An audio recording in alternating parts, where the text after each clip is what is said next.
"My leg is ruined," she cried, while the Fifth Symphony flooded the room. I left it boiling in the delousing vat and the servant went to sleep. The water boiled away and the bone is ruined. Dr. Gung appeared in the doorway and he entered and listened to her tragedy. "Don't worry," he consoled her. "I have a plan, but we must keep it secret. I'm going to dig up graves until I find a skeleton good enough for teaching material. Will you come along or are you afraid?" Apparently Dr. Chong resented the imputation of femininity, for she tossed her head and answered proudly, "I challenge you to socialist competition in skeleton hunting. I will find my own cemetery." While the Fifth Symphony soared, they made a compact in body snatching and left immediately to go their separate ways with spades, sacks, and flashlights. Chinese coffins are placed on the surface of the earth and the soil is merely heaped over them. Robbery would be easy. After Dr. Gung had dug up 8 graves and Dr. Chong 5, we realized the meaning of infant mortality in China, for most of the graves turned out to be those of infants. In some graves, the skeletons proved useless, having been decomposed by the soggy soil of the lower Yangtze. On one trip, Dr. Gung dug up the skeleton of a new Fourth Army soldier. The flesh was not yet decomposed, so Dr. Gung marked the grave with a small pile of stones, planning to rob it a year later if their search still proved fruitless. One midnight as I worked over the radio news, Dr. Chong entered and beckoned to me mysteriously. I followed her into the courtyard. As if displaying stolen jewels, she opened a sack and pointed to a pile of bones. "She was from my native town of Wuxi, and she died of tuberculosis," she said enthusiastically. I could tell because the body had been wrapped and the orifices stuffed with silk wool. The people of Wuxi think this prevents the disease from escaping. At that moment Dr. Gung came in, his hands dirty from earth. He stared at Dr. Chang's pile of bones with the envious eye of a connoisseur who knows he is beaten. "I won," Dr. Chang crowed. "You owe me a dinner." A week later the skeleton was all set up and Dr. Chang led me to it. She had wired the bones together, then strung them up on a bamboo contrivance. Each bone bore a small label. The thing had ceased to be a skeleton. It had been transformed into a minor monument of man's will to knowledge. So we walked around it, calling admiring attention to its strong points and its weak points. Late one evening, the promised Japanese cadaver was also delivered to the hospital. It was brought into the large treatment room of the outpatient department. With the men bearing it had come a young male nurse from the 3rd detachment. His eyes were gleaming with interest. "We got your orders to bring in a dead Japanese for the sake of science," he informed Dr. Chong. "I came along." A messenger raced off to a nearby village to summon all the medical students. They soon hurried in, clad in white aprons, skull caps, and mouth masks, their notebooks in their hands. A thick layer of lime was spread on the earthen floor beneath the board on which the body lay, and around it a primitive amphitheater was created out of low stools, benches, and chairs. The gleaming acetylene lamp was brought in from the operating room and hung from the rafters, and a row of big glass jars filled with alcohol were placed on a table to receive specimens for teaching material. I wonder if any scientists have ever lived through a more portentous moment or approached their task with greater enthusiasm. The medical students had previously studied only ordinary academic or military subjects. It had, moreover, been almost necessary to conscript them to get them into the medical training school. Dr. Chong and Dr. Gung, their aprons gleaming white, stood behind the outstretched body, and Dr. Chong lifted her voice in the first medical demonstration given to a Chinese army. There was not even a rustle in the room.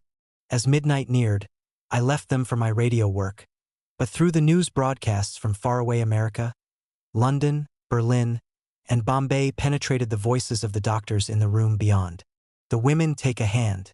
When I first met old Mother Tsai, she had already emerged as a leader of the women in the valley. She was unusually tall for a South Yangtze Valley woman. Her skin was brown, and the veins on her old hands stood out like ridges on a hillside. She was thin and hard, and when she spoke, her voice was firm and almost harsh. Her hair, touched with white, was drawn back from a high forehead and rolled in a knot at the nape of her neck. As a peasant woman and the mother of many sons, She had suffered bitterly all her life, but of this she never spoke. Her white cotton jacket was neatly buttoned up close around the neck, and her dark cotton trousers always seemed to have just been washed. Though none of these people ever ironed their clothing, hers must somehow have been pressed beneath some weight. She was the embodiment of dignity and staunchness. It was difficult to believe that she was 68, for she seemed much younger.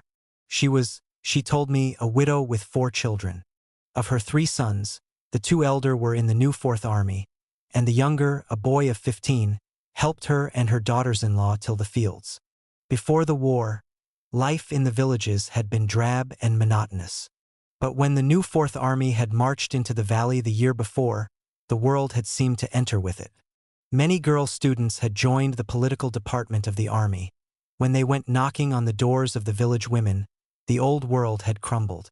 The ladies of the gentry had refused to receive them, sending their menfolk instead, and thus suggesting that the girls were prostitutes.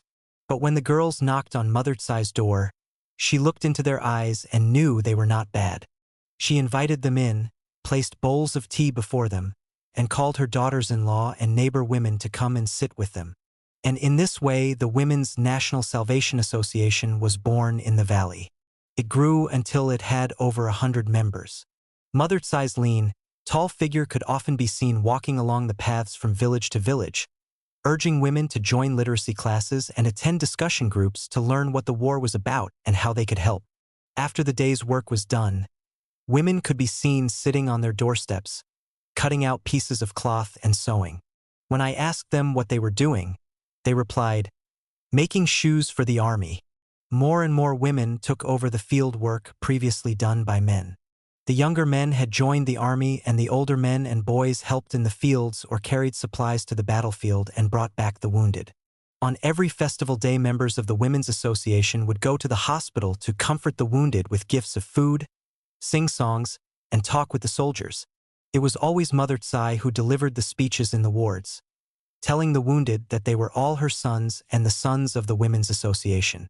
And she never closed a speech without telling them about women's rights, or urging them to induce their womenfolk to join the association. Some men had never heard such talk before, and they listened with respect. About such matters, Chinese men everywhere seemed much more civilized and tolerant than Occidental men, and only a few ever opposed the new movement. The women had become particularly confident after army women had conducted classes. One of these classes covered Japanese espionage and sabotage methods in the war zones, and it urged women to become the eyes and ears of the army. To combat defeatism, watch everywhere for spies or traitors, and boycott Japanese goods. One phrase covered all such activities: guarding the rear of our army. After that, they never just sat and listened while their menfolk dispensed wisdom. They took part in conversations, conducted propaganda about almost everything on earth, went to mass meetings, and questioned every stranger who passed through the valley about his family and his family's family down to the 10th generation. Now and then a man rose to protest against the new women. There was, for instance, the merchant Chong, who declared that when the women got going, they wore out men and exhausted horses. Mother Tsai was the worst of all, he said, and an idea in her head rattled like a pea in an empty gourd.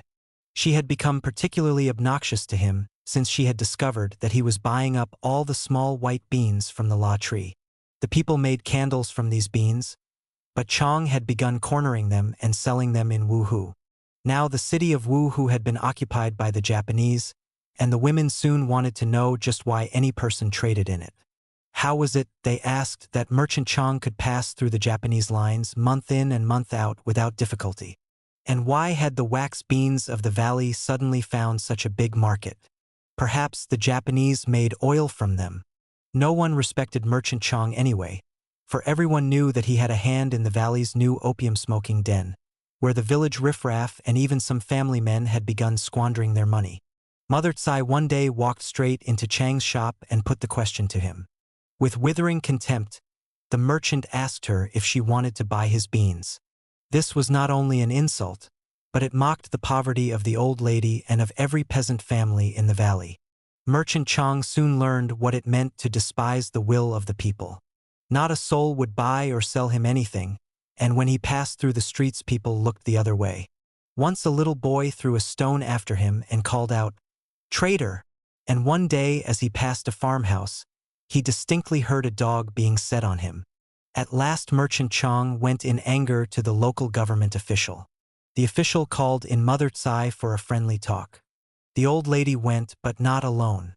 The entire membership of the Women's Association escorted her to the official's door, and her son, her daughters-in-law, and several relatives accompanied her right into his home.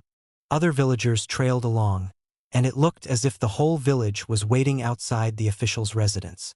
The official himself was not a bad fellow. In fact, he was patriotic and liberal-minded. But when he saw the crowd, he became more liberal-minded than ever. He asked Mother Tsai to explain her talk with Chong, and she told him about the traffic with Wuhu and about the opium and gambling den. The opium, she pointed out, came from some corrupt officers in a provincial Chinese army farther to the west. There had never before been an opium-smoking den in the valley, and the Women's Association asked that it be closed down. The official admitted the evil of opium and gambling, but said there was no law against either. A new opium-smoking law was expected soon. Until then, he urged the women to argue with the men with love in their hearts. Old Mother Tsai replied, "We women have already argued with love in our hearts. The men will not listen. They tell us to go back to our kitchens and not interfere in men's affairs." Mother Tsai ended the interview by announcing to the amazed official, "We women have risen. We will not allow rich men to despise the will of the people." Nor could the official do anything about Merchant Chong. There was no proof that he traded with the Japanese. True, he replied, men had seen him in the streets of Wuhu, but he might have slipped through the Japanese lines like other men. There was no law against this. March 8th brought matters to a crisis. This was always celebrated throughout China as International Women's Day, and the valley buzzed with preparation for a mass meeting in the great courtyard of an old ancestral temple. Men leaders had been invited to say a few words of greeting, but it was a woman's day. All the front seats in the temple courtyard were reserved for women, while soldiers, officers, and civilian men were invited to sit in the back. The faces and names of the women scientists, writers, and revolutionary leaders of many nations shouted at us from scores of posters. A number of them called on the women to revive the spirit of Florence Nightingale. On this morning, Mother Tsai led the entire Women's National Salvation Association to the Army Hospital to present gifts to the wounded. Before going to the wards, they called to present me with 10 eggs and a chicken. Mother Tsai sat very straight and asked me to tell Western women how the women of China had struggled to emancipate themselves. "You," she said, "express the high spirit of womanhood by your willingness to eat bitterness with us." I was deeply affected by her tribute. I went with the women to the hospital wards and watched them bring in great bamboo baskets filled with eggs, cakes, and half a slaughtered hog. Their husbands proudly carried the gifts down the aisles for the wounded to see and exclaim over. And when this was done, all the women gathered and sang the consolation for the wounded song, telling the soldiers, "O men of honor," that they had suffered the wounds of war for millions of women and children. It was a beautiful and moving scene. After it was finished, I talked with Mother Tsai and her followers. They wished to know what else they could do to help the wounded, and I proposed that they make pillows and pillowcases, embroidering each case with such slogans as "Hero of the Nation" or "Towards the Final Victory." They accepted the idea eagerly, and I started the campaign with a donation of money for cloth and silk thread, assuring them that they must not thank me, that this was my fight as well as theirs. The mass meeting that afternoon was a tremendous success. Mother Tsai had an attack of stage fright, but conquered her fear and went on to speak of women's rights and their part in the war. Before finishing, she announced that her association was going to root out all evils in the valley, including gambling and opium and idleness. In concluding, she revealed that news had just reached her that one of her own sons had been wounded at the front. It was an honor to be the mother of a man who had suffered in such a cause, she said, and it made her own duty so much the greater. She was about to leave the stage, but halted to stare. For all the soldiers and commanders had risen and were holding their rifles high in the air. To the stirring strains of the volunteer marching song, the old lady moved slowly off the stage. A few days later, one of the army doctors called me out to the outpatient clinic of the hospital. and to my amazement I found old Mother Tsai lying injured on a stretcher. As I bent over her, she began in a weak voice to tell me what had happened. It was all about the opium and gambling den, she said. The Women's Association had argued with the men to close it down, and when they had refused, she and the other women had stalked into the place and peremptorily ordered the men to go home. The ruffians had shouted abuse at them. Finally, Mother Tsai had brought a big stick down across the table, scattering all the money and mahjong cubes around the room. Other women had started to follow suit. The men had fought them, and there had been a great row. Almost every woman had been beaten, Mother Tsai worst of all. For days the valley was in an uproar. Fathers, husbands and sons, soldiers and commanders stalked about in a fury. Mother Tsai's bed was surrounded by a crowd of women, every one of them with some sort of bruise, but all of them chattering happily. For the opium den had been closed down and Merchant Chong and every man who had beaten a woman had been jailed. A great victory, the women kept saying. Old Mother Tsai appealed to me. Now, American comrade, write to the American Women's National Salvation Association and tell them about this. Tell about our victory and tell them that without sacrifice there can be no victory. I think my voice trembled a little as I said I would do that, but I sat thinking of American women, women well clad and well cared for, convinced by 1,000 movies that love was the solution of all problems. I doubted whether many of them could appreciate the conditions under which Chinese women lived and struggled. It was a few weeks before Mother Tsai was back on the field of battle.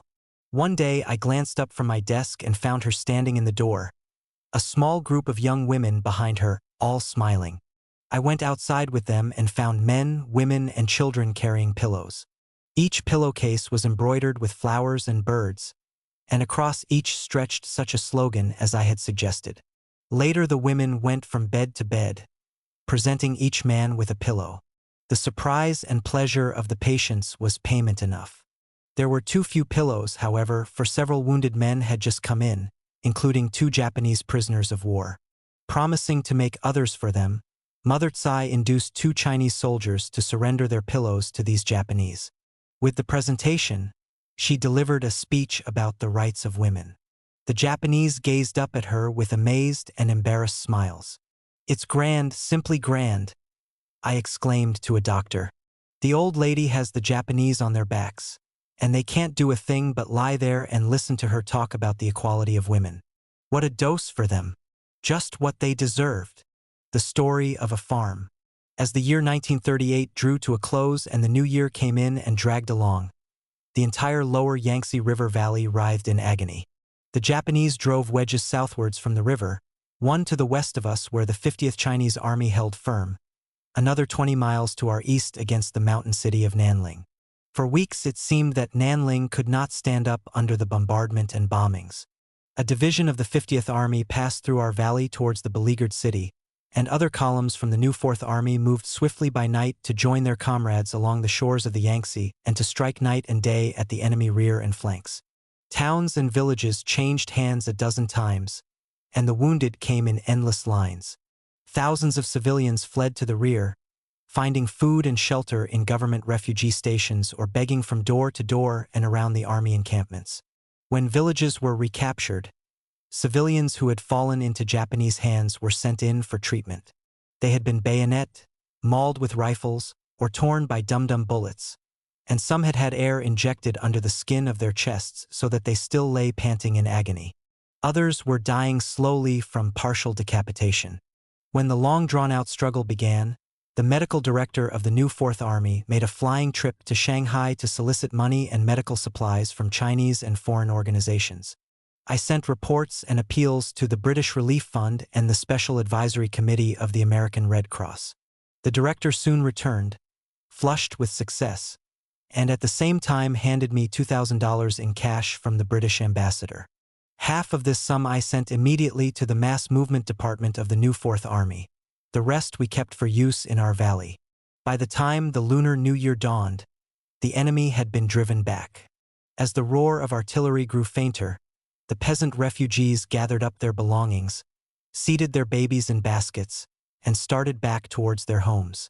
They felt it a disgrace, a violation of their dignity as men, to depend on public charity. Even the civilian wounded in the hospitals felt that men without homes and money had no rights, not even the right to moan in pain. Many refused to wait until their injuries healed, but hobbled out secretly at night, ashamed of their poverty. But their homes lay in ruins. All farm animals and poultry had been killed, and every scrap of metal in agricultural implements and cooking utensils had been carried away. Many public granaries had been looted, and those that escaped had little rice left. Men cannot till the soil with their fingers, and some rice, moreover, had to be kept for seed. I discussed with the new Fourth Army doctors how best to spend the $1,000 we had left. Near the hospital stood an ancestral temple which housed 15 peasant refugee families, and beyond it lay a stretch of unused land which the CHU, local administrative area, official, who was also a landlord, offered to us rent-free. The doctors conceived a plan for a self-sufficient community. They drew up a list of needed agricultural implements and seeds, went to the temple, and laid the plan before the peasants. They told the refugees that the women, those without scabies, could earn money by washing hospital linen and clothing and preparing surgical dressings. Soldiers could teach some to weave sandals, bamboo baskets, mats, and fans, and the hospital would be responsible for the health of all. The refugee women kept silent, as was the custom, and the men thought long before asking how much interest they would have to pay on the money. The doctors told them that there would be no interest, but that if they earned a profit, it should be used to help other refugees settle the land. The men listened skeptically, and one remarked that the land was rent-free only because the army was in the region. If it moved away, the landlord would demand not only rent, but back rent. The doctors offered to get documentary guarantees from the CHU official, but the peasants observed that documents meant nothing if the army moved away. Nevertheless, they decided that they could at least cultivate the land until that time came. After the devils were driven from the Yangtze River Valley, they could always return to their old homes. When all had agreed to this, one of them said, "Your seeds and implements are too expensive. We can buy them cheaper. And why have you put down watermelon seed? Beans are better. Watermelons only taste good." The doctors were a little abashed at this. We had meant only to enliven our diet of rice, cabbage, and, occasionally, a little pork. But the peasants ate meat only at New Year's, and watermelons seemed to them rank luxury. A young peasant listened thoughtfully to all this talk and then remarked that the 15 families could farm more cheaply if all combined and later shared the crop. Together they would be able to afford a buffalo or two to help with the plowing. They could even buy pigs, and ducks would be cheaper than the chickens we had listed, because ducks matured quickly and after a time could feed themselves. They should also, he said, examine the soil to see just what crops could be planted. It was virgin rolling hills, and rice would be out of the question. Feeling like ignoramuses, the doctors finally turned the whole plan over to the peasants, and next day a group of them walked over the hills, feeling the soil and shaking their heads. When they had finished, 5 of them came to the hospital. They had radically reduced our original financial estimates and announced that 3 groups of men were ready to leave next morning, one to bargain for agricultural implements in a market town to the south, another to buy the best seeds in Nanling, and the third to look for draft animals and pigs and arrange for a duck dealer to hatch 1,000 eggs. They could buy ducklings at $5 per 100.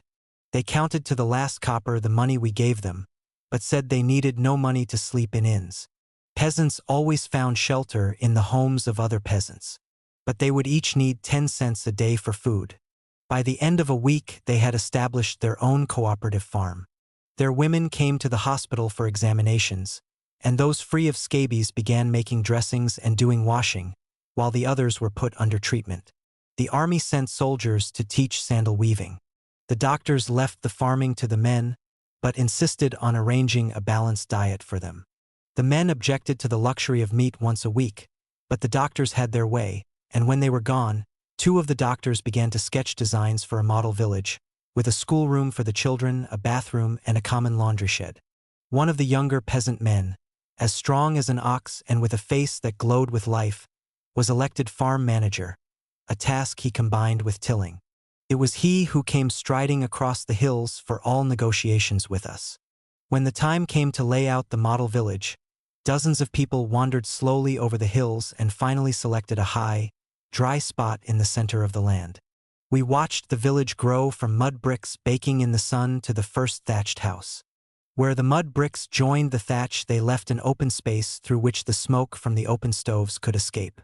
They questioned our innovation of windows in the outside walls, but again we had our way. The broad fields of beans, peas, squash, and sweet potatoes grew, and we introduced a few tomatoes, of which they knew nothing and which they disliked. When we explained the virtues of spinach, they agreed. In our honor, they even put in a watermelon patch. The mother buffalo had cost a deal of money because she was with calf, but we housed the animals in pens, refusing to allow them to sleep in the houses. Naked above the waist and below the knees, the men tilled the soil, and their bodies grew brown and strong and beautiful and free from scabies. I conceived new theories about scabies and talked learnedly of diet. Ducklings arrived in huge bamboo baskets, and the old men and little boys built a large low-mat shed near a pond, carpeted it with a thick layer of straw, and raised a mud embankment in which to exercise their charges before giving them their brief daily swims. Connected with the mat shed was a low sleeping space for the older men. For when the ducklings were tiny, the old men kept watch night and day to prevent them from piling up on one another to keep warm. With a long bamboo pole tipped with sprigs of long grass, the little creatures were scattered and herded about. Soon the ducklings grew into gangling creatures with long necks, and after a while they were old enough to be taken down to the flowing streams to feed themselves. The cultural training of adults and the education of children were placed in the charge of a woman teacher sent by the Mass Movement Department of the Army. Soon we began talking of a weaving institute to be connected with the farm. While on a trip to the city of Kingsian, I had found a number of refugee weavers who had said they could make their own looms for $8 apiece. We approached the farmers about the weavers, and again they speculated long before speaking. They thought about the new houses that would be needed for the weavers, about money for the looms and thread, and the maintenance of the weavers' families until the finished cloth could be sold. They also talked of spinning wheels and of bringing in raw cotton from the Kingsian region. It was a big undertaking as their practical minds organized it, and it was plain that I should have to write for more money. The doctors and I thought of establishing other centers among refugees along the lower Yangtze, but trained organizers would be needed. There were 200,000 homeless refugees in the territory, but would the British Relief Fund and the Advisory Committee of the American Red Cross give the money? They gave vast sums to missionary workers, although the missionaries only fed and housed the refugees. Chinese undertakings they seldom financed. I could hardly qualify as a missionary, and my connection with the Chinese armies also disqualified me. I sent the usual appeals, and eventually a little more money came in. But the entire sum never exceeded 5,000 Chinese dollars, and some of it had to be spent on gauze for the hospitals. When not tilling the fields, the cooperative farmers found time to do a variety of work for the hospital or the army. When there were battles, they selected their strongest men to carry ammunition up to the front and bring back the wounded. This earned them 30 cents a day. We saw that they had become the strongest civilians in the valley, able to carry loads farther than any. Thinking of the new diets, our doctors smiled in satisfaction. It was the cooperative farmers who built the delousing station for the hospital, constructed according to plan with mud bricks, iron rods, and bamboo. At the time I departed for new fields, just before the harvest, there was only $80 left in the farm fund. But the new crops and the ducks were expected to bring in a considerable amount. The hospital had begun buying ducks to feed the wounded. At that time, too, I wrote an account of the farm and sent it to the British Relief Fund in Shanghai. A year and a half later, when I reached Chungking, the British ambassador sent his car for me. To me, a century seemed to have elapsed, but the ambassador had not forgotten and was still smiling about the farm. He asked me if I could use some more money for it, and I said I could. Men in Transition, the 50th Army. In a drizzling rain in the middle of February 1939, Dr. Chong and I rode over the mountains to the west on a visit to the 50th Army, whose commander, General Kuo Xuanqi, had invited me to be his guest. I rode a captured Japanese horse which was lanky and gaunt, shod only on one foot, and had the heaves. As darkness began to gather, we entered the fighting zone of the 50th Army and saw the shadowy forms of sentries guarding every pathway. Near an old stone bridge overhung by willows, a young commander hurried out and questioned my guards excitedly. He then darted to my side, snapped to attention, and shouted, "Salute! I have the honor to represent General Kuo Xuanqi and to escort you to our headquarters." Near the bridge stood a guard of honor, a platoon of tall, handsome men who turned eager faces towards me. Accompanying them were special Sichuan sedan chairs, with carriers, and I dismounted and got into one. The young commander and the soldiers could not conceal their excitement, and again I realized what a tremendous thing it was for a Chinese army to have a foreign visitor. They fought in a world that not only had abandoned them, but supplied their enemy with the means for their destruction. They watched the skies for signs of international help, and to them I must have seemed like the first harbinger of spring. The guard of honor separated, some going before, some after us, and from my sedan chair I watched the swift marching of those in front of me. Their proud carriage, their occasional swift glances towards me, aroused in me a deep sorrow that I was only an individual representing no one. How deeply I regretted that I heralded no spring for them. Before a small village, a mounted soldier rode out, saluted the young commander, and asked if the foreign friend had come. Then he wheeled and galloped away, the hoof-beats of his horse fading into the darkness. 1 hour later we neared the outskirts of a village, saw the fluttering light of pine torches, and heard a murmur of voices that sounded like a distant river. As we drew near, I saw that thousands of soldiers and civilians were gathered on both sides of the road, including many officers clad in khaki and ladies in long gowns. A couple stepped forward. The man was in the prime of life, strongly built and with an exceedingly intelligent face. I stepped from the sedan chair, grasped his outstretched hand, and heard a deep, warm voice saying, "As commander of this army, I welcome you. You honor me too much, General Kuo." Madame Kuo, a slight little woman in a gray cotton gown, with the face of an intellectual, took my hand and held it in hers, welcoming me with warm words. While the voices of those pushing to see me rose in crescendo, General Kuo Xuanqi introduced the members of his staff and their wives. From this moment on I found myself in a perplexingly formal world. The headquarters of the 50th Army had just been bombed, but in preparation for our visit the village had been put in perfect order. Scores of villagers had been employed to sweep and clean the streets, and a small house had been prepared for us. This building had been cleaned and whitewashed and furnished with a few carved tables and chairs, arranged with the exquisite taste of old China. 2 scrolls decorated the walls, and on a polished carved table between them stood a large vase holding a single crooked branch of a flowering shrub. 2 large, broad-leaved plantain trees, apparently dug out of some interior courtyard, had been planted in the small enclosure in front of our house. Broad leaves glistened against the white walls. Everything breathed the elegance and fragrance of an old culture. Such an atmosphere could never have been created in the struggling, slogan-shouting hurly-burly of the new Fourth Army. Nor could it have sprung from Christian China with its half-baked imitation of the West, its cultural offshoots of America's Bible Belt. At the back of our small, lovely courtyard, Dr. Chong found a new structure built especially for the occasion. It was a privy. Inside, 2 steps led up to the seat as to a throne.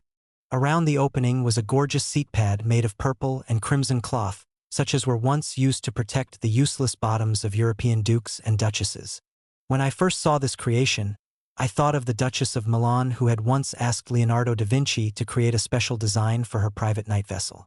Dr. Chong and I glanced cautiously about to see that no one was listening before we indulged in a little ribald laughter, but she hastened to add, "It's feudal, yet it shows how much they welcome you." The Sichuan armies were considered the most backward in China, and the 50th Army was one of them. But the war had made great changes in it, and it was now a mixture in which the old and the new struggled for mastery. Instinctive racial patriotism and the most backward practices and concepts mingled with the highest principles of modern humanity and half-digested ideas of democracy and socialism. The war was teaching it to modernize or perish. General Kuo Xuanqi represented the modern tendencies, and some of the younger officers followed him by forming study clubs and subscribing to magazines and books. He was one of the most progressive and social-minded of nationalist commanders, but was impeded at every step by reactionary and corrupt staff officers who spent their leisure in gambling and smoking opium or in mere lethargy. It was an open secret that the trucks of this army carried opium from faraway Sichuan province to the lower Yangtze River Valley, so that the local authorities had to fight not only the Japanese and their poisonous drugs, but also opium within. The traffic was secret, and officers had built up their own avenues of distribution.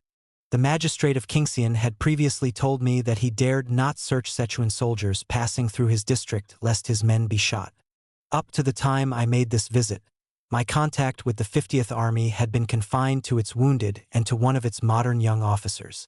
During battles, the wounded of the 50th Army had passed through the new 4th Army Valley. Many had been barefoot and in rags, and all had still been wearing their thin summer uniforms. Those on the stretchers had lain trembling without a shred of covering, and the walking wounded had stumbled miserably along the paths, and at night lain down like homeless dogs against the walls of village houses. The new 4th Army had taken them into its hospitals, and before they had left they had gone from ward to ward, bowing their thanks to the patients and doctors. In the emergency dressing station which new 4th Army doctors had prepared for them, an officer of the old world had once lain on a stretcher and peremptorily ordered Dr. Chong to care for him before caring for the common soldiers. She had quietly ignored him, and when she had finally unbound the bandage on his hand, had found nothing but a slight scratch. Yet these soldiers had fought for their country. In enemy offensives they and the new 4th had fought side by side like brothers. As their blood flowed in a common stream, so did friendship begin to flow between them. Perhaps the ever-increasing fascist forces heard of this, for a new political director was sent from Chungking to redirect the thinking of the 50th Army. After his arrival, General Kuo's influence began to wane and a campaign against the new 4th Army percolated through the Sichuan troops. General Kuo and some of his officers opposed this, but the political director was a power unto himself, responsible only to his superiors in Chungking. He could send any report he wished without their knowledge, and he had the right to see all their reports. His work seemed to be that of a super spy. On the night of our arrival, we attended a banquet of welcome.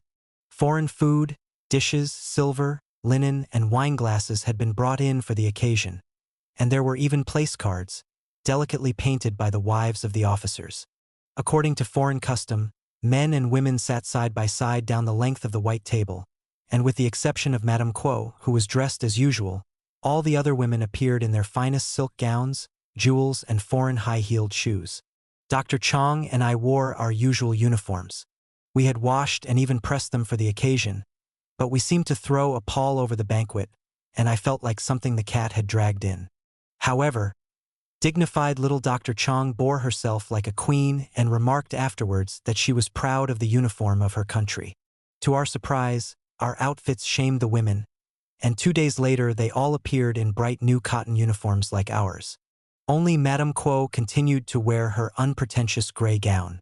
The wives of the officers were educated women, some of them university graduates, for an officer in China can claim the most elegant. Despite all their kindliness and graciousness, I still could not help observing that they were healthy women who had studied in ease, married officers with property, then put their minds on ice. They did no work in the army, but spent their days in idle gossip and mahjong gambling. Only 2 of them seemed out of place. One was a pious young Christian girl, newly married, who had studied Western music in Shanghai. She moved like an unhappy ghost among the others, and I never once saw her smile. The other was Madame Kuo herself. A university graduate and formerly a teacher, she had left her 3 children in Sichuan and for months had shared all the dangers of war with her husband. She was not a Christian, and she was an austere patriot and an enemy of extravagance, opium, gambling, and idleness. Some of the officers feared her more than they feared General Kuo. She seemed to be the army's conscience. I also learned that she and General Kuo had borrowed money from their families in order to buy the necessary medical supplies for the army. Each day I went by sedan chair to visit the various departments of the army, including its hospitals. The hospitals had been put in their best order for our visit. The whitewash was still damp on the walls. The medical officers and attendants were all unqualified and did not know even the origin of malaria or scientific methods for its cure. Little good it would have done them, in any case, for this army had received only 2,000 tablets of quinine for the preceding year in a malarial region. One morning General Kuo and some of his staff took me to the army training camp, where 200 non-commissioned officers and 100 educated youths were studying. The educated youths were being trained as political workers. I was asked to speak on the attitude of foreign countries towards China, and on Japanese propaganda and espionage in America and England. From magazines sent me from Shanghai, I had accumulated considerable information on both subjects. I could not hide from these men who were fighting for their lives that countries other than their own also had traitors working for the Japanese, and I gave the names of Americans engaged in this work. The lecture developed into a conference which lasted many hours. Some of the questions I could answer, some not.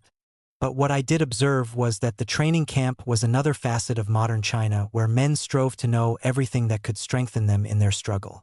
While this conference was going on, the roar of guns on the banks of the Yangtze could be heard from afar, for the army was using its new artillery pieces on enemy shipping and positions. Once all talk ceased as we heard the roar of approaching bombers. The building was isolated in a broad valley, and instead of fleeing, we all sat and waited, each with his own ruminations on life and death. The planes passed over. We drew a deep breath and continued our conference. On another morning, the army put on a sports tournament in which headquarters guards, General Kuo and some of his staff and several women took part. The army placed great emphasis on physical training, and General Kuo was an ardent tennis enthusiast. A tennis court, a basketball court, and a small track had been laid out, and to these sports they added old Chinese boxing and swordplay. In the bright, crisp air it seemed that I had never seen more beautiful or swifter bodies. These troops were physically far superior to the new Fourth Army. Turning to General Kuo, I asked him why he didn't issue a challenge to all the other armies along the lower Yangtze for a general sports tournament, adding that it would encourage physical development and fellowship. He agreed, then hesitated and said, "I fear it would meet with political objections." He meant, of course, the objections which political directors would have against the new Fourth Army. These directors existed for the purpose of preventing friendship between the Communist Army and the other forces. Often we gathered to watch the presentation of modern patriotic plays by the Army's Front Service Corps of educated students. The plays were good and the acting excellent, for almost all Chinese are talented actors. One evening the staff officers put on an old Peking drama for which they had bought gorgeous costumes. General Kuo was a hearty man who enjoyed everything, and he enjoyed the old opera. But these operas were regarded with contempt by modern China because they taught the feudal virtues. It was characteristic that the officers should present the old feudal dramas, but educated youth only modern patriotic plays. Here again were the two sides of the army medal. Returning from the theater that night, Madame Kuo suddenly turned to her husband and asked, "Who paid for those costumes? Each one cost hundreds of dollars." "What's that? What's that?" exclaimed the startled general. "It's a disgrace to spend money in this way when we are poor and are fighting for our lives," Madame Kuo cried. The astounded general had never given the subject a thought, but his ever-watchful wife had. As they left us, Dr. Chang grimly declared that Madame Kuo ought to have been commander. On another evening Dr. Chang happened to meet a brigade commander from the front, and went with him to the home of the chief of staff. As soon as they stepped inside the door, as Dr. Chang told me later, the sickly, sweet fumes of opium struck them full in the face. In the large reception room staff officers and their wives, including the political director and his wife, sat around mahjong tables, with piles of banknotes next to them. They turned to the newcomers and, without any consciousness of wrong, asked them to join. Dr. Chang replied that she did not know how, but remained to watch. Madame Kuo, who was looking for Dr. Chang, came in at that moment. She stood in the doorway like a thin, gray specter, speaking not a word. A whisper passed from table to table. Then every man and woman rose and in total silence stared fearfully at her. Dr. Chang went with her, and they walked without speaking through the dark streets. On the outskirts of the village they found a pond, but could see nothing. The gray little figure still did not speak, but moved away and turned her back. Knowing that she was weeping silently, Dr. Chang went up and took her hand. "Do not weep. I understand," she said softly. "There are two worlds in our country, the old and the new. You and General Kuo are the new, and I also. Clasping hands, the two women returned to my room. Later in the evening, General Kuo himself dropped in and remained for many hours, and that evening is one of my most treasured memories. We talked not at all as a Chinese and a foreigner, nor as a military man and a civilian, but as two human beings who longed for a new, free, and progressive world. Again, it seemed to me that China possessed some of the most intelligent, best informed, and courageous men on earth. Studying the statistics which I gathered in the 50th Army, I learned that it had more dead than wounded. The explanation for this fearful condition was that this army's relations with the common people were so bad that the people would not remain with it during battles to help evacuate the wounded to the rear. Its medical personnel were not only medically unqualified, but so backward politically that they sometimes fled from hospitals during enemy advances and left the wounded to get out as best they could. And despite the fact that everyone in China knew that a wounded Chinese soldier left on the battlefield was always killed off by the enemy, this Chinese army seemed to have no system for getting the wounded off the field. So far as I knew, there had never yet been a case of one Chinese wounded soldier taken into a Japanese hospital for treatment. Because of this, the army had suffered losses of 8,000 dead and 3,000 hopelessly maimed. In one of my evening conversations with General Kuo, I told him a story I had heard of how one of his army doctors on the Nanling front had fled, leaving a hospital full of wounded men to shift for itself. 19 of them had crawled into the hills, where they had paid peasants to carry them to a new 4th Army hospital. The general sat up rigidly and asked me for dates and exact facts. Then Madame Kuo at once sent for the medical officer.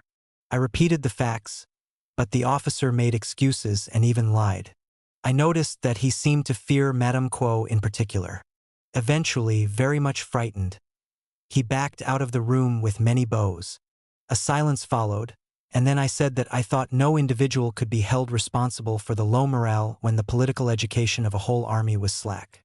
General Kuo and I talked that night of the necessity of having his medical officers trained in the medical training school in Changsha, and of the need for a branch of the school on the Eastern Front.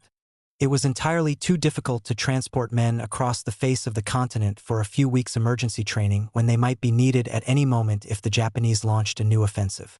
Once I asked Madame Kuo why she did not enter the army's medical service. She argued that she knew nothing of medicine. Neither did I pointed out, but we both knew a great deal about household order and cleanliness, and we knew how many stretchers were needed and how much food. I had become convinced that a few good housewives in charge of army hospitals would have saved more lives than many of the medical officers and their soldier nurse assistants at the front. I could not see why the educated wives of the officers were not willing to give up their useless lives in headquarters and enter the medical service. In the report to the Red Cross Medical Corps which I wrote from the 50th Army, I urged Dr. Robert Lim to send urgently needed medical supplies. I also asked for pocket manuals for the medical personnel.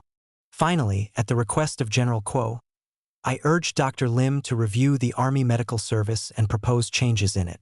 A telegram from the new 4th Army asked me to return at once to meet a Red Cross medical inspector who had just arrived there. I therefore interrupted my visit to the 50th Army to hurry back and report on my observations. A year and a half later, General Kuo was removed from command of the 50th Army because he was too progressive to meet the approval of the political director. He and many of his younger officers in the field had tried to prevent their army from turning its guns against the new 4th Army and away from the foreign invader. The hoofs of the Japanese. It was late June when I approached the district town of Swenqing, south of Wuhu and southwest of Nanking. 5 miles to the north was a strong Japanese position, and beyond it, other garrisons on the highway to the Yangtze. The motor highway along which my party and I walked was one of the many built by the Chinese government in former years. From this point to the coast, the region was one of the major battlefields of the country. Over it, fierce battles had raged and were still periodically flaring up. Swenqing City had changed hands many times, the last time shortly before I arrived, when the Japanese had looted public granaries and carried away from 200,000 to 300,000 pickles. 1 pickle equals a CWT or 45 kilograms of rice to Wuhu.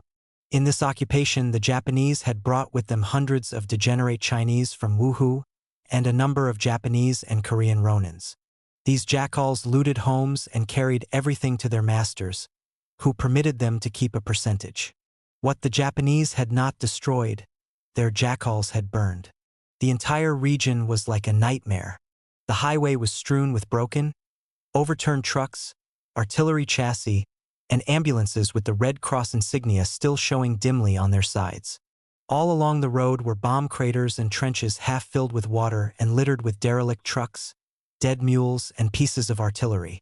Charred ruins which once had been villages dotted the highway. A few ragged people wandered like ghosts among the ruins, offering for sale a few peanuts or boiled water. Darkness was falling and rain pouring down as we entered the outskirts of Swenching. Out of the gathering gloom rose fire-blackened walls and piles of bricks, ruined motor trucks, broken wheels, rusting cannon. Against some of the walls people had built low hovels out of broken beams, rusty gasoline tins, and rags, shelters fit for goats. With the coming of darkness, these poor souls had gone to sleep, and across the low opening that served as a door had propped crooked branches of trees to keep out prowling mongrels. A broad river flowed past the ancient crenellated walls of the old city. The two old stone bridges across it had been dynamited. One was totally destroyed, and we crossed the other on rickety boards which could be withdrawn whenever the Japanese advanced. Before the war, Swenching had had a population of about 100,000 people. But tens of thousands had been killed in air raids and only a few hundred remained. Along one side of a slippery cobblestone street were a number of low shops partly repaired and dimly lit by native candles or open lamp bowls filled with peanut oil. On this street was a building in which the nude bodies of a dozen Chinese civilian women had been found after the Japanese were driven out. The sign on the doorframe facing the street still read, "Consolation House of the Great Imperial Army." Coming out on a main street, we saw a low gray stone building with the name of an American Methodist mission chiseled above the entrance. The walls and roof still stood, but the windows were gone, and through the gaping hole where the door had been we saw that it had been totally gutted.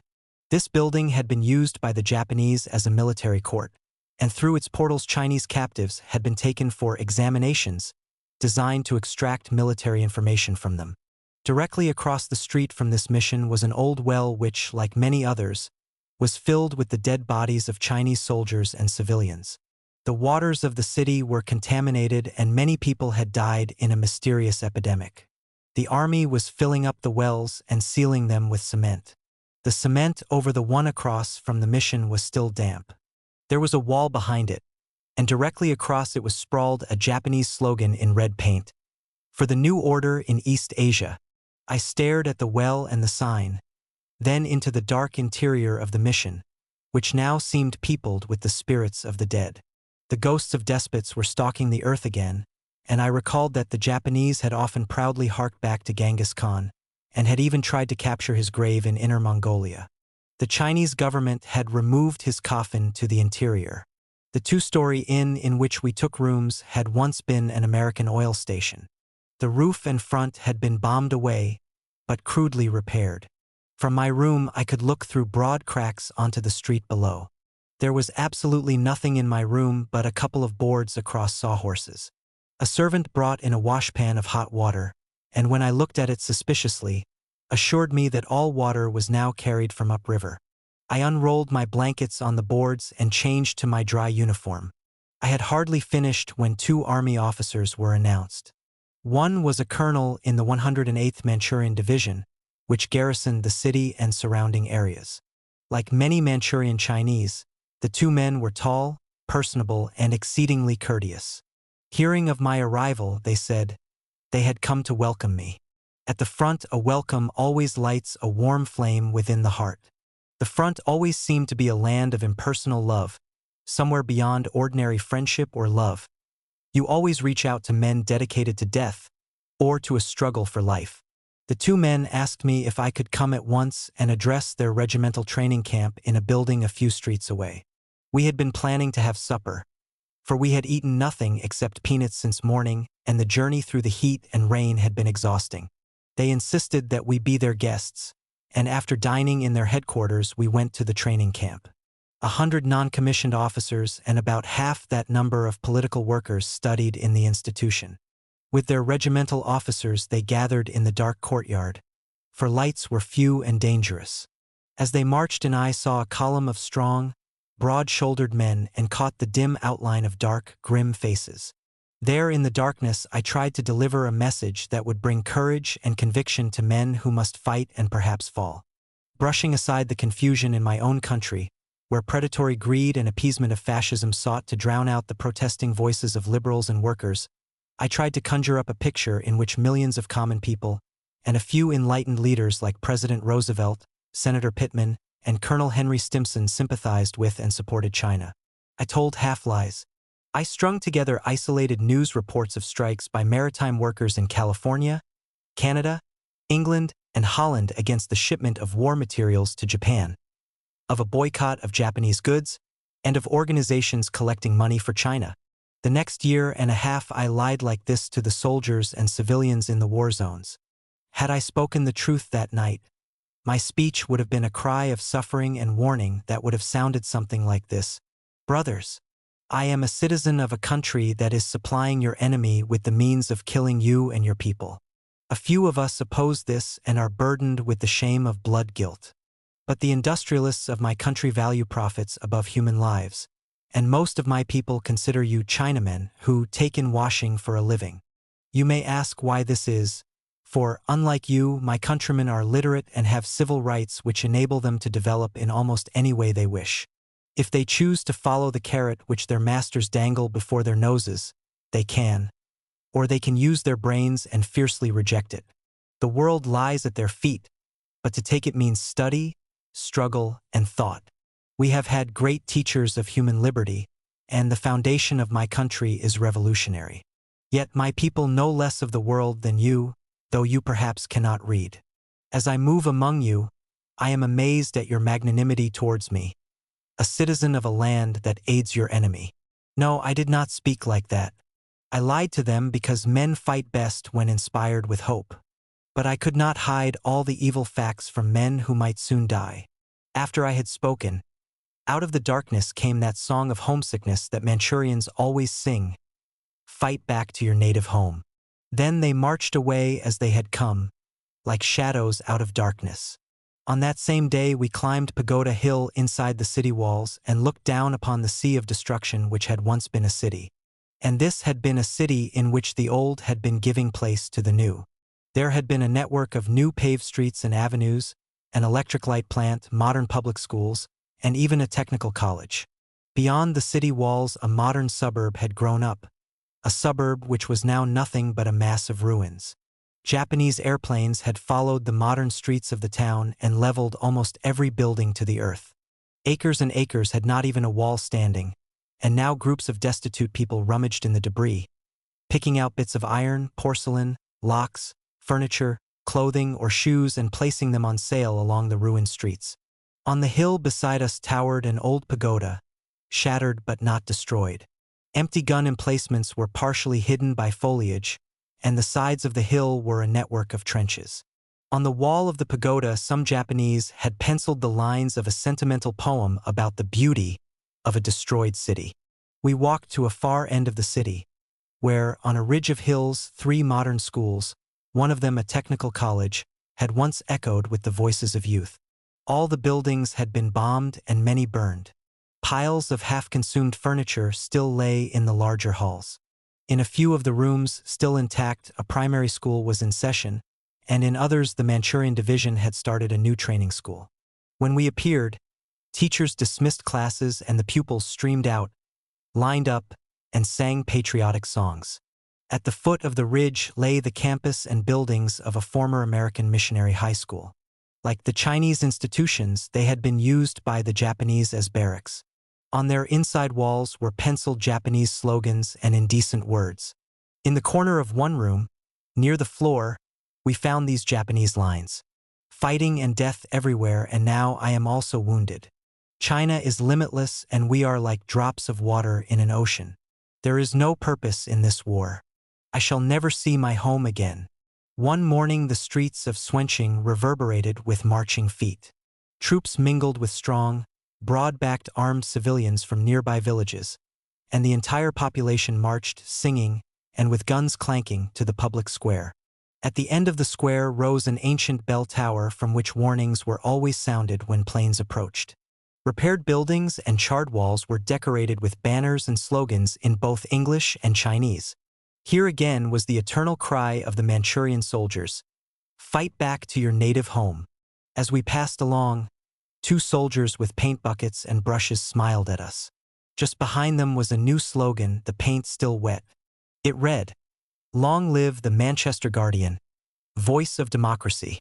A small group of young women, members of the local Women's National Salvation Association, were giving the final touches to decorations as we climbed the ladder to the platform of the bell tower. They were educated women in their 20s, eager and intelligent, and, on this occasion, glowing with pride that a woman had been the first reporter to come to the war zone along the lower Yangtze. Many men speakers were on the program that day, but in honor of our sex, a woman introduced me. She rubbed the equality of women into the hide of every lowly man in that audience, repeatedly waving her hand in my direction and calling upon them to view this pillar of emancipated womanhood who dared what no man reporter dared. The crowd gazed at me with deference. Indeed, they could do little more, for they were packed so tightly that they could only turn their eyes. The situation was inspiring. Here we stood amidst the ruins of a city, its wells filled with corpses, and its people so poor they owned only the clothes on their backs. The enemy had a strong garrison just 5 miles to the north. Their planes in Wuhu could reach us within a few minutes if they thought us worth their steel, and there was not one anti-aircraft gun to welcome them. Every creature standing before me was gambling with death. Yet men stood here speaking of the certainty of final victory, and a woman insisted on the equality of the sexes. Crossing the Yangtze. From my diary, night of August 26, 1939. Before another week is past, I shall have realized a dream of many months, to cross the broad Yangtze between the Japanese positions and go into that vast hinterland of the enemy rear in central Anhui province. There are 15,000 guerrillas of the new Fourth Army there now, and one of the regular armies has penetrated into it. Today General Yeting said it would be like going through darkest Africa. It will take months, and at the end will come Chungking. August 31st. Today at noon, staff headquarters delivered a telegram from Jawaharlal Nehru, asking where and when he could meet me. He has just arrived from India.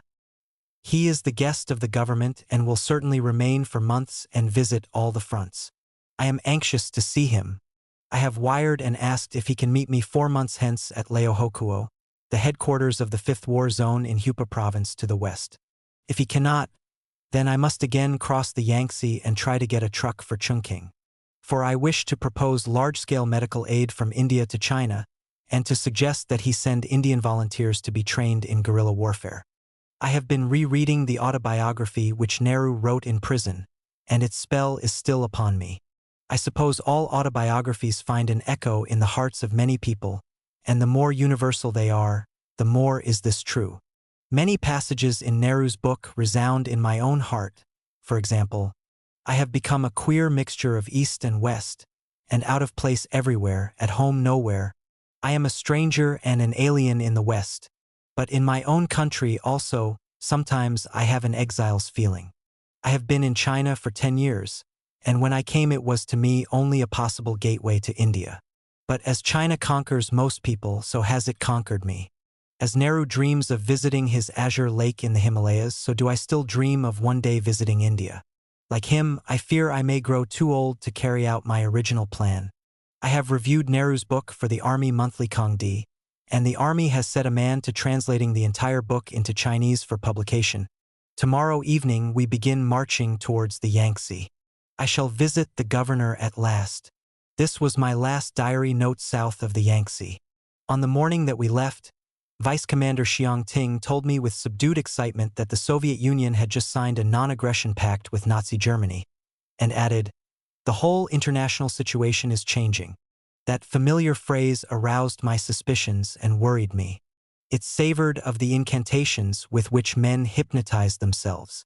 Though I pretended to know political omniscience, I could not see wherein the whole international situation was changing. I accepted the Soviet-Nazi pact as a temporary expedient, but never doubted for a moment that a fascist war against the Soviet Union was inevitable. The Munich Pact the year before had been a barefaced attempt of British and French imperialists to drive Nazi armies eastwards against the Soviet Union.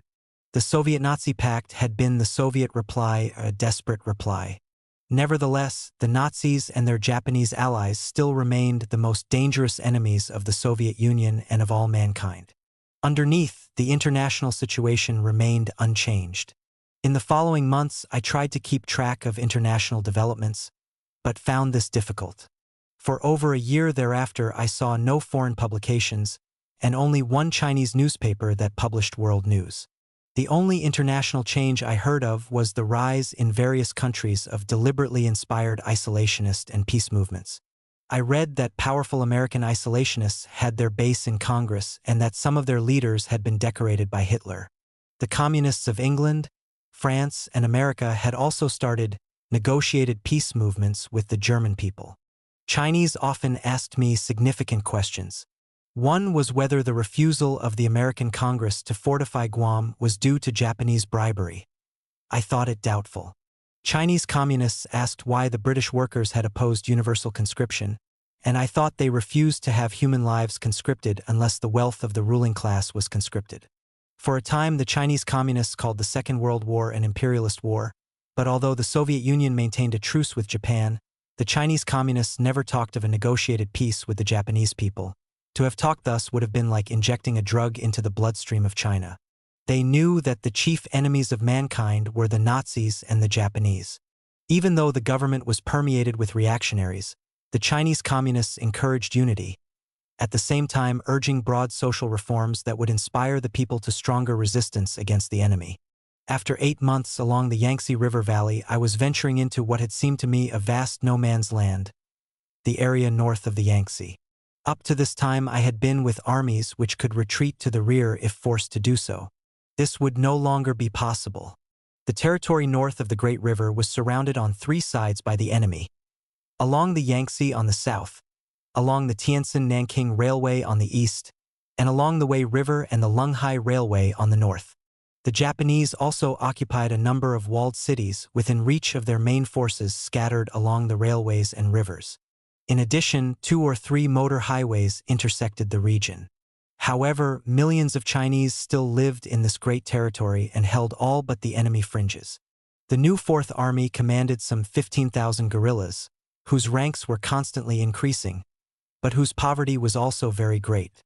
The column of men with which I would go consisted of 100 trained military and political workers, among the latter a small front service corps of educated youth.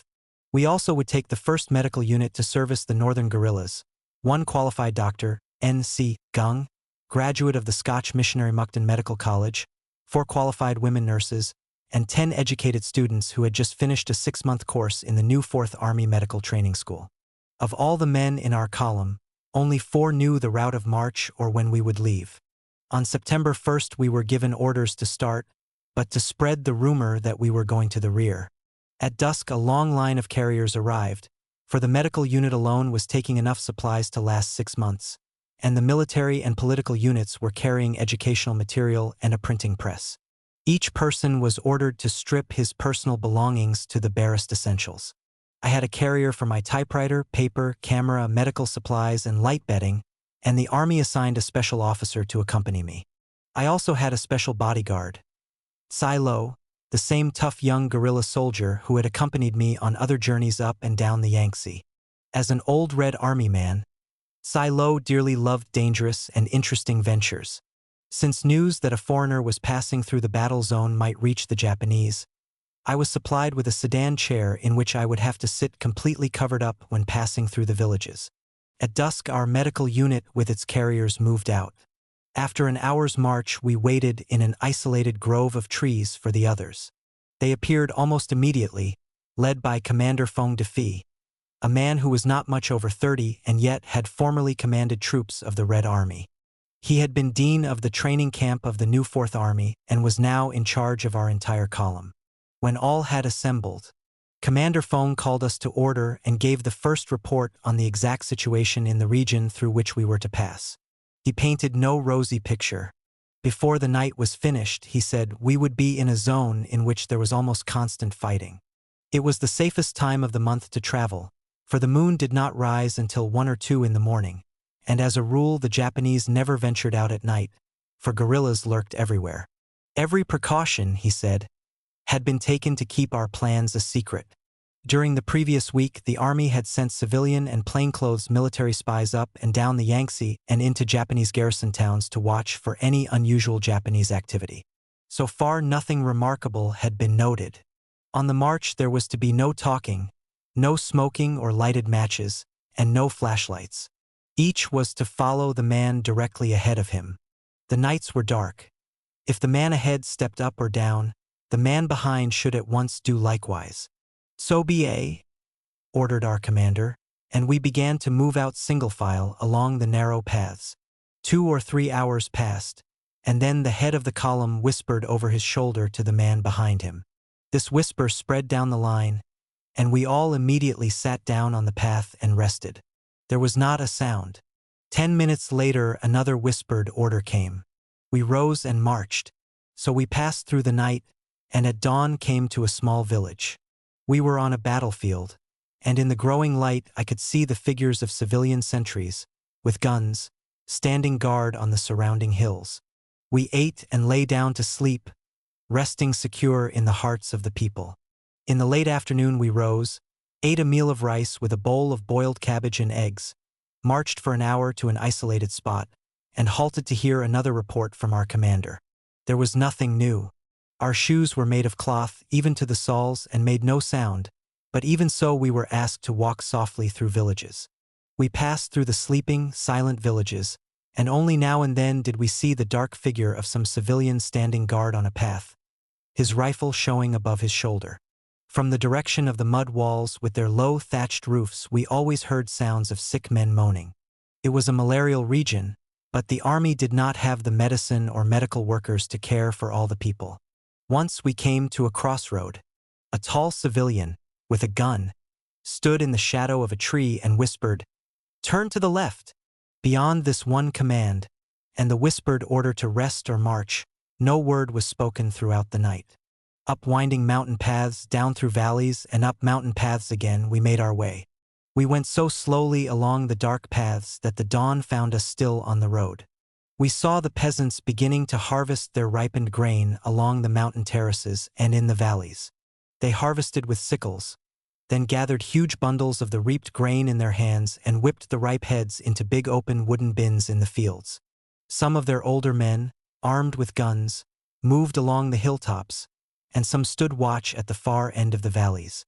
On September 3rd, before crossing the Yangtze, we took our last rest in a deserted temple high in the mountains.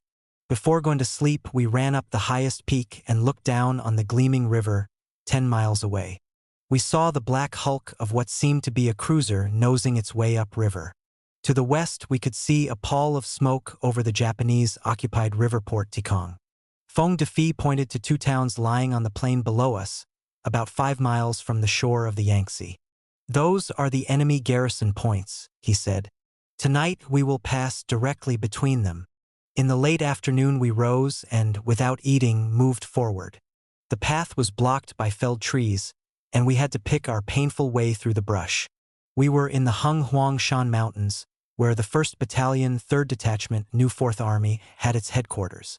I remember sitting in the lovely, cool little courtyard of the commander, Chun Linhung. He and the vice commander, Ma Changyan, had formerly been peasants and also commanders in the 10th Red Army Corps, whose leader was the famous Fang Qiming, long since dead. These 2 commanders, with their chief of staff and a number of other men, gathered to talk with us. They had thrown a cordon sanitaire around the village to prevent any news of our arrival from reaching the Japanese garrisons on the plain below. I was in the midst of youth. With the exception of Fong Defi, there was not a man in the courtyard over 30 years of age. They literally seethed with energy. They told us that they had laid an ambush for the Japanese the night before and wiped out many of them. As we ate, they said, "Our fighting is not guerrilla warfare, not mobile warfare, not positional warfare. It's just nothing at all. There are no more than 1,000 enemy soldiers on the plain below. If all our troops were concentrated along the river and organized in small units for guerrilla and mobile warfare, we could clean out this region. As they began to discuss our crossing, they spread a military map on the table, but we hardly needed a map, for we could see the plain below and even the distant Yangtze. When we reached our port of embarkation, the Japanese at Tikong would be just 20 li, 7 miles, to our west, and their gunboat would be able to reach us in a few minutes. It would take 45 minutes to cross the Yangtze. Our boats would be nearly halfway across before the enemy learned that we had left. Add 15 minutes to that, and we would be near the north shore. The troops along the shore would in the meantime have opened up with heavy machine guns to divert them. As a rule, it's just a little jaunt, said one of the commanders. Our men like it. A typical reaction to all this was that of Dr. Gung's personal orderly, Sai Bantang. He was a poor peasant of about 30 years of age who had joined the army a few months before.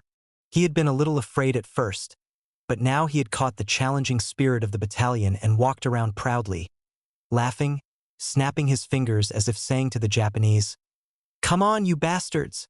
I also remember vividly how Tsai Lo, my bodyguard, stood tall and straight by my side, watching as I wrote in my diary. I had given him my pistol to examine and put in order. Finishing, he said, "Come," and I turned to put the diary in my attaché case. But I saw that Tsai had the case over his shoulder, for he was young and strong and always insisted on relieving me of every burden. We left the courtyard and went to a small grove of trees, where I found a remarkable gathering.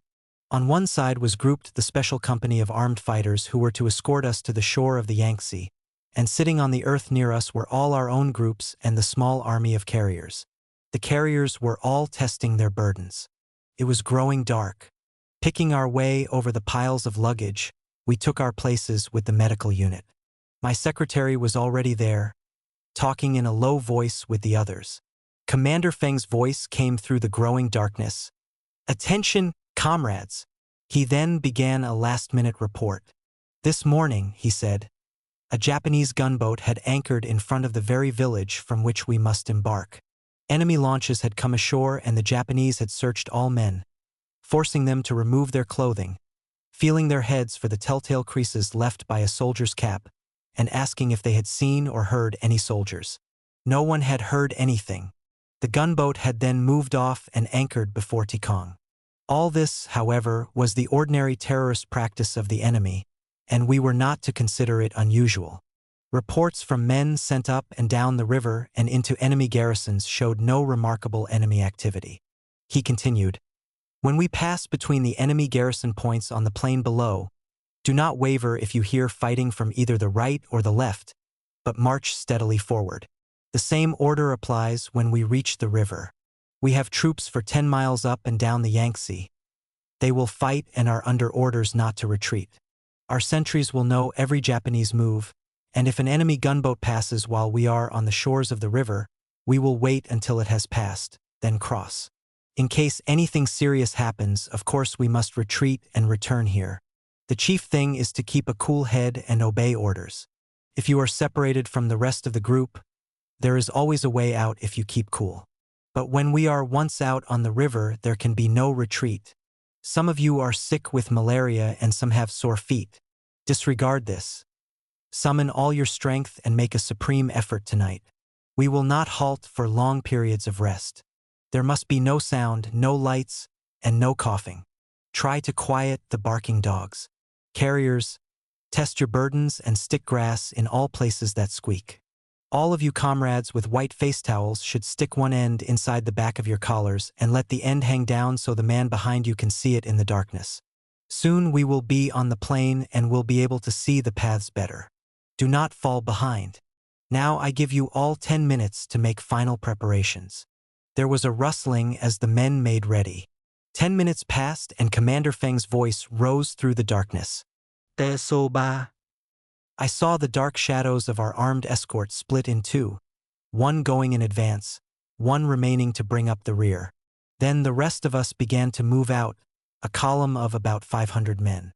I could hardly see, so I reached out and placed my arm on Tsai Lo's shoulder as we moved single file down the long, winding mountain path. As we approached a darkened, sleeping village, a chorus of mongrels would begin to bark. They heralded the approach of our advance guards and continued to announce us until the last man had vanished. By that time our advance guards had reached another village, and the dogs there would begin. Nothing could quiet them.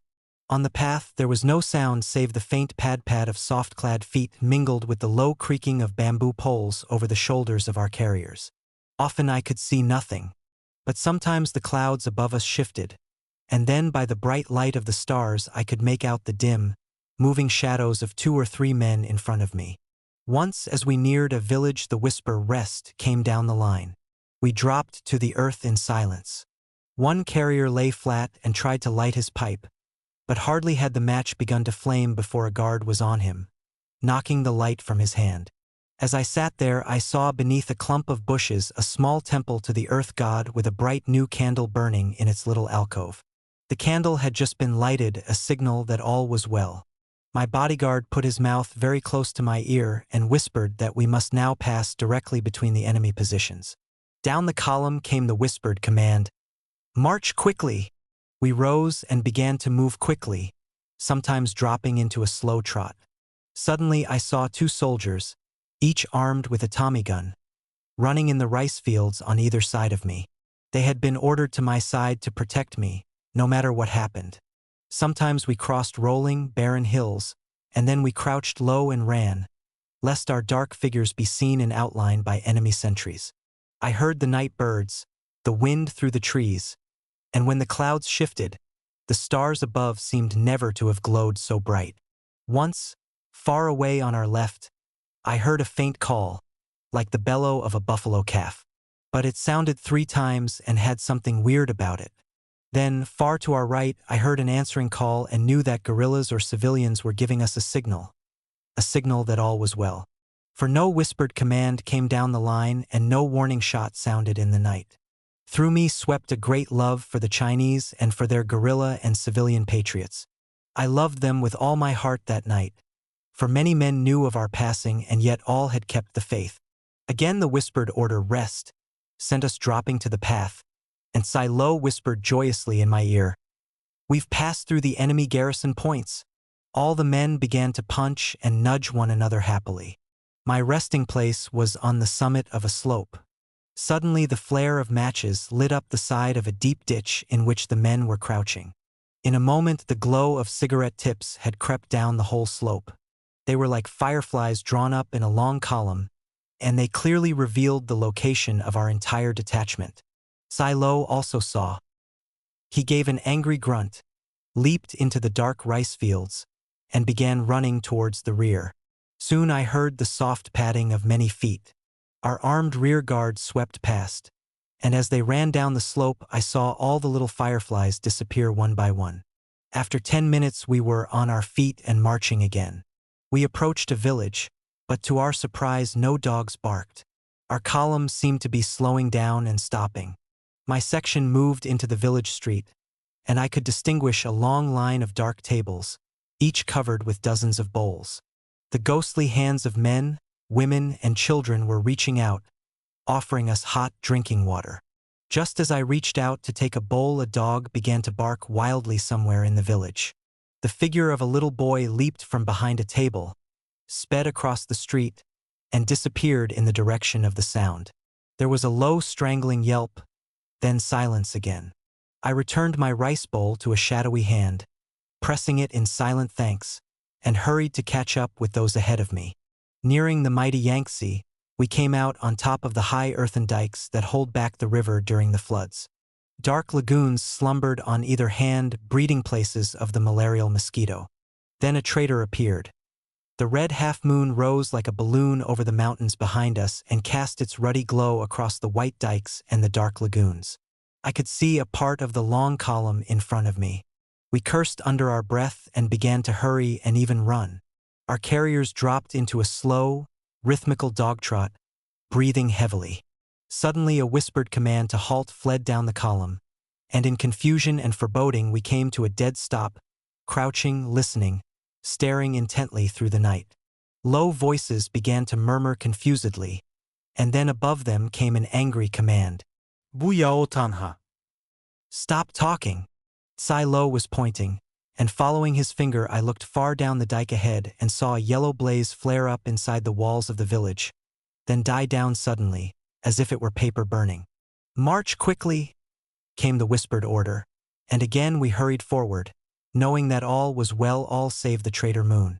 I heard the thud of running feet, and again our rear guards sped past us. They fanned out and surrounded the village ahead of us. Their dark figures soon moved along the top of the village wall, rifles in hand, and some ran through the streets to stand in the shadow of houses, watching for any signal flares that might be sent up by traitors. Down the dikes came a civilian in white jacket and trousers, sauntering along as if out for an evening stroll. As he passed me, I lowered my head lest he see the face of a foreigner. Right behind me he halted and said, "Everything's in order," and came sauntering back. We did not enter the village, but halted in a depression on the shores of a tributary of the Yangtze. Here 2 great river junks lay creaking, their sails up and their gangplanks down and waiting. Our carriers ran up one plank, quickly and silently dropped their burdens into the open hold, and then ran down the other. Within a few minutes the junks were loaded. As we waited, I heard whispering and low talking. Sai Lo took my arm and said, "Take this junk? It goes first." My secretary and I ran up the plank, forgetting to bid Sai Lo farewell. He was returning that night to the mountains, going back with our armed escort. Then I learned that those who took this first junk had a better chance of surviving. It would leave 10 minutes before the other. Many of our people were exhausted and 2 women nurses had been sick for hours with a malarial attack. Ignoring the danger, they all fell flat on the deck, closed their eyes, and slept like the dead. The grate or at the stern of our junk began to creak and we saw that we were pushing off. Soon we came out on the broad bosom of the Yangtze, blanketed in a silvery haze. A rolling and mighty river, it stretched before us like an ocean. At this point it was 5 miles wide as the crow flies, but actually 70 li, about 23 miles, from our place of embarkation to the village where we were to land. We anxiously peered at the dark shore and disappearing buildings behind us. The half-moon was now high above, casting a long silvery path over the waters. Flaky clouds floated across its face. The wind blew strong and fresh, and we cried out in joy as it bellied out the great ragged sails and sent us leaping forward. Our eyes scanned the mist, watchful for enemy gunboats, and we strained our ears for any sound of firing. Suddenly the sails went limp and the boatmen began to tack back towards the receding shore. Fear seized us. Each minute seemed an eternity. Finally the boatman turned the junk. The sail filled out again, and we sped on and on towards a long black line that gradually became a shore edged with trees. On our left was the low, sandy beach of an island where we would have landed had the enemy attacked. 2 big junks were anchored near it. As we approached, one of our boatmen leaped up as if catapulted and bellowed furiously, "Who are you? Who are you?" Came back a contemptuous shout. Our boatman was infuriated. "Get out of here," he yelled.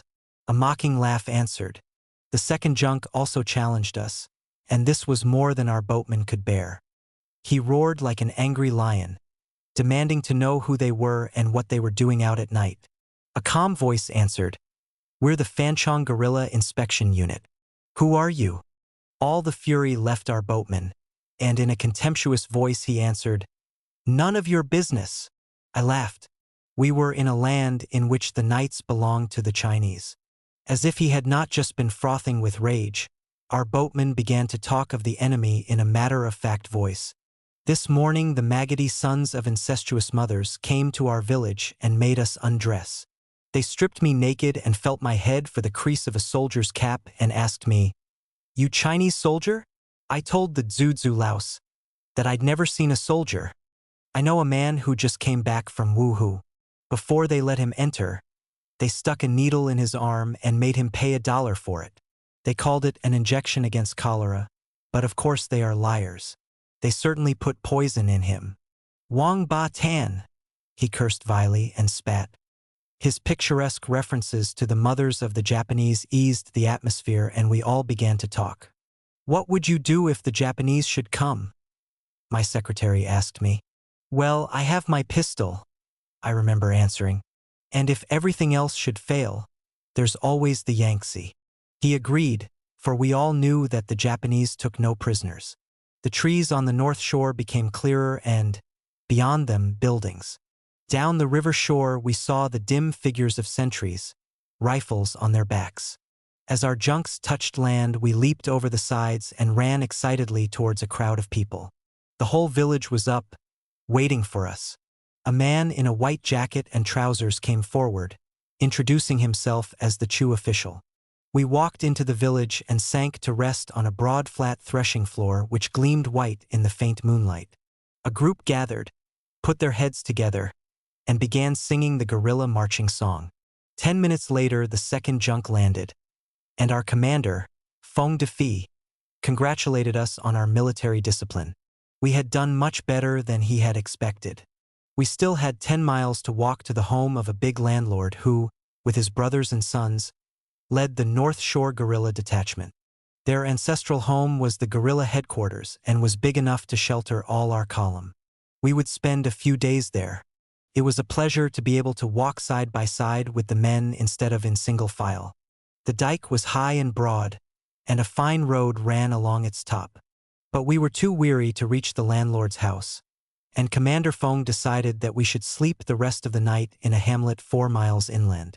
The village lay silent in sleep, and only a few people came out to see what the noise was. Leaning against the houses in the public square was some harvesting equipment. We pulled down huge mats, drying trays, and benches and unrolled our bedding on them. Some men climbed inside the wheat bins to sleep. I was one of the few who possessed a mosquito net. I hung this from the branches of a tree so that it would drape over me, but few of us could sleep, for the huge black mosquitoes that infest the north swarmed on all sides. The men built smudge fires of paper and leaves and kept moving about restlessly. We rose at the first signs of dawn and prepared to march 6 miles to a place where we would get breakfast and perhaps some rest. To Dr. Gung, who walked by my side, I complained that I was weary, hot, damp, and sticky, and that never before had I seen mosquitoes as big as birds. On one side of the dike flowed a broad canal, and on the other stretched fields of wheat, corn, and kaolyong, a kind of sorghum. We seemed to have left the ricelands behind. The south shore of the Yangtze had been semi-tropical.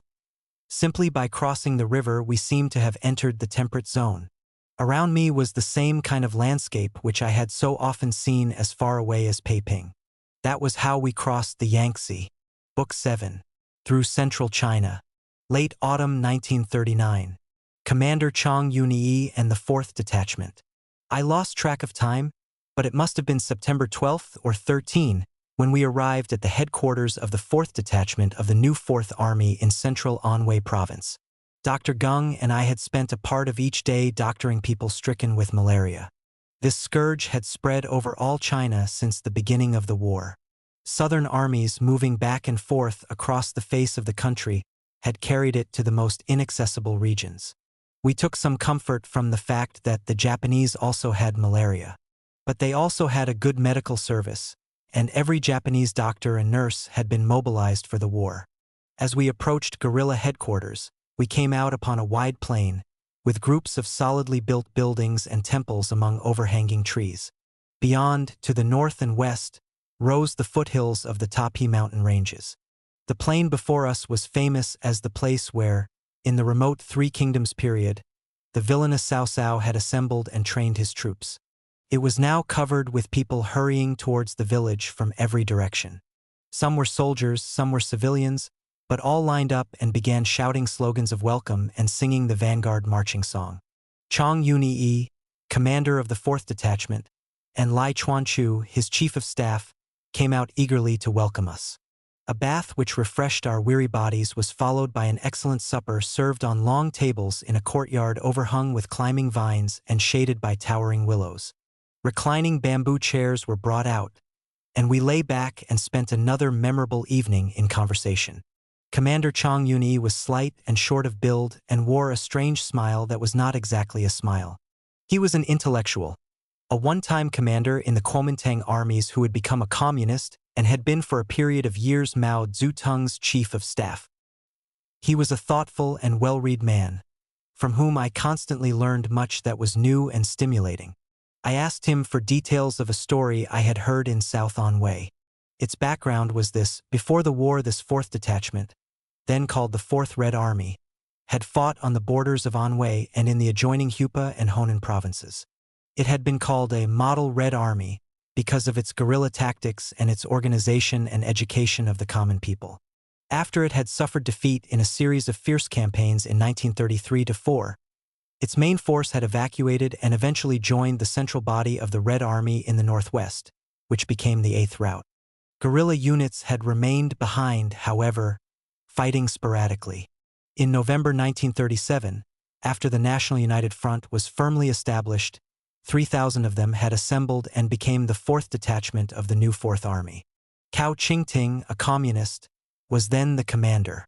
In May and June 1938, when the Japanese began their many-pronged offensive against Hankow, Generalissimo Chiang ordered the detachment to organize into 2 regiments and to strike at the rear of the enemy along the Tientsin-Nanking Railway and along the highways in Anhui.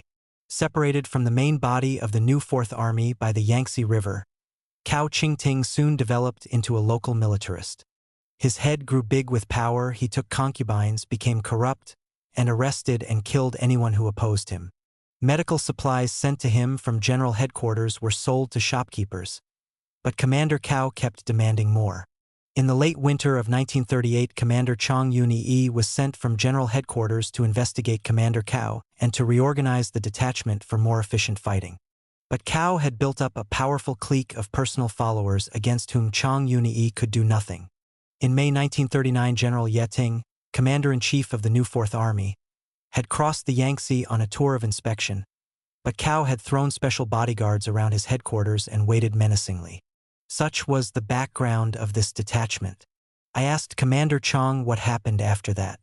He smiled his strange smile and said that General Ye, totally unarmed, had walked right through the cordon of Cao's bodyguards and said, "Commander Cao, I place you under arrest." And to Commander Cao's utter stupefaction, his bodyguards had not fired a shot. General Ye even brought him to public trial before his own soldiers. They voted for his death, and in June 1939 General Ye ordered the sentence to be carried out. 2 of Commander Cao's concubines, who lived near headquarters, were both expecting children by him. They received a maintenance allowance from the army, for it was felt that the fault was not theirs. When I heard this story, my admiration for General Ye Ting increased, and I remembered his stubborn mouth, his fearlessness, his vision, and his militant, vital culture. This guerrilla detachment had recently captured a number of Chinese who had become Japanese spies. One was being held in headquarters. In the hope of saving his life, this fellow admitted that as a result of an investigation he had made of the general headquarters of the army to the south of the river, the whole valley in which the headquarters was located had been bombed and over 100 people killed and wounded. I had been in the very midst of that bombing and, lying in a shallow ditch, had watched with horror as the planes, flying low, tried to hit the hospital. The planes had even gone after a herd of draft buffalo, machine gunning and killing 16 of them. The prisoner talked freely of a spy ring of which he was a member. These rings were organized in groups, each headed by a big man, a Chinese landlord or merchant. The particular group to which the prisoner belonged had its center in Tunling, a town on the south shore near the Japanese garrison at Sunan. Ordinary spies were paid $15 a month, he said, but sometimes the big men paid poor men $1 for each piece of military news they brought in. The poor men did not know for whom they were really working, and since their homes had been destroyed, they welcomed every cent that came their way. In the evenings, Commander Chang Yuni and members of his staff sat in the courtyard of the peasant home where I was staying.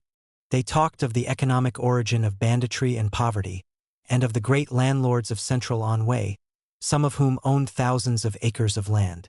The landlords had fled far to the rear or to port cities under foreign protection, but had left agents behind to collect the same rents and the same usurious rates on loans as before the war.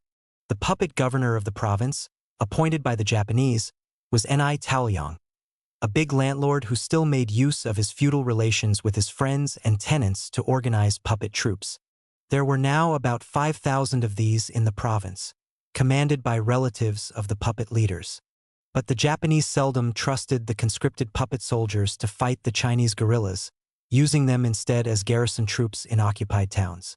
The puppets were bad fighters, and the guerrillas had already captured and disarmed hundreds of them. Bandit gangs were paid by the Japanese to disturb the countryside, and few people dared travel without the protection of troops.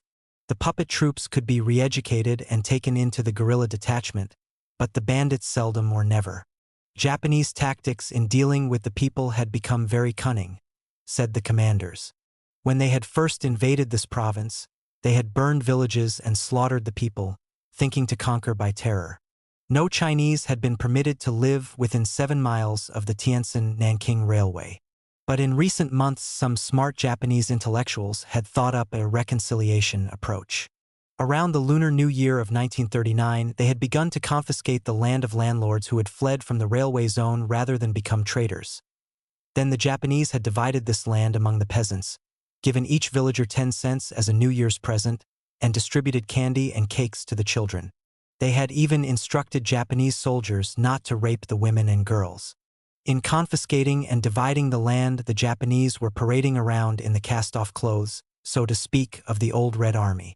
They had also learned from the Chinese the value of slogans, and had painted the walls with such pronouncements as, "Peace and prosperity to China," "Lay down your guns and take up the plow," "Oppose the communist bandits," and "Oppose corrupt government and support the reformed government at Nanking." The Japanese even took a leaf from the book of the Chinese Red Cross Medical Corps and began to send out mobile medical units to vaccinate the people against smallpox, cholera, and typhoid, and to treat them for other ailments. But their appeasement tactics nearly always failed. Since they were essentially an army of conquest, everything they did was for their own protection and power, and their soldiers had tasted blood too long to respect orders. The Japanese soldiers, moreover, were poor men who wanted to send money and valuables home to their families. Unlike their officers, they got nothing from the drug and opium traffic or from confiscated Chinese banks and industries. So they took ruthlessly from the people. The people were thus compelled to fight them. Every man knew the true face of the Japanese, and all their slogans, their candy and cakes, their feigned kindness to children and animals, could not hide it. At Reveille each morning, the doctors and nurses moved out into the hills to conduct physical examinations of the troops. This was a new phase of the Chinese Revolution. The soldiers had never before had a physical examination, and the new Fourth Army was the first in China to introduce the system. The practice was not universal even here, and it was not yet possible to examine all new volunteers. The examinations aroused tremendous excitement among the soldiers and the civilian population, and they spoke of them almost with reverence. Radio news of the arrival of the 1st Medical Unit had been sent to all the fighting units, and the first 7 stretchers carrying wounded men had already arrived. A new hospital was being prepared in a village. When Dr. Gung told one wounded man that medical supplies would not arrive until the following day, the man answered, "It does not matter. Just to see a doctor makes me feel better." On the 4th day, when the mass meetings of welcome were over, the women's conference a thing of the past, and the many interviews ended, I had time to accompany the medical unit on its rounds. The bugle awoke us at dawn, and with the doctor and nurses I walked for an hour through murmuring bamboo forests to the temple which housed the training camp of the 3 central Anhui guerrilla detachments. 180 lower officers, and soldiers selected to become lesser commanders, were studying in this camp. There was a teaching staff of 15, and henceforth a new course in hygiene would be given by one of the women nurses. By noon, the physical examinations were finished and the results cursorily summarized. Of the students, 100% had trachoma, 20% hernia, 30% malaria, 20% caries, 50% scabies. There were many cases of intestinal disorders, and 8 men had active tuberculosis. There was no venereal disease. This record was about the average for all the troops, and was perhaps the average for the civilian population from which the soldiers came. I spent the afternoon talking with the training camp students about their lives, ideas, studies, and fighting records. Most of them were former Red Army men, and of these the majority were poor peasants. The rest were artisans. Most had already fought from 8 to 10 years. Some of those who had joined the army after the Japanese invasion had been selected to study because of their fighting records. There was one intellectual, a student, destined to be a political director. The men took me through their billets and classrooms. A large wall newspaper was pasted up in the main lecture hall, and the halls were hung with slogans like, "Fight and Study," and "Consolidate the United Front." The billets were clean and orderly, but more barren than anything I had so far seen. Down the length of each room were rows of bare boards laid across sawhorses, and at the head lay each man's blanket, neatly folded. This blanket consisted of a double layer of dark blue cotton cloth 2 yards long, this and nothing else for summer or winter. On wooden pegs above the bed hung each man's rifle and ammunition belt, and beneath it his shoebow or cloth kit bag. The blanket, the shoebow, the rifle, and the uniforms on their backs were the sole possessions of these guerrillas. I asked to examine the contents of some of the shoebow, and half a dozen were immediately placed before me. A typical one was that of Hu Chiachin, a 27-year-old platoon commander.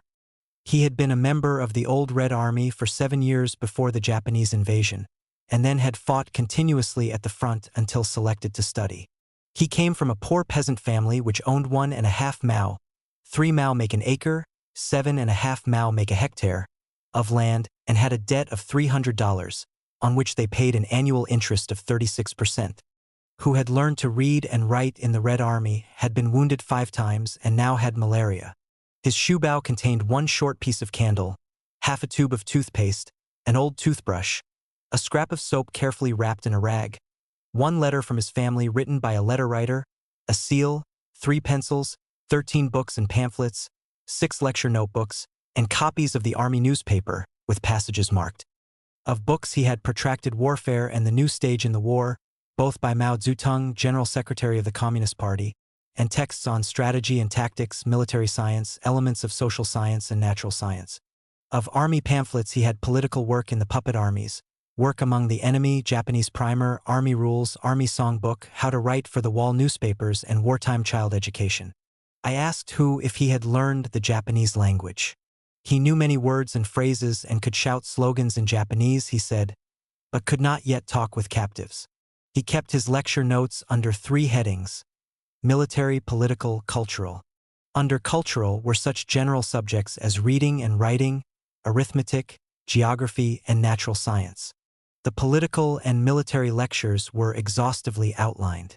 The lectures on guerrilla warfare included, for example, such subjects as the general principles of guerrilla warfare, where to carry on guerrilla warfare, tasks, reserves, guerrilla warfare and the people, how to destroy enemy communications, capture of enemy transports, espionage, supplies, education.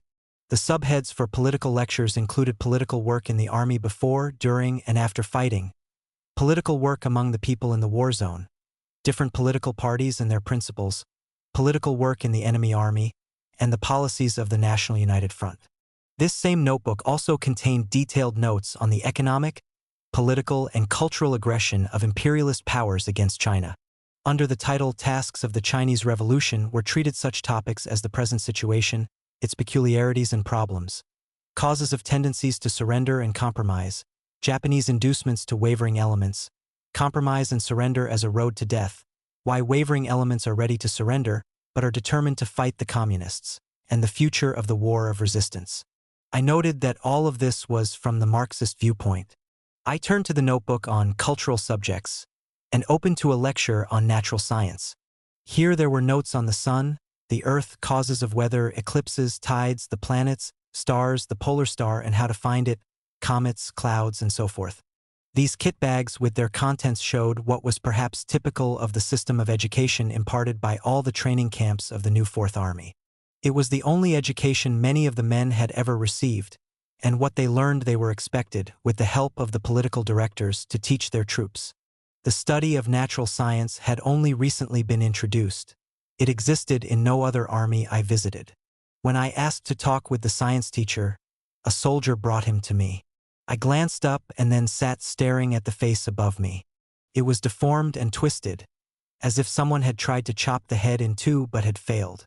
A broad, deep, black scar started from the nose, ran across the cheek and jaw, down along the neck under the ear, and stopped just short of the spinal column in the back. The scar sprayed out on both sides, as if the flesh had been torn by some jagged instrument, and the fractured jaw had thrown the mouth to one side. The teacher stood in silence, waiting. Then I looked above the scar into his eyes and rose to my feet. They were as level as the eyes of death, and in them was an expression beyond all earthly things, beyond all pain and suffering. From his twisted mouth came the slow but clear words, "I also was a member of the Chinese Red Cross. That is why my face is deformed. The Japanese tried to chop off my head." I gasped, finally recovered, and began asking questions, trying as gently as I could to draw his story from him. During the general retreat from Shanghai, this teacher, Chang Yen, had been a member of a Red Cross first aid unit that had established temporary dressing stations along the roads of retreat. On November 8th it established a station near Qinpu, south of Shanghai, below a hill on which stood a French Catholic mission and observatory. Near that place a company of Japanese had suddenly attacked the unit. "Our ambulances," said Chang Yen, "had a Red Cross on each side and we all wore broad Red Cross armbands. We had no guns and could only run. The Japanese killed 9 of us. Some Japanese rose up right in front of me and I saw a big sword with jagged teeth down one edge, such as the enemy uses to saw through barbed wire entanglements." Chang Yen paused, turned his head slowly, and stared into space. "When I returned to consciousness," he continued after a moment, "I was lying in a little stream. I dipped up water and threw it over my face, and it was bloody. I crawled up the bank, but could see no one. Our ambulances were partly burned, and dressings and medicine were scattered about. Then I saw a man's hand appear above a grave mound. When I raised my hand, he came running and helped me dress my wound. This villager and others had hid in holes dug along the banks of the stream, covering the openings with branches and weeds. He carried me to a dugout and kept me there until one day he told me that the Catholic priest on the hill would cure me if I would permit. That night the priest came, and he and the villager helped me up the hill, and I lay in the priest's home for 3 weeks. There were 30 other wounded men there, some soldiers, some civilians. Japanese soldiers sometimes came and asked to search for soldiers, but the old priest said it was his private home, and if they entered, there would be complications between France and Japan. After 3 weeks, the priest gave me some clothing and money, and peasants led me over the battlefield into the interior. The villages were in ruins, and only a few old people tried to hide in them. The decaying corpses of our soldiers and people lay everywhere. The air was sickening. After a number of weeks, I reached South Anhui and heard that the new Fourth Army was being formed to fight the enemy in the rear. I volunteered to fight as a soldier, but the army said the soldiers needed knowledge. So I began to teach natural science because I had been a science teacher at Wuzheng before the war. When he had finished, I asked leave to take his picture, explaining that it would be proof of his story. "Proof?" he repeated in amazement. I explained that there were many people in foreign countries who did not believe such stories, who thought them fabricated. "Why shouldn't they believe?" he asked, still utterly baffled. "I don't know," I answered feebly. "Perhaps people like to see and hear only pleasant things." He lowered his eyes and kept silent, and a feeling of shame flooded over me. With something like sarcasm, he said I could take the picture. To keep him talking, I hurriedly asked how he liked army life. "Like it?" he answered. "I never thought of liking or disliking it. It has to be done. The only thing I don't like is the lack of teaching material. We have nothing, though I've written a small textbook and made a globe and a few things like that. If you could collect material for us, it would help." I promised, but it was over a year later when I reached the far west before I could fulfill the promise. On the evening of September 18th, Dr. Gung and I went to staff headquarters to bid Commander Chang Yun-yi farewell. I was leaving for Laiwang in reply to the governor's invitation to visit the provincial capital. The commander, ill with malaria, sat up in bed and asked me what my observations had been in the training camp. It was by no means as good as the camp in general headquarters, he added, for it was new and lacked trained teachers. I told the commander of the stories the men had related to me about battles with the Japanese and what they had seen of enemy strength and weaknesses. The Japanese were so well equipped, so well fed and clothed, they had said, that it took 3 Chinese to capture 1 Japanese, and even then they generally had to wound him. They accepted without complaint all the difficulties of their life. Poor weapons, little ammunition, bad food and clothing, and the lack of medical workers and supplies. Instead, they talked of the ways they might overcome difficulties that would have appalled Western soldiers. One soldier told how he had been wounded while attacking a Japanese motor convoy along a highway leading from the Yangtze port city of Onking. The soldier said that after supper one evening a civilian had come running with news of an approaching convoy. Immediately the soldier and many villagers had made for the highway and taken positions along the sloping banks. Soon they saw 5 enemy ammunition trucks approaching slowly, guarded by a cavalry unit of about 50 men. The guerrillas knew that horses could not be driven down the embankment. So they waited until the convoy was directly abreast of them and then attacked the horsemen with hand grenades.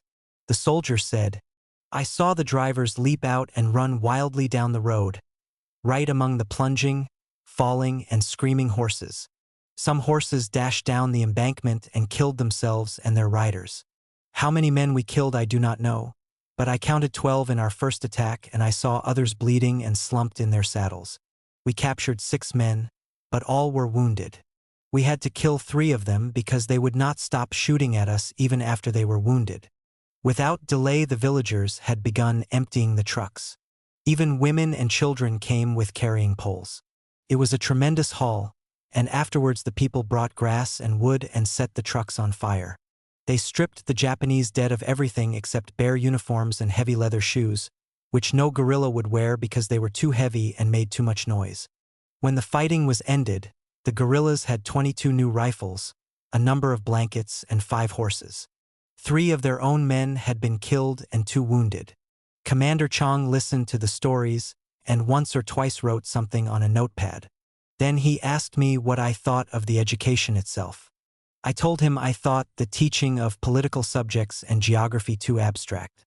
The men were learning the names of various foreign countries, but had no conception of their location on the globe. In particular, I said they lacked a map.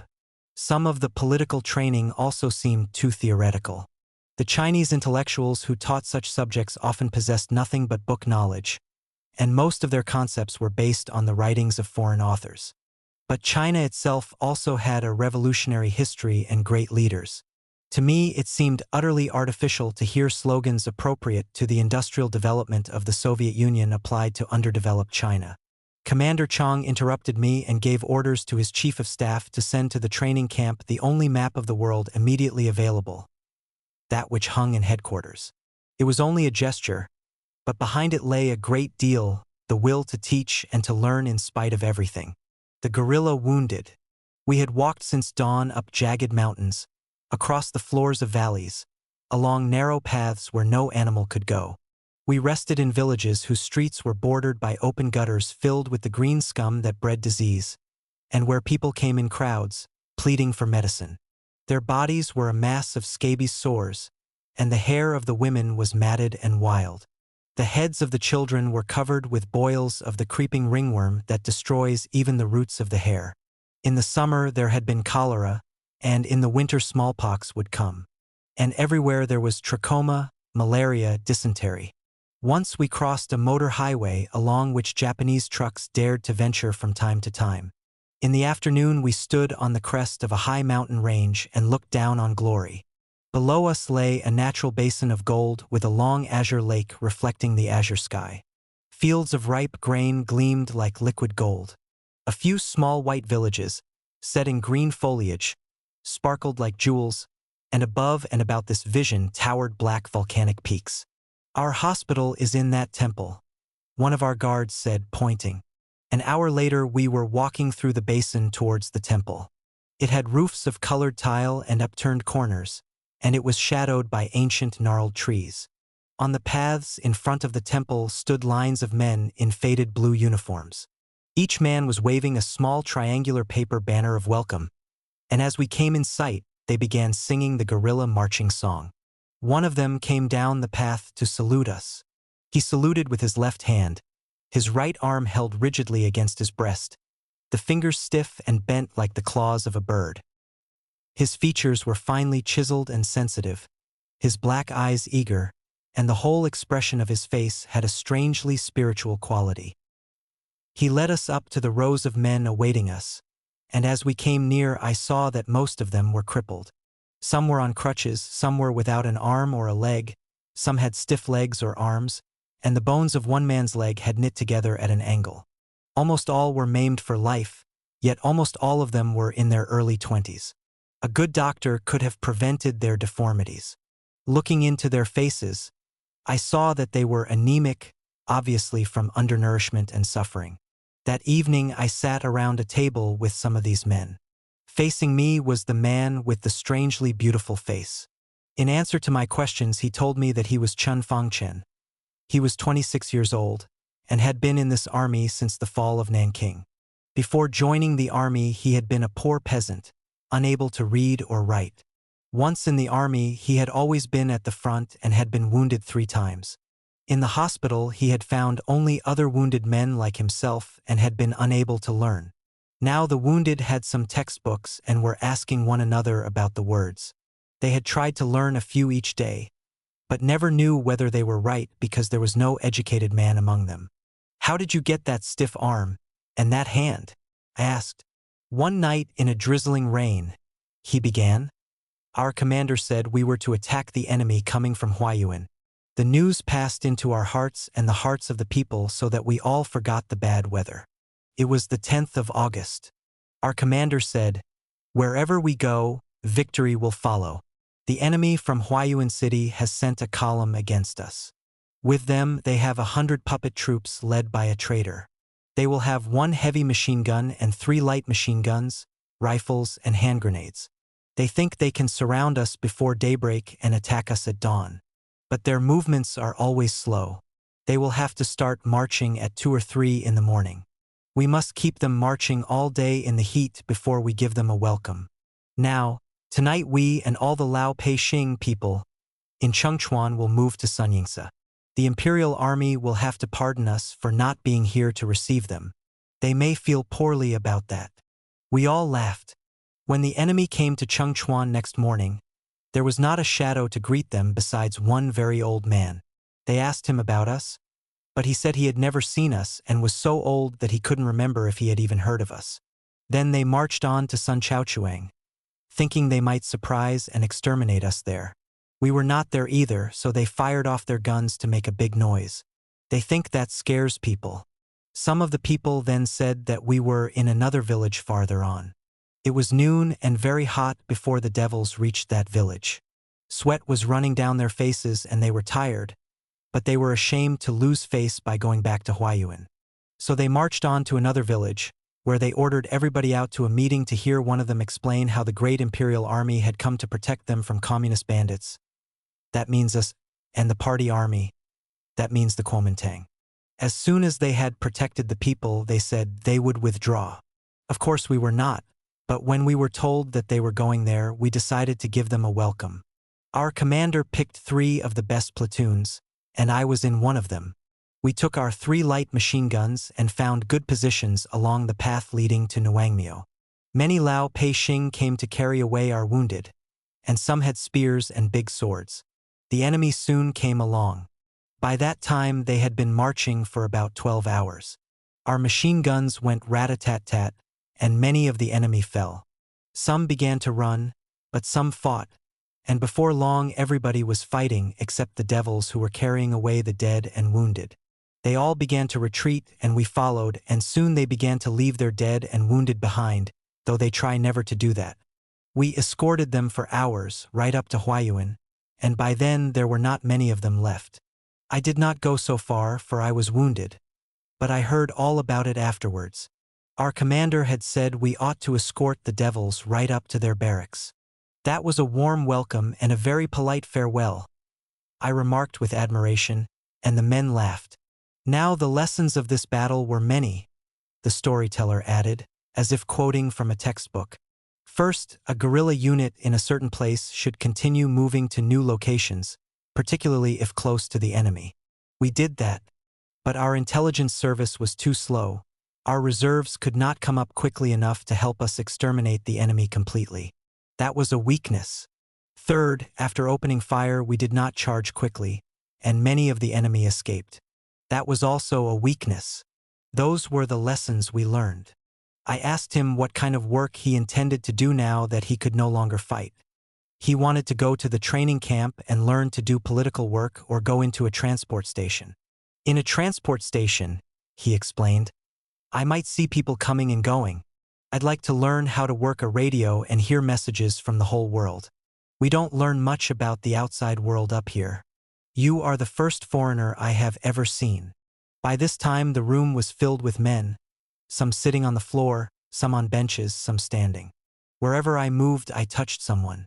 The candlelight flickered on interested, excited eyes. Instead of answering my question about his name, the man to whom I now turned asked, Is it true that you have a machine that you can write on with all your fingers at once and that it goes very fast? My secretary brought my typewriter and I opened it and wrote. Gasps of astonishment resounded through the room, and a voice asked how much the thing cost. When I told them the price in both American and Chinese money, they were staggered, and the man with the strikingly sensitive face cried out, You are very rich. I denied this and even insisted that all Americans were not rich. But when I began to answer questions about how much money an American worker earned per day, one man interrupted, Of course you mean $5 to $10 a month. You said a day. No, a day, I insisted and, ringed by gaping mouths, explained the cost of living and how much money was spent on food, rent, clothing, shoes, medicine, education, and so forth. They were amazed to know that workers' children went to school not just for a year or two, but a number of years. Do the American workers have a Red Army? One of the men asked, and when I said no, he wanted to know why not. I was soon engulfed by questions. What did an ocean liner and a factory look like? How fast did American trains travel? How did moving pictures work and what did they look like? What was a piano? I demonstrated my camera, after which it was passed from hand to hand and eye to eye. I drew maps. I talked about photographs. I discoursed on the origin and prevention of malaria, typhoid, dysentery, and cholera. I pointed out the virtues of democracy. I explained that the earth was round and that I once left China, visited the Soviet Union, Germany, France, and America, and then came back to China. I told them what I saw in the Soviet Union and in Hitler's Germany, and answered their questions about how the workers and peasants lived in these countries. The hours passed, the table was covered with peanut shells, and our tea bowls were filled time and again. Midnight came and passed, and I said that all men should be in bed. They argued that I was the first foreigner that had ever come to them and that if I was rich enough to travel around the world, they could not see why I should want to come to the enemy rear. Then they asked me if I had children and why I was not married. When I explained that I had been married and divorced, and that I found life at the front and in the enemy rear far more interesting than anything else, the man with the striking face exclaimed admiringly, You have the spirit of a Bolshevik. I said, No, but he said, Yes. Then they asked me to sing some American songs. So I sang American songs and they sang some guerrilla songs, and finally I grew so weary that I turned to the man with the sensitive face and said that I had come to gather stories of the wounded, but it had been as hard as fighting a battle. He smiled and gallantly answered that if I would remain they would put me in their intelligence service. He felt certain I would make a very smart spy. I assured him that I would consider it an honor to spy on the Japanese, but that I really must go to bed. He regretted this but said that there would be a big mass meeting the next morning and that they expected me to speak on the strength and weakness of both the Japanese and the Chinese. Would 3 hours be long enough for my speech? He asked. I assured him that it would be. Would I be expected to sing a song also? I asked him, and he assured me that I would. He then serenely added that I also would be entertained at a dinner in the garrison, and that the men expected me to speak on the international situation. There would be no time limit, and there would be questions afterwards. My God! I exclaimed. I can well imagine. When my secretary told him I had mentioned the name of God, the men all turned wide eyes on me and asked me if I was a Christian. To them Christianity meant missionaries, missionaries meant foreigners, and foreigners meant imperialists. When I replied that I was not a Christian, they asked me why not, and a sea of faces bent forward in happy anticipation of another long discussion. I said something about my need for a little rest, then dragged myself to the luxury of a board bed piled high with yellow rice straw, fresh and sweet. In my honor, they had piled on a lot. Bending down to unwrap my puttees, I felt dizzy. At last I climbed up on the rice straw and sank back, saying to myself, "And you came to gather stories from the wounded? Fat chance." Guangxi Base. For 1 week we walked westward through a sea of mountain ranges that rose ever nearer the sky. The midday sun burned us to a leathery brown and the nights cracked with cold. The autumn air was strong with the tangy odors of pine, birch, and chestnut, and sometimes we rested in bamboo thickets on grassy slopes spangled with bluebells and lavender autumn flowers. Clumps of maple flamed among the pines. From the slopes we would descend into sunny valleys where newly garnered corn turned threshing floors to gold, and the sorghum-like kaolyang, from which the treacherous bagar was made, lay fermenting in bamboo baskets. Sometimes it was difficult to realize that we were at war. I recalled the gory stories of a few foreign correspondents who had made flying trips to China. 2 in particular had written of an enemy rear, which they had never seen and had conjured up scenes of perpetual carnage. True, when the Japanese poured through this section in their mighty drive on Hankow, vast regions had witnessed such carnage. But the Japanese had never had the manpower to overrun and hold down this huge province with its 30 million people. Most large towns had been bombed, some were still bombed even now, and many villages had been raided and burned out, particularly those that lay in the line of the Japanese advance. Despite this terrorism, however, most of the province had by now been cleared of the enemy by the combined efforts of the powerful Guangxi Army, the 21st Group, the new 4th Army guerrillas, and a number of local guerrillas and Xin County militia. There were still fierce battles along the railways, rivers, and motor highways and in the large occupied cities on these routes of communication, but Chinese authority had been re-established almost to the very edge of occupied cities. In some cities, the Japanese were almost prisoners, never daring to venture out except in strong columns and during the day. Despite this, I've never trusted the planes that sometimes roared above us, and always sought shelter under trees until they had passed. Some were in search of larger prey. Others were transport planes flying between the far north and Yangtze cities. I was looking forward eagerly to my first contacts with those Guangxi armies which had left their native southwestern province when the war began and had thereafter fought on every major battlefield. The 21st Group Army had its base in the Tapi mountain range in western Anhui. Its commander-in-chief, General Liao Rui, was also governor of the province, and was known as a progressive administrator as well as an able military man. I soon began to see signs of the many changes which had taken place under the general's administration. Once we came to a wooded valley in which 5 high schools had united to build a group of new bamboo and thatch barracks. 3 such high school centers with a school enrollment of nearly 15,000 students were located in safe retreats in the province. During the Japanese advance on Hankow, 17,000 students and 500 teachers and their families had moved to far western China. Thousands of other students, however, had remained behind to help the armies, guerrillas, and civilian population and were now pursuing their studies.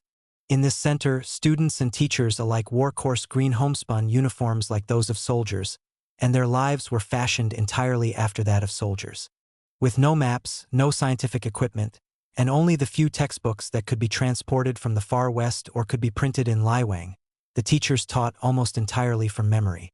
I had previously seen one of these high school centers near Qingxian, south of the Yangtze, and there was another farther north in Anhui. The 3 institutions were the intellectual core of the new administrative and educational life which was being organized in the enemy rear. Certain graduates took competitive examinations, and the successful ones were sent to the universities or colleges of the far west as state scholars. But most students remained to become the future leaders of the province. In the typical small town of Mayatangchang, population 10,000, I made a brief study of the Paochia administrative system which the provincial authorities were then reorganizing.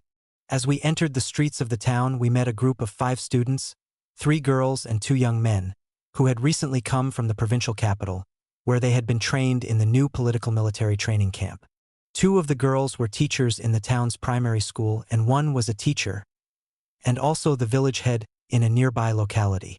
The two young men were in charge of military and political training of a local self-defense corps made up of 50 armed full-time men and 30 reserves, all peasants. As soon as the harvests were finished, the two men would begin training the 1,000 able-bodied men in the town. The town leader, an educated man nearing 30, called on me one evening and explained his work. This Pauchia system had both harsh critics and heated defenders. When introduced by the central government in former years, it had been a powerful weapon against the Red Army, for by means of it every member of a group of 10 families, or even of 100 families, was held responsible if any one of them sheltered a communist. Only in Guangxi province had the system served as a prelude to democracy, and even there all officials were appointed, not elected. When the Guangxi army became responsible for Anhui and a Guangxi general was appointed governor, the Guangxi system was introduced. Defenders of the system said that, in time, all lower officials would be elected, and eventually even the magistrates. But the ruling party, the Kuomintang, had, under one pretext or another, always postponed these first steps towards democracy. The Xin County magistrates received their orders from the governor and transmitted them to the administrative units under their control. Periodically, the magistrate called a conference of town and village leaders in his headquarters to deliver and discuss government orders.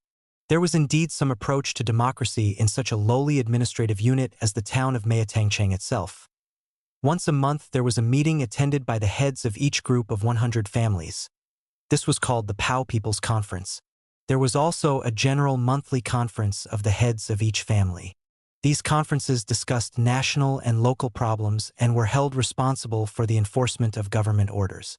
Mayatangchang maintained its own self-defense corps, primary school, and air raid sentries, and the merchants and gentry had formed a Buddhist Red Swastika Society to care for air raid victims. There were two men in the town who were said to know something about first aid. The town also had a mass movement council of representatives from various anti-Japanese associations of merchants, peasants, women, youth, and children. These mass associations had first been organized throughout Anhui by mobile units of the Guangxi Student Army during the Japanese drive on Suzhou in the previous year. This student army consisted of 300 uniformed young men and women trained in methods of mass mobilization and political work. The Mass Movement Council of Mayatangchang called meetings on national holidays, conducted spring and winter sewing campaigns, led the movement for preparing winter garments for the soldiers, spied on the enemy, and popularized conscription. The provincial government had just called for 30 conscripts from this town. The draft board, it consisted of 7 members of the gentry, selected 140 men to draw lots. When the men left for camp, the town gave $1 to each as traveling expenses. The local merchants presented each with a face towel, a toothbrush, and tooth powder, and the whole town turned out to bid them farewell. In a manner which would not offend, I remarked to the town head that I had heard many harsh charges brought against the conscription system, and had in fact personally observed that the poor were conscripted, while the rich fled to safety, sent their sons or daughters abroad, or even got off with the payment of a few dollars. Yes, the young official answered in level tones that was often true. When he had studied in Liwang, the governor had lectured against this form of corruption. Since he had come to Mayatangchang, nothing like this had happened. Yet I could not believe that a draft board made up entirely of the gentry could make an honest selection of conscripts. I had heard that one rich man's son in the town had been conscripted, but when I investigated I found that he was actually the son of a peasant who happened to be well-to-do. A few days later, high in the majestic Tapi mountain ranges, we approached Lupiatung, a large walled town near which the 21st Group Army maintained an artillery training camp. The town had been bombed a number of times. Many had been killed, and the Japanese often sent in spies in the guise of merchants or refugees. Slogans and colored posters against Wang Qingwei and other traitors screamed from every wall.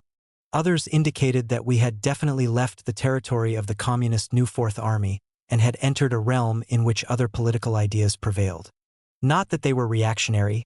Everywhere, in fact, there were slogans like, "Rich men give money, poor men give labor," "Good treatment to families of anti-Japanese fighters."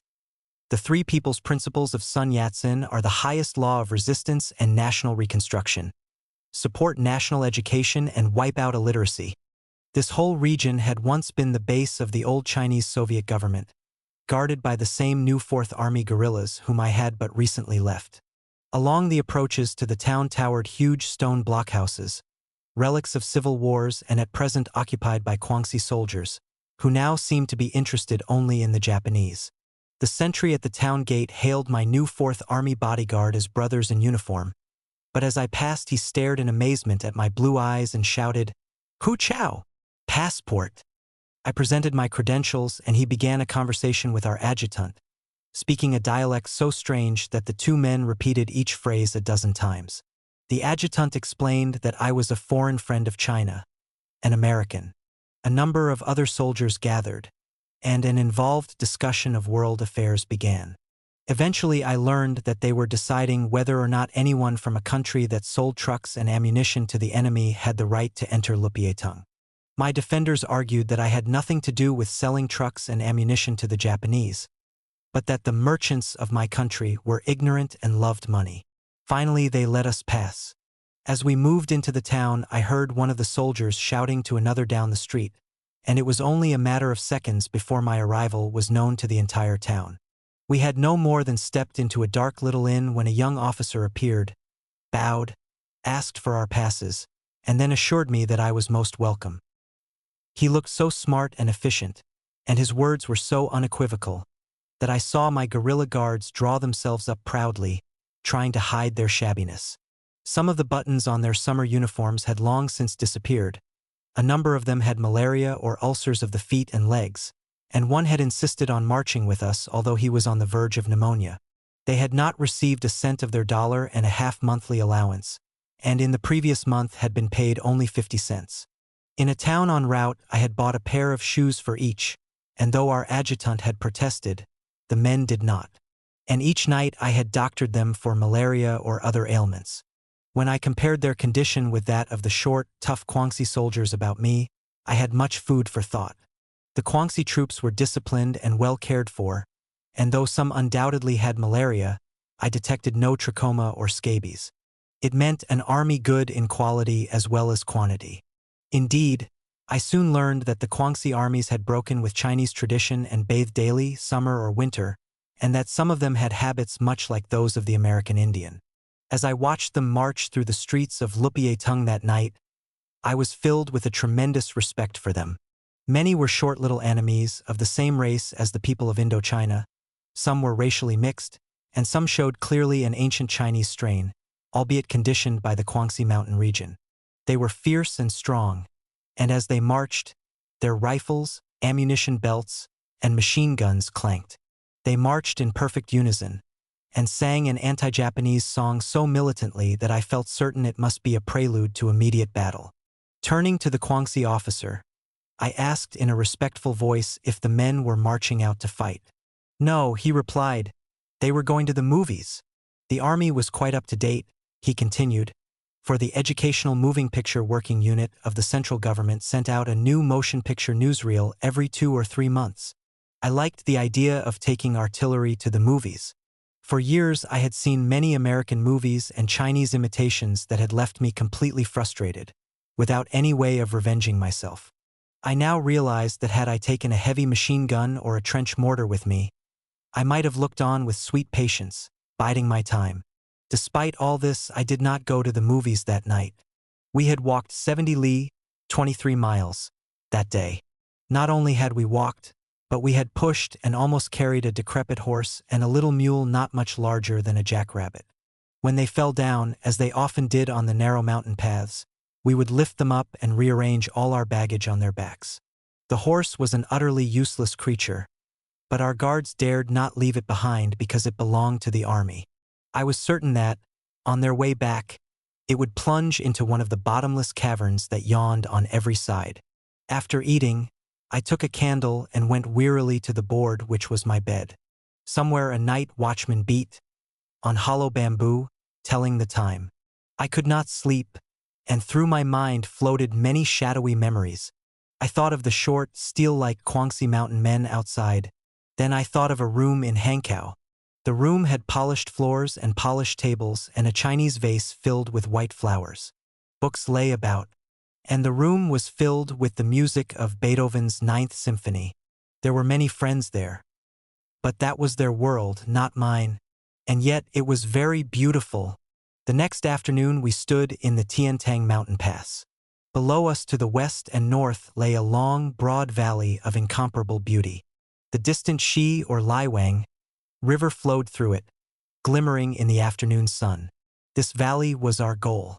About us lay the Tapai mountain range, its black, volcanic peaks gashing the light blue sky. Winding over them was the narrow, spidery trail along which we had toiled. Once we crossed a broad motor road hewn out of the mountainside. It had been dynamited, and we had had to grope our way along a narrow ledge, clinging to the face of the cliff, while a deep gorge on our right seemed to plunge down into the bowels of the earth. Yet the Japanese army had come up that same trail a year before, their airplanes blasting away for them. By the time the sun sank in the west, we had descended into the broad Liwang Valley, center of the provisional wartime capital of Anhui Province. On the outskirts of the village of Kupichung, near which the 21st Group Army had its headquarters, we saw many new bamboo buildings with thatched roofs. Columns of blue-clad men and women singing national songs marched across a hard-packed drill ground, then squatted in groups around wooden buckets of rice and tin pans of steaming vegetables. Over the archway to the grounds was the sign, Anhui Student Army. Two girls in soldiers' uniforms came hurrying along the street, turned to look back, and then stopped to ask who I was. When I told them, they insisted that I come into the Anhui Student Army headquarters. In an austere little office, the girls introduced me to their director, Lieutenant General Ma Chiang. Lieutenant General Ma Chiang was a graduate of America's West Point, class of 1924. Upon completing his studies, he had returned to China and, although a Kwangtung province man, had gone to Guangxi and founded a training school for army officers. He was now educational director of the Anhui Student Army, a body of 500 men and 100 girl high school students, and of the Military Education Corps, in which 1,000 men were under training to become commanders of Shin militia and local guerrilla forces. He was also special advisor to Governor Liao Rui, and had the reputation of being one of the advanced leaders of youth in the province. I learned later that he was a son of one of the richest Hong Kong families and had at one time punctuated his military career with wild extravagances. Once he told me of a banquet he had given to the Crown Prince of Spain. It had lasted 10 hours and there had been 700 courses. Nevertheless, since the Japanese invasion he had been at the front. He spoke good English but only the Cantonese dialect of Chinese. His fiancée, a girl student who spoke Mandarin and some English, was his interpreter. The minute I reached Liwang Valley, I entered a world of political intrigue in which the old order struggled against the new. Lieutenant General Ma told me at once that my old friend Chong Nai-chi, once a Shanghai banker, had waited for me for 2 months, but had had to leave. Bluntly I said to General Ma, "So Chong Nai-chi has been driven out already." Just as bluntly he answered, "Yes, he was too honest and progressive. The C.C. clique will not welcome you either. But the governor and the rest of us will." In Shanghai, Chong Nai-chi had been one of the leading pre-war patriotic Democrats. He had helped found the National Salvation Association, which had demanded that China resist the Japanese instead of fighting the Red Army. Because of this, he had been one of 7 patriotic professional men imprisoned by the government for endangering the Republic. Upon release after the outbreak of war, he had gone to Guangxi Province, the only place which welcomed democratic men. When Guangxi generals were put in charge of Anhui in 1938, they appointed him finance commissioner. But shortly before I reached Liwang, the reactionary group known as the CC clique had gained control of the Kuomintang in Anhui Province, and Chong Nai-chi had been one of their first victims. He had been driven out, and a new financial commissioner with a retinue of personal followers had been sent from Chungking to take his place. I soon learned that Lieutenant General Ma Chiang was also under fire from the CC clique. As soon as I arrived, and before I could catch my breath, Lieutenant General Ma instructed a student to summon the student army, and within 5 minutes I was standing on a platform in a large assembly hall, facing hundreds of applauding students and listening to General Ma announcing, "Miss Smedley will now lecture on the Second World War and how it affects our war of resistance." We had walked over 30 miles that day and I was dog-tired and shaky. But these students also climbed mountains each day, and whenever they sat down to rest, they drew out their notebooks and waited for lectures from teachers. To avoid air raids, all classes were held in the hills. This was a nation at war. So I spoke on the Second World War as the beginning of the war against fascism. And as I talked, I longed for light and more light. I also wished that they had given me a few minutes to prepare. The Anhui Student Army, like its model, the famous Guangxi Student Army, was made up of students who were taught the use of weapons and the elements of strategy and tactics, but whose main task was mass education and mobilization. 1 hour after my lecture, I stretched out on a board bed heaped with yellow straw, embarrassed because I was too weary to eat. A series of impressions like those in a movie reel flashed through my mind.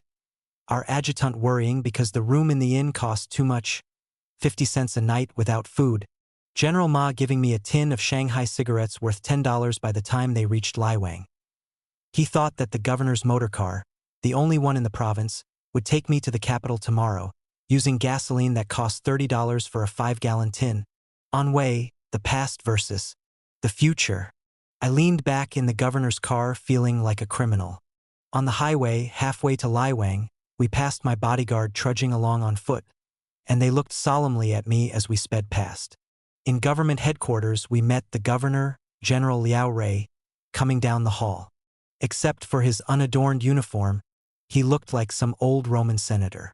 In a dignified, courteous manner, but totally without pomp, he welcomed me and inquired about my well-being and needs, my journey, and my first impression of this base of resistance in the enemy rear. I said, "Your soldiers literally exude strength, health, and energy. They seem a race apart." "We are a mountain people," he explained, and went on to say that baths in winter or summer seem to prevent many diseases. Still, he said, he couldn't understand why they didn't suffer from malaria as much as the others. The Guangxi troops were well-fed, but even well-fed people got malaria. The governor told me there was a large field hospital and 2 receiving stations in the neighborhood. The hospital belonged to the Army Medical Service of the Ministry of War, but after the superintendent and business manager had been discovered squeezing money appropriated for food and coffins, the governor had appointed a Guangxi doctor as superintendent. I didn't ask him what he did with the offenders. Guangxi men were quick on the trigger. The trouble with all such hospitals, he continued, was that they had to be very far from the fighting fronts, or the Japanese would try to destroy them. The receiving stations were much nearer the front.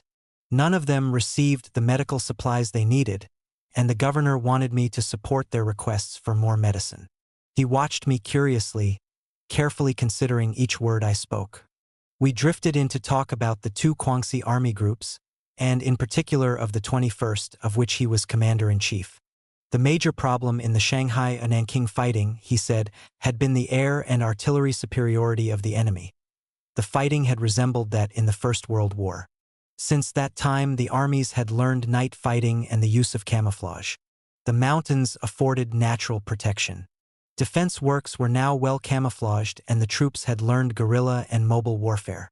The Japanese still had the advantage of motorized equipment, but the Chinese tried to keep the roads destroyed. Since the fall of Hankow a year previously, his army alone had fought over 200 guerrilla engagements. Enemy mopping up campaigns had been largely futile. The 21st Group Army operated in western Anhui and in eastern Hupa province, and regiments sometimes swept eastwards down the Yangtze on special missions. Since the adoption of guerrilla warfare, enemy losses had become twice as heavy as Chinese. When I asked him what had been their chief gains since the outbreak of war, he answered, "Battlefield education, which is very different from book theory.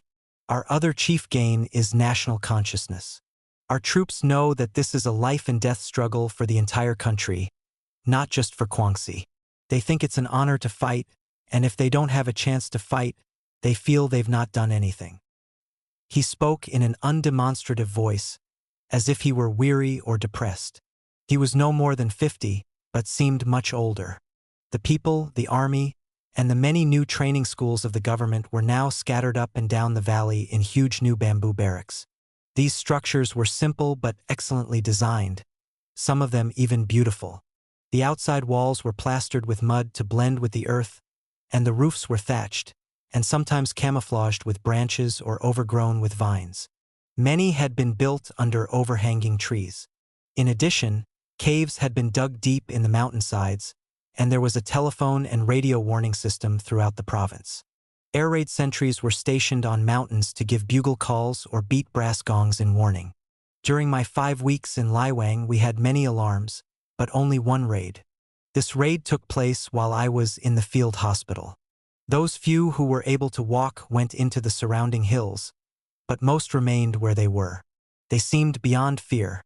With one of the doctors, I went towards a shelter, but before we reached it, the roar of the planes filled the air. Suddenly, strength left me. I could not even walk, and the doctor had to lift me into the shelter. The planes bombed a town just over the hill from us. Liao Rei had been appointed governor when Hankow had fallen 11 months before. At that time, the Japanese occupied 41 of the 62 shin in the province and had shattered its economic and cultural life. This meant the destruction of almost a whole country, for Anhui, with a population of 30 million, was a huge, rich province which lay in the middle of China as the heart lies in the body. In the ensuing 11 months, the Japanese had been driven out of all but 20 shin, and even in these they occupied only 1 or 2 walled cities. The finance department of the government had built up an enemy goods inspection bureau in an attempt to blockade the goods of the enemy and prevent raw materials from reaching them. At the same time, the government promoted home industries, including spinning and weaving, papermaking, and match manufacture. But these efforts were far too weak. Enemy goods, disguised as Chinese or foreign, could be found everywhere. On New Year's Day 1939, General Liao proclaimed his wartime political military program, which had 42 provisions for the emancipation, reorganization, administration, and education of the province.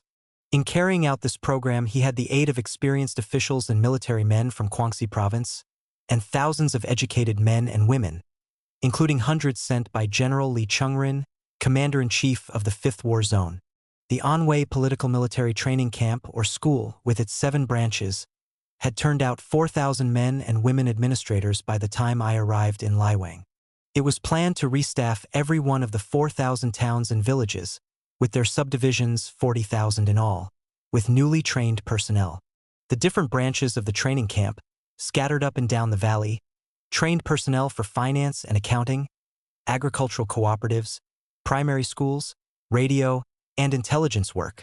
There was, in addition, a citizens' military training camp, the Anhui Student Army Camp, which I had visited, the Pao and Tue Peace Preservation Corps, and a military training camp in which 1,000 men were being trained as lower-ranking officers. The task the province had undertaken was gigantic. Each reform might have to be defended by arms. Many officials were new and inexperienced and often without much basic education. The longer I remained in Laiwang, the more problems did I see growing out of the contest between the new and the old, between democracy and dictatorship, and sometimes between plain viciousness and ordinary human decency. These problems were not merely Chinese. They were international. For though Anhui was a province in China's interior, it might have been a section of America or Central Europe. The provincial branch of the ruling party, the Kuomintang, often seemed to represent all that was dark and treacherous. It was numerically weak because it had long represented only the owning classes. Lacking popular support, it held power by dictatorial methods and intrigue. Its reactionary CC clique was led by Chun Kuifu and by Chun Lifu, Minister of Education in the central government. Mr. Chun had sent a small group of his followers to Anhui to try to wrest power not only from the communists in certain regions, but also from the Guangxi army.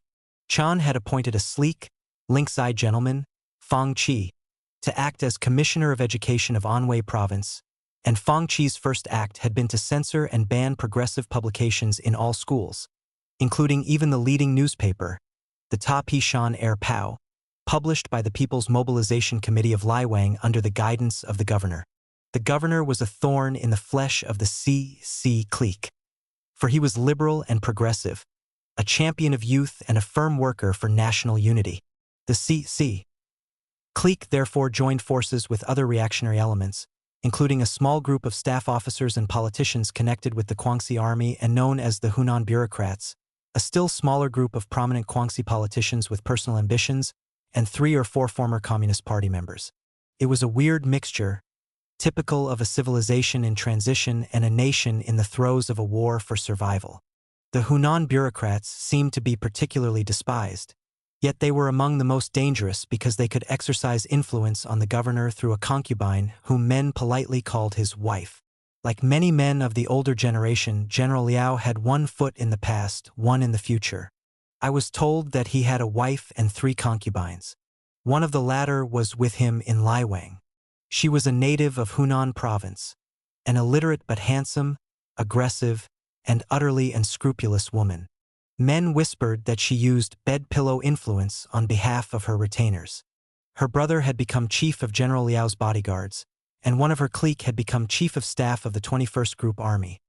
The latter sat writing old Wenli poetry, which the CC clique published in the local Kuomintang newspaper, side by side with endless attacks upon all educated youth as communist or potentially communist.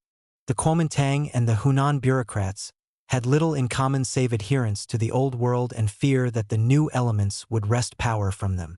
They fought every democratic force and had, I was told, reinstated a number of local politicians who had been driven out by the governor because of their connection with Wang Qingwei. The governor stood between these groups, trying to reconcile conflicts, yet always managing to protect the democratic forces, the new elements. It was, of course, still dangerous to be a new element. When, soon after my arrival, I heard that this term had been applied to me, I knew that I would be in for it sooner or later. The Kuomintang remained apart, housed in a small village where its leaders had started a party training class. I heard it referred to as a spy center against the new elements.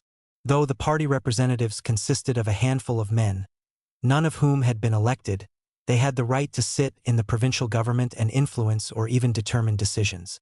While returning from a lecture in a training camp one evening, a group of us had to step aside to allow a cavalcade to pass. We heard the clank of guns, and then a group of armed men, spread out fan-wise, swept past, followed by carriers supporting a sedan chair in which sat the leader of the local Kuomintang. Another group of armed men brought up the rear. One of our party exclaimed in disgust, "And such men would lead us!" I remarked that the man was perhaps sick, else why should he ride in a sedan chair? "Not at all," someone answered furiously. "And what were the armed guards except a provocation? Perhaps he's afraid someone will take a shot at him," another added, and I was convinced by his tone that he wished someone would. I spent one day in the finance and accounting department of the government, talking with its leaders and lecturing in its training school. 2 months had elapsed since Chiang Nai-chi had been driven out of the province.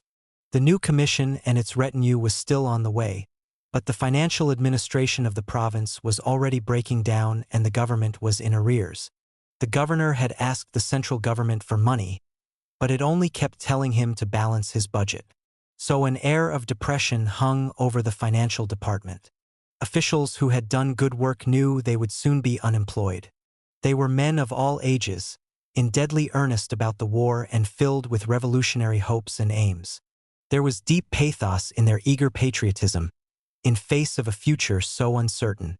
The organization that suffered most from the attacks of the old elements was the People's Mobilization Committee, which the governor had authorized and of which he was supreme director. The leader of this organization was Chang Peichuan, former professor in a university in Peiping and now chief editor of the Tapi Shan Air Pao. Just before my arrival, the organization had deeply offended the conservatives by holding a week's conference to discuss the meaning of democracy and the need for it. The organization had 14 mobile work corps, continually touring the province to mobilize and train civilians. It maintained 3 mobile dramatic corps. Its members were sent to strengthen administrative organizations, and those older men and women who had been teachers before the war were instructors in the various training camps. To put out 3 magazines, the Youth Monthly, Flood, and the Cultural Monthly published textbooks, maps, and anti-Japanese posters, and had started an archive of war annals. Its women's committee had instituted night literacy classes for adults, and one group of them had founded and managed a spinning and weaving factory for refugees in a nearby town. One afternoon and evening the youth and women's committees gathered in a women's conference with delegates from many parts of the province. I was the chief speaker, and because I was foreign I was expected to give an extensive report on the international women's movement. It was the most difficult lecture I had undertaken, for I had only fragmentary information on the subject. I did my best, but I knew that I was learning much more about the women of the interior of China than they were learning about foreign women. The room was packed with women, including many who were soon to have babies. Most of them were educated, but a number were peasants and workers. They had decorated the hall with banners carrying such slogans as "Unite all anti-fascist forces of China with the women of the world," and even one that hailed me as the mother of Chinese wounded soldiers. A group of war orphans, dressed in tiny military uniforms, had gathered wild flowers from the hills and presented them to me along with eloquent little messages to American children about the determination of Chinese children to struggle until China was free. The women refugees in the spinning and weaving factory had sent me 2 pairs of white cotton stockings, and the women of the youth committee had written a poem of welcome in which they declared that they had been trampled under men's feet for thousands of years, but foresaw a new dawn. From these women I learned once again of the fearful handicaps under which Chinese women labored. Many said they would never marry until China was victorious, for family life imposed such burdens that married women could seldom take part in public affairs. This was a rare thing to hear, for marriage is considered the duty of every Chinese girl, and if they reject it, the pressure put upon them by their families makes life a misery. Women beyond the age of 25 were considered old, and after that age few thought they would ever have an opportunity to marry. They told me that the masses of women were illiterate, untrained, without disciplined habits of thought, and still bound by feudal customs. In some villages in Anhui there were still baby ponds, in which unwanted girl infants were drowned at birth. Girls were still affianced at a very early age, sent to their mothers-in-law to grow to maturity, and then married. The cruelty of mothers-in-law to child brides was a problem so universal that the Women's Committee often had to rescue little girls and keep them in their headquarters. The secretary of the Women's Committee, Miss Chu Qingxia, an educated married woman in her middle 20s, once said to me, "The Tapi mountain range was once a Soviet region in which women unbound their feet, cut their hair short, studied, and took part in public life. But now they have let their hair grow." Women with short hair had been called communists and killed by the Kuomintang armies. When we first went to them as organizers, we proposed that women cut their hair and take part in anti-Japanese organizations. They were afraid lest the terror begin again. It is very strange. Most of these Chinese Soviet women cannot read or write, yet they know all about capitalism and world affairs, and they speak very well before meetings. When we convinced them that they would not be killed if they took part in public life, they and the men of the villages were able to manage the local anti-Japanese associations without any help from us. We educated women find women's work very difficult. Our lives, habits, and standards of culture are so different from those of the country women that it is difficult to find contacts with them. So we have now brought a group of country women here for training. We have another strange problem. The Soviets forbade forced marriages. Men and women were allowed to marry from choice and neither side could pay a dowry. The Kuomintang called this free love. But now, when the Soviets no longer exist, some men lay claim to the women to whom they were affianced in childhood according to the old custom. Sometimes these women are stolen or taken by force from their homes. They may be widows whose husbands were killed in the civil wars or are now fighting in the 8th Route or New Fourth Armies. But the childhood engagement is considered legally binding, and our Women's Committee is always having trouble forcing the men to return the stolen women to their homes. General Lai Kong, garrison commander of Laiwang, one day told me what he had seen of conditions during a military expedition he had just made to Pachau, in the far north of Anhui. In that region, he said, serfdom still reigned. All the men still wore the queue, the women had bound feet, and wore the costumes and dressed their hair in the style of the Manchu dynasty. There were landlords there who owned 50,000 mao, over 16,600 acres or 6,718 hectares, of land. The peasants were serfs or armed retainers, working for a bare subsistence, and their women were the landlord's household serfs. "The people own not one single thing," said General Lai. "They do not know what China is and they do not care." Some of the landlords were Japanese agents. One magistrate merely transferred his allegiance from China to Japan. I executed one magistrate and many landlords. It was difficult to shoot the big landlords, for they had rifles and even machine guns, and they could arm their serfs with them. In order to arrest one great landlord, he was the traitor magistrate, I had a false air raid alarm sounded, and when we all went into the caves I arrested him, took him away and shot him. One evening in Liwang, shortly after my arrival, the theatrical group presented 2 plays in the new civic center. A unit which had a cooperative restaurant and hotel, a cooperative market, and an assembly hall accommodating 5,000 people. The plays were written locally, and the theme of one was an episode in the city of Onking, formerly the provincial capital, but now occupied by the enemy. On the night of May 4th, anniversary of the youth movement of China, the puppet troops inside Onking had opened the city gates and let in a regiment of Guangxi troops. Fighting lasted all night, and the Guangxi troops, along with the puppets, withdrew at dawn to escape airplane bombing, but left behind a smashed Japanese garrison. One actor in the drama represented a Japanese staff officer who had been born and educated in China and was supposedly sympathetic to China. When the performances were finished, I was asked to speak. Instead, I rose and suggested that the audience discuss the plays. My suggestion was opposed by an official who declared that the audience was too undeveloped to discuss them. The actors, still in their makeup, supported my idea and asked me to lead the discussion. 2 of the playwrights offered to reply to criticism. I spoke of the excellent acting, but objected to the idea of showing a Japanese staff officer as a friend of China. If he was a friend of China, why did he remain in the Japanese army?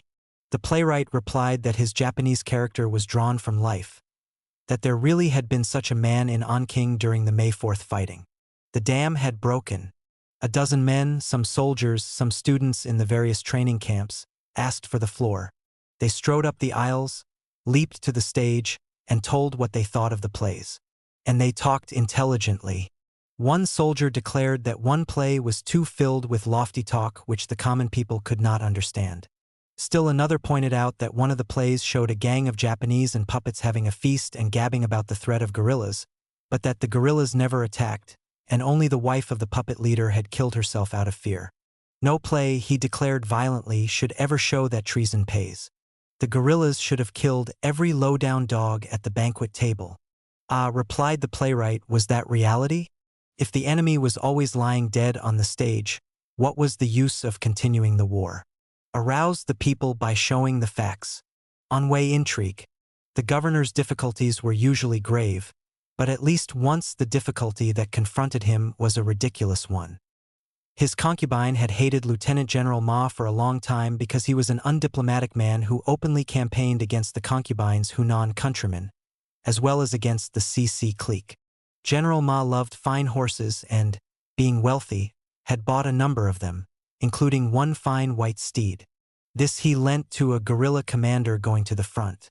The commander sent the animal back to Liwang by a mafu, muleteer. The concubine saw it, and when the mafu said he did not know to whom it belonged, she appropriated it and gave it to one of her retainers in the army. One day General Ma saw his lost horse and asked the governor, who was with him, to stop the car so that he might question the rider. The rider replied truthfully that he had received the animal from the governor's wife through her brother, chief of the governor's bodyguard. The governor grew pale with fury and returned to his headquarters to confront his brother-in-law. The young man admitted the circumstances, whereupon the governor threatened to court-martial him if the offense was repeated. General Ma got his horse back and, if I know his character, I suppose he rubbed in his triumph by continually riding the horse right under the concubine's nose. But the concubine and her brother bided their time. This small thread wound itself in with the countless other conflicts that raged in the Guangxi army and among administrative officials. For instance, the old die-hard commissioner of civil affairs, Chen Liangchu, had once branded Lieutenant General Ma a red because he had entertained Yeting of the new Fourth Army, and because the governor had thereafter begun paying the central Anhui detachments of the new Fourth a subsidy of $20,000 a month. Chen Liangchu, the Hunan bureaucrats, and the CC clique had tried in vain to induce the governor to withdraw this subsidy, but the governor had argued that the new Fourth guerrillas were his countrymen fighting the Japanese, and he did not care what their political opinions were. At that time General Ma had been editor of the Tapishan Air Pow, and the campaign against him had finally forced the governor to advise him to resign. General Ma's defeat had never ceased to rankle, but opponents watched his every step, their knives ready. The young officer nevertheless continued to ride the white horse contemptuously, and even dubbed the commissioner Old Chin Pauchia, because Chun was a fanatical supporter of the Pauchia system and used it, General Ma said, merely to prevent the election of local officials. A few hours' talk with Old Chun Pauchia made me realize that he was no mean opponent. He was a stocky middle-aged man with a small black mustache and beard, a big mouth, and two very conspicuous gold teeth, which he thought a mark of beauty. He was one of the most gifted intriguers in Laiwang and had raised the technique of vilifying enemies to a fine art. With his wild directness, General Ma was no match for this suave, smiling gentleman. As Commissioner of Civil Affairs, Old Chen Pauchia had appointed 3 leading Trotskyites as special commissioners in the very territory in which the Communist New Fourth Army operated. Chun called this fighting fire with fire, for his special commissioners organized a clever network of espionage and rumor-mongering against the Communist guerrillas, and kept their chief in Laiwang informed of all they learned. After a lengthy eulogy of the Pauchia system, Old Chun told me how very difficult it was to introduce any reforms in the land system, and delicately suggested, by a species of reasoning too devious for me to follow, that I, as a foreigner, was perhaps personally responsible for the policy of imperialist aggression against China. As I was taking my leave, he remarked that General Ma was both charming and broad-minded. He smiled, displaying his gold teeth. I decided that General Ma had better watch his step. And since I was living in his house at the request of the governor, I knew, too, that anything that applied to General Ma might well apply to me. In addition to all these intrigues, the governor one day had to deal with a delegation of refugees who presented him with a long document accusing Fang Qi, the new commissioner of education and member of the CC clique, of 10 crimes, including corruption, nepotism, and reaction. Mr. Fang had formerly been in charge of refugee funds, and the delegation asked the governor to bring him to public trial. Since the CC clique was an arm of the ruling party, the governor dared not do anything. But Laiwang seethed with rumors as the refugee delegation went from department to department, and one day they even presented me with a copy of their charges. It was an amazing document, one of the charges referring to Mr. Fang's loose life with a woman back in his Tokyo student days. China is 4,000 years old and has a long memory. Caught between a dozen fires, Governor Liao Rui one day had an apoplectic stroke. His concubine, who knew nothing about scientific medicine, first called in a number of old herb doctors, who proceeded to dose the prostrate man with new concoctions each day, hoping that at least one might work. The 21st Group Army had just acquired a new medical director, a well-trained graduate of the Rockefeller Foundation's Peking Union Medical College, but the concubine would not allow him to see the governor. Instead, when the herb doctors failed to produce any results, she remembered that General Ma possessed a magic needle given him by Buddhist priests of the sacred Omei Mountain in far Sichuan province. The priests had taught the young officer the art of acupuncture, which enables the operator to reach the exact nerve center with each thrust of his needle. Now, though General Ma had been educated at America's West Point, he believed in this remarkable needle, which, although it sometimes acted as a counter-irritant, was in general pure superstition. My host carried his precious needle around in a little velvet case, and I had repeatedly seen him use it, once on an old landlord, afflicted with syphilis, who had been brought into our cottage in a sedan chair. When the governor's concubine demanded that General Ma use the needle on the governor, General Ma refused unless the concubine would sign a written statement declaring that, should the treatment fail, she would not hold him responsible for the governor's death.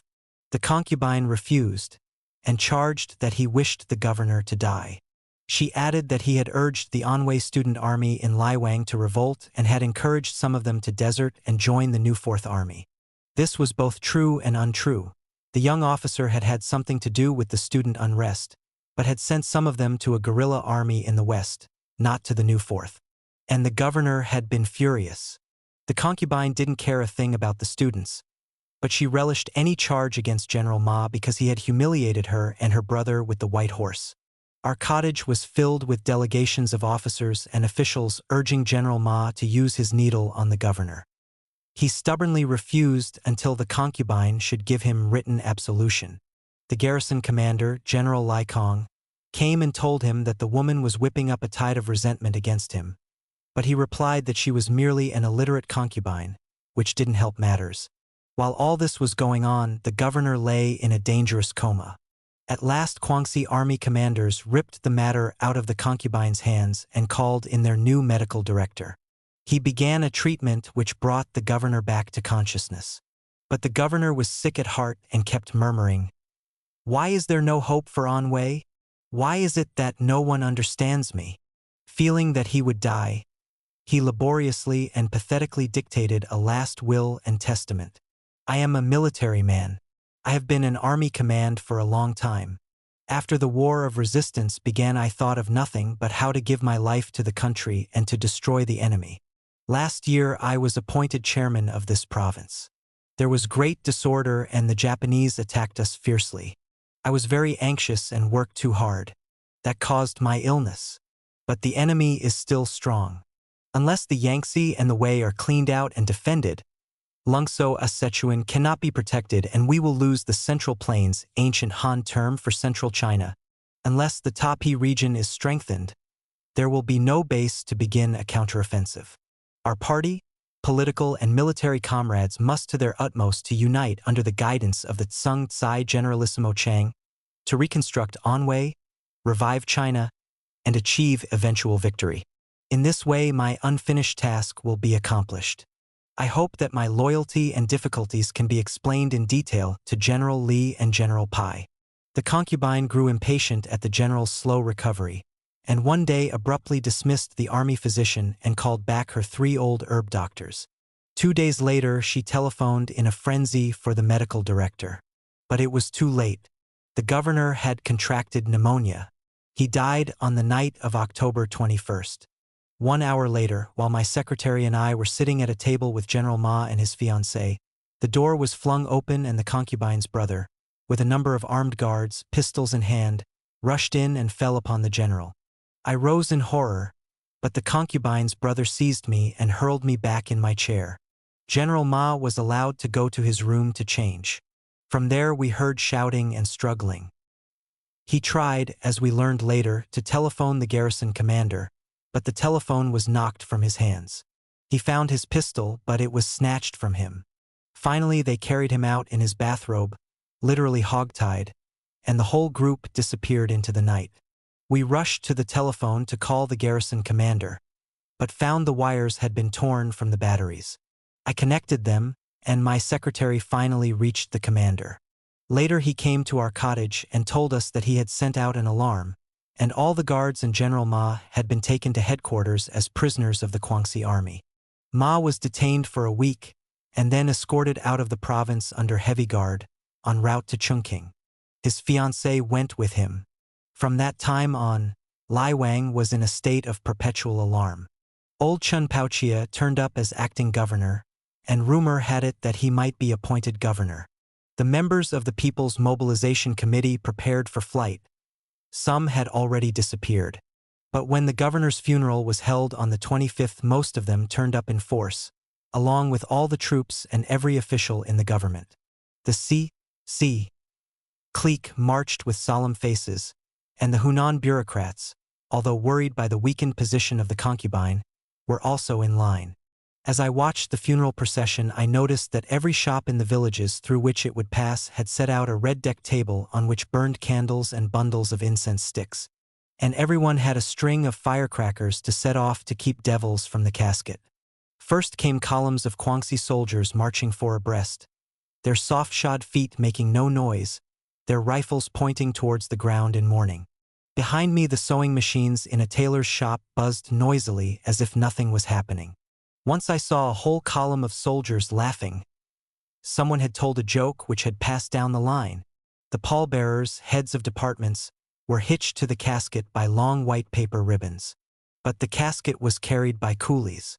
The governor had no children, so one lone man in white sackcloth walked directly behind the casket, and to my amazement I saw that it was the brother of the concubine. The concubine followed in a covered sedan chair.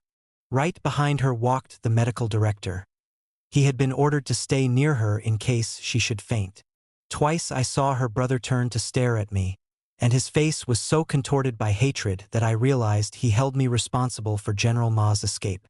Although I really should not have been, I was amazed by this funeral. It incorporated all that was old and feudal in China. There was the great palanquin, loaded with food, to accompany the soul of the dead man on its journey to the other world. And some of the marchers wore such gorgeous costumes that they looked like actors from the old stage. Over everything hung the fragrance of incense, and firecrackers spluttered along the entire line of march. When it was all over, I heard several youths declare bitterly that the government had appropriated $20,000 for the funeral, but that it had not cost more than a few hundred. The rest had disappeared. Immediately after the funeral, Professor Chang Peichuan, leader of the People's Mobilization Committee, came to warn me that the Kuomintang had stationed secret agents along all paths leading to my cottage. 3 girls from the Women's Committee came through the cordon to give me a similar warning and to say that they were leaving Laiwang. Many youths did not even return to their barracks after the funeral. Everyone urged me to leave. When a messenger slipped through with an invitation to rejoin the new Fourth Army, I decided to ask for a military pass. 2 days later, a short, fat official appeared, sat down uneasily on the edge of a chair, and turned towards me a face so modest and humble that I suspected him of almost anything. He had been sent by the government, he said, to inform me that there were floods on the route between Laiwang and the new Fourth Army, and I could not possibly wade through. I did not mind wading through floods, I said. But, he protested, there was also an order from the central government prohibiting foreigners from visiting Central Anhui.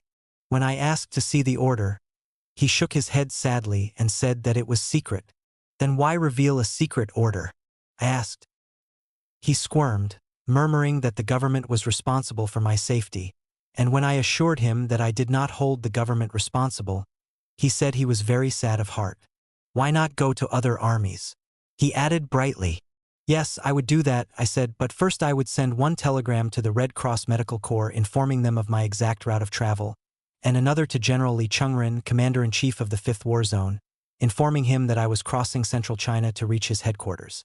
The young man rose uneasily, purring something about my health, my bitter life, and my services to China. I almost laughed in his face. On the heels of this man came another government official, a friend of mine who had attended the conference before which my request for a military pass had come. He stalked in and asked, "What did that Gen Sai slave tell you?" I told him. "A pack of lies," he exclaimed. The head of the CC clique had listened to my request and then merely declared, "She can't go." Everyone else had sat in silence, not daring to utter a word. The official asked me what I intended to do. Go across central China to the west, I said. To return to the new Fourth Army would not help that army under present conditions.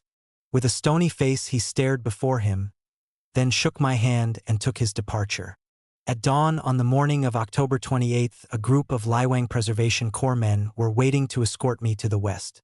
As the garrison commander, who had been a friend of the governor and of Lieutenant General Ma, said goodbye, he shook his head sorrowfully and patted the big black mule which Governor Liao Rei had given me shortly before he died.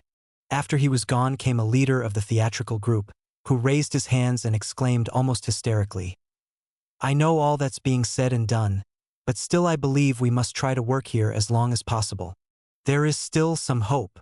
Finally Chang Peichuan, the young professor who represented the People's Mobilization Corps, came to sung me on my journey. He escorted me far beyond the outskirts of the town. As he bade me farewell, he looked along the path leading into the mountains and asked, "Do you suppose anything would happen if I simply went with you right now?" I told him to look at the sergeant in charge of my armed escort. It was obvious that my friend would not get very far if he tried. From a hilltop I turned to look back. He still stood where we had left him. Discord. I have no heart to write of any of these events. It would be easier to write only of the courageous and magnificent side of China. Yet China is not just China, but a kind of little world where one can observe social forces that have their counterpart in every corner of the greater world itself. 1 year after I left Laiwang, I received a letter in Western China from a doctor in the new Fourth Army informing me that the young professor, Chang Peichuan, and almost the entire People's Mobilization Committee of over 1,000 educated men and women had made their way to the new Fourth Army. They had deserted in groups. The new governor, General Li Pingxin, had not been a reactionary man, but had been sent to the province with instructions to prevent the spread of new Fourth Army influence. Educated youth had not been willing to work under the new conditions in Liwang, had not been willing, among other things, to fight their own countrymen. They were not communists, but the communists left their doors wide open to them. So the youth of Liwang continued their work elsewhere. It seemed to me that even in their own interests the old order was stupid. More, in mid-January 1941, all China was perturbed by the news that 4,000 men and women of the 3rd Detachment of the new Fourth Army had been surrounded on the southern shores of the Yangtze by 80,000 government troops and annihilated. Women nurses and political workers had hanged themselves from the trees. Of the wounded soldiers I dared not think, for there is no fury like that of a ruling class whose power and property are threatened. The news told us that General Yeting, commander of the new Fourth Army, had been wounded and taken prisoner and was to be court-martialed by General Ku Chutung, commander-in-chief of the 3rd War Zone. General Ku was the same man who had been responsible, as I have related, for the death of a newspaperman in Xinjiang in pre-war days. The report said that Vice Commander Xiang Ying of the new Fourth Army had escaped, but was being sought for arrest. The communists said he had been wounded, then killed. Now I recalled what General Yeting and I had once said to each other. Should civil war ever come, he had asked, what will happen to such people as you and I, who are members neither of the Kuomintang nor of the Communist Party? We might be the first to be killed, I had answered. When these reports began to come through, the Chinese government tried first to suppress and then to deny them. Within the government's own ranks there was great conflict about such developments. General Ho Ying-ching, Minister of War, and General Pai Chung-shi, Vice Chief of Staff to the National Military Council, were held responsible for the orders that had led to the clash. I heard that when reports of the fighting reached Chungking, an order had gone out that firing should cease immediately, but that General Ku Chutung of the 3rd War Zone had not transmitted it. Once the news was out, however, the government sought to justify the action as military necessity. The first official newspaper reports were wild and stupid. One charged that the new Fourth Army troops had revolted and attacked government troops. Another charged that General Yeting and the entire new Fourth Army had plotted to occupy first the Great Triangle lying between Nanking, Shanghai, and Hangzhou, and then the towns of Chuyang and Tanyang, in order to use all of them as a base of operations against Chinese regular armies. In writing such reports, perhaps newspaper men knew that no one would trouble to analyze them or consult a map. Foreigners certainly would not. Had they done so, they would have seen that the Shanghai-Nanking, Hangzhou Triangle was occupied by the Japanese and was their main base of operations against central China. The towns of Chuyang and Tanyang were just south of Nanking, and both were also fortified Japanese positions. If the new Fourth Army indeed plotted to occupy these places, then it was plotting to annihilate Japanese forces which had already defeated all the regular Chinese armies. I wondered why official newspapers had not charged that the new Fourth Army and General Yeting had also plotted to occupy Nanking and Tokyo. The position taken by the communist armies was serious. The story that I gathered from many quarters was this. When the British had closed the Burma Road for 3 months in the middle of 1940, cutting China off from all military supplies, the Japanese had immediately offered China liberal peace terms. These terms remained a secret, but a Guangxi army commander told me that he had heard that the Japanese had offered to kick out Chief Puppet Wang Qingwei and recognize Generalissimo Chiang Kai-shek as head of a semi-independent government. The Japanese offered to evacuate all their troops from Central and South China except for strategic coastal garrisons. But they demanded the right to hold all China north of the Yellow River. It was their demand for this territory that had first plunged China into war, and the Japanese had never given up their ambitions. North China was not merely a great source of food, and of coal, iron, and other raw materials, but the Japanese also wanted it as a base of operations against both China and the Soviet Union. It was also conceived of as a sanitary zone to prevent the spread of communism from the Soviet Union into China. Yet it was this very territory which the Communist Eighth Route Army had occupied and in which it operated against the Japanese. The closing of the Burma Road, the Japanese peace proposals, and eventually the order to the new Fourth Army to move north of the Yellow River, were regarded all the more suspiciously because the Eighth Route Army had been blockaded for many months by the powerful army of General Hu Chengnan, a Chinese blue shirt.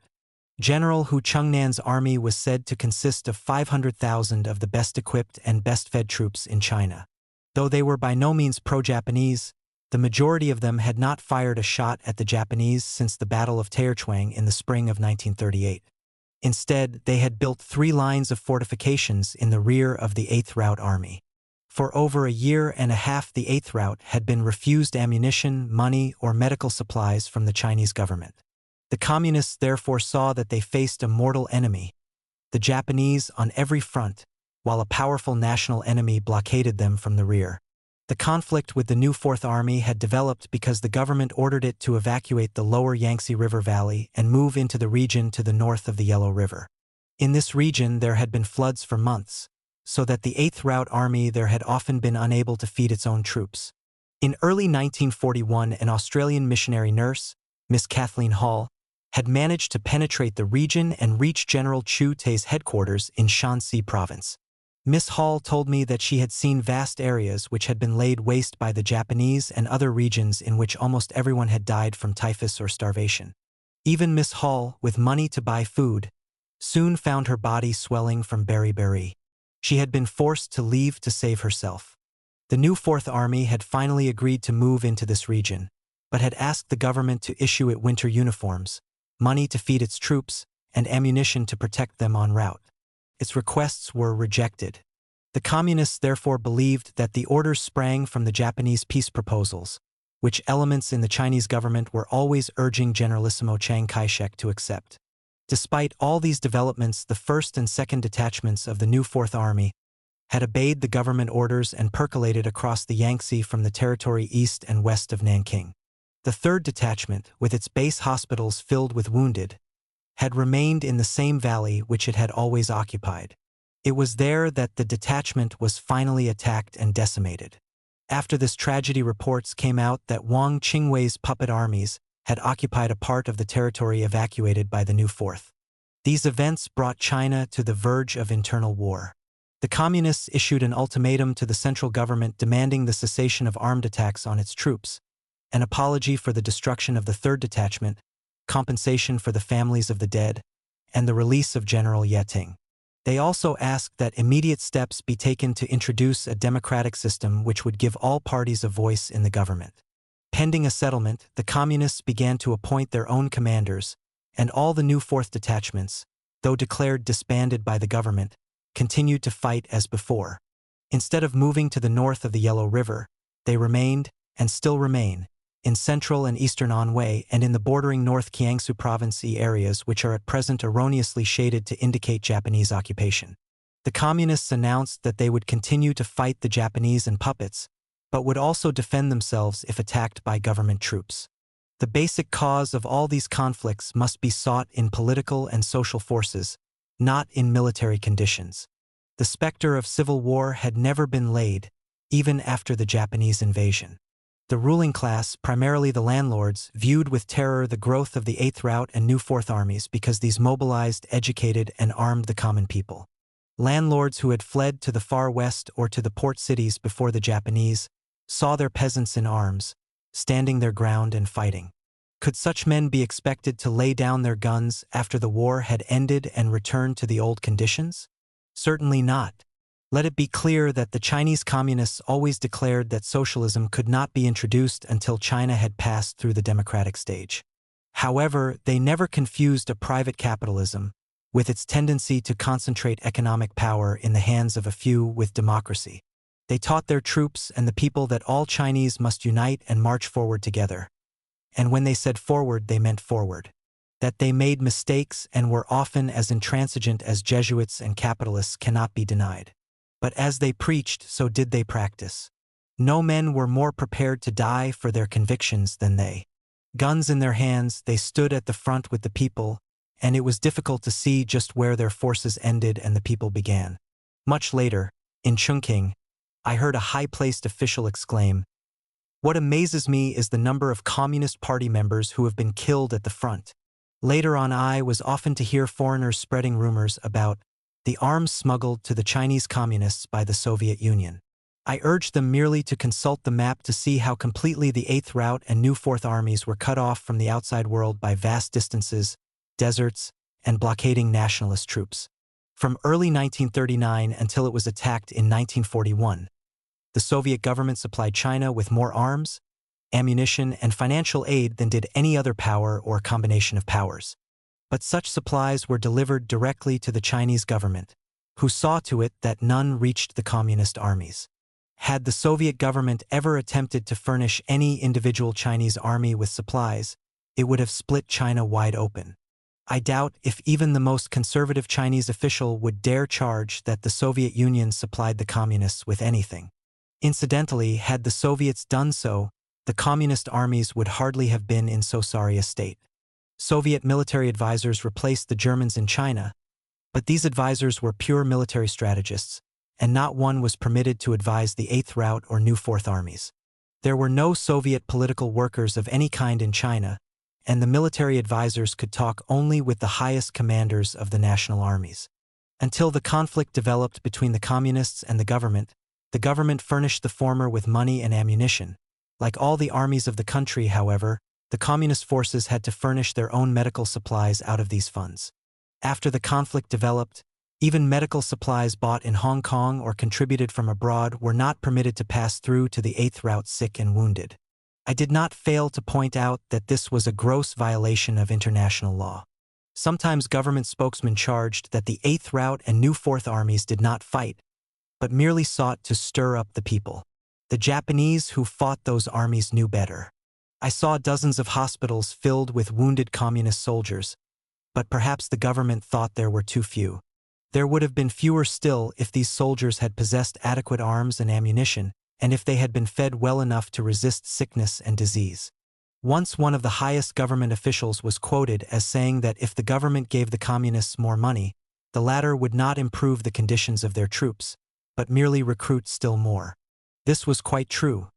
The communists believed that unless all Chinese were armed, they would become slaves of the Japanese. Men with guns in their hands, they felt, learn how to talk back to aggressors. A fierce light was thrown on these internal conflicts when General Chu Tai, commander-in-chief of the communist armies, issued a report to the nation on July 7, 1942. He prefaced it by stating that the 8th Route had received no money or ammunition from the government for 3 years. Despite this, he wrote, the 8th Route and new 4th Armies had in 1941-2 engaged more than 24 Japanese divisions, or 44% of the total Japanese armed forces in China. In that same period, the 8th Route Army had suffered casualties of 23,034 dead and 40,813 wounded.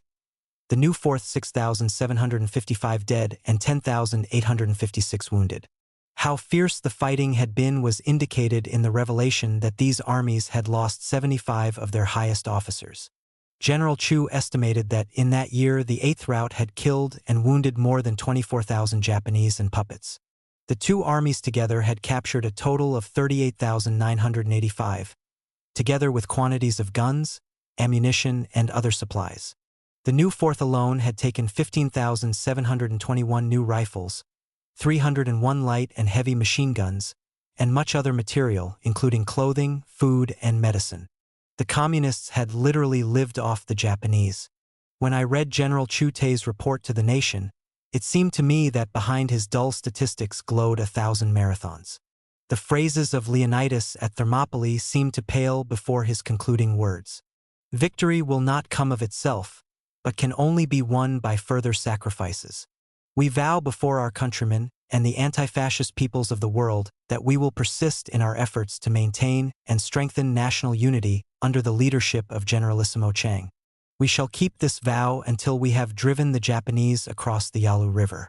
We will cooperate with the Kuomintang and all other parties to build a democratic republic, and with all freedom-loving peoples to build a new world. In early January 1943, a small news item reported that the town and valley of Laiwang on Wei, where I had spent 5 weeks, had been overrun and for a short period occupied by the Japanese.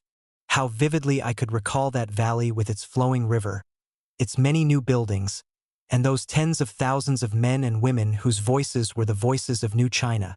Again, Anhui seemed like a drop of water that reflected the whole world. I believed, and still believe, that the Japanese could never have occupied that mountain fastness had it not been weakened from within by political reaction. Men cannot triumph by guns alone. Song of Desolation. There is a whole region of central China which I remember by a song of desolation in the night. It happened this way. Leaving Liwang, we moved westward through the towering Tapi mountain range, ascending one summit only to find ourselves looking out on a sea of others.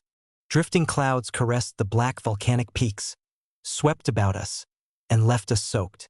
Through sunny hours, eagles floated lazily above us, and long wedges of wild geese flew southward, heralding the winter. The pine forest soughed as if in fear. The la or wax tree blazed in red glory on the lower slopes. Its small, round white beans had burst their brown pods and gleamed among the red autumn foliage like spangles. And at intervals there were clumps of trees turning to bright cerise. From earth's grandeur we would descend into squalid valley villages where poverty bred sickness and suffering. Here was cause and effect in graphic simplicity. The villages arose directly in the shadows of the landlord's mansion. Indeed, they were its shadows. High walls with watchtowers, pierced by loopholes, protected the mansion. The landlords had fled, leaving agents behind to collect the rents. Near one village I saw two peasant men, barefoot and in rags, hitched to a plow held upright by a barefoot, ragged woman. Behind them walked another woman carrying a small basket and dropping bits of dried manure into the furrow. For many years before the anti-Japanese war began, the border region of Anhui, Hupa, and Honan provinces had been Soviet territory guarded by the 4th Red Army Corps. Only after years of warfare had the Kuomintang armies been able to reduce it. How many people were killed no one will ever know, but the region was now sparsely populated. Many villages were crumbling to dust, and old Red Army slogans on trees and wayside shrines were obliterated by whitewash. The villages were so poor we could buy nothing to eat. One night we came into a large one and decided to sleep in an empty peasant hut. The floor was the usual packed earth, but the walls were crumbling and we could see the sky through the broken roof above. We bought 2 eggs, some rice and garlic, and after eating our meager meal we lay down on our piles of straw. Only I was rich enough to afford a candle. When night fell, the people went to bed or sat in the darkness in front of their huts and talked in low voices. As I lay there thinking my painful thoughts, I suddenly heard voices singing in the night. First a man sang, then a woman answered, and the song went on and on. The music was as old as China. I did not know the words, but I felt that into these old ballads the people had woven their hopes and sorrows. There was something in it that moved me until I was sitting upright in my bed, listening intently, straining. It went on and on, a passion of desolation stretching back into time immemorial. How many men had lived and died in this ancient land, and how abandoned, how desperate the sorrows of the people. The ballad ended, the night closed in, and from the village came not a sound. This song still returns to me whenever Honan province is mentioned, that wide wheat plain where famine, flood, drought, banditry, and poverty are the constant companions of the people. To my remark about this destitution, a young official once answered sadly, "Compared to North Honan, that is nothing. There the people have nothing at all." In the western Tapi mountain range we saw a slogan written in white paint along the walls of a landlord's mansion. "The army must love the people, and the people must help the army, Huangchuan Youth Association." But we never met the writers. It was as if they had written the words, then fled. I recalled that while in Liwang I had met 3 girl students who had come from the Huangchuan Youth Association to study at the Anhui base of resistance. In the late evening of October 30th, our armed escort delivered us in safety to the headquarters of the magistrate of Shangshan, a ruined city on the fringe of a battlefield that runs the length of northern Hupa and southern Honan provinces. From Shangshan we could hear the roar of guns from an enemy garrison 30 miles to the south and from Making in Hupa, the strongest Japanese position in the region. The Guangxi army had attacked this base, and the Shangshan guerrilla detachment had been ordered there to help. The magistrate had gone to the front to command the guerrilla detachment. When I asked if I too might go, officials stared in consternation. It was too dangerous, they replied. Shangshan had been occupied by the Japanese for 9 months, and they had been driven out only in May of this year. Once a city of 250,000, Shangshan now had a population of less than 5,000, and these lived in a perpetual state of preparedness for evacuation. Periodically, the Japanese swept northwards into South Honan in an attempt to exterminate the main Chinese armies. In the absence of Magistrate Ku Ting, once a commander against the Red Army, I became the guest of the Chamber of Commerce and was given a room in its headquarters. There I met the town's leading merchants and officials. There were no mass organizations, for, my hosts explained, this was an old Red Army region, and people's organizations were dangerous unless carefully organized and led. On the walls surrounding the Chamber of Commerce stretched 2 slogans. Anyone who agitates the people or spreads rumors will be destroyed, and the chief virtues are obedience and filial piety. Mr. Ming Yao, local representative of the Kuomintang, was a young man with a face as cold and cruel as any I had ever seen. When I asked him about people's organizations, he listed the Chamber of Commerce, the Pauchia headquarters, the Rice, Wheat, and Cotton Merchants Guilds, the Barbers' Union with 120 members, and the Carpenters and Masons Union with 400. He also said something about a primary school outside the city and some peasant associations. When I asked to speak with representatives of the Carpenters, Masons, and Barbers groups, he replied that he was their representative and I could speak to him. When I asked in what villages the peasant associations were located, he grew vague, and finally said that they were not fully organized, that he was thinking of organizing them, but that it would be difficult because this was an old Soviet region. The Kuomintang, he said, was planning to establish in Huangchuan a training school for mass organizers. The Reds had held Shangshan and Huangchuan for 4 years. To dislodge them, the government troops had had to burn down all the forests around them. Apparently forgetting this statement, he later declared bitterly that the Reds had themselves burned down all the forests. When I asked why they should want to do that, he answered, "The trees belong to the landlords." My host, the president of the Chamber of Commerce, was an older man who had once been captured by the Red Army and had been fined $2,000 as a reactionary. He had escaped to Hankow and returned after the Kuomintang armies conquered the region. I did not ask him what he did then, for he belonged to the old world, and in talking to such men I always felt as though I were wading through a swamp. He spoke pathetically of the lot of landlords, but said nothing about the peasants. With my host I went through Shangshan, a strategic city lying at the base of the Tapi mountain range. Fierce battles had raged around it. Before the Japanese could capture it, their planes had leveled almost every building, and when driven out in May, they had tried to burn down everything else. The Shangshan authorities gave me an armed escort of 15 men to take me to Huangchuan, a large city to the northwest which had once been in the hands of the Japanese for 3 months. I had to postpone my trip for a few hours because a guerrilla detachment near Huangchuan had just mutinied. They had not been paid for 3 months and, lacking political training, some had deserted to the Japanese, while others were now looting villages and waylaying travelers. The motor highway along which we were to travel was the main lifeline of China north of the Yangtze. To prevent Japanese mechanized equipment from using it, China itself had no trucks or gasoline in this region.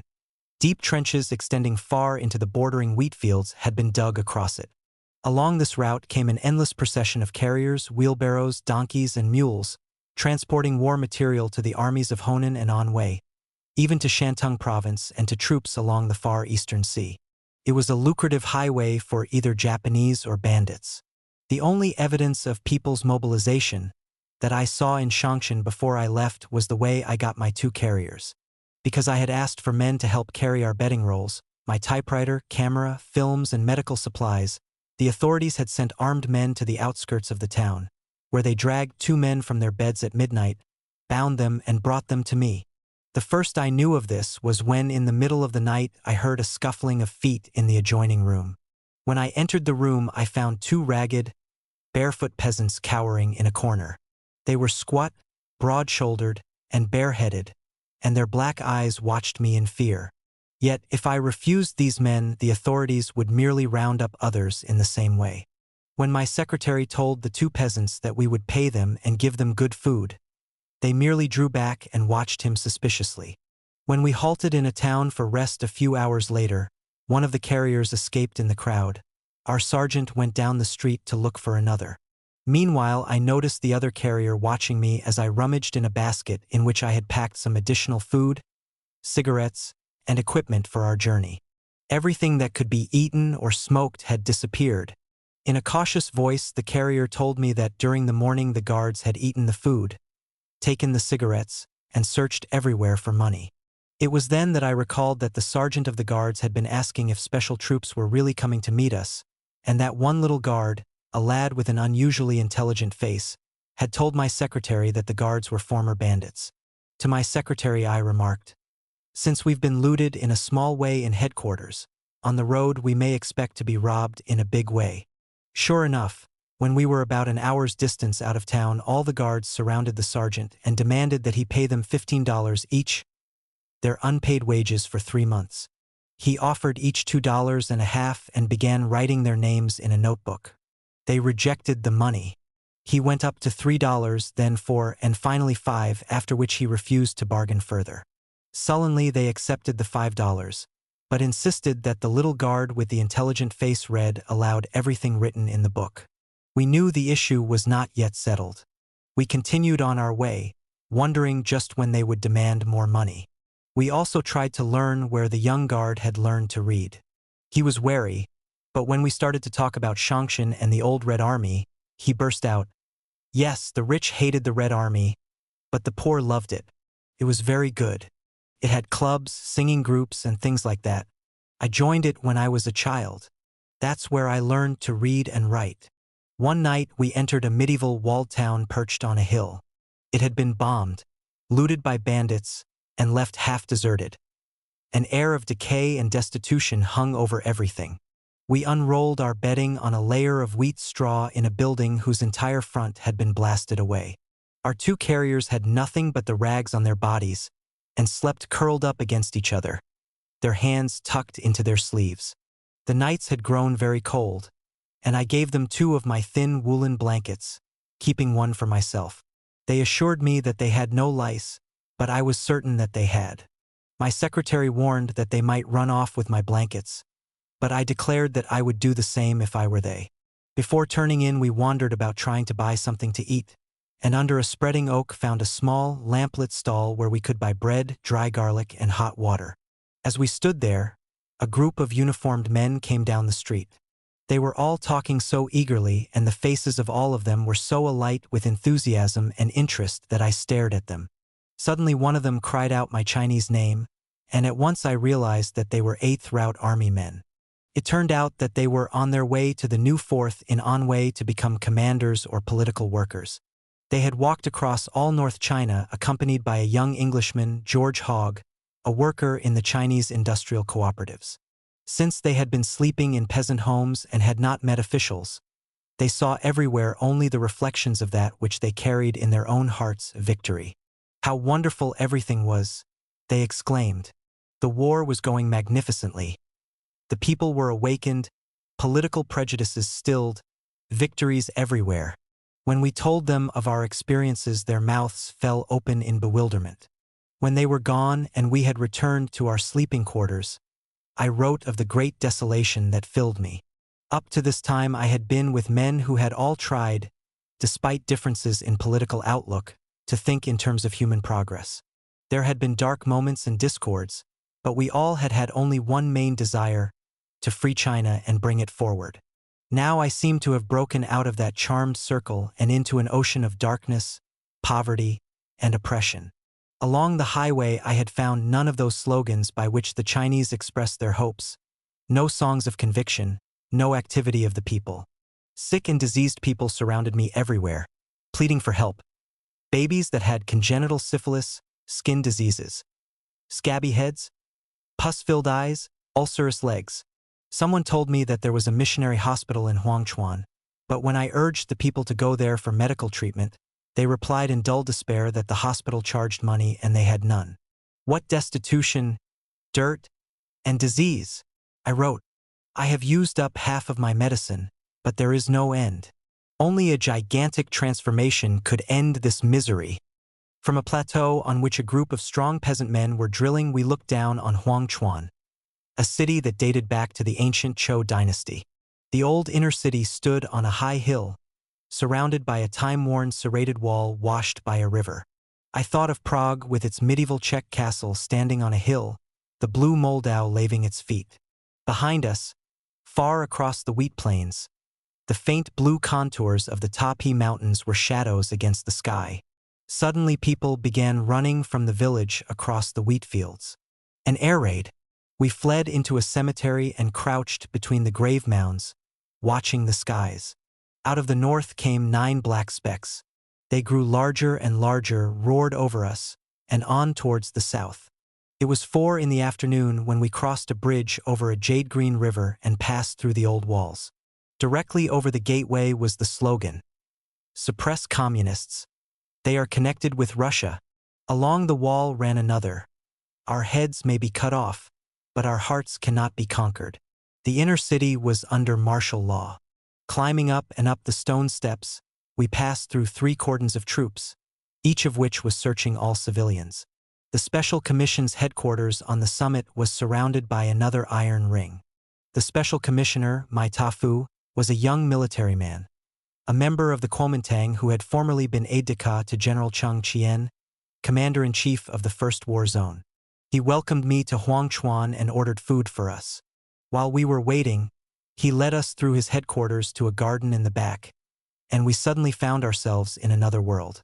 2 bushes laden with blood-red roses perfumed a large, lovely garden. There was a weather-worn stone table with stone benches, and beyond that the low stone tomb of a prince of a dynasty that had ruled long before the time of Christ. Commander Mai fitted into this picture.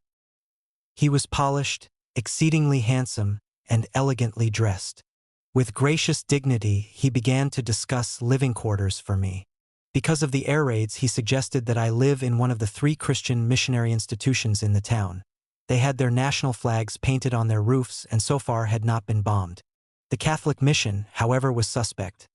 An Italian priest had been driven out by the authorities because he had helped the Japanese during the occupation. I did not wish to live in a mission. The missions were small foreign oases removed from the activity, thought, and struggle of the country. I preferred to take my chances with the Chinese. An adjutant was therefore sent into the city to look over the inns. He returned to report that they were too dirty. Finally, I allowed Commander Mai to send a note to the American Lutheran Mission. As a result, I spent a few days in a comfortable American house eating American food and sleeping on a bed so soft that it kept me awake half the night. The room even had a picture of a cat playing a fiddle. The missionary ladies were a Miss Patterson and a Miss Quello, both of Norwegian descent, the former a nurse and the latter an evangelist who had just returned from a 2-week revival tour of the region to the north. I had entered a Lutheran Bible Belt that stretched across Honan. Miss Patterson had seen so much of the dark side of China that she had grown cynical. She spoke of the deep-dyed materialism of the Chinese, of the corruption and banditry. Miss Quello was less biased, possessed a faculty for vivid description, and was more sympathetic towards China.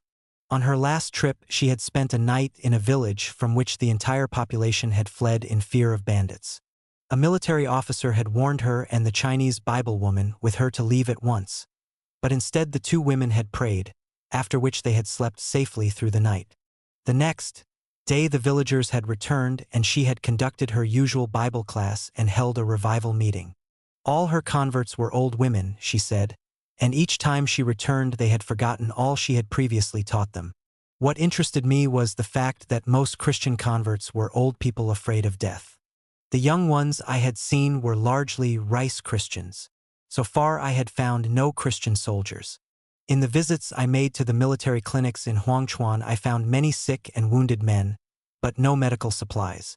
They never sent their wounded to the missionary hospital, they said, because they could not afford to pay the registration fee and the 50 cents a day for a bed in the public ward. The Lutheran hospital was receiving free medical supplies from the International Red Cross Committee in Hankow, but refused to admit wounded soldiers free of charge. Miss Patterson argued that foreign medicine was for refugees only, that there were no refugees in the region, and that the armies had money enough to pay for their wounded if they wished, and that officers always had money. She maintained a small outpatient clinic to treat the very poor, but patients had to prove their destitution. One day my secretary, who was living in the hospital, reported that a wounded soldier had been lying in front of the hospital for 4 hours, but was refused admission because he could not pay the 80 cents registration fee and the 50 cents a day for a bed. I found this wounded man slowly bleeding to death on his stretcher.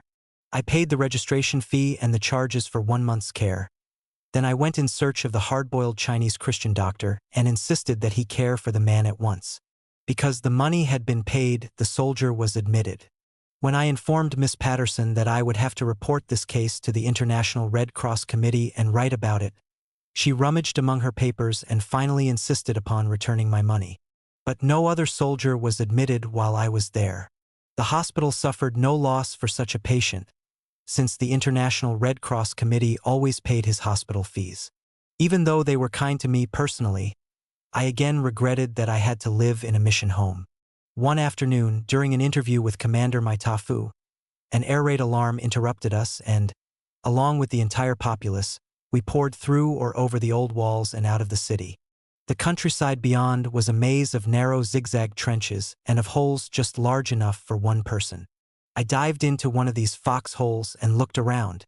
All around me were hundreds of heads sticking out of the earth, scanning the skies, each camouflaged with a little bunch of wheat straw or a branch.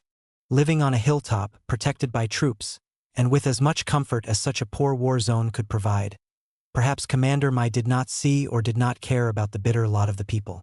As he talked to me, I recalled that song of desolation in the night, and knew that he could never sympathize with or even know the lot of the common people. To be a Chinese was not enough.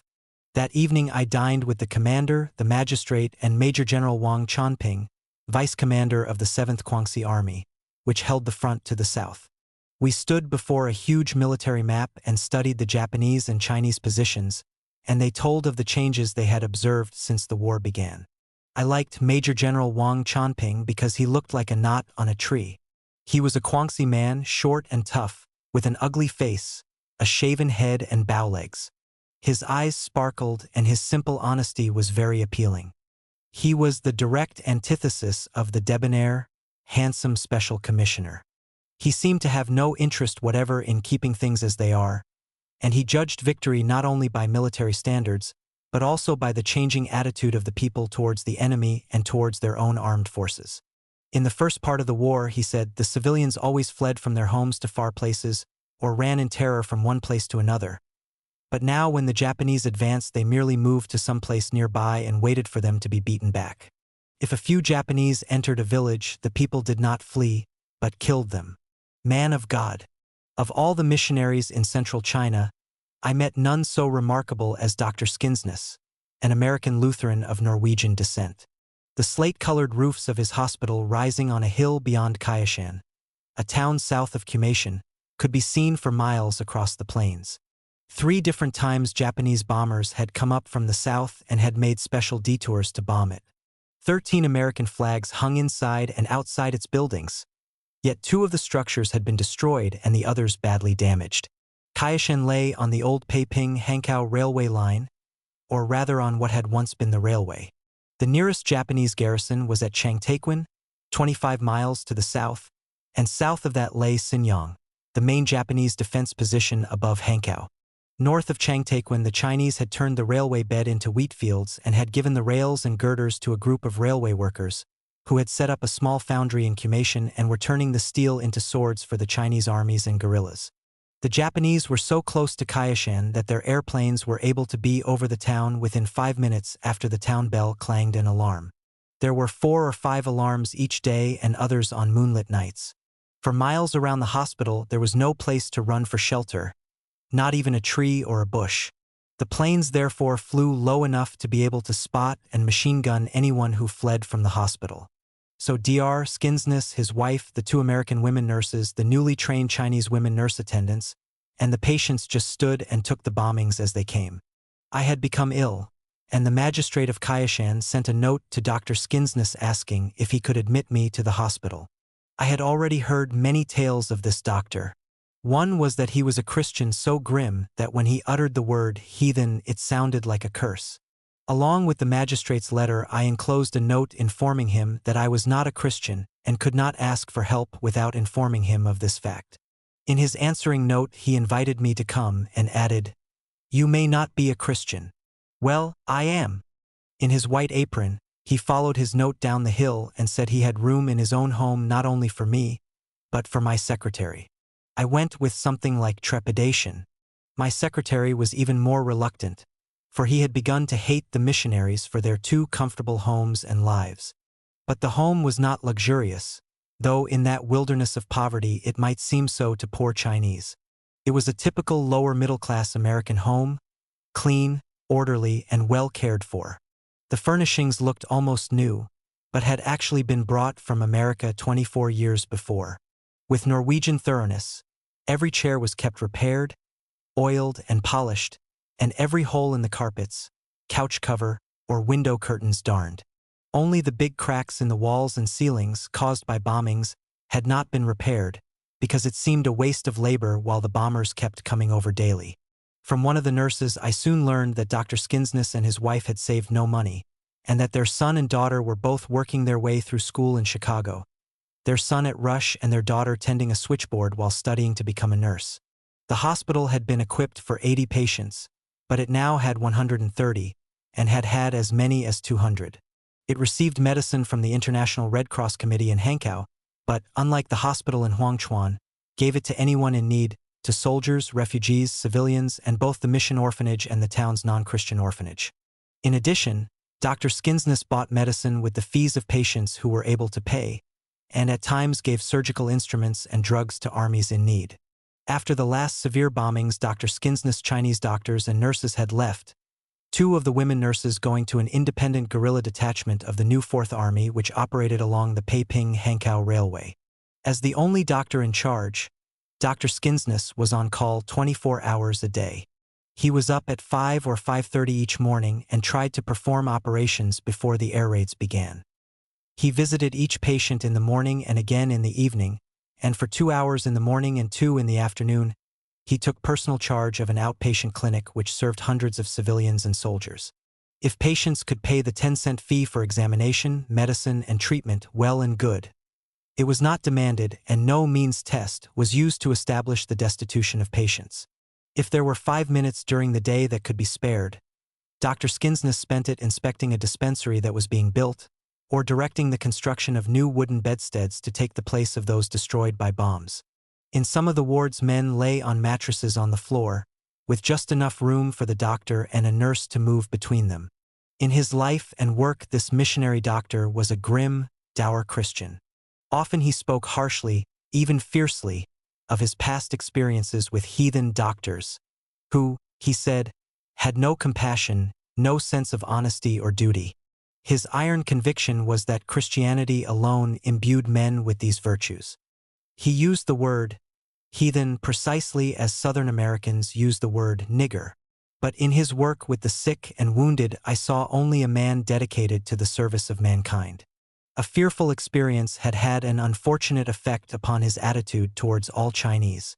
One day in early September of the year before, a high army officer had brought his sick mother to the hospital for treatment and had quartered his bodyguards in a small building inside the mission compound.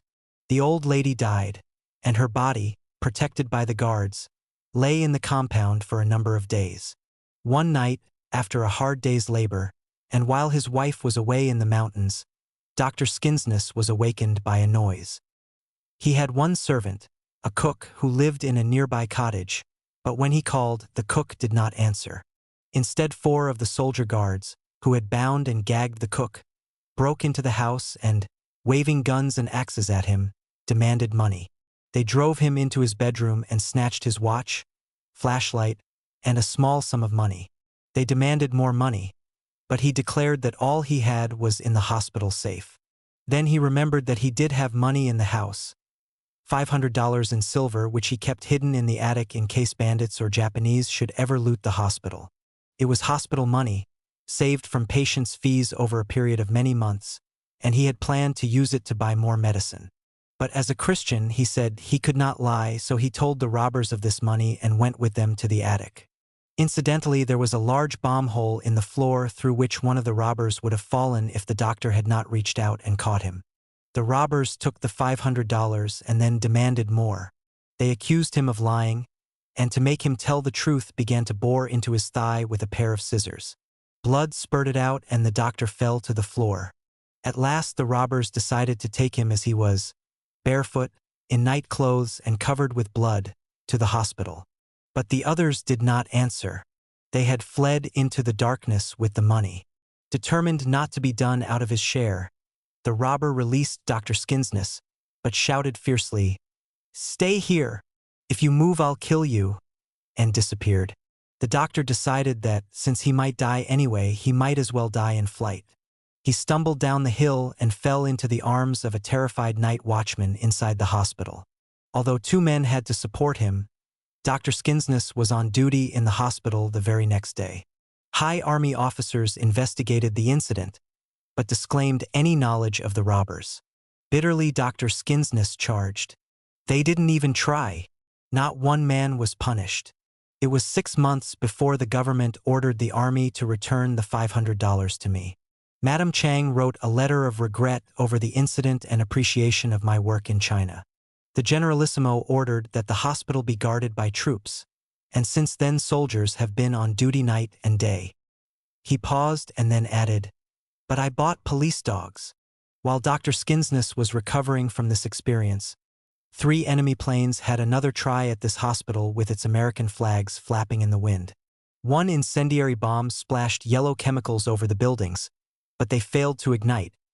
Only 1 person in the hospital grounds was injured that day. Dr. Skinsness was convinced that God, in his mercy, had intervened. Some missionaries believed and were preaching that God protected Christians but not heathens. Subsequently, I heard some of them warn Chinese that if they took refuge in a Chinese temple they would be killed, but if they fled to a church, God would protect them. When Dr. Skinsness worked with the sick and wounded, he was a modern scientist, but when he conducted prayer meetings for his small foreign staff, he became a fundamentalist.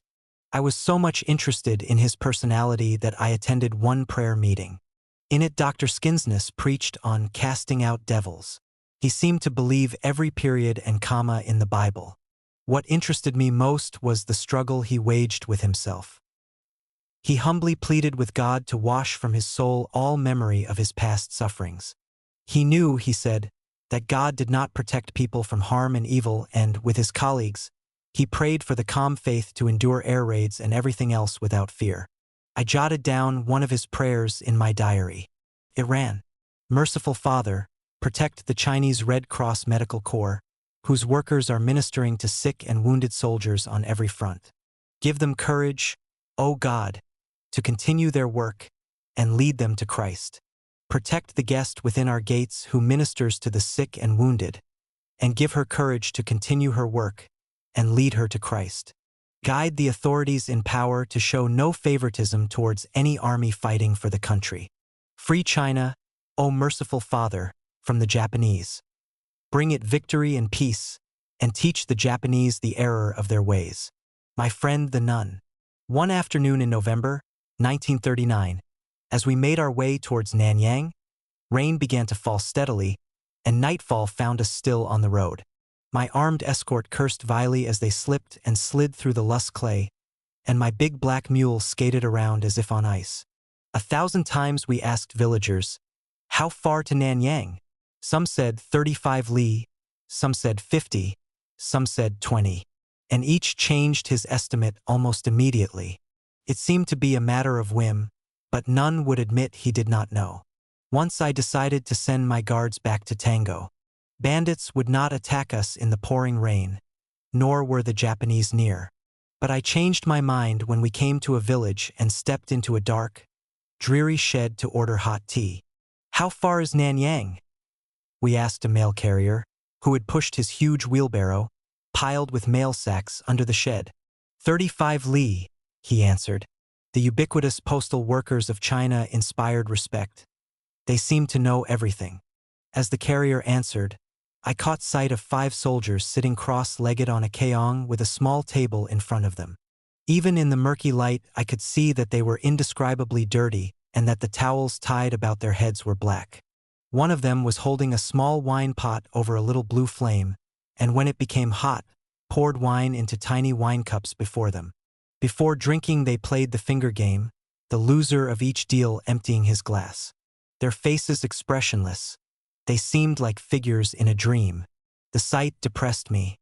Turning to the mail carrier, I asked, "Who are those soldiers?" He studied them thoughtfully before answering. "They have no caps or arm badges, so they cannot be from any army. They have guns behind them." He paused, looked around at my party, and added, "But I think you have enough guns to take care of yourselves." I gave up all idea of sending my armed escort back to Tango. The cold rain continued drearily.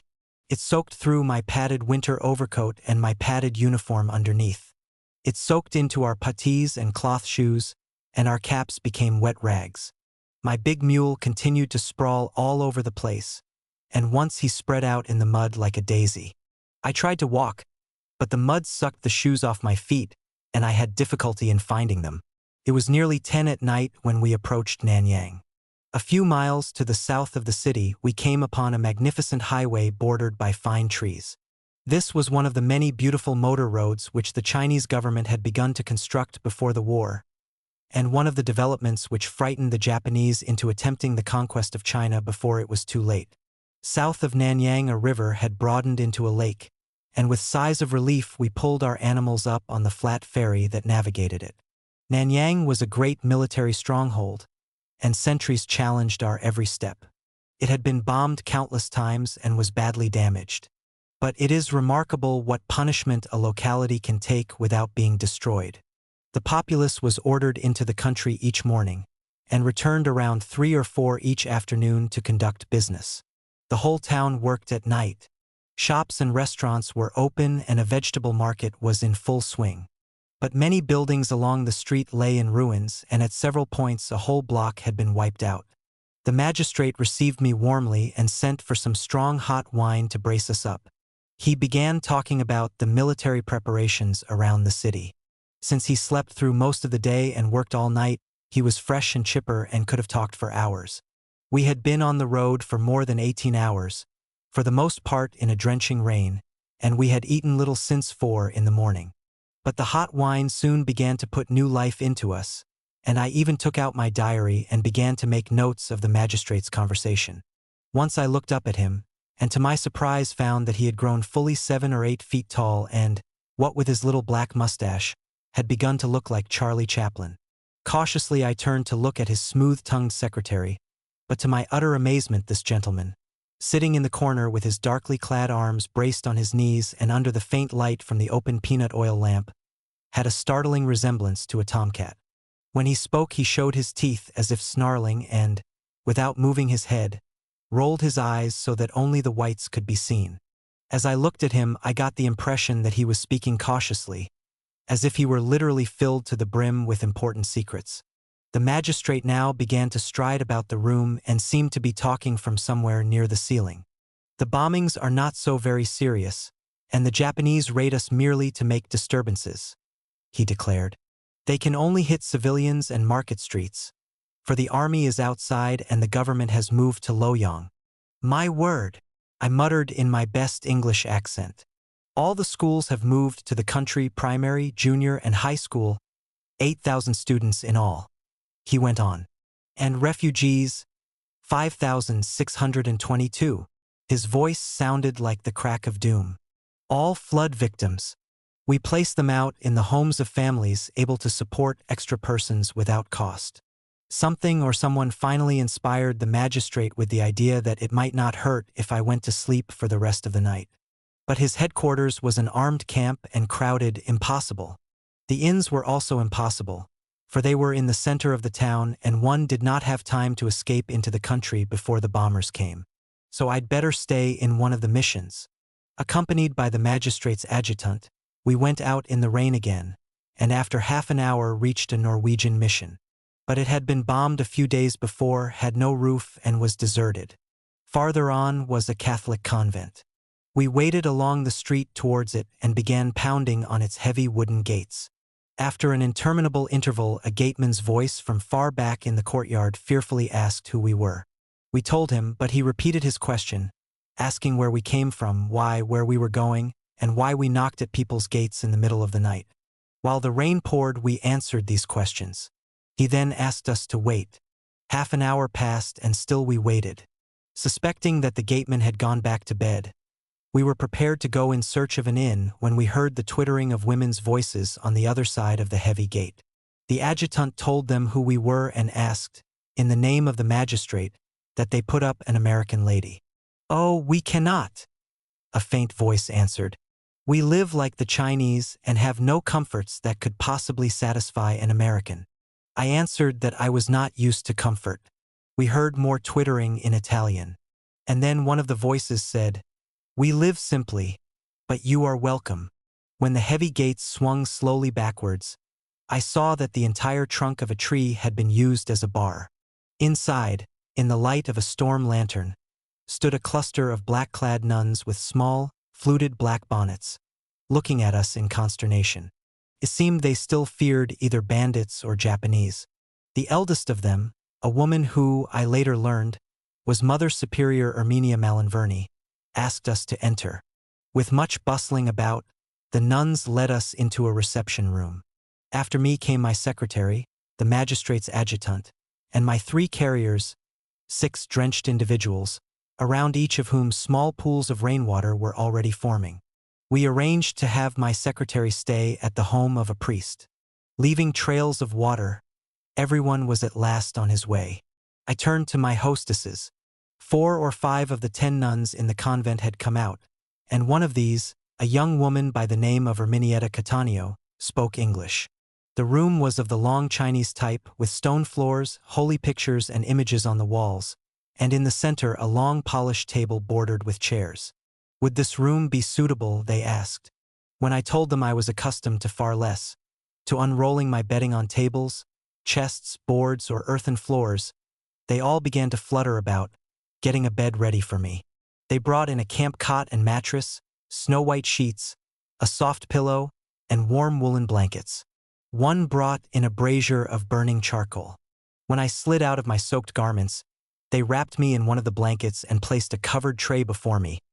I lifted the snowy cloth and saw hot milk, toast, salami, golden honey, butter, and a pot of coffee. "Oh, Earth, sweet Earth, would you like a bottle of wine with the salami?" asked the young nun, and she went on to explain that the sisters made their own wine for the Holy Mass. The convent was almost self-sufficient. It had cows, pigs, chickens, beehives, and grape arbors. The sisters did their own cooking, washing, ironing, and scrubbing, and made their own bread, butter, salami, cheese, and wine. Some of the nuns were trained nurses, and Sister Erminietta was a trained laboratory technician. In addition, she helped cook, wait on the table, and do the washing. This was the first missionary institution that I visited in which foreigners did physical labor. In fact, it was about the only time that I had seen any foreigner in China do any kind of physical labor. As I ate, they hovered about, gentle and shy, asking countless questions. When I went to my cot, they fluffed up the pillow, tucked in the blankets, and patted me. "What luxury!" I exclaimed, running my hand over the crisp, spotless sheets. Lying on my back, my eyes strayed beyond them to the walls and ceiling. The ceiling had been shattered, and 2 long, zigzag fissures ran down the wall. The paneless windows were boarded up. "It's from air raids," Sister Erminietta explained gravely. "They have not hit us yet, but many buildings around here have been destroyed. All our buildings are damaged, and we are afraid the walls will cave in." She said the convent had not been hit yet because they all prayed for protection. They also spread out a big Italian flag over their dugout and raised one over the buildings. On the corner of each flag they sewed a small cloth picture of Our Lady. This, they said, had saved them. The minute each raid was ended, some of the sisters went into the streets with first aid kits and cared for the injured, while others remained in the clinic waiting for the victims to be brought in. They had a small ward with 20 beds, always full, and each day over 100 people came to have dressings changed. In the days that followed, I watched the nurses at work in their clinic. They were rapidly running out of many drugs, and of some essentials they had none at all. "We are nurses, but must do the work of doctors," said one sister. "We can do only minor operations. The serious ones are carried to the foreign hospitals in Laohokuo, but that is 2 whole days' journey from here." Once a week the nuns went through the prison doing medical and evangelical work. The prisoners were in shackles and abscesses formed around the irons. They had no covering and lay on straw on the prison floor. There were women prisoners with babies which had been born in prison. 3 times a week some of the sisters went outside the city to conduct a clinic for the poor. Speaking of this work, Sister Erminietta clasped her hands together and exclaimed, "Oh, never have I seen such skin diseases and head sores as in Honan. Such dreadful things are not in Italy. No, not even in England have I seen such things." At dawn the next morning I was awakened by chanting from the chapel across the courtyard. Soon afterwards my door opened, and Sister Erminietta, bright-eyed and smiling, brought in a basin of hot water and then a delicious foreign breakfast. During the night she had dried my outer garments and washed my shirt, socks, and face towel. I had at last reached a territory where I felt that articles for the Manchester Guardian and reports to the Red Cross Medical Corps had a chance of reaching their destination. There were a military field hospital in the city, a clinic of the Shin, a branch of the Buddhist Red Swastika Society, and a number of important schools. There were also the district militia, a guerrilla detachment, and, nearby, General Tang Enpa's forces, perhaps the most experienced and powerful group army in China. While I was there, it was laying great emphasis on the education of its soldiers. Sister Erminietta was a pretty young woman with big brown eyes in which the joyousness of youth and the gravity of experience struggled for mastery. Though she shared the pious life of the convent, it was always difficult for me to reconcile her forthright speech and manner with the robes of a nun. I would look at her hands, as rough and healthy as a peasant's, and listen to her remark that the sisters did physical labor in praise of God. To her, God seemed more or less like a neighbor. She was the daughter of a poor Italian peasant and had entered a Canossian convent at the age of 16. She repeatedly spoke of the last time she had seen her mother's face from a train window, and of her sorrow when, in the previous year, she had received word of her death. She justified and ardently defended the system by which the religious order had broken her will and destroyed all personal desire in order to make her a perfect servant of the Church. While a novice, she had expressed a deep desire to go to China, of which she had read in missionary magazines in the convent. But because she had this desire, she had been sent to England, the last place on earth she wished to go. She accepted this as the most perfect way to serve God, and only after 4 years, when all hope of going to China had been crushed out of her, was she suddenly informed that she was to leave for China immediately. Though the Catholics, like the Protestants, called the Chinese heathens, the Catholics seemed to be more clever than the dry, sin-conscious Protestants. Like the Taoists and Buddhists, the Catholic churches had images, a colorful and mystic pageantry, chanting, and incense. I thought of the many Christian wayside shrines which I had seen in Europe, bloody, repellent images of Jesus on the cross. The small Chinese wayside shrines to Tu Ti Kung Kung, the earth god and his wife, which graced every village, seemed far more appealing. Whenever a missionary mentioned the word heathen in my presence, I reminded him that I also was a heathen, a remark that kept one missionary in Junin, Honan, on his knees for almost a week, praying for my soul. I carefully read the tracts he gave me, then urged him to show me something not based on the fear of death. He nearly passed out when I informed him that Jesus had been a social revolutionary who had been crucified because he fought the ruling class of his day, much as modern revolutionaries have done ever since.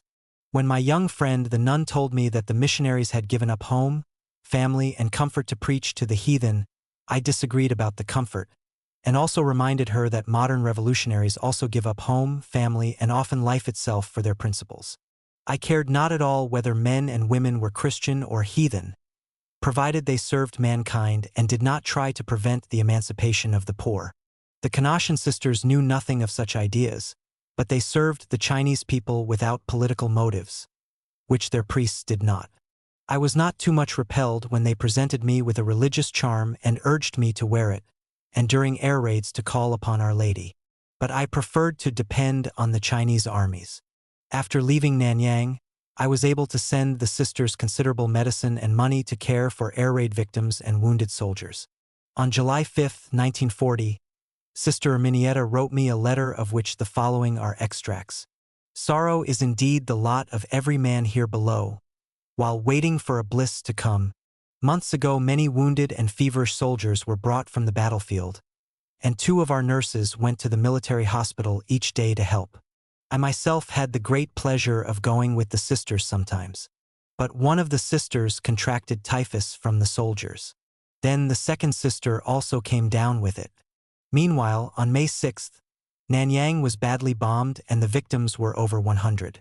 On May 11th, while our 2 sisters lay sick, a Japanese plane came and dropped 2 bombs right down on our convent. A few yards off the room where the 6 sisters lay. We will remain here in spite of anything, ready to live or die with these poor brethren of ours, trusting that God in His mercy will not only continue to protect us, but enable us to do the utmost to help those who suffer. In another letter, dated May 8, 1941, Sister Erminietta wrote, "Our news are something like last year. Rather, we had something worse because this time the Japanese actually occupied Nanyang after dreadful bombings of 2 days, with very short periods of rest. Fortunately, the people had, in the great majority, left the city a few days before, dreading what might happen in such frightful events. A few days before the occupation, one of our sisters fell seriously sick, and so our bishop, who resides in a village 12 li off at Kinkiakan, invited the sisters to go over there. But contrary to every supposition, the Japanese passed by there even before occupying Nanyang, and of course the village was badly bombed. We took care of 40 victims there, but many more in Nanyang. A week later I too fell grievously sick so that I hardly escaped dying. A few days later another sister also fell sick of a very dangerous disease which brought her to heaven. Now another sister is affected with the same serious disease. I forgot to tell you that in the bombing before the occupation some houses of ours have again been completely destroyed by incendiary balls. The Japanese soon left Nanyang, but set fire to the city, which looked like a furnace. Dear friend, you were so kind to send money and medicine for us. No help can now reach us except by you, whom God kindly inspires to help us. On our part, we will continue to do all we can to succor those who have recourse to us, since we came to China for nothing else than for this. I am sorry we have not received the typewriter ribbons you sent us, but still hope for them. We like to remember you, how you arrived here on a rainy night, so dark, and we only feared that we could not give you something that might suit your taste. Instead, you had no pretensions and were so glad for very little. How many things have taken place since then? Rev. Mother and all the sisters send you their love along with mine. Sincerely yours, Erminietta Cattaneo FDCC. Book 8, Winter Offensive, 1939 to 1940. Swords for the Japanese. The Japanese murderers were without a sword. America gave them the sword. General Lee Chung-rin, Commander-in-Chief of the 5th War Zone, was speaking. After a day in his headquarters near Leohokuo in Hupa Province, I had asked him to give me a message to the American people. It was December 1st, 1939. His message was this: China expects the United States to declare a total embargo on materials of war to Japan. I believe the American people are sympathetic to China and are especially opposed to indiscriminate Japanese bombings of defenseless cities. But their will is totally subordinated to the private profits of a few businessmen. This is a terrible thing. The Japanese murderers were without a sword. America gave them the sword. We had talked through one whole day. First I interviewed him, then he interviewed me, after which we sailed out on the open sea of general discussion. He was an unusually friendly man and astonishingly well informed. Ordinary in appearance, he might have been a citizen of almost any Western country. He was a Guangxi man with a stormy military past and had the directness and frankness of most such military men. His headquarters was located in 2 small houses in a tiny village outside Leohokuo. The mud walls had been papered with plain white paper manufactured by a local industrial cooperative. Ceilings of unvarnished yellow boards had been put in, and the earthen floors covered with clean yellow matting. A long table covered with blue cotton cloth extended down its length. On this rested a large, solitary, cream-colored vase holding the crooked stalk of a winter plant in blossom. One entire wall was covered by a white and black military map dotted with red circles and squares marking Japanese positions. The map added to the chaste beauty of the room. General Lee's combination office and living room led off this conference room. It contained a narrow board bed, a desk piled with papers and documents, and a bookcase filled with books and magazines. 2 easy chairs and several hard ones were scattered around a glowing charcoal fire in a polished brass brazier. On the wall hung an art photograph of his wife and 2 children. An atmosphere of harmony, even peace, permeated the 2 rooms. A loaf of bread, a jug of wine, and this small house. It was a little disconcerting to know that this pleasant and learned man commanded a vast war zone, and at Teocheang had inflicted the first major military defeat the powerful Japanese army had ever suffered. He talked much of world affairs, for, like all Chinese, he was deeply aware that China's struggle was linked with the struggle of all the peoples of the world. No people on Earth except those of the Soviet Union have so much international awareness. General Lee himself had just become a member of Colonel Henry L. Stimson's League Against Aggression.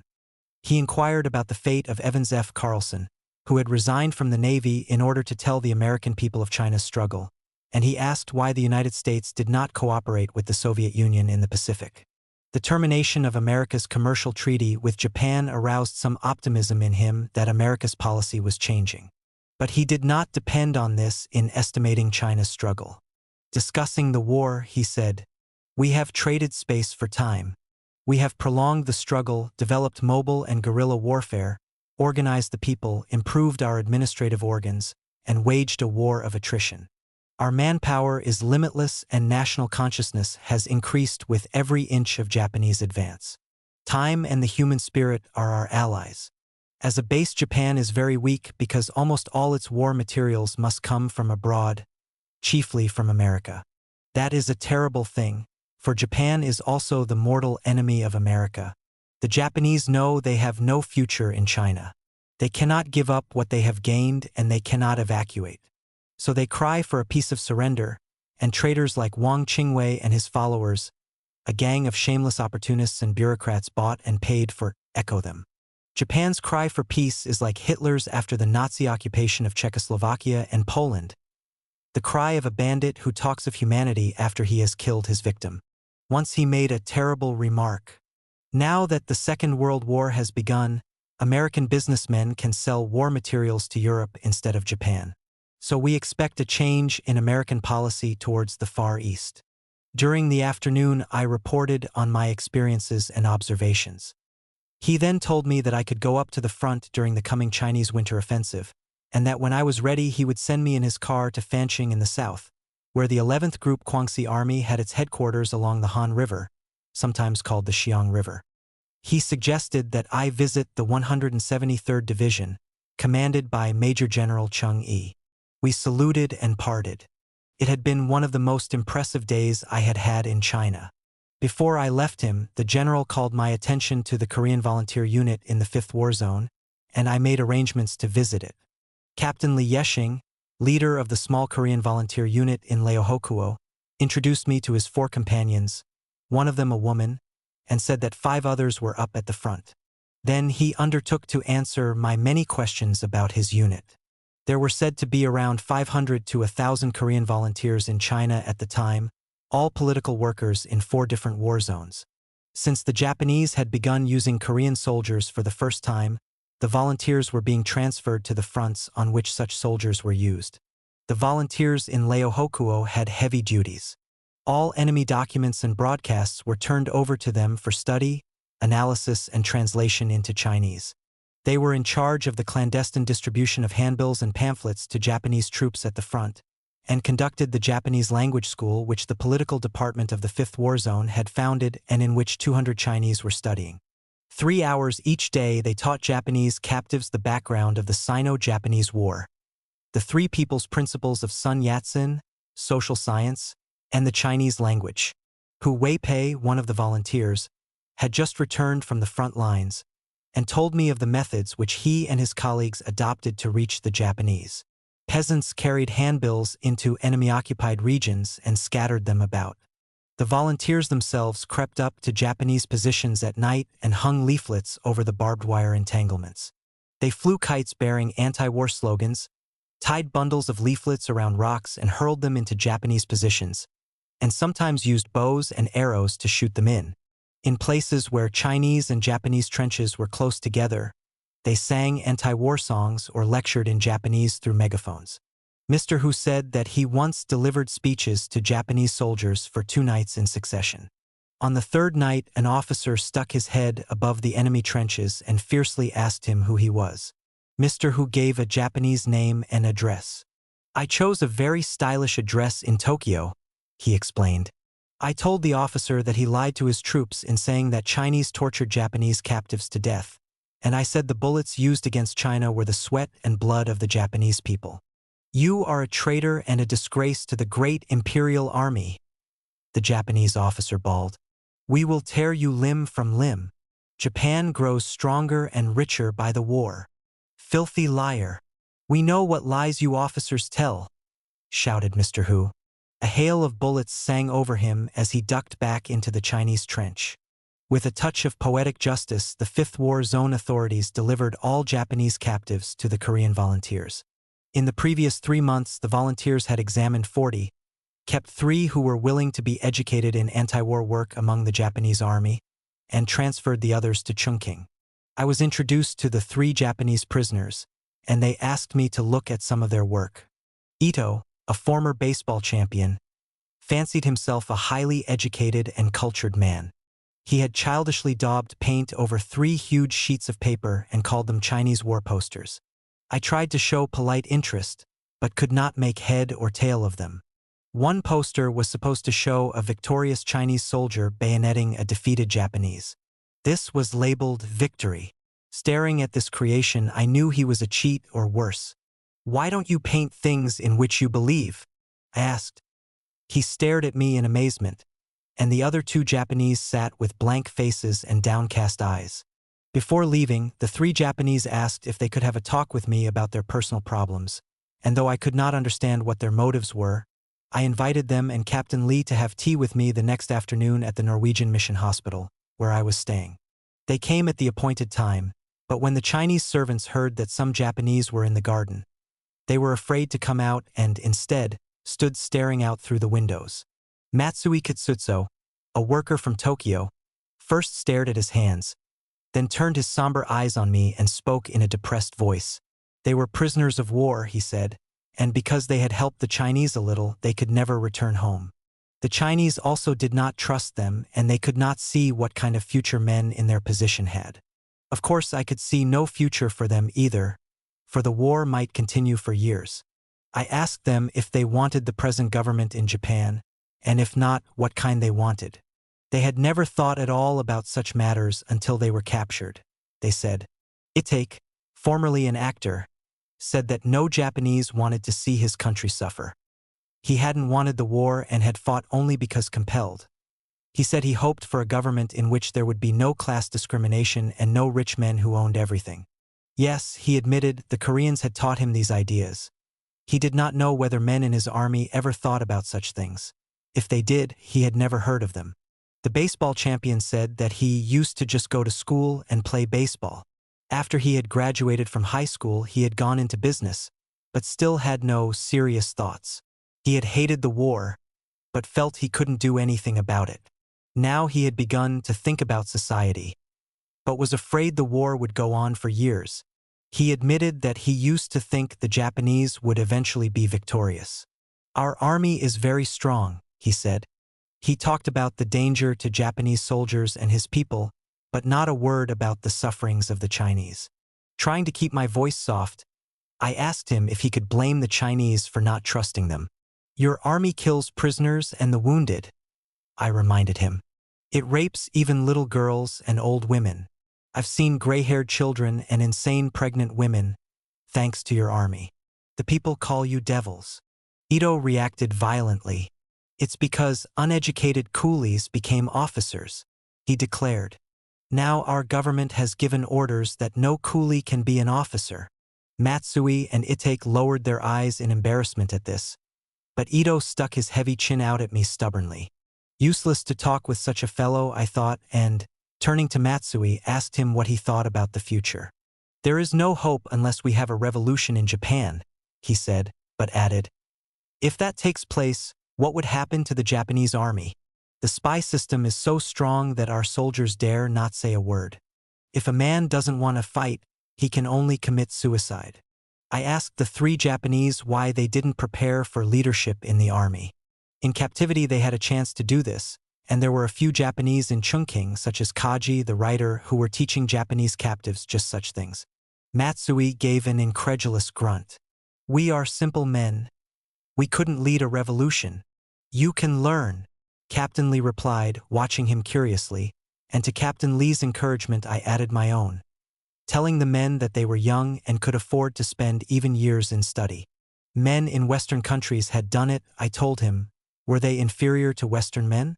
Ito nearly exploded, thrusting his jaw out at me again. He informed me that the Japanese were not inferior to any white man. Good, I replied, and then proposed that he try to prove that he was not inferior to the many Japanese revolutionaries who had died in Japanese prisons. Those men were inferior to no man, white or colored. Carry on their work, I challenged the 3 men. If you don't, your army will go down in history as all murderers and rapists. Well, I don't blame your army alone.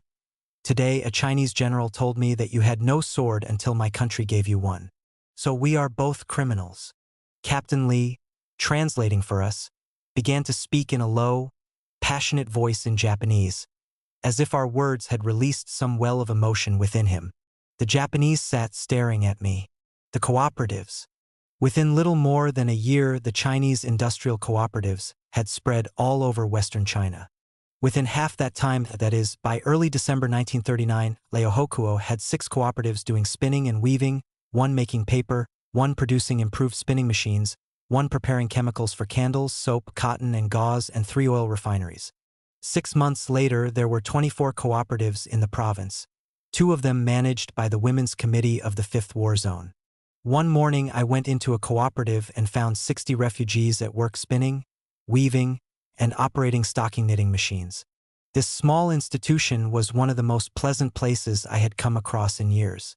As I entered, the people were singing at their machines, the first time I had ever heard such a thing in China. The whole city had spent most of the night on its feet. It had had 3 air raid alarms. But the workers seemed unaffected, for it had become a part of their existence. In the daytime, most of the population slept in the country, returning in the late afternoon. But the cooperative worked through the day.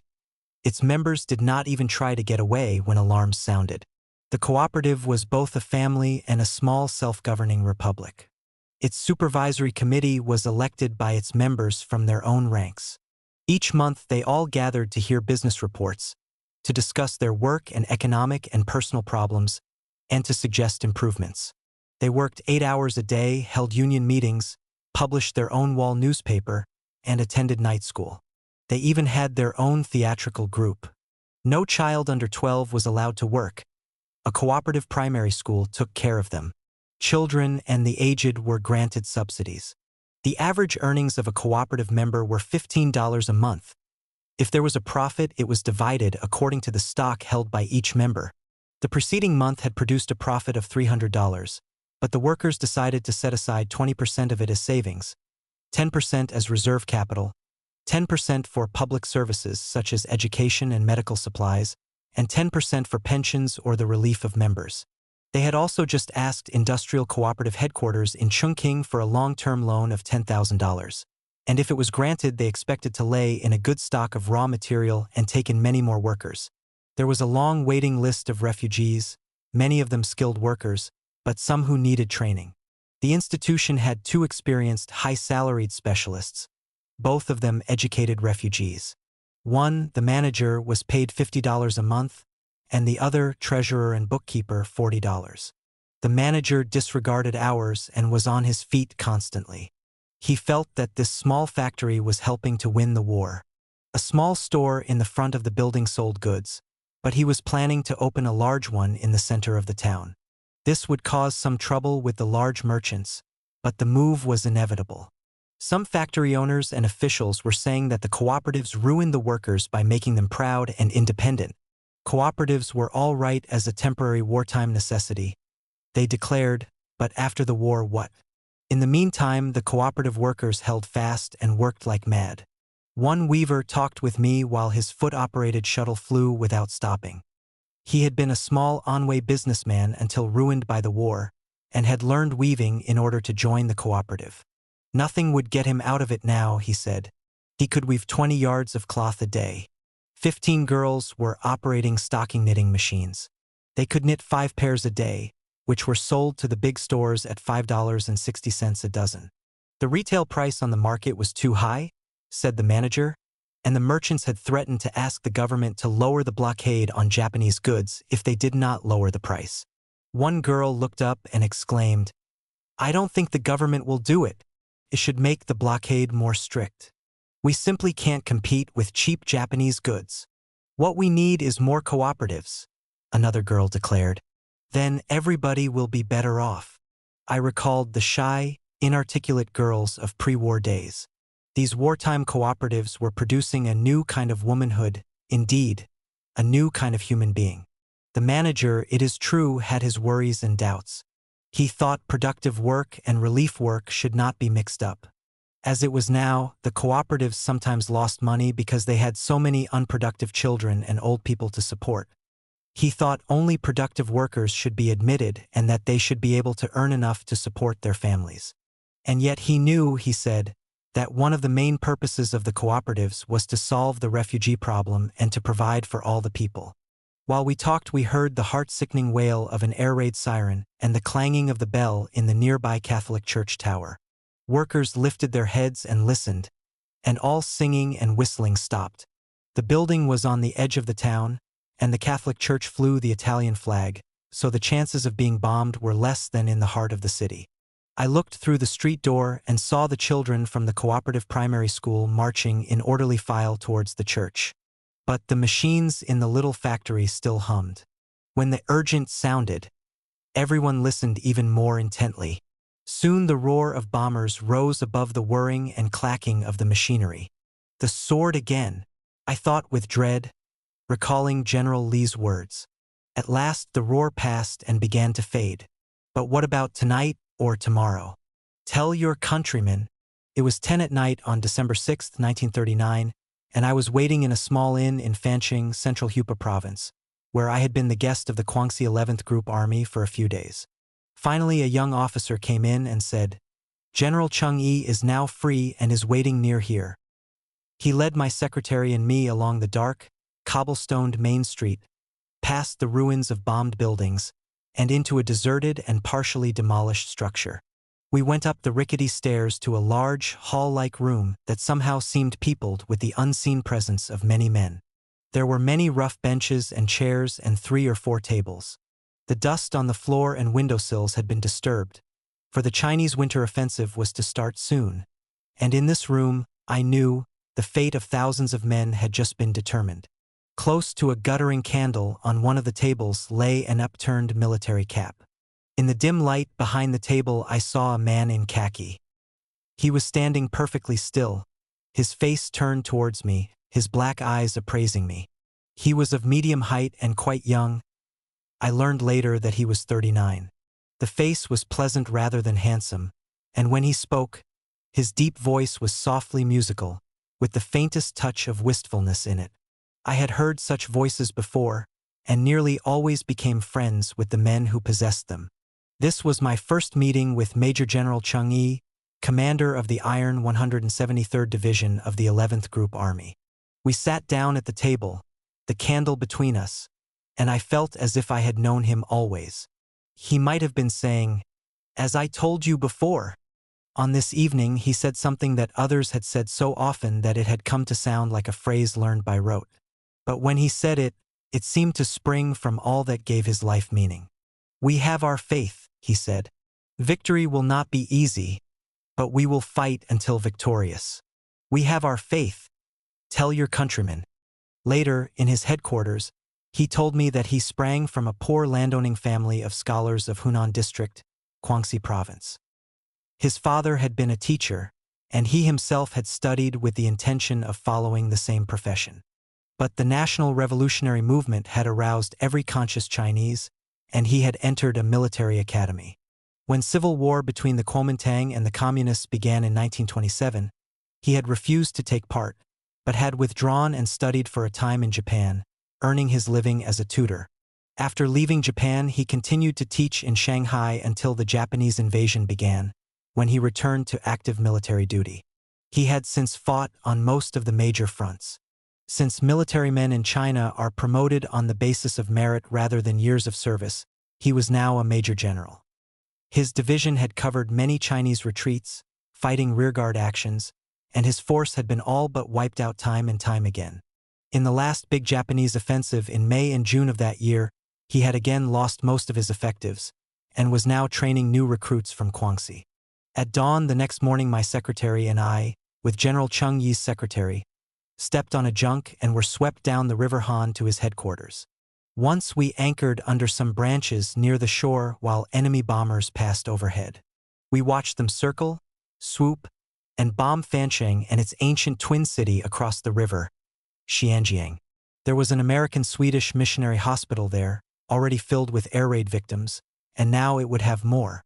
Although it lay on the outskirts of the city and flew the American flag, that hospital had itself been bombed twice. Major General Cheng Yi met us before a building in the village where his general headquarters were located. He wore no cap, and his voice was again almost wistful as he said, by way of welcoming me, that I was the first foreign friend who had cared enough for us to come to the front. Such friends were valuable, he added, because it took months to get publications to the front. What radios the armies had were only telegraphic. He introduced me to a young man who spoke good English and had studied political science. Here again I touched threads of social conflict, for shortly before, I learned many educated youth suspected of dangerous thoughts had been driven from the 5th War Zone headquarters. Hearing of this purge, General Cheng had wired this young man to join his staff to help him study political science. The vice commander, a product of old China, began the breakfast by formally apologizing for the poor food, although the food was excellent. The conversation that followed continued for more than an hour, General Cheng asking me of my travels and work and talking of the terrible condition of the wounded throughout the country. He had a number of fairly good physicians in his division, but their medical supplies were limited. After breakfast, we retired to the general's room and talked for many hours. He walked restlessly about speaking of his last campaign. His voice trembled and his eyes smoldered when he said, "I could hear the cries of the wounded, but could do nothing. The Japanese had used poison gas on one of his regiments. I asked him what he thought would happen if the Japanese army suffered great defeats. It's difficult to say," he answered. "Their morale is maintained by victories. Strategically, it is dangerous for them to maintain a battle line from Suiyuan to Canton, but they do many things with an eye on their international position. I'm certain that their peace with the Soviet Union is but a temporary expedient, and the time will come when the two countries will be at war. Then Japan will be defeated. But that will not happen yet. Japan has its eyes on the Dutch East Indies. That would make them independent of American oil and some other supplies." He began to ask me penetrating questions about American policy and the extent of Japanese espionage and propaganda in America. He could not possibly understand, he said, why America should behave so foolishly, unless it hoped that both China and Japan would be so weakened by the war that they could be more easily exploited afterwards. On another occasion, 3 young officers shyly led me into their club room, a low mud and thatch hut. War books and magazines lay all around, and the walls were lined with maps and banners, and prints of Madame Curie, Marconi, Pasteur, Lincoln, Washington, and many others. At one end hung the national and Kuomintang flags over large pictures of Dr. Sun Yat-sen and Generalissimo Chiang Kai-shek. A number of young officers came to tell me of the way they trained the soldiers, and they soon led me to a building where some 200 young political soldiers were waiting, notebooks and pencils ready. For this division had introduced a new system of training literate soldiers to act as political educators in the ranks.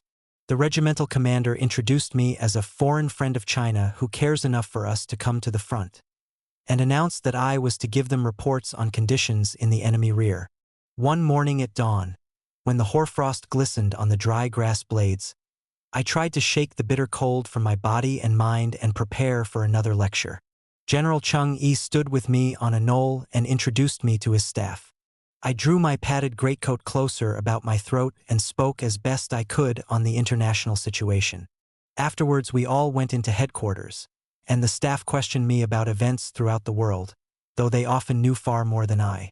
As we talked, we sipped from bowls of hot weak wine in which soft eggs floated.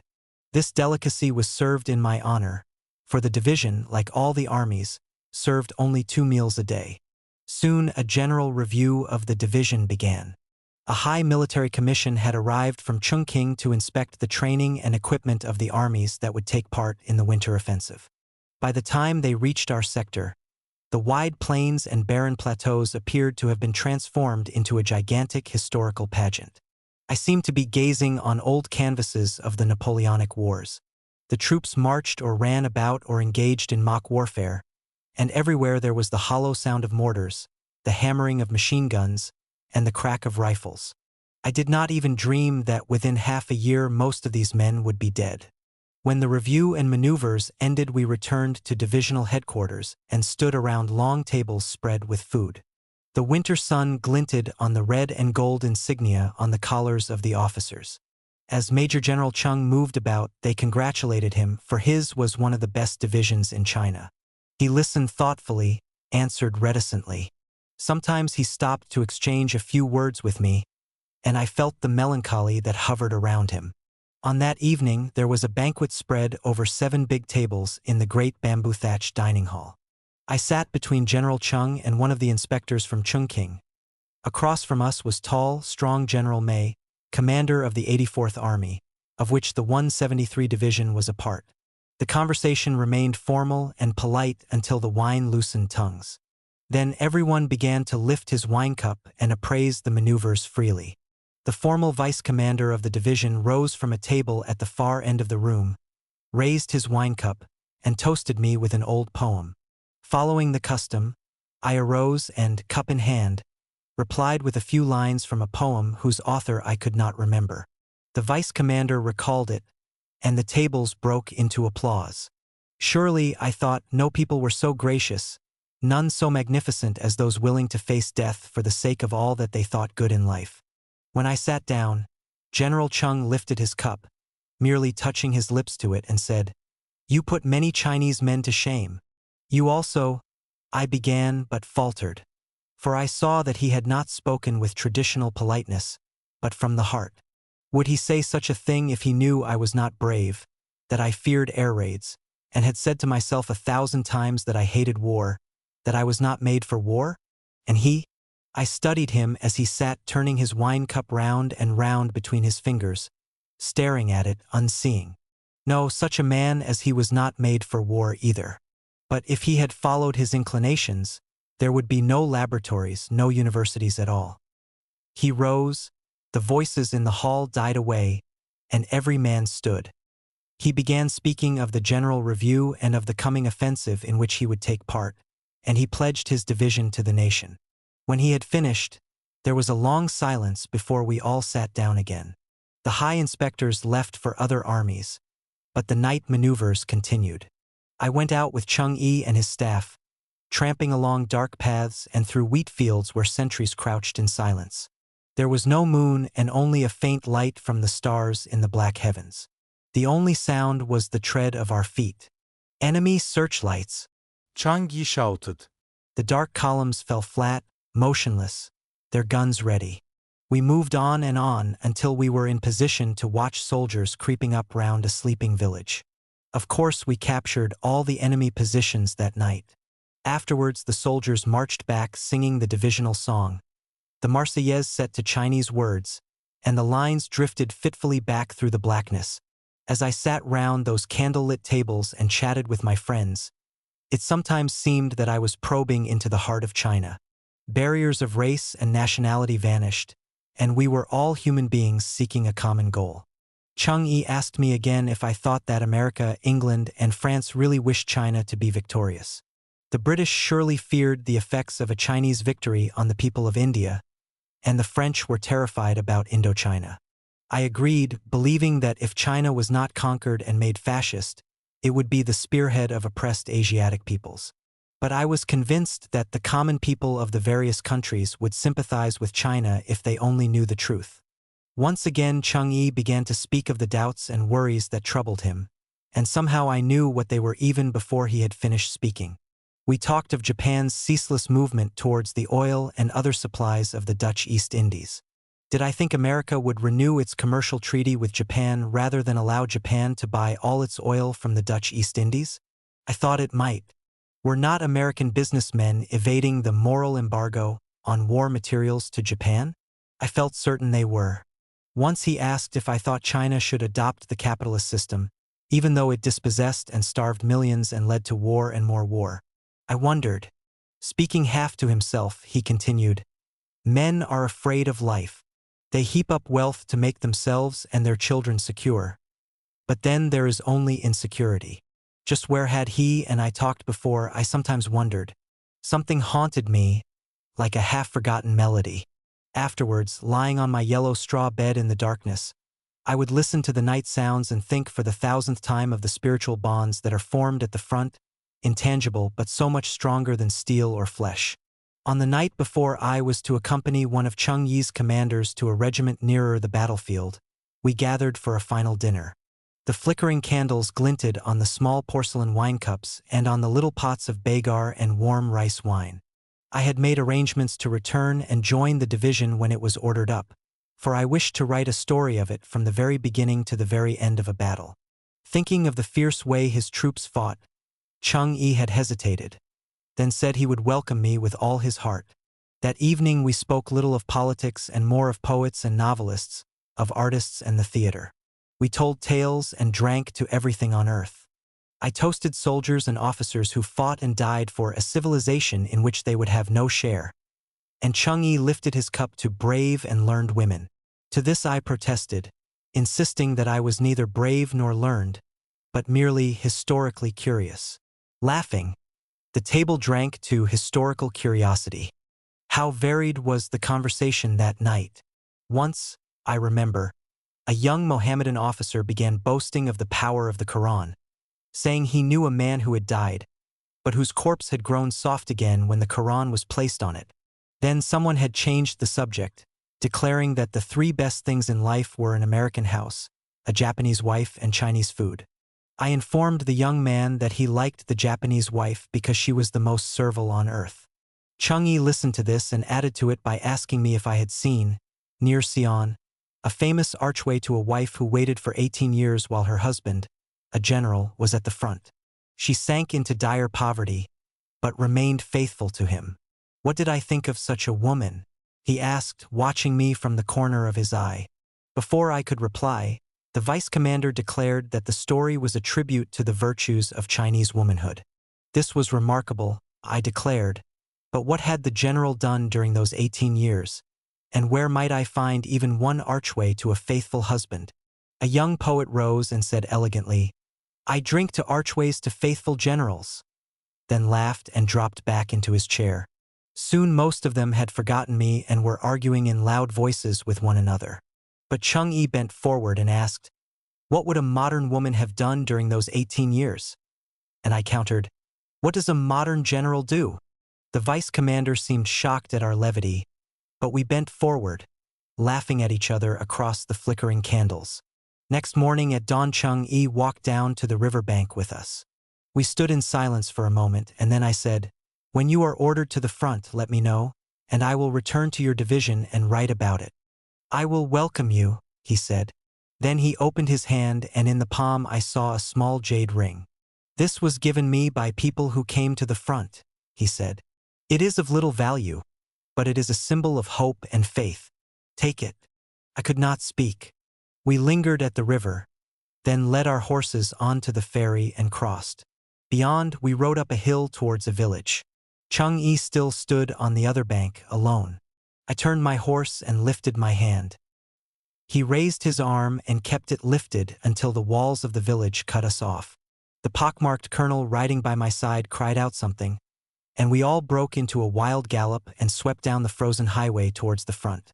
The reception given me by the 519th Regiment of Chung Yi's division cheered me greatly. The regimental commander, Colonel Yang Chongshin, was my host, but the whole regiment took a hand in welcoming me. Colonel Yang looked like a boulder worn and pitted by many summers' rains. The soldiers loved and trusted him, saying of him that he was cold-minded but warm-hearted, and born without a sense of fear. Sometimes I saw him pat a sentry on the shoulder and ask him how things were going with him. The soldier would snap to attention with a grin, say that things were fine, and ask him how he liked the cold weather. When I joined the army, I was just 16, Colonel Yang once said in answer to a question. I am now an old man of 34, the oldest in the regiment. He was also the most inarticulate, and I had to drag his words from him. My family were poor peasants, he told me. When I left home, they wrapped 20 cents in a piece of red paper and told me to use it carefully to buy food. Instead of joining the army, my aunt told me to go out and get rich in the foreign way. I said, "Nonsense, I will serve my country." But she said, "A plague on your country." No, I never married. I was so ugly that no girl would have me. They called me pockmarked Yang and said I looked like a cook, so I was a soldier for many years. When the Japanese invasion began, I was a battalion commander. After the Shanghai battle, we fought for Suzhou, covering the retreat. We fought throughout central China and defended Hankow. Now we are a regiment. I never worked harder in my life than in that first week in the 519th Regiment. There were lectures at the training camp for political soldiers, talks with men in the barracks, and 1,000 tales of battle. Approximately 80% of the soldiers were peasants, 10% workers, 10% students. All were between 20 and 30 years old.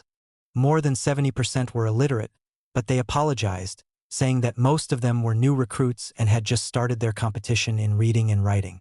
Come back later, they said. At night, I sat round open campfires with the young officers and they told me tales of battles. As we talked, the leaping fire flickered on a long slogan on the wall behind them. Weld the army into iron. But I noticed that one young officer never smiled or laughed, sitting with somber, downcast eyes. Once when he looked into my face, it seemed he was searching for something lost long ago when there was no war. He was like a ghost at the campfire, and from something Colonel Yang once said, I understood why. This group, he said, had once been the 131st Division. Nothing was left of it but one regiment, and most of that was made up of new recruits. We lost so many commanders that the army had to make me regimental commander, Colonel Yang added. No one contradicted him, for everyone had been promoted in this way. Their training had been on the battlefield. One officer told me that in the first months of the war, no quarter was given to enemy soldiers who threw up their hands.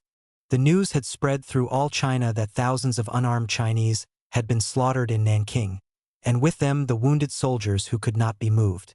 When Colonel Yang saw Japanese who cried for mercy, his voice became high and he screamed, "Shao-H-H-H-H-H," and his men fell on them, leaving not one alive. The vice commander, Guoping, had been a student and poet when the war began. He was the correspondent for a Guangxi newspaper, but could seldom find time to write. He was 25, he said, and had been mentioned for merit by the government for having taken command of a company and helped cover the retreat of the whole army after the fall of Suzhou. The 131st Division had fought the rearguard action, evacuating civilians from every village as the enemy advanced. And yet, when I asked Guoping to tell me some story of heroism, he said at first that he couldn't think of one. Hesitantly, he mentioned several incidents. Another vice commander, Lu Shili, had once led his company against a convoy of Japanese trucks, wiped it out, killed a high Japanese staff officer, and taken valuable documents. The Japanese had many of their women with them, and they too had been killed.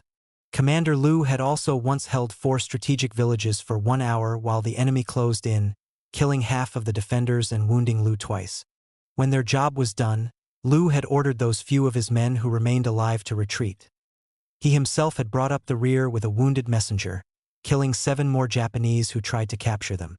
Guoping and the political director of the regiment helped the political soldiers publish a monthly front magazine, Pei Yen or White Bayonet. This magazine had been born in the trenches while the regiment had held a sector for 6 months. It printed stories, poems, songs, and essays written by the soldiers. From its pages I culled extracts from soldiers' diaries. One began, "A few stars shine in the sky, the wind moans, and it is very cold. We march through silent mountains. Not even a dog barks. No cock crows. There is no human voice. All things have fled. When we came we did not expect this. We will defend Shuisian. We must take and hold Highland number 1752. We pass farmhouses, climb a low hill, scatter and cover the hill, and wait for the command. Then bullets sing out, Pih-pa, Pih-pa, Pih-pa, everywhere. Our small field pieces roll along with a great noise. Smoke is over everything and the whole hill seems to be moving. After an hour the sun comes up as red as if it were drunk. The bugle calls for attack, and our white bayonets are on the end of our rifles.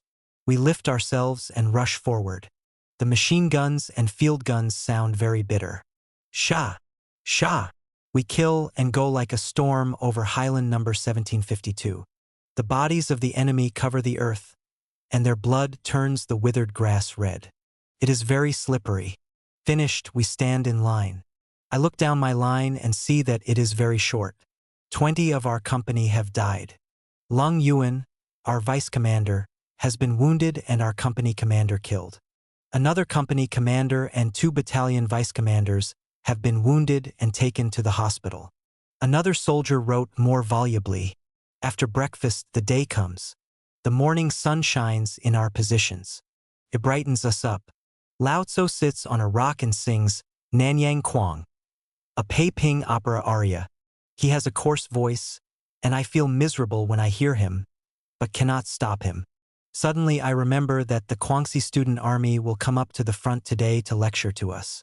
I take out my knife and mirror and begin scraping and pulling the hairs out of my chin. Lao Tzu keeps on bawling at me. What are you up to? He asks. The Guangxi Student Army will come today, and maybe there will be a girl who will think of me if I clean my chin. I'd rather think of, he says. Lao Tzu is a Wangbatan who thinks of such things. He is really rotten. When the Fanqing Xianjiang Comfort delegation came last time, he stared at the women like a hungry dog at wild geese. You are just a Wangbatan, I tell him. He does not care and merely starts growling out a song again, and I keep on feeling miserable. I take my water bottle and wet my chin and pull out all the hairs. Well, this afternoon the Guangxi Student Army came. There were 7 or 8 men and women, all young, and the men keep their hair about 2 inches long. They all dress as we do but have no guns. They wear leather caps and red badges.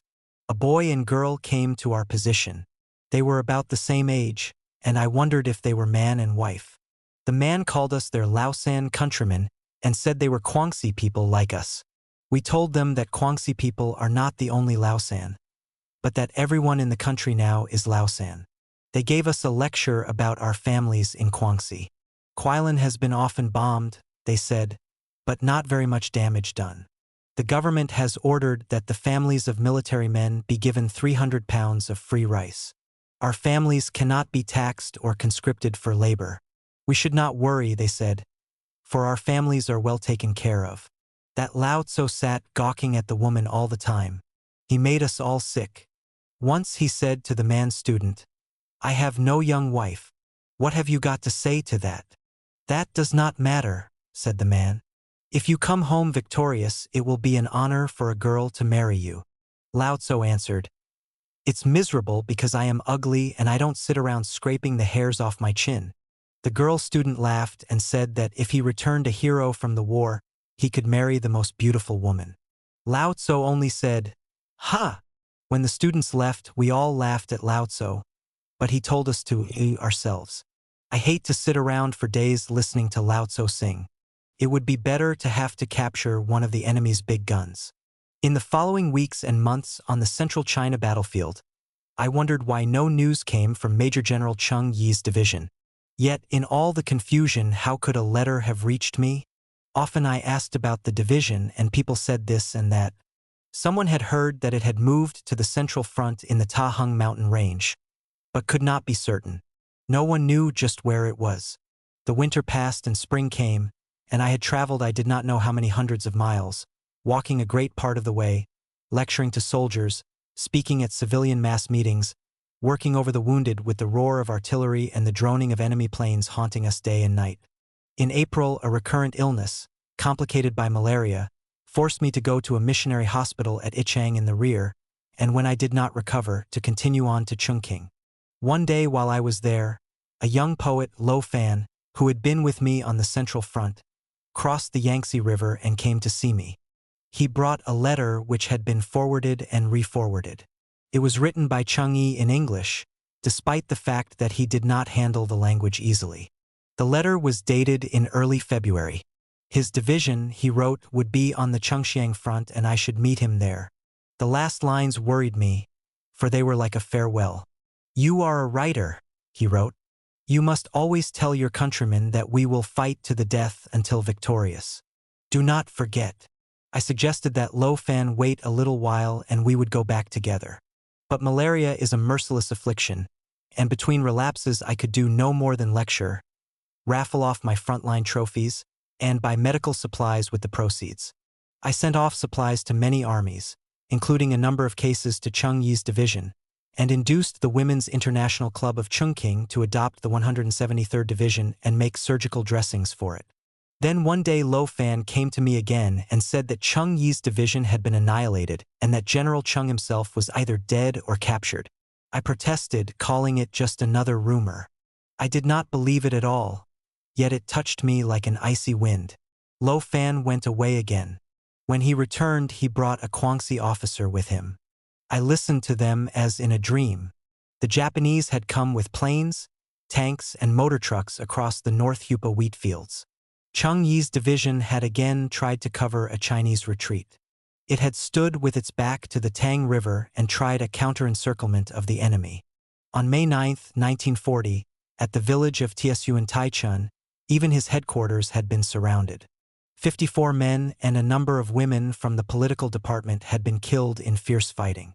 Along with 2 guards, Chung Yi had escaped into the fields. At last, to prevent capture, he had turned his pistol against himself. A guard who managed to escape had paid a peasant to go to the wheat field when the enemy passed on, find his commander, and bury him. Later, General Chung's brother had gone to Leohokuo and then to the battlefield. He had disinterred Chung Yi's body, and now it had been brought to Chungking for state burial. Soldiers marched to muffled drums, and Generalissimo Chang conferred posthumous honors upon the dead. On the night of the funeral, I watched the pattern of trees against the dim sky beyond my window. The night was as black and brooding as my own spirit. Over and over again, I lived through the battle in which Chung Yi had died. I kept seeing him as he had stood by the riverside, his hand uplifted in farewell and his voice saying something. Yes, it is a symbol of hope and faith.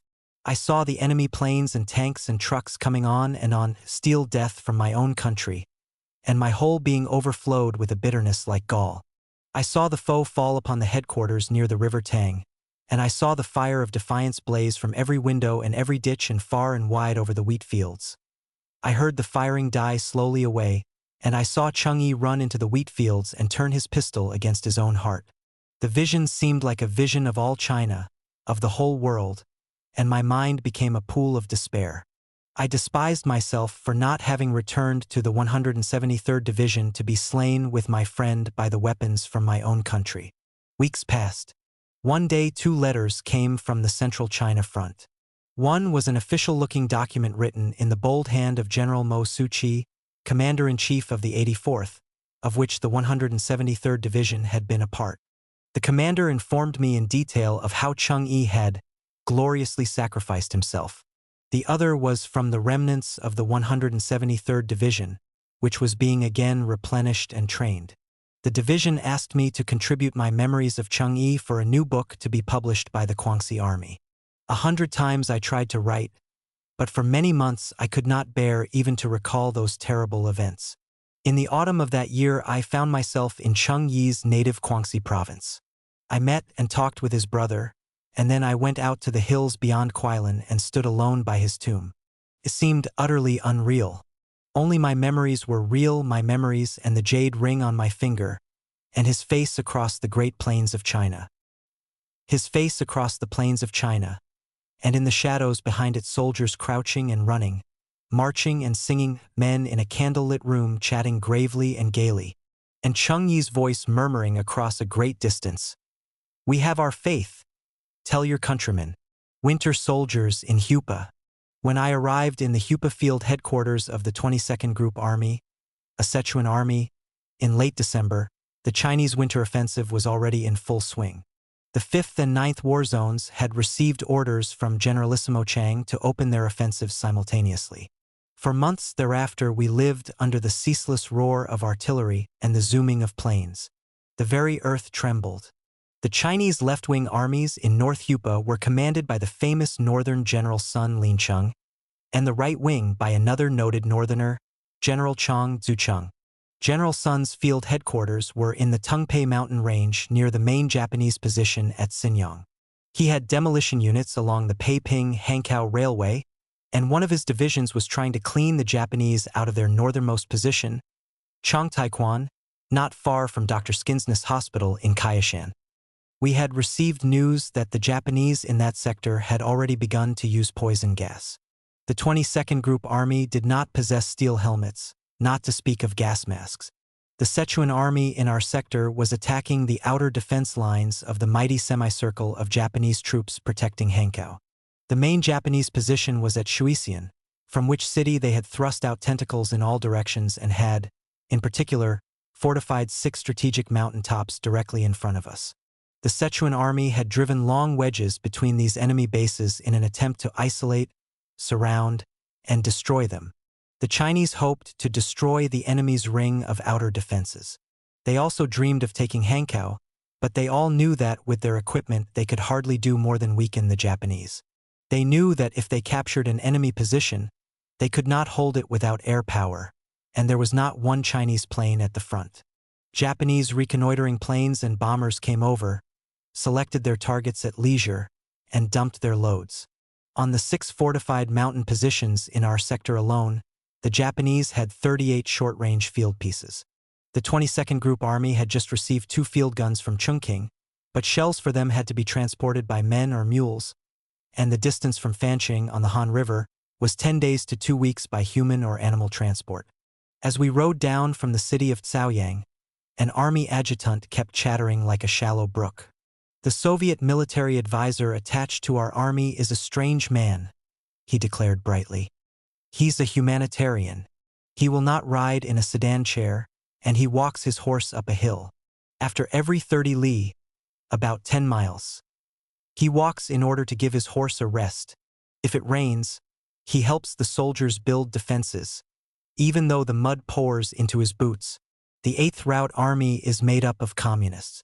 They represent imperialism, and they only fight the Japanese because the government pays them clothes and money." "Where did you get such ideas?" I interrupted. "From the political director," he answered. I tried to explain to him what nonsense he had been taught. The Sichuan armies had the reputation of being the most feudal and backward in China, and the conduct of most of them justified it. But the 22nd Group Army had become a strange mixture of old and new attitudes. The commander, General Sun Chen, with whom I had spent considerable time in Caoyang, was a scholarly man who seemed to be saddened and oppressed by the reputation and condition of his army. On the whole, his troops were illiterate. They came from the poverty-stricken farms of Sichuan, where they, their fathers, and their fathers' fathers had been looted by feudal generals and politician landlords. Since the war they had become imbued with national consciousness, and I saw them fight proudly and bravely, giving their lives for a country that had given them nothing. It is not easy to be proud and brave in China. Along the highway leading from Caoyang, long lines of lumbering ox carts, wheelbarrows, human carriers, and an occasional pack horse or mule moved towards the front, loaded with military supplies and with huge piles of new padded winter uniforms. As we rode towards the battlefield, I wondered if any spot on earth could be more dreary and depressing. It was winter, and the half-frozen plains were gray and dour. In the distance rose the blue Tungpei Mountains, which the peasants, in their poverty, kept stripped of trees. Right under our eyes, the less severely wounded and the sick stumbled along the highway. In the convoys of stretchers, some of the wounded lay in their summer uniforms, shivering in the cold. In some instances, the bearers had taken off their own padded coats and covered the wounded. Unlike the soldiers, the bearers had undershirts. In the villages where the bearers halted to rest and give their charges a drink, the civilians charged a copper for boiled water. It was not heartlessness. Firewood cost money, a great deal of money, and the people were desperately poor. Compassion. The carts in the van of each convoy were filled with wan-faced wounded men trying to withstand the jolting. In the rear came the carts piled with the corpses of those who had died on the way. The shoes had been taken from their feet, for the living need shoes, while the dead do not. The feet of the dead were the coarse, calloused feet of poor peasants. Streaks of blood had dried on them, and some were mangled. Somehow these feet affected me deeply, for they told tales of a lifetime of bitter toil and sorrow. Once, as we drew abreast of one of these ox-cart convoys, a white-faced soldier with a bandaged arm appealed to us, crying, "If I ride farther, I shall die. I cannot endure it any longer." There were no splints at the front, and the man's arm had merely been set in a sling. I helped him on my horse and led him to a dressing station 1.5 miles off the highway. There, to our amazement, a qualified doctor in a white apron came out and took charge in a gentle but efficient manner. The doctor had one qualified assistant, also in a white apron, and a group of 15 soldier dressers. Tenderly and patiently these men led the wounded into clean, well-organized village rooms, changed their dressings with the utmost care, and gave them a meal, which even included some pork. Nowhere else had I seen a white apron, and even here there were no sheets, pillows, soap, or toilet paper, and the splints were made out of boards from discarded boxes. As I helped with the wounded, I thought of the qualified Chinese doctors in Shanghai and Hong Kong who continued their private practices, at best giving a monthly sum to the Chinese Red Cross. Only 200 of them had joined the Red Cross Medical Corps and a few hundred others the Public Health Administration.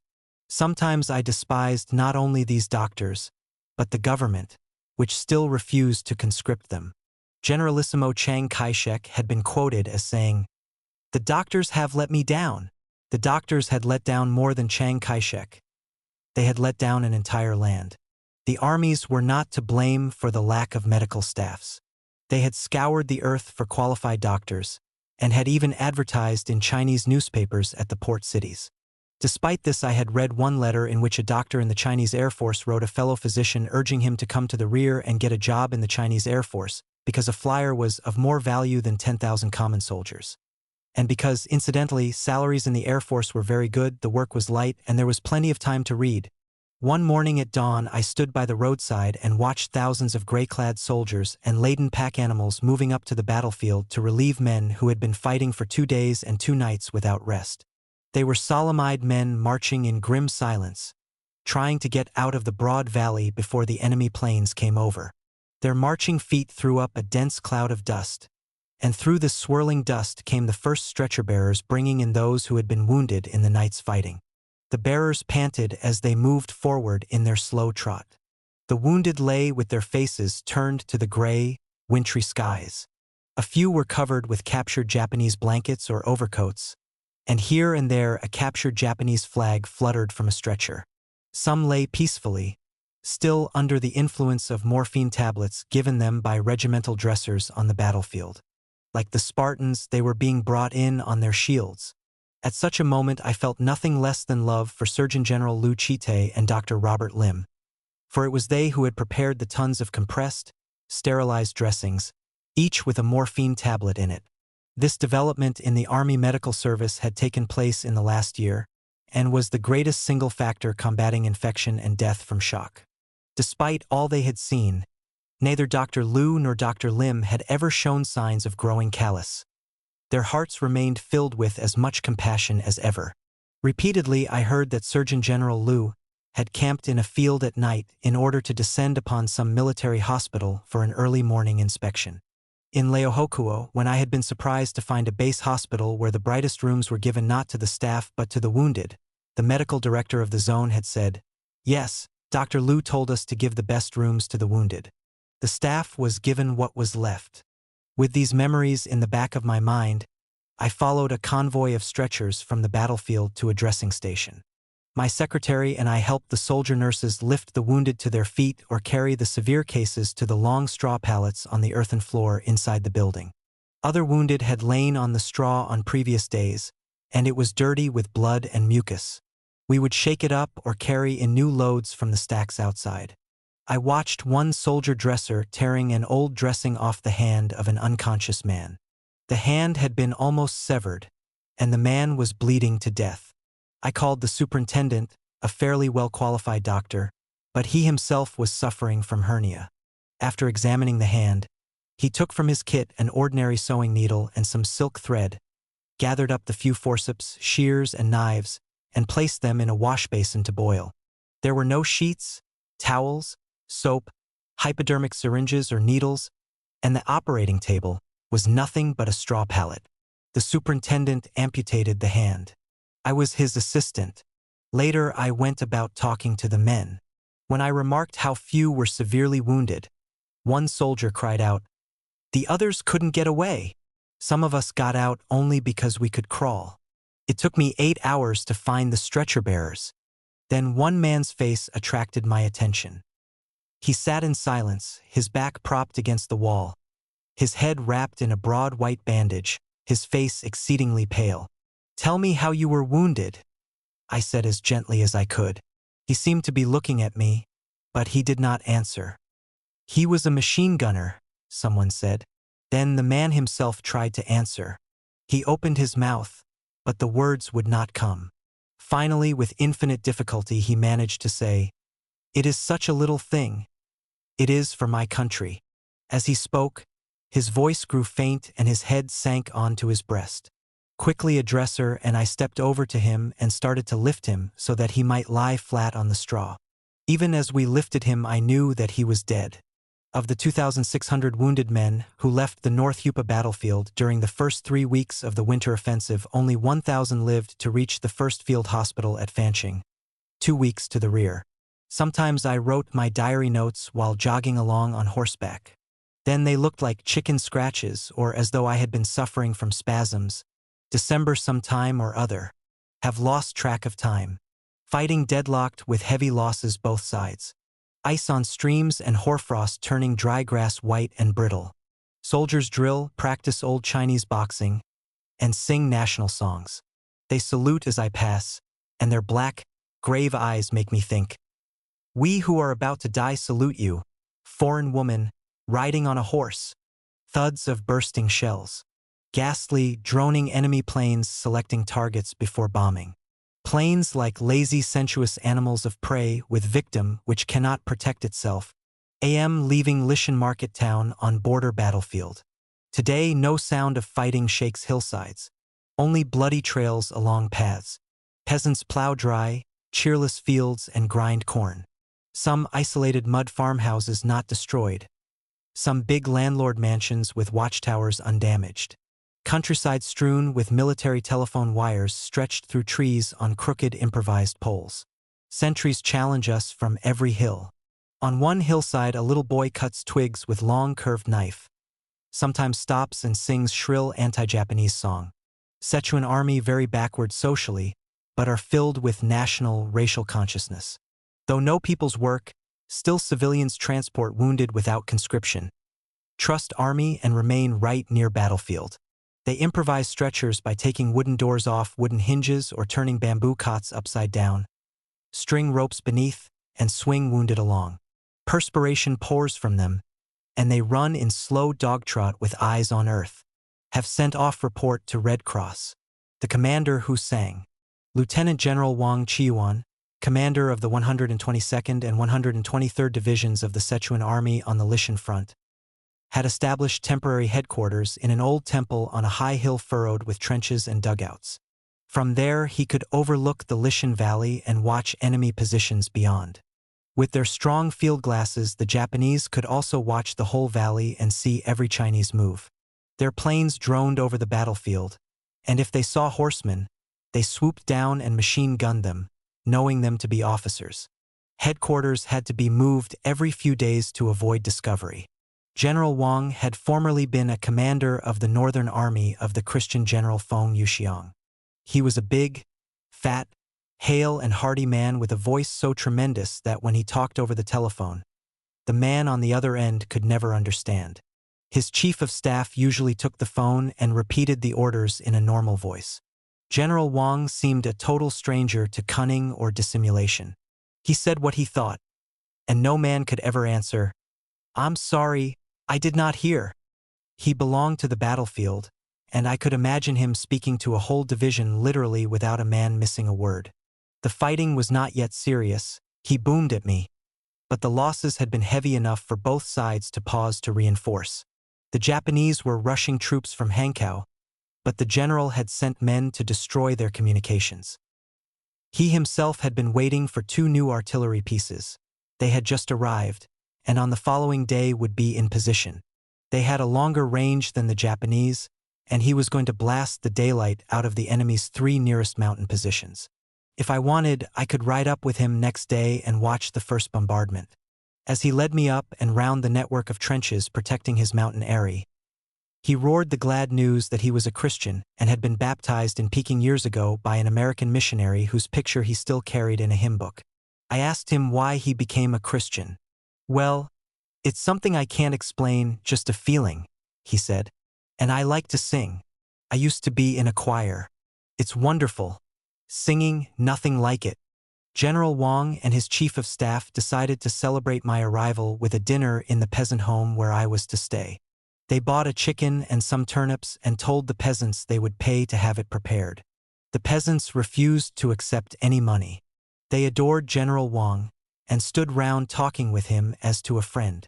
That night 4 of us sat round a rough, square table with a peanut oil lamp between us and talked about the war and the world.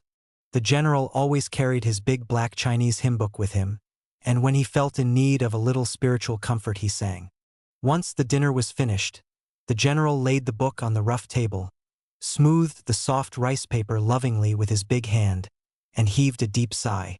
"Ah, I remember singing this hymn with Feng Yuxiang," he said. "Those were beautiful days. We used to sing and sing." He was a humble, unpretentious soul, and the moment I asked him to sing he opened his mouth and let his deep but tender voice fill the peasant hut like a mighty pipe organ. I recalled the Tuskegee Negro singers and the voice of Paul Robeson.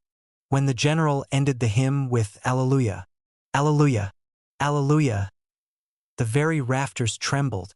Caressingly he thumbed the worn pages, found another song, and without any urging sang once more.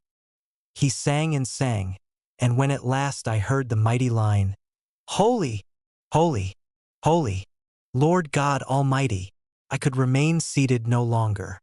I walked to the door and stared into the night. The very earth seemed to be singing. Outside, the 2 armed sentries set to guard my house had been walking back and forth across the hard-packed threshing floor, but now they stood perfectly still. The wintry wind lifted the edges of their long coats, and the light of the half-moon glinted on their fixed bayonets and on the still pond beyond.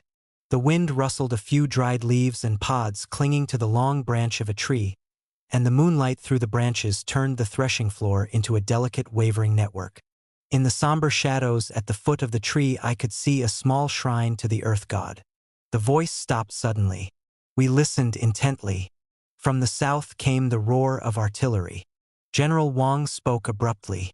"It's from Maping," he said to his chief of staff. "I'd better go. You stay." He closed the hymn book and went without another word. For a long time we sat listening to that distant roar coming from the south. In the afternoon of the next day we rode up over a high-level plateau crisscrossed by carefully camouflaged trenches. On every hillock was perched a wigwam-like lookout post. From the plateau we could look across at the enemy positions. Directly at the foot of the eastern cliffs of the plateau ran the Young River, along which our troops were stationed. 7 miles to the east towered the Peak of Quenchen, and on its summit was a Buddhist monastery which had been heavily garrisoned by the Japanese. Through field glasses we could see a long encompassing wall halfway down the mountainside, and another nearer the buildings themselves. To the southeast lay Jukuatan, and in between that and the mountain lay Changshiakan. That day I would have given my right arm for the privilege of handling a big gun. But there were so many Chinese who shared the same desire that I didn't have a ghost of a chance. We dismounted at the sprawling farmhouse which had been selected as temporary field artillery headquarters. The farmhouse was sheltered by trees, and nearby was a scraggly pine grove. As usual, in a small shrine at the base of a spreading oak the earth god and his wife sat in stoic dignity. A wedding was being celebrated in the house and, to my disgust, the bridegroom and the bride turned out to be 14 and 16 respectively. The women ate in one room, and the men, including the boy groom, in another. Some of the men had stuffed themselves unconscious and lay in a haystack sound asleep. Before we left that night, they had come to life long enough to go in and eat again. General Wang and I went in to admire the alleged beauty of the bride. Gaudily dressed and painted, she knelt in front of us and offered us cakes and tea. We ate and placed a wedding present, a small sum of money, on the tray. I asked the women how the Japanese had acted when they had held these heights 3 months before. They told me that the enemy had found porcelain teapots and rice bowls in the Chinese trenches and had realized that the peasants had fed their own soldiers. So they had slit the throats of the 2 old women and the 1 old man who had remained behind to guard the farmhouse. 1 room of the house had been turned over to General Wang, and he began roaring into a telephone connected with the artillery positions. The chief of staff waited patiently for the general to finish, took the telephone, and repeated the orders in a normal voice. "Well, we may as well eat," exclaimed the general, and the cook brought out some food and spread it on a board in the courtyard. General Wang lowered his huge bulk on to a low 3-legged chair used by children and began muttering over a map. We had just started eating when the first shell shook the courtyard from end to end. I stood up, my rice bowl poised in midair, and listened to the shells tearing through the heavens. This is the first Chinese offensive since the war began, I thought, and here we sit eating rice. We went along a gully so that enemy field glasses could not spot us, and moved slowly into a pine grove. General Wang possessed the only pair of field glasses among the lot of us, and after each shot he would train them on Quenchen to the east and then pass them round. We would watch the enemy position, and after what seemed like a long time a fountain of smoke and debris would spout from the landscape. A moment later the sound of the bursting shell would come back to us. A field telephone hung from a tree in the grove, and from time to time General Wang would pick it up, start to bawl orders to the gun captain, and then, with a tremendous effort, lower his voice. When he hung up he would mutter contemptuously about telephones that had to be handled like babies. Once he thrust his field glasses into my hands just as a shell crackled across the sky. I watched, and finally saw a column of smoke and debris rise right out of the heart of a Japanese defense position on Quenchen. I shouted, and everyone else joined in, and someone ripped the glasses from me. General Wang picked up the telephone and bellowed as quietly as he could, "You've got it! Now get to work!" At exactly 4:30 the valley and the hills beyond were split open by sound. We heard the hollow booming of trench mortars, punctuated by machine gun bursts and accompanied in a kind of counterpoint by the crackling of rifles. Night fell swiftly here, and the small flame that spurted up as each shell was fired betrayed the gun positions, and the artillery captain asked permission to stop firing. General Wang agreed, and added that the guns must be moved to new stations, for in the morning the enemy's planes would certainly come over to bomb them. Later we rode down the Lishan Valley. When the clouds parted we saw a small Catholic church on our right. It was totally gutted and without windows or doors. Only the walls and roof remained standing. General Wang asked us to wait while he went in to pray. Someone remarked, "That is a Catholic church, you are a Protestant." But he answered, "It's all the same in the eyes of God." We remained seated on our horses outside, and from the hollow shell of the church we heard his voice roaring to God, pleading for guidance, for the protection of his men, for victory over the enemy. With the dawn the wounded began to come in, and at the same time the fighting rose in crescendo. The walls of our building trembled, but we listened proudly to our 2 guns holding their own against the 38 enemy pieces. Airplanes began to drone above, reconnoitering, seeking targets. I took my medical kit and hurried to the nearest dressing station. As I approached, I saw two teams of slow-moving oxen dragging a captured Japanese field gun along the highway. Green branches camouflaged the gun, and out of their foliage stuck the laughing face of a soldier who was sitting astride the barrel. The civilians and soldiers who had dragged the field piece down the mountainside milled proudly round it, and many of them strutted about with shells on their shoulders. Just as I was photographing this apparition, I heard a roar, and up came General Wang. He examined the gun and declared it a fine piece of workmanship, a 9.3 centimeters gun with a Tokyo number plate, made in 1940. Quenchen had been surrounded and 10 Manchurian Chinese puppet soldiers had been captured on its slopes. A number of enemy points had changed hands.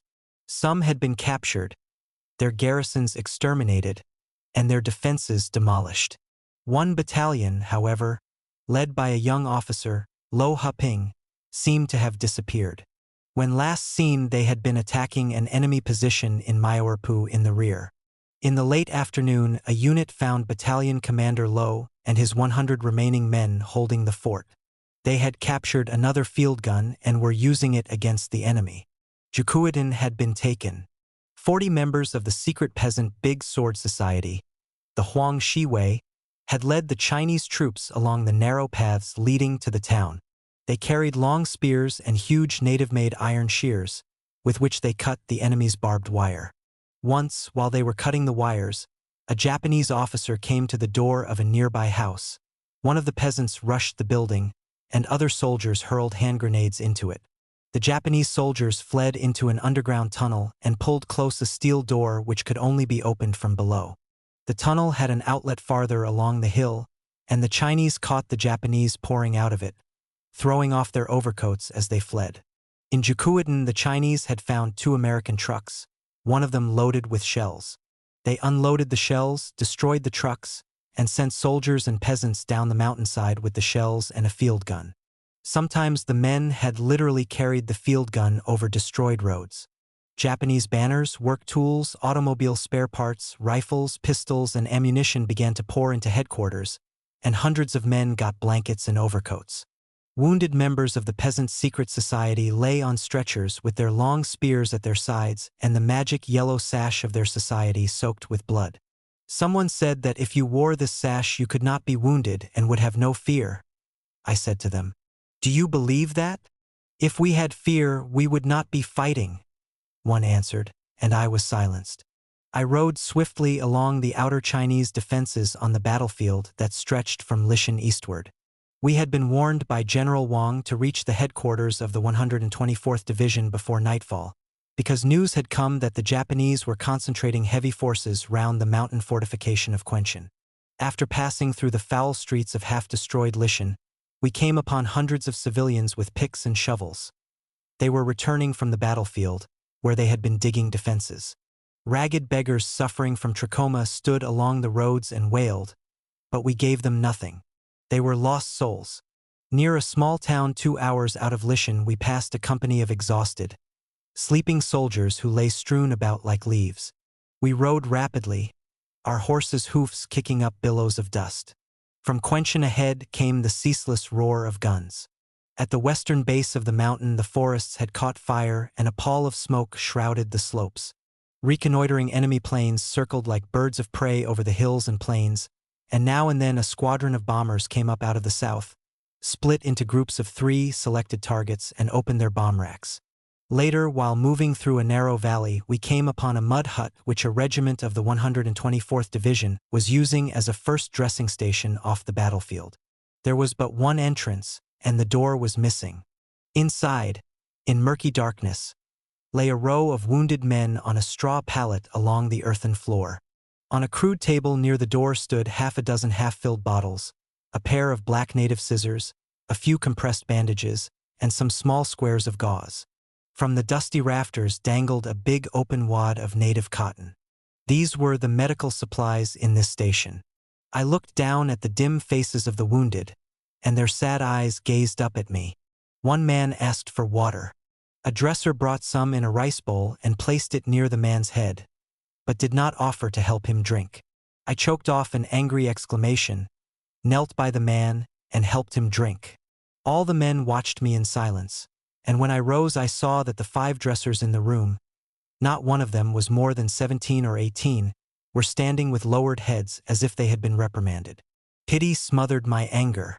They were peasant boys from the army, and in China the poor take care of themselves. Perhaps not one could read or write. All the graces of human culture that spring from comfort and sufficiency were strangers to them. The tramp of marching feet from beyond the hut caught my attention. Past the doorway marched a line of gray figures with rifles and packs. I went out and watched them come to a halt, remove their packs, and sit down with their rifles propped between their knees. 2 of them went away, and after a time returned with a big wooden bucket filled with boiled water, and soon all the men had drunk their fill. This was a company moving up to the battlefield, and here was their last stop for rest. There was a moon and they would fight all night. Their commander came towards me and saluted, and after we had talked he said, "Will you say something to my men? We have half an hour here." Because I was depressed I answered that this would be difficult at such a moment. He answered that it would encourage them, so I went with him, and at a command the soldiers rose and stood at attention. The commander shouted, "Salute!" and the men saluted. I returned the salute with better reason than they had given it. What does one say to men going out to die? I looked at those gray and solemn faces, and I tried to think of those of my own people and of the common people of Europe who sympathized in their spare moments with China. So I began to tell the soldiers about those people who gave, I said, a part of their wages to help China. I hesitated, for I had not seen 1 ounce of foreign medicine at the Chinese fronts, but all of us there had seen many bombs, trucks, and other supplies from America. We have not done enough, but we have tried to do something, I finished. I give you my pledge to tell the people of other countries what I have seen. I shall try to describe how you fight and the spirit that moves you to continue until China is free. The men saluted, sat down, and remained silent for a time. Then a murmur came from them. I spoke to the commander, and he said to them, "She wants to know what you are saying." One soldier summoned up the courage to rise. Standing stiffly at attention, as if reporting to an officer, he said, "We should like to know why your country sells arms and ammunition to the enemy to kill us with. We have done you no harm." There it was again, that specter of my country's betrayal of China. These soldiers were not content with morale lectures. They were as realistic as the earth they trod. I answered as I had answered so often before, that in all capitalist countries there were traitors to humanity who coined money out of death. But I added that there were also millions of common men like themselves who hated this policy, and these millions were bound in solidarity with the soldiers of China. I said this mechanically, a lesson learned by rote. The soldiers were not satisfied. The same man asked, "What are these friends of ours doing against the rich traitors?" I told them, describing organizations and individuals and the work they were doing. I mentioned President Roosevelt's call for medical supplies to aid China, and the same call by the Lord Mayor of London, but I did not add how inadequate the response had been. One of the soldiers jumped to his feet and shouted, "Long live Roosevelt! Long live the Mayor of London!" The whole company repeated these vivas after him and then echoed slogans in praise of the people's organizations I had mentioned. The commander smiled proudly and saluted me. He then shouted to the men and they also saluted. At last they shouldered their packs and rifles and began to move up the mountain. General with a conscience. As I thumbed through the soft, cheap pages of my diary notes, the personalities of 2 or 3 of the men whom I met at this time keep thrusting themselves into the foreground. First there is the strange figure of General Chang Tzu-chung, whose conscience hounded him across every battlefield of China. Another is the clear, chaste outline of his chief of staff, Chang Kai-chia, younger than General Chang, brilliant, without illusions, his eyes fixed on the future. A third is General Wang Tsan-su, a fantastic fellow characterized by an unpleasant boastfulness that reminded me of certain Americans. I reached the field headquarters of General Chang Tzu-chung in Changjiaji, a town in the Tahung mountain range of central China, on January 9th. General Chang commanded the right-wing Chinese forces in the winter offensive. He also commanded his own Northern 33rd Group Army, containing the brigade, led by the heroic Fang Qian. that had first challenged the Japanese at Marco Polo Bridge and begun the Sino-Japanese War. The remnants of that brigade still constituted the core of the 77th Army of the 33rd Group Army. As my small party rounded the village houses, I saw a bareheaded, strongly built man at least 6 feet tall and wearing the blue cotton uniform of a common soldier. He held a paper-bound book in his hand, the pages folded back as if he had been reading. General Chang led me into his headquarters and sat across the table from me, talking about the Central Front which he commanded. Through the open doors to the south we could see the great heights of a mountain range from which came the incessant roar of artillery and the drone of planes. As I sat there, I thought of the officer who had kept assuring me that this General Chang was a patriot, a brave man, a student, almost as if he were defending him. It was then that I had recalled that General Chang had once been called a traitor. Before the war he had held high positions in North China and had associated with the Japanese. On one occasion he had been a member of a delegation to Japan. When the war had begun at Marco Polo Bridge, he had been mayor of Peiping, and while the 29th Route Army of General Sun Cheyuan was fighting for the city he had surrendered it to the Japanese, transferring authority, he said, to save it from destruction. Han Chien, traitor, the people called him. But could an individual be responsible for the policy of a government? For 6 long years, the Chinese government had settled each act of Japanese aggression as a local incident, submitting or compromising at every step. All of Hopi province had already been almost entirely demilitarized in the face of Japanese threats, and General Chang, like everyone in the north, including the 29th Route Army, of which he was a part, had become accustomed to being treated as a buffer between China and Japan. For 3 whole weeks, while the 29th Route Army fought, General Chang was reported to be in Peiping, and he was reviled by all Chinese. Actually, during the last few days of that period he lay in the German hospital inside the legation quarter. But one day a foreign motorcar drove out of Peiping, and 2 Chinese chauffeurs, instead of one, sat in the front seats. One of them was General Chang. In the German hospital, the man who was supposed to be the general threw back the covers, stepped out of bed and walked out of the building. When the Japanese next heard of General Chang Zucheng, he was commander of the 59th Army of the 29th Route Army and was fighting with them in every section of northern China. He led them through fierce fighting in northern Shantung, withdrawing only to fight again and again to become, in fact, one of the main factors in the great victory of Teocheung. His army retired to the west after the fall of Suzhou, still fighting every step of the way. Generalissimo Chang had appointed him right-wing commander of the Central China Front for the offensive of 1939–40. General Chang had thus proved himself on 100 battlefields, but the condemnation that had once been heaped upon him still haunted him fiercely. 2 Chinese newspaper men were with me when I first talked with him. He talked so cautiously and watched them so suspiciously that I later remarked to his chief of staff, Chang Keixia, that I could neither understand nor trust such a man. The chief of staff said, "You are wrong. The past still haunts him. In our literature we have an elegy about a general who once said that until he had achieved his aim, his life was no more than dust and sand." It was not easy to be Chang Zucheng. He had lived through 46 years of confusion and turmoil, and the shadows of his past, stories of opium and concubines, still trailed him. But in his headquarters I saw no signs of that past. Everywhere there were piles of books on military and political subjects, and in his few leisure moments in headquarters he discussed his reading or his reflections with his young officers, and in particular with his chief of staff. For the 2 days and nights before I arrived, he had been up on the battlefield, inspecting defenses. Men said he courted death, trying to still his conscience. Sometimes his humanity broke through his wooden reserve, but generally it hid in fear. With me he talked only of the war. The heavy bombardment, he told us, came from 6 Japanese field pieces on 2 mountains 20 miles to the south. The enemy had discovered a cavalry regiment which had been dispatched to destroy their rear communications. But the regiment had returned to its base and reported its mission completed. The general pointed out that the enemy had spent hundreds of shells on that one regiment, but had killed only 60 men. Japanese marksmanship seemed to be becoming poorer and poorer. These troops, however, had difficulty in getting shells, mules and men being their only means of transport. and the 33rd Group Army alone had suffered 4,000 casualties within 3 weeks.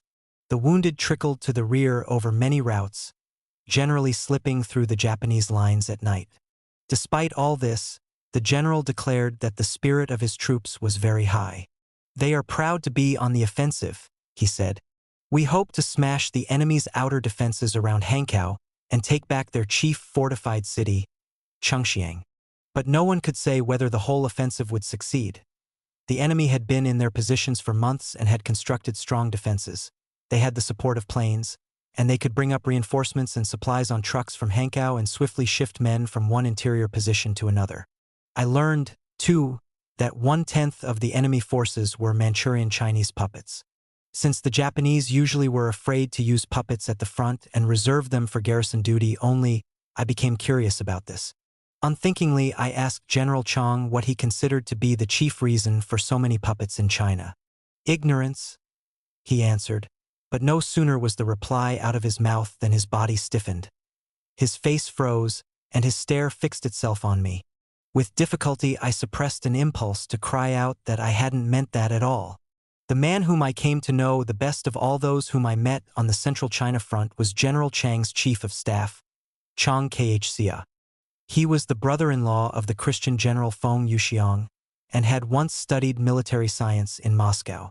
Before the winter offensive, he had been the head of the training camp of the 33rd Group Army during one of its periods of reorganization. Chang Khxia's face was thin and keen, and his blue, shabby soldier's uniform hung loosely from his shoulders.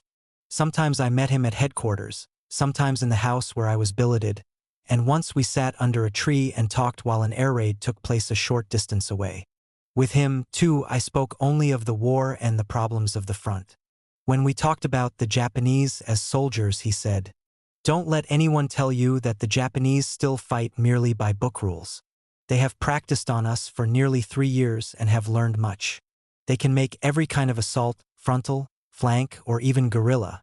What is far worse, they have studied our military, political, and social weaknesses and used them against us."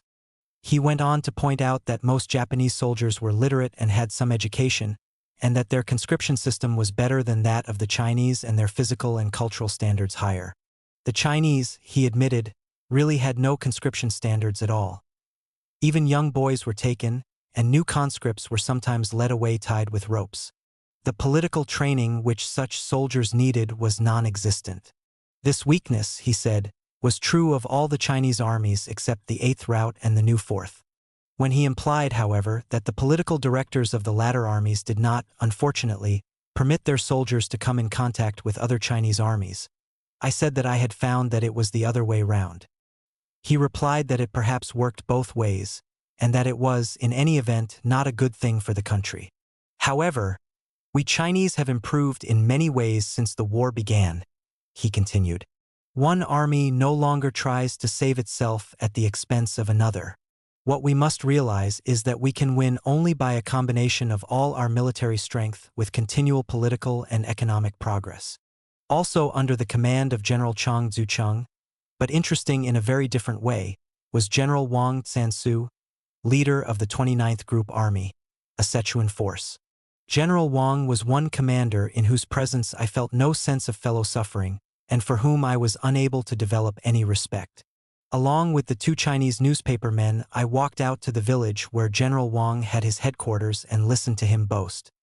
He was a thin, hard-faced man who loved to be interviewed and have his picture taken in many poses. As soon as we were seated, he threw himself back in his chair and nonchalantly announced that the situation at the front would not have become so serious had he not been detained in Sichuan. He now had the job of taking back all that the Japanese had won. Generalissimo Chiang Kai-shek, he modestly informed us, had agreed to fill his place as governor of Sichuan while he cleaned up the front. He implied that he had thereby greatly honored the generalissimo, but I wondered if he himself had not been merely maneuvered out of the way. Such men were notorious in China. General Wang discussed military problems intelligently, but his best explanation of the puppet trader was, "There are so many of them because they have not studied the Confucian classics. Each military man must become a scholar." A strange expression appeared on the face of the reporter by my side. He kept silent, but I just waded right into General Wang's theory, remarking that most of the leading Chinese traders were Confucian scholars. He looked at me with pity and remarked that such traders had only studied superficially. I decided not to remind him that General Chang Zucheng had once studied the classics, but now read only modern military and political books, whereas General Wang did not have one book in his headquarters, not even the classics. Apparently to demonstrate his theory of superiority, he told us that his army had just captured 6 Japanese. Unfortunately for him, we had seen these captives, and knew that his army had nothing to do with their capture. They had been brought in by a storm guerrilla detachment, which operated in enemy-occupied territory beyond the Tahung mountain range to the north and northwest of Hankow. If their capture had any literary significance, it was not classical, for the storm guerrillas were led by the Chinese Communist Party. I took the cue from my newspaper colleagues and sat listening to General Wang with what I hoped was a perfectly impassive and respectful countenance.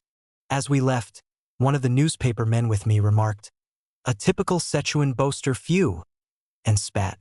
Late one afternoon, my secretary and I were returning from the market town of Changjiaji when we fell in with a company commander and his squad of soldiers returning from the front lines.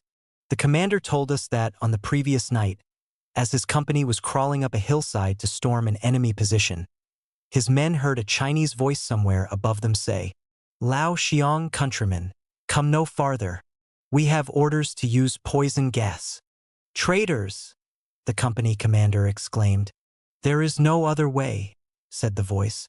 The company crawled down and around the hill, intending to attack the position from the rear, but found itself completely surrounded by a whole battalion of Manchurian Chinese puppet troops.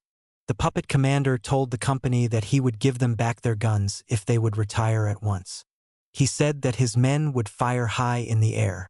"You are traitors," the company commander again exclaimed, but the puppet leader answered that when the puppets were conscripted by the Japanese in Manchuria, their families had also been registered. If they deserted or refused to fight, their families would be killed. The commander argued with the puppets, telling them that the families of loyal Chinese were also in Japanese-occupied territory, that all Chinese were men without homes. He pleaded with the Manchurians to come with him. The puppet soldiers stirred uneasily, and the company commander said that if it had not been for the officer, they might have deserted.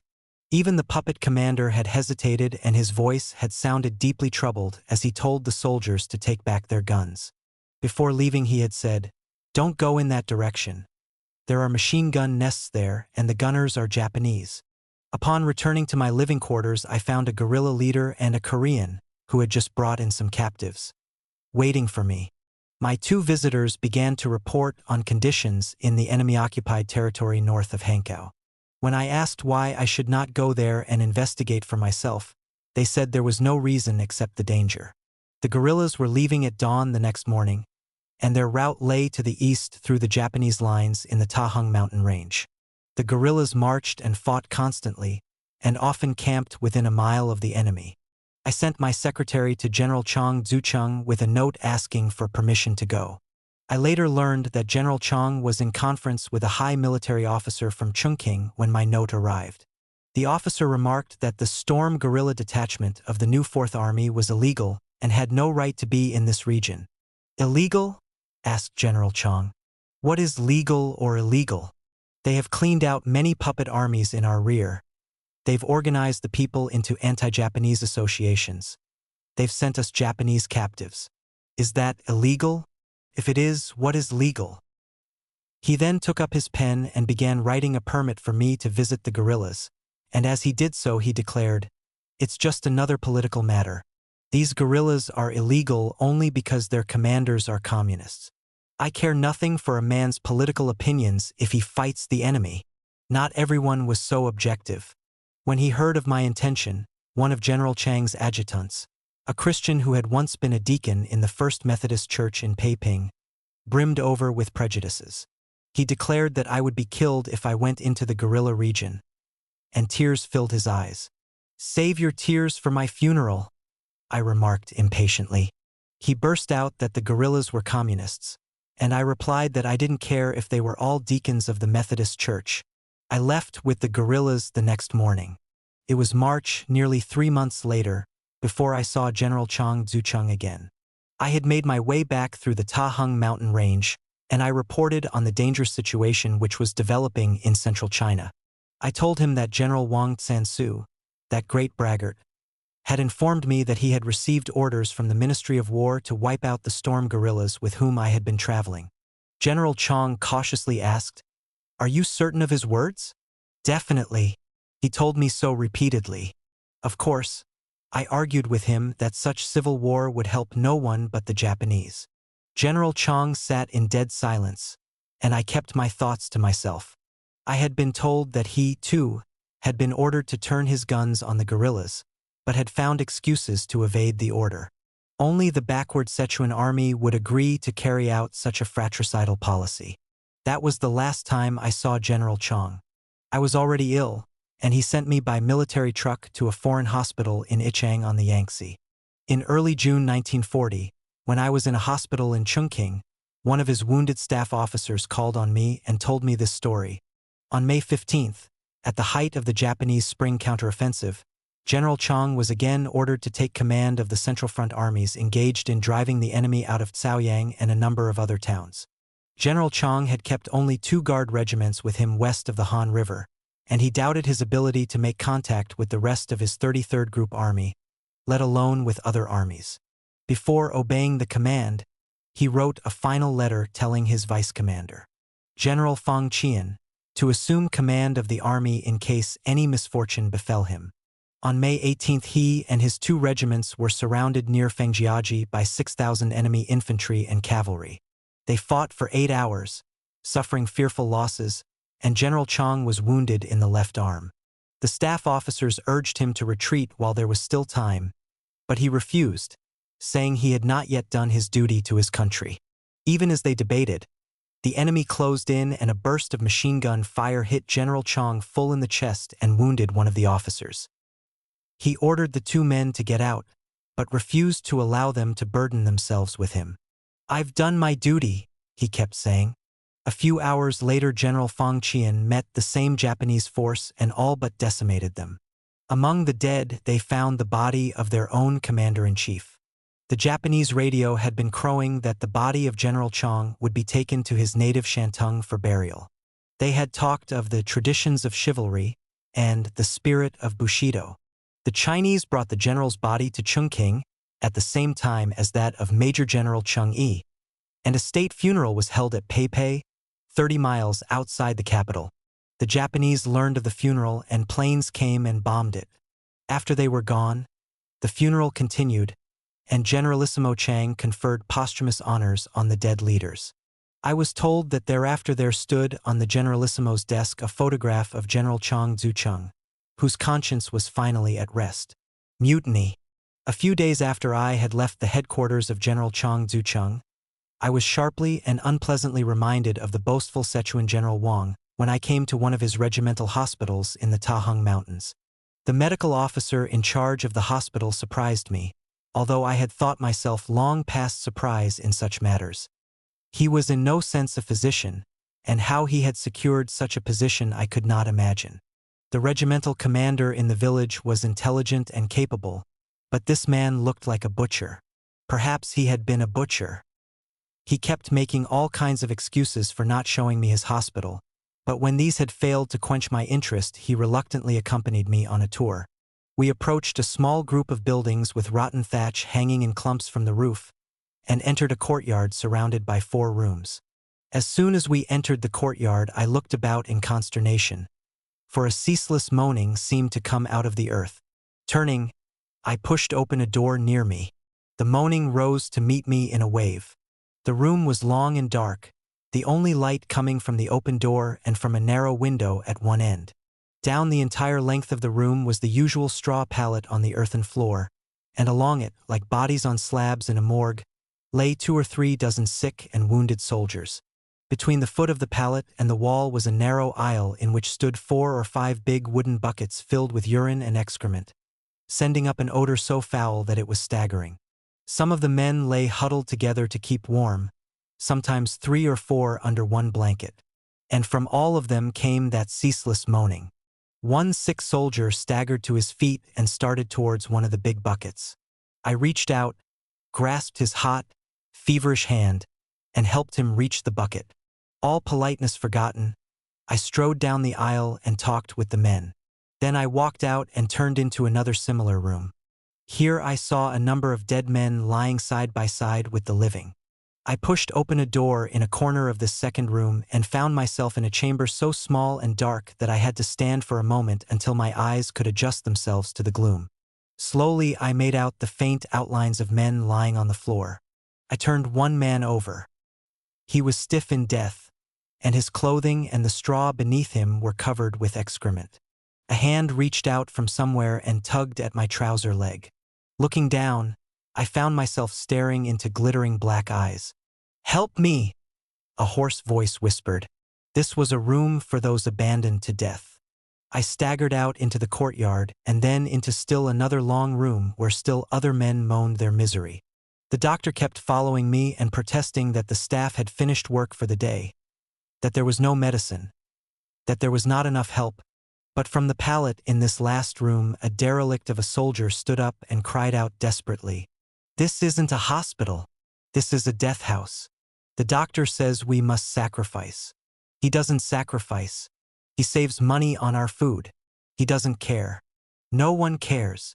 The doctor stepped forward and struck the man in the face. When I cried out, he turned and peremptorily ordered me to leave the hospital. I went in silence, but once outside I confronted him, swearing that I would tell this story to General Chong Zucheng, to everyone in Chungking, to the whole world. In a blind rage I started out to find the regimental commander, but before I had begun to talk to him, the matter was settled with terrible finality. The soldier whom the doctor had struck had stumbled to the house where his company commander lived. He had told what had happened, but the company commander had cursed him and threatened him with court-martial. The soldier staggered away and came back with a rifle. A number of soldiers saw him approach, but watched him in silence and without stirring. The soldier called the company commander, and when the officer came out, shot him in the guts. He then turned and started towards the house where the doctor lived. The soldiers followed him, watching from a distance. At the doctor's door, the soldier told an orderly to tell the doctor that someone wanted to see him. The doctor was having dinner with two friends and came out angrily. The soldier emptied his gun into him. Then he staggered forward into the house itself, but the two friends of the doctor had fled. The soldier brought his gun down on the dinner table, smashing and scattering everything. This done, he staggered out, through the group of watching soldiers, down the short street, and along the path leading into the mountains. In a short time the whole village was in an uproar. Before any officer could learn what had really happened, darkness had fallen and the mutineer was somewhere in the mountains. An officer found some of the soldiers who had watched the whole affair and began screaming at them. One soldier answered that none of them had had a gun or cartridges, while the mutineer had a good rifle. Beyond this the officer could learn nothing. Special guards were on duty that night, but it was useless, and after talking with his staff, the regimental commander called all the soldiers and delivered a speech. He said the mutineer had murdered 2 men and, if found, would be shot. But he also said he would reform the hospital, and he hoped that soldiers with complaints would thereafter come directly to him instead of shooting their officers. Afterwards, a small group of young soldiers went to the regimental commander to talk things over. They had heard that some armies put committees of convalescing soldiers in charge of food money and purchasing. If their hospital could have such a committee, they said, no one could complain about the food or accuse the doctors of stealing the money. They wanted to fight the Japanese and didn't care if they were killed, they said. But they didn't want to go to the hospital to die. They thought that the doctors should attend to their duties and that the attendants ought to keep the place clean and occasionally bring in fresh straw for the pallets. The dead ought to be removed, they said, and sick men should not have to watch their comrades dying by their sides.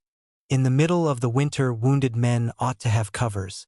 The regimental commander said that the officers had always been too busy to look into such matters, but henceforth would do so. He was quite formal but friendly, and the men did not take advantage of the situation.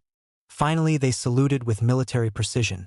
but as they went out I saw one or two who could not hide the gleam of satisfaction in their eyes. During the remainder of that evening the whole place seemed to be whispering, and now and then I heard low laughter. Next morning we heard from the guards around headquarters that the soldiers had lain in their barracks and talked at length about the day's events. Too bad, some of them said. But more than one had laughed harshly as if thinking of a joke that was none too pleasant. Book 9. With the Guerrillas Again. 1940. With the Guerrillas Again. Once while resting I wrote, "We move on. A motor highway stretches before us and we hover in the forests while our soldiers fan out up and down the highway. Then we make a dash and within 15 minutes have crossed the highway and entered a forest beyond. On and at last we see the shadows of guerrilla sentries standing under trees. We reach the first guerrilla village on the eastern slopes of the Ta Hung Mountains. Our route is now a march of triumph, patriotic songs, laughing faces, curious eyes. Night comes under candles in a large temple packed with men, women, and children, and with the staff of the Storm Guerrilla Detachment of the new Fourth Army. A long board table lit by candlelight is loaded with peanuts and small red winter turnips. Turnips are the only vegetable these people now have, and once during the long evening of speech-making, singing, and laughter I hear someone say, "Our headquarters must move to a new place. Over there the turnips are bigger and redder than here." A guerrilla staff officer tells me the story of a battle at Makayachung Valley 3 weeks earlier. Many men were killed, including wounded soldiers, and the editor of Chi Pao, the guerrilla newspaper, was captured and slain. He was Li Chonghiang, a former member of the Agrarian Research Society of Shanghai. Now the editor is Xia Wenyao, a graduate of Wuhan University. The staff officer then adds, "It's remarkable what a Japanese attack can do to one. I had been sick for 2 weeks when it began. I got up and before the night was finished had walked 90 li 30 miles. I've never been sick since. It cured me completely." "It's adrenaline," I reply. "I myself could do with a little machine gunning, for I've been ill." "You'll be cured here," he laughs. Well, I soon found that I was once more with a group of men to whom knowledge was as important as guns. The Chi Pao called a conference to which almost everyone came. They sent me the list of subjects I was expected to discuss, and my heart sank into my cotton cloth shoes. They included 1. The present European war, 2. Soviet-Finnish hostilities, 3. Chinese-American relations, 4. The present military situation in China, 5. Relations between the Chinese political parties, and 6. Suggestions for improvement.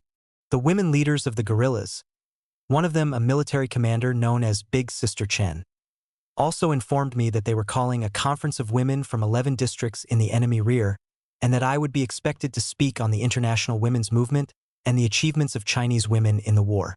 And I would be asked, of course, to guide them. The letters began to trickle in from that vast guerrilla belt north of Hankow, urging me to visit the regiments in the field and participate in the mass educational campaign preceding the first democratic elections of lower officials in the enemy rear. I would be expected, as a citizen of a democratic country, to lecture before civilian mass meetings on democracy and attend delegate conferences before the final elections. 2 magistrates also invited me to visit their districts and lecture to their self-defense corps. One signed himself Shong-yi, your 70-year-old friend. On the heels of these came a letter from a sailor, chief of the secret anti-Japanese civilian organization known as the 10-Man Group, informing me that some 100,000 civilians had been organized in the enemy rear and would soon hold a delegate conference in the lake regions northwest of Hankow at which I would be expected to speak about everything on Earth. With the letter came 5 cartons of captured Japanese cigarettes, a Japanese flag, 5 beautiful new Japanese notebooks, a bottle of ink, and a Japanese woman's silk kimono. For nearly 3 months I marched and talked and marched and talked. The snow fell and piled in drifts. The Japanese came and fought us. We moved at night and slept during the day while armed civilians guarded every path for miles around. One black night in a freezing, penetrating rain I skirted a Japanese-occupied town, crossed a Japanese-patrolled highway, and made my way to a guerrilla hospital in which 200 men lay wounded. To prevent the Japanese from discovering it, the hospital moved once or twice a week. The only doctor was a Miss Lee, a qualified nurse graduated from an American Baptist mission hospital in North China. She had trained a dozen men and women, and with their help performed major operations, disinfecting everything perfectly and enforcing the most rigid rules of sanitation. She dressed in a shabby soldier's uniform, rode from village to village, and hid her small supply of medicine in a mountain cave. I rode with her and began to believe that there were indeed miracles on this earth. While I was in this hospital, the guerrillas told me of a young Irish Catholic priest in Shuixian, the most strongly fortified Japanese city in the region. He had often helped the guerrillas, had protected Chinese civilians, and had just distributed free rice to thousands of villagers outside the occupied city. I wanted to meet him. One night, while I lay ill with bronchitis in the home of a landlord who helped the guerrillas, I wrote an invitation to the priest to visit me if he dared leave the Japanese-occupied town. A civilian took my note, and on a stormy night, while guerrillas fought a column of Japanese along the highway just 3 miles from where I lay, the priest walked 15 miles and arrived at dawn bearing presents of medicine, 3 cans of Australian butter, and some sugar. I got up, and together we rode to the village where the guerrilla wounded lay. I had already given all my money to the hospital. The priest gave all he had, 50 Chinese dollars. Many of the wounded still lacked coverings. The priest was so affected that he left at once to get help in Shuixian, where his church had a small hospital. At the Shuixian city gate, the Japanese guard ordered him, as was the custom, to remove his hat and stand with head bowed for half an hour. The guard then slapped him in the face and allowed him to enter. After the young priest had slept a few hours, he presented my appeal to a large Protestant hospital in the city, asking for medical supplies and pleading with the hospital's Chinese doctor to come and help. The missionaries sent me only 1 pound of boric acid and a bottle of medicine for myself. The Chinese doctor refused to come. He had only recently gone to Tientsin and brought back a wife, all with Japanese permission. The priest returned to his own mission and practically looted it of its medical supplies. He put such substances as antitetanus toxin in the bottom of cocoa tins and covered them with cocoa. Underneath his clothing, he had wrapped his body with surgical gauze. When everything was ready, he packed his supplies in 4 big bamboo baskets and covered them with cabbage leaves and turnips. 2 Chinese servants from his hospital lifted them on carrying poles, and they all waited in a shop near the gate of the city until the Japanese changed guards. During an interval of 4 or 5 minutes, the gates remained unguarded. Within this period, the priest, carrying his hat respectfully in his hand, walked through, the 2 carriers following. After he had delivered his precious gifts, we rode to guerrilla headquarters, where he remained as a guest for 3 days. To protect him, the guerrillas spread rumors everywhere that an American doctor from Chungking had arrived. One night, the guerrillas selected some 50 of their leaders, pledged to secrecy, and we all gathered around 2 long boards on which a feast of rice, turnips, and peanuts was spread. It seemed like a glorious dinner, and after we had eaten and made speeches in praise of freedom, we sang the songs of our countries. In a strange, strong, metallic voice, the priest sang first a Chinese song and then the Irish soldier's song. The Koreans gave us the beautiful song of Ariran, which NYM Wales later immortalized. An enemies who had been with the guerrillas for years raised his voice in a revolutionary song of Indochina, and 4 Chinese Malay boys, 1 of them from Java and 3 from Singapore, sang songs in Malayan. Then we all rose for the vanguard marching song. At the end of 3 days, the priest crept back to his mission station, removing his hat and standing respectfully before the Japanese as he entered. My Chinese son. When I first reached the Storm Guerrilla Detachment of the new 4th Army, a Xiaoquei, or Little Devil, was assigned to serve me as orderly. The woman reporter who accompanied me was similarly provided. Although this was the custom of the guerrilla armies, I still had to face an old problem, not only of having a child serve me, but of exposing children to battle. Children have taken part in people's revolutions in all lands and in all periods. They had taken part in China's 1911 revolution and in the Great Revolution of 1925-7. When the civil wars began in China in 1927, the rising Red Army had faced this problem on a mass scale, for thousands of young boys entered their ranks, and sometimes whole families of men, women, and children fought with the soldiers. As in the main new 4th Army, these children were given such light work as bringing hot water each morning, keeping clean the room of an officer or political leader, and carrying messages. For a number of hours each day they had to study reading and writing or attend classes. From orderly they graduated to guard or soldier, and many of them later became commanders in the field. With them, an entirely new force entered Chinese society. A force that had grown up in a world of war and was literally rooted in revolutionary consciousness. In many ways, this was a sad phenomenon, yet I could see no other path for these children to follow. If army life was too rigorous for children, it was still not half so bad as their fate in factories and small workshops. With the exception of those in well-to-do families, China's children bore the brunt of all the storms of misfortune that swept the country. Time and again I heard foreigners in China declare that the Xiao Kuei in the guerrilla armies were kept by the officers for homosexual purposes. These were stories invented by diseased minds. It may be said that I am naive or that I was lied to, but few things can be bidden in an army. Its life is communal. It is, in truth, the greatest goldfish bowl of them all. There is absolutely nothing that Chinese soldiers do not gossip about. War conditions them to utter frankness, and even if one man lies to you, the next will tell you the truth. The Xiao Kuei assigned to me was typical of most of the little devils who joined the guerrillas. His name was Shin Kuo, and though he said he was 10 or 11 years old, he did not know which. He looked much younger. With that curious wisdom of China's children, he told me that he was small because he had never had enough to eat and had been sick so much when he was a beggar boy. That was long ago, he explained, when he was very little. Bandits had fallen upon his poor home in Honan, burning it to the ground, killing his father and injuring his mother. His 2 elder brothers had both joined the army to make a living, and after this disaster he had become a beggar boy to earn money to support himself and his mother. He could not remember how old he had been at that time. His mother had told him to take a bowl and stand in front of a rich man's house. So he had toddled out and stood before a big house all day long. Since he did not know how to whine and cry out or beat his head in the dust, no one paid the least attention to him. Only at the end of the day did a man who was coming out of the house ask him why he didn't go home. Kuo told the man that his house had been burned, his father killed, and his mother hurt. He himself was a beggar, he explained. The man gave him some coppers and sent him away.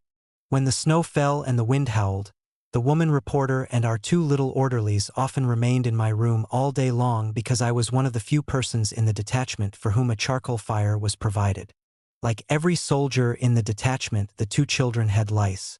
One day I decided to delouse them. While they bathed in a small wooden tub in the corner of the room, I heated the fire tongs red-hot in the coals, then drew them down the wet inner seams of their uniforms.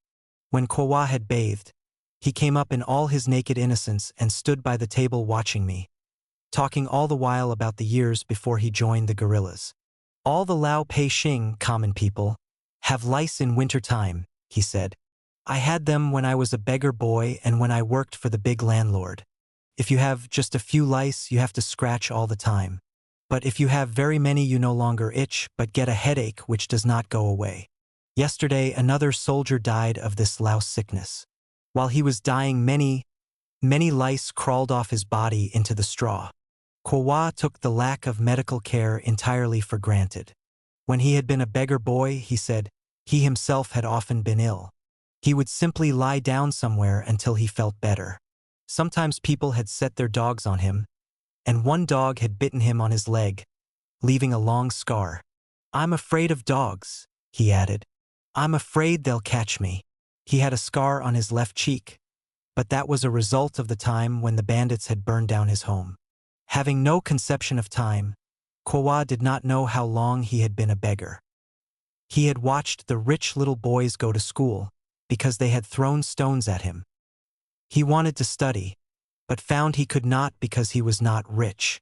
By tracing in the dust the inscriptions he saw on scraps of paper, he had learned to write such simple things as 1, 2, 3. But after that the numerals were too difficult. When he had asked people to teach him to write his name, they had laughed and asked why a beggar boy should want to learn to write. He had learned to write his name only after he had joined the guerrillas. He must have been about 6 years old when his mother got a small landlord to guarantee him to a big landlord as a reliable cowherd. The landlord paid him 80 Chinese cents a year and gave him food, shelter, and the coats and trousers occasionally thrown away by his own sons. When he was paid each New Year's, the child gave his mother the 80 cents, and she bought cloth and made him the shoes he used during the winter. When I had finished delousing Kowa's uniform, he put it on. Then he said to me, "You are both my father and my mother." I drew him to me, held him between my knees, combed his hair, and helped him button his jacket. This embarrassed him a little, for no one had ever done it before. He was supposed to take care of me, not I of him. The army was everything to Kowa, it was his rock of ages, and he gave it credit for everything he had learned. But, he explained, he had not been with it very long, only a year now, and thus he had a great deal still to learn. Listening to him talk, with his small melancholy face turned up to me, the woman reporter exclaimed in a low voice, "What an existence!"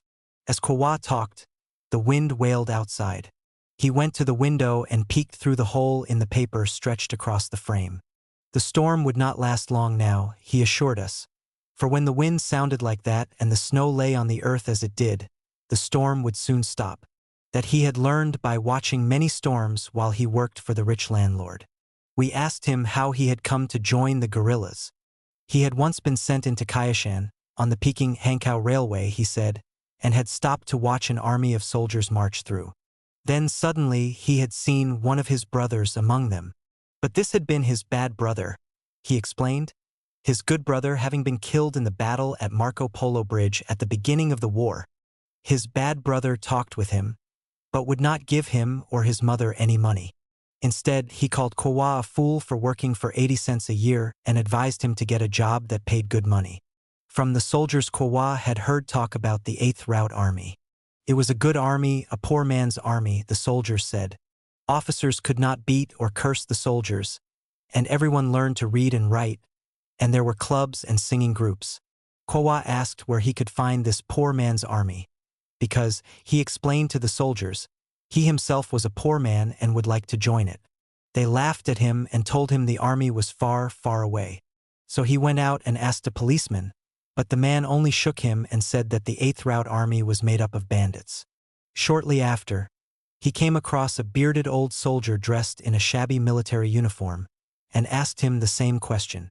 The old soldier, named Wang Laohan, also said that Kowa was too little to join an army, but that the 8th route was months away if you walked straight north. Then old Wang added that he himself came from a poor man's army and that it was not far away. It was the Storm Guerrilla Detachment. The old man laughed at Kowa's announcement that he was going to join the guerrillas. "Do you know," replied the old man, "that the guerrillas live a bitter life with little food and poor clothing, that they march and fight all the time, and that sometimes they get no money at all?" For one whole day Kowa dogged the footsteps of Wang, and all day long the little fellow pleaded his case.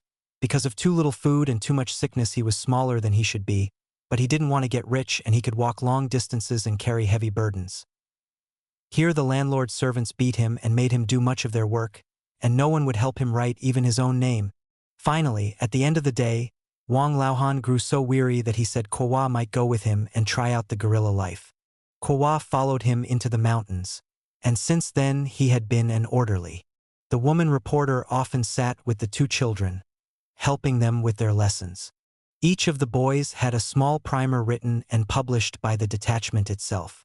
It began with the words man or human being, and went on to worker, peasant, and soldier, then to the name of the army, the name of the Japanese army, and so on to sentences.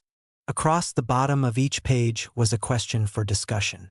Some of these read, "A peasant produces rice. A worker weaves cloth. Why can't the peasant eat the rice he produces and the weaver wear the clothes he weaves? Why is there a distinction between the rich and the poor? Why are both the rich and the poor anti-Japanese today? What prevents human beings from relying on each other? Why is the Japanese army the most cruel on earth?"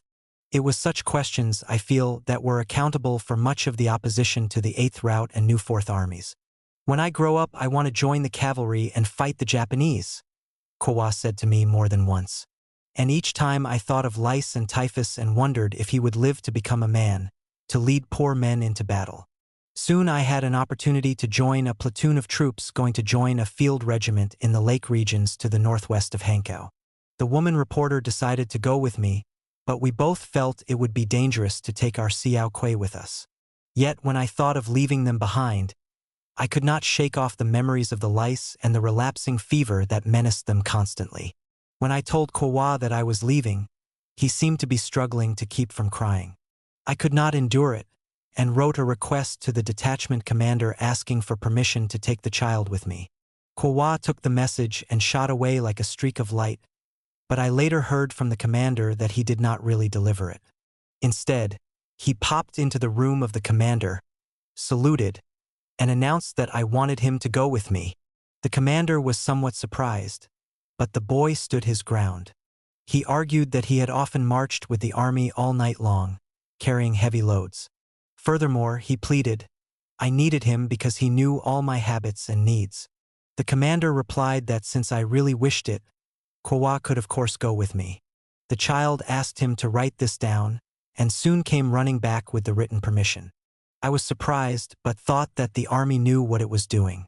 So I took Kuo with me into the lake regions.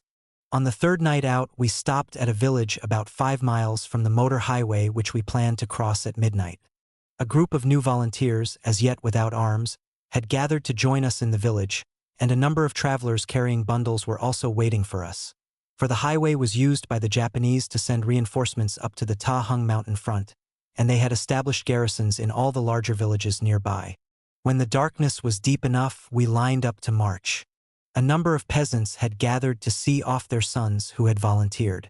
I remember one old woman standing on a little knoll, wiping the tears from her eyes, and a young woman with a baby in her arms who kept running by the side of one of the men and crying, "Come back as soon as you can!"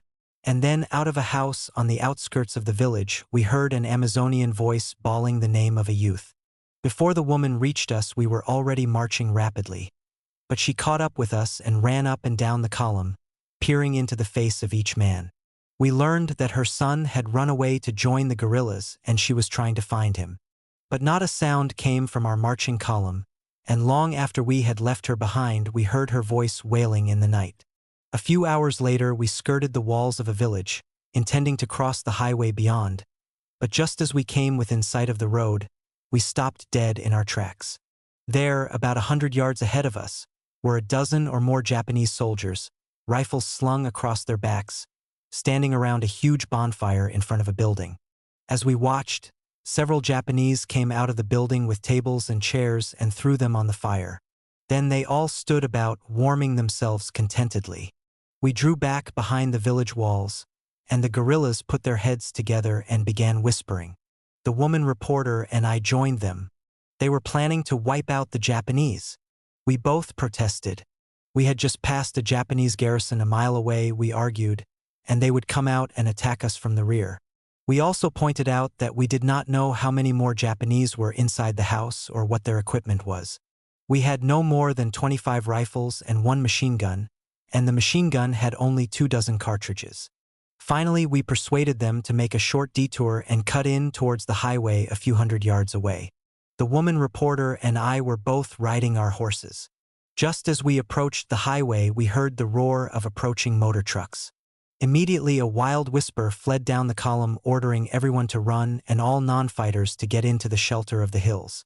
I saw the small figure of Kuo speeding across the highway ahead of me. In the darkness and confusion, my horse dashed out to the end of a low, half-destroyed bridge, crouched and sprang. We landed on a road in the midst of figures scurrying in every direction. My muleteer grabbed the bit of my horse and ran towards the rice fields. Ahead of me were 3 of the new volunteers in long gowns, running as I had seldom seen men run, and my muleteer kept whispering fiercely, "Beat the horse! Beat the horse! The enemy is coming!" We went over an embankment in one leap and out over the dark fields, while from behind us bullets began singing to the stars, hand grenades burst, and a machine gun rattled. We heard the engines of enemy motor trucks grind to a stop, then one of them roar on down the highway. "Stop!" I cried to the men. "The enemy isn't coming. We will get lost." "Beat the horse!" gasped the muleteer from behind me and ran farther, I began to feel like a coward. We were abandoning our men, and I was the only one of our group with even a small pistol. I flung myself from the saddle and struggled with the terrified muleteer. "We must go back. We must find our men," I cried. Through his hard breathing, I heard the strange singing of the bullets. "The devils! The devils!" he gasped, but ceased struggling. I grasped his hand, and we led the horse behind the towering grave mound of some rich man of old. 2 of the volunteers had already disappeared. The fighting had died down and all was as silent as the dead. There was no moon and only the stars gave a faint light. My horse began to champ the grass at our feet and the volunteer whispered, "Your horse is white and the enemy can see. He is eating grass and the enemy can hear." With these words he turned and disappeared into the darkness. My muleteer, now perfectly calm, whispered, "Now what?" "Wait," I answered, and leaving him behind the grave mound, I crawled to the summit, lay down on my stomach, and in the darkness watched for any sign of movement. Nothing moved. Beyond was the dark outline of the hills along the highway. I strained my ears for any human sound. When none came, I went down the hill and said, "I'll give the guerrilla signal." "No, no," cried the muleteer. "The devils may know it."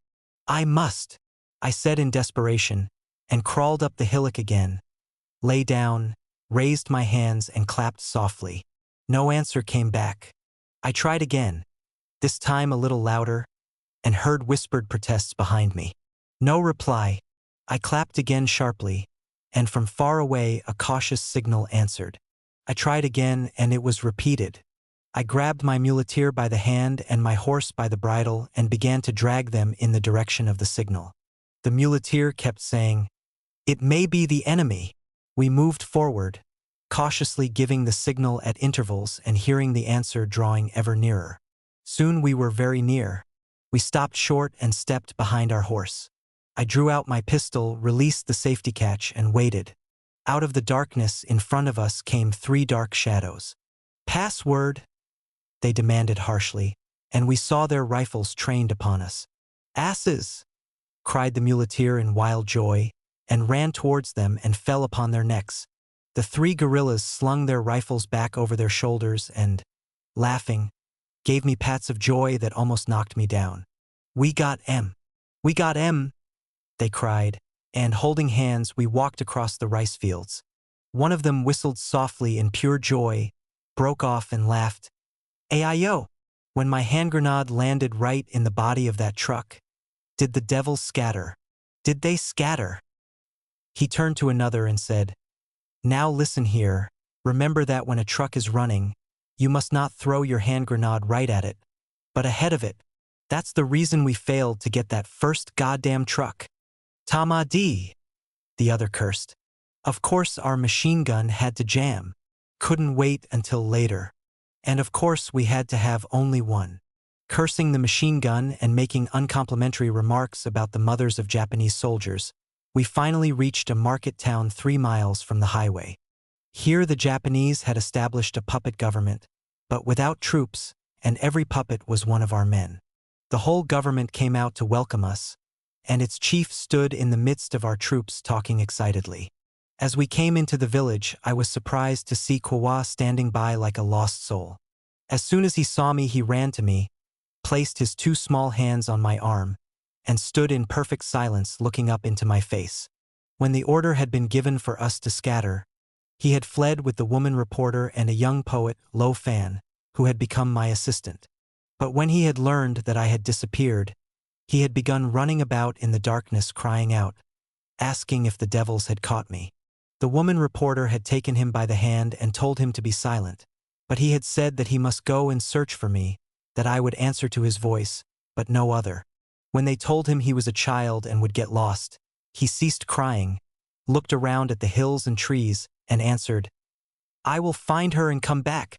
When she came to our army, they told me to serve her and said I must take care of her. It is my duty. A heavy fog from the lakes that stretch for miles to the west and northwest of Hankow blanketed the earth, and at dawn we began marching onward through it. We passed villages from which all people had fled, thinking we might be Japanese clad in Chinese uniforms. As the light increased and the fog lifted, we entered a market town on the shores of a great lake. Only 3 or 4 old men and women and a few children remained behind. All the rest of the population had rowed far out on the bosom of the lake. One of the old women took a huge brass gong, beat it, and bawled like a foghorn to the people on the lake. "Come back! Come back!" They came back and gathered about us in joy, but their excitement was greatest when they saw me. They gathered about me in crowds, and I heard men trying to decide whether I was a man or a woman, American, German, or English. One woman pulled back her little child in fear and declared, "She has eyes like a cat." My little Kowa could not endure this. He stood up before them and cried, "She does not have eyes like a cat. She is a woman and our American friend. She helps our wounded. In Tingjayakan she found a wounded man and fed him and gave him a bath. She even helped him do all his business." The people turned their eyes on me in amazement. My son would not stop. "Look at her bandaged hand," he demanded, taking my hand in his. "She got this when she picked up a pan of hot water while she was bathing a wounded soldier. She is both my father and my mother. If any of you are sick, she will cure you." When at last I decided to leave the storm guerrillas, the thought of typhus or relapsing fever haunted me, and I decided to adopt Kowa as my son, if the detachment and he himself were willing. True, I argued with myself, he was not the only one. But in West China, I had learned, an American-trained professor of child education had established a school that laid great emphasis on science. The life was austere and the children did all their own work, and for relatively little money the children were well fed and clothed. I questioned very much the desirability of having a foreigner bringing up a Chinese child and perhaps thereby isolating him from his own people. Yet I allowed my mind to stray to some far-off time when I might even be able to send Kowa to a foreign country for advanced scientific studies. But my own life was so dreadfully insecure and uncertain. Dare I undertake such a project? I would try. So I went to Li Xinyan, the commander of the storm guerrillas, and, while many men stood about, talked with him about adopting Kowa. Li had once been a Red Army commander, and before that a carpenter. Life had been bitter for him and for his people, and individuals must have seemed of little importance to him. When he asked me why I wished to adopt Kowa, I tried to give my reasons a scientific basis. The child had a scientific turn of mind, I argued, and I mentioned his observations of lice, of wind and snow, the way he learned to read and write so quickly, and how he could tell the directions from the stars at night. "Good," Li Xinyan said. "I could adopt the boy if I wished and if the boy himself consented." A burly fellow leaning against the doorframe remarked that he could do all the things I said Kowa could do, and he felt certain that he knew much more about lice. Would I like to adopt him too? Li Xinyan smiled dryly and added that it wouldn't be a bad idea for me to adopt the whole lot of them. The conversation became a little rowdy, but it was a very serious matter with Kowa. He asked me about the school in West China and said he was afraid of rich little boys. He belonged to the army, he explained. I argued that he might try the school for a time and then return to the army and teach others what he had learned. The army needed teachers, I urged. He thought in silence, then asked to be allowed to talk it over with the other little orderlies. The following day he came in with another orderly and gave me his decision. "We think all men must remain at the front," he said. "You can adopt me after the final victory." We could not sway him. But before leaving the lake region I arranged for my son to join the children's dramatic corps of the storm guerrillas. A young woman teacher was in charge of the corps, which spent half the day in study and the other half writing and rehearsing patriotic dramas, songs, and folk dances which were to be presented to soldiers and civilians. As the small boat which was to take me out of the lake regions pulled away from the shore, I saw Kowa for the last time. He and 2 other boys stood on the bank, washing their clothes in the waters of the lake. He cried to me and waved, then stood perfectly still, watching as my boat disappeared into the mist. Storm guerrillas and salt miners. Down in the dreary lake regions which stretch for miles and miles to the northwest and west of Hankow, regions in which the annual floods of the Han River force hundreds of thousands to live on small boats for months at a time, we were both hunters and hunted. There I spent weeks with the 4th Regiment of the Storm Guerrilla Detachment, living in a nightmarish world. In addition to their own activities, the guerrillas had called to life that vast underground civilian organization, the 10-Man Group, and together they hunted their enemies like bloodhounds. The 4th Regiment was one of the 6 guerrilla units of a detachment which was separated by thousands of miles from the new 4th Army, but bore its name, perhaps because the new 4th had been legally constituted by the government, while the Storm Guerrillas had not. 3 or 4 guerrilla detachments in the 5th War Zone had official status, but the Storm Guerrillas continued to function only because no Chinese force had so far been willing or able to wipe them out. I had taken this fact lightly while in General Chang Zucheng's headquarters, but once in a contested zone, it sometimes seemed that beside this internal problem the Japanese threat was only a sideshow. Each regiment of the Storm Guerrillas had its own peculiarities. The 4th was composed primarily of peasants and artisans from the one-time Chinese Soviets. This whole territory had been the storming ground of Ho Lung, commander of the old 2nd Red Army Corps and now commander in the 8th Route. Here the Communists laid a foundation of Marxian thought and a machinery for resistance which years of ruthless Kuomintang control had suppressed but not destroyed. The Communists always looked upon the region as theirs, and the Kuomintang did too. Each side knew all the moves made by the other. Even when the Japanese hammered at the doors of Hankow in 1938, the Kuomintang refused to permit this old Soviet region to be mobilized or the people armed for guerrilla warfare. The Communists argued that an armed people would make it impossible for the Japanese to consolidate their base around Hankow, but the Kuomintang knew that an armed people would also be a permanent danger to itself. The Communists were called insincere. When the government armies retreated before the Japanese around Hankow, many sick, wounded, and exhausted Chinese soldiers dropped or threw away their guns as they moved westward.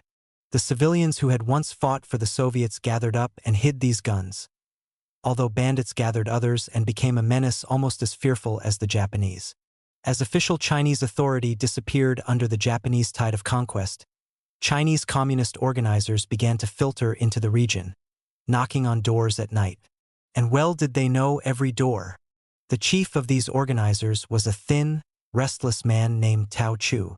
With his tousled hair and his mustache, he did not look Chinese at all. He worked secretly with a young man named Tsai, heir to some salt mines near occupied Ingchen. Tsai was a capitalist, but he had been educated in Peiping and had become imbued with modern thought. While the old merchants in the Chamber of Commerce in Ingchen formed the puppet government for the Japanese, Tsai called upon the miners from his own and other mines to fight the enemy. A few hundred of his workers followed him.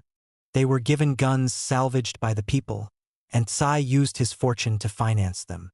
Eventually the young capitalist became the communist commander of the 5th Guerrilla Regiment, and I frequently saw him striding about in a captured Japanese coat, sharing the same fate as everyone else. The 5th Guerrilla Regiment often joined the 4th to make assault on some puppet army or Japanese garrison, and at such times I had an opportunity to talk with the salt miners. They were like no other men on earth. Once I put my arm across the shoulders of a lad whom I took for a child, a little devil, but when the child looked up I saw the sad, lined face of a mature man. The salt mine tunnels round Ingchen were so low that only children could work in them, and even they could hardly stand upright while working. Many began to work at the age of 7 or 8, and spent their lives digging salt. Naked in the hot tunnels, they often remained in the mines for weeks at a time, sleeping and eating underground. The owners fed them and paid them a wage of about 20 coppers a day, although the children never knew when a day began and when it ended. They worked until exhausted, and they told me that foremen with little whips crawled along the tunnels to beat those who fell asleep. Because of this slave existence, the bodies and minds of the salt miners were undeveloped.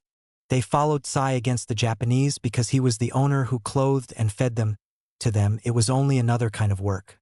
Once, in the early months after Hankow fell, they demanded higher wages, refusing to fight if he did not pay. He explained that all his wealth was being used to support them and other guerrilla units. But they did not understand. If they could get more money elsewhere, why not, they thought. So the first months had been filled with confusion and despair, whole companies of salt mine guerrillas going over to the Japanese or their puppets, then later coming back to bargain with Tsai. But most of them eventually remained with the guerrillas. By the time I arrived in the region, they had become a pillar of resistance, and wherever any new guerrilla unit needed a backbone, units of salt miners were sent to stiffen it. I watched them curiously. The casual, uncomplicated spirit which distinguishes men who have enjoyed a normal childhood and youth was a stranger to them. They were gray and grim. They did not know how to play. They had learned to sing, but only fierce songs of revolution. Shortly after my arrival in the guerrilla region, I witnessed the founding of the 6th Regiment of the Storm Guerrillas, and it was almost as strange in origin as the Salt Miners Regiment. 1,500 men who before the war had been the Peace Preservation Corps of Ingchen and had transferred their allegiance to the Japanese-controlled puppet government after the fall of Hankow, came over to the Storm Guerrillas. They had never been real puppets, for their officers, the chief of whom had been a foreman in the salt mines, had kept the guerrillas informed of all orders issued to him by the Japanese. For a year and a half they had walked a tightrope until, fully armed, they had at last mutinied. The guerrillas received the new regiment in a night mass meeting at which all the leaders spoke, and at which I told the amazed mutineers why foreign people supported China instead of Japan. Some of the new officers had exceptionally alert and handsome faces, but I had the impression that they had not quite made up their minds. The Storm guerrilla commanders assured and reassured them too much. I thought that they did not have to be communists to belong to the detachment. During this very meeting, a peasant messenger arrived with a letter to the Storm guerrilla detachment. When the commander opened it, he found it to be from a Japanese officer who was urging the whole detachment to mutiny and join the Japanese. The letter read in part, "I am a Japanese colonel and I feel very sorry about the war between China and Japan. I am a man of East Asia. You are men of East Asia. Why now do we men of the same race wage war? My empire is now building a happy world in which Japan, Manchuria, and China will go forward together. Open your eyes and look at the condition of the world. Russia, France, England, and America are all occupied with their own affairs and are at odds. They have no time to think of China. Why does your army not realize this? Look at the condition of the Chinese armies that come over to us. They are very happy. Hand in hand with the Japanese army, they are rebuilding East Asia. I will wait for you in Pinglingshi. If your representative comes to me there, I will not kill him." It was dated January 23, 1940, bore a seal, and was signed by Ta Ni Panzu, a colonel of the empire. The guerrilla commanders laughed contemptuously and announced that they would meet the colonel's troops in their own way and at a time and place of their own choosing. It might be by night or by day. He would certainly not know in advance. And they would return from the rendezvous with guns and ammunition. Shortly after this incident, I sent 2 plainclothes guerrillas through the Japanese lines to Hankow with letters to friends and to the International Red Cross Committee, reporting on the desperate need for medical supplies in the guerrilla region and asking for Chinese doctors and nurses. My messengers delivered the letters safely. 2 foreign friends, one of them a young missionary, pounded the streets of Hankow trying in vain to induce the International Red Cross Committee to grant my requests. They refused, fearing, like timid rabbits, that the Japanese would learn about it. So my friends took up a collection and bought quinine, disinfectants, and gauze. But there was no cholera vaccine. My friends also sent personal gifts to me, including a box of such American magazines as Time, Life, and The New Yorker. Scattered among them were small matchbooks. Chinese matches were really poor things, and the American matches with blue heads and a tiny white dot on the end sent the guerrillas ING and ONG. All of these precious gifts had been protected by my friends in a covering letter, in case the Japanese should capture my messengers. This letter consigned the stuff to Miss Betsy Ross, Tanyang Hupa. I sat in my small boat on the Chow Lakes and laughed at the letter. Only I could understand the humorous implications in the address, and the enclosed letter was a marvel of disguised information. Respectable Americans in Hankow were learning a great deal about secret conspiracy. This was the first personal letter I had received for nearly a year, and it lit a small flame within my heart. The shipment was so unusual that many small guerrilla sampans, some with machine guns, drew up and tied themselves to our cluster of boats. Copies of Life began to circulate, the guerrillas staring over one another's shoulders at the pictures. I ran through the magazines to see what new books were out, what plays were being given in New York City, and what was new in the medical world. Then, with pleasant anticipation, I took up the New Yorker and scanned the talk of the town and ho-hum sections. But my sense of humor seemed to have changed, for all the notes meant to be so wise and witty seemed to me incredibly thin and trivial. The gorillas asked me to explain the advertisements and photographs, and I began to scan the Christmas shopping pages. Here was a fur coat that could be bought for the trifling sum of $1,500 or up. Here were motor cars, houses, necklaces, sets of silver, bed linen, all at fabulous prices. Here was vampire perfume at $100 a bottle. Life seemed to be filled exclusively with photographs of women in bathing suits. These photographs staggered the gorillas, and I did not know how to explain them. My friends in Hankow had been able to collect only 600 Chinese dollars to buy medical supplies for a region in which millions of people suffered from malaria, dysentery, typhoid, and in which cholera epidemics killed thousands each year. Sitting in that little boat under a lowering sky and staring at these American magazines, it suddenly seemed that I could not endure the contrast between America and China. Traitors and patriots. Occasionally members of the 10-man group and the guerrillas brought in supplies taken from enemy boats along the Han River. The guerrillas would set up machine guns along the bank, fire a few shots, and order the boats to shore. If the enemy refused, his boats were often riddled and sunk. I once saw men bring in the cargo of 8 enemy junks. It consisted of hundreds of pounds of brown sugar, 5-gallon tins of American gasoline and kerosene, bolts of cotton cloth, and a vast variety of such miscellaneous stuff as paper, notebooks, cheap fountain pens, and ink. There were also a few hundred pairs of flannel underdrawers and the usual Japanese flags. These flags were a drug on the market in the enemy rear. Some of the better ones saw service as curtains or table covers, but many were used just to wrap up bundles. The choicest part of this haul was crates of fine Japanese cigarettes in delicate cream and gold cases engraved with the word reward. These had been intended as gifts from the Japanese emperor to his troops in China. They had short pipe stems, somewhat like the tips of Russian cigarettes. We smoked them for weeks, making facetious remarks every time we offered one to a friend. The guerrillas got all their uniform cloth from the enemy, which explained why some of the units looked like beds of peonies. They were dressed in black, green, blue, and various shades of gray, and once I saw about a dozen of them sporting the white flannel drawers.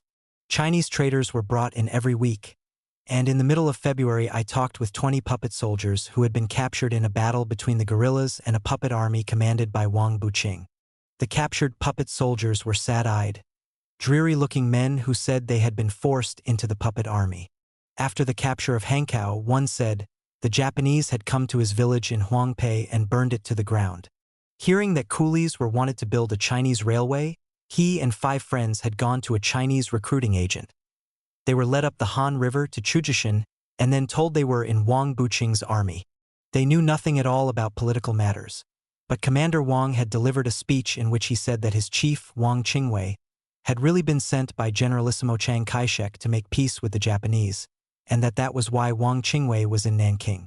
He also told them that a representative of the central government served in his headquarters as advisor. The soldiers said they had had no means of knowing if such things were true or not. The guerrillas never punished such puppet captives. Instead, they gave them a little training and then asked them to join the guerrillas. The puppet commanders, who were often educated men, were treated more harshly, and some were even executed. I often attended the military courts before which traitors were brought for examination. The chief judge in this martial court was a young officer with a long, deep scar down his left cheek, a wound from a Japanese sword. He had had some 5 years of regular schooling before the war had begun, but his chief education had been in the army. Fighting in the enemy rear, he had in a short time picked up what would otherwise have taken him decades to learn. Of ordinary law he knew nothing, but he knew patriots, he knew traitors, and he knew politicians who would be traitors if they could. One day I saw 2 prisoners brought into the courtroom. One was a short, degenerate-looking creature about 30 years of age, sallow from opium smoking. In his first hearing he admitted that he had owned an opium shop in Fengshuiji, a Japanese-occupied town, and that while his brother tended the shop he went into the countryside to gather military information about the guerrillas for the Japanese. He had been paid by the piece $5 for each item of information. Because of this low pay, he argued that he was one of the oppressed, only a small trader. The other prisoner, a puppet chief, was in his middle 40s. He was short and filthy, had a scraggly black beard, and looked as if he had not taken a bath since the outbreak of war. He wore a greasy blue gown and a small black silk cap. He bowed and smirked like a slave, a habit he had picked up in feng shuiji while serving his Japanese masters. Before acquiring his high position, he had been a poor man, a dealer in quack medicines.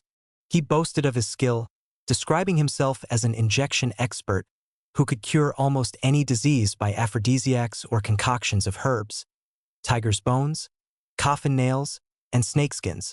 He even argued that the guerrillas ought to take him into their medical service. The guerrillas knew little of medicine, but they knew a great deal about traders. They told him that if he would send a messenger to his wife and brother telling them to disgorge all the loot he had acquired since he had become a puppet chief, they might think twice before shooting him. He offered them a bribe of $1,000 and then gradually raised it to $10,000. The guerrillas said they would think about it if the money were placed in their hands. Although he had acquired his wealth by usury or by keeping the proceeds from the good man badges which those in the occupied zones were compelled to wear, he argued that his wealth was innocently won because he had received not 1 cent from the consolation houses of the Imperial Japanese Army. After a while, a Great Depression seemed to settle on the man, and he decided to send a messenger to order his family to give up all the loot. I argued that his family might betray the guerrillas, but the judge thought that unlikely, since it would most certainly mean the man's death. I looked at the greasy old customer and suggested that perhaps his wife would like him shot. The judge smiled a little and remarked laconically, "We will attend to that too." Finally, the witnesses were called. It was then that I learned that the chief witness, a man with a bandaged hand, was the redoubtable leader of the 10-man group, he whom the Japanese called Ken the Bandit. The 4 witnesses looked much like ordinary civilians. They wore no hats, and their faces were hard and brown. Yet the minute I saw Ken, this was not his real name, I knew he was no ordinary fellow.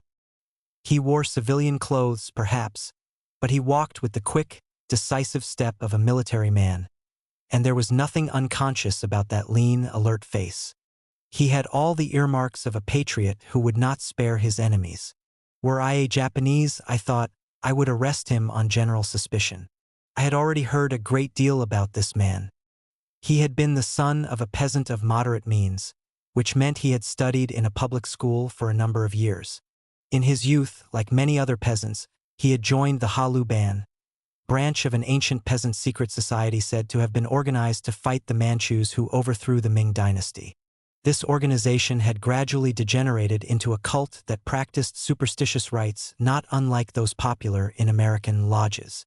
They pledged blood brotherhood, exchanged the 8 characters of destiny, and kowtowed before burning incense. Their leaders had been given high-sounding names. When he had ruled in this region, Ho Lung, the Red Army commander, had borne the title Double-Headed Dragon. Like many other members of the Han-Lu-Ban, Ken had become a communist during the Civil War.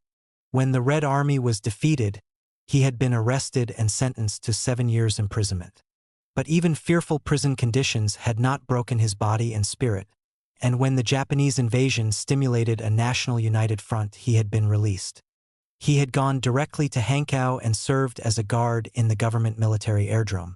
After the Japanese had occupied Hankow, he had returned to his native haunts along the Han River and begun tapping on the doors of his Han-Lu brothers, organizing them for resistance against the enemy. When the Japanese had first occupied this vast region around Hankow, traders had been shameless and bold, for Japanese power was great. When, however, certain puppets disappeared mysteriously or were found in their beds with knives through their hearts, the others became shaky. The name of Ken the Bandit got around, and the 10-man group, operating right inside Japanese garrison towns, became a force to be feared. Seeing Ken's bandaged hand, I asked about it. A few weeks before, I was told, he had, while prowling along the Han River, come upon a Japanese motor launch anchored under cover of some trees.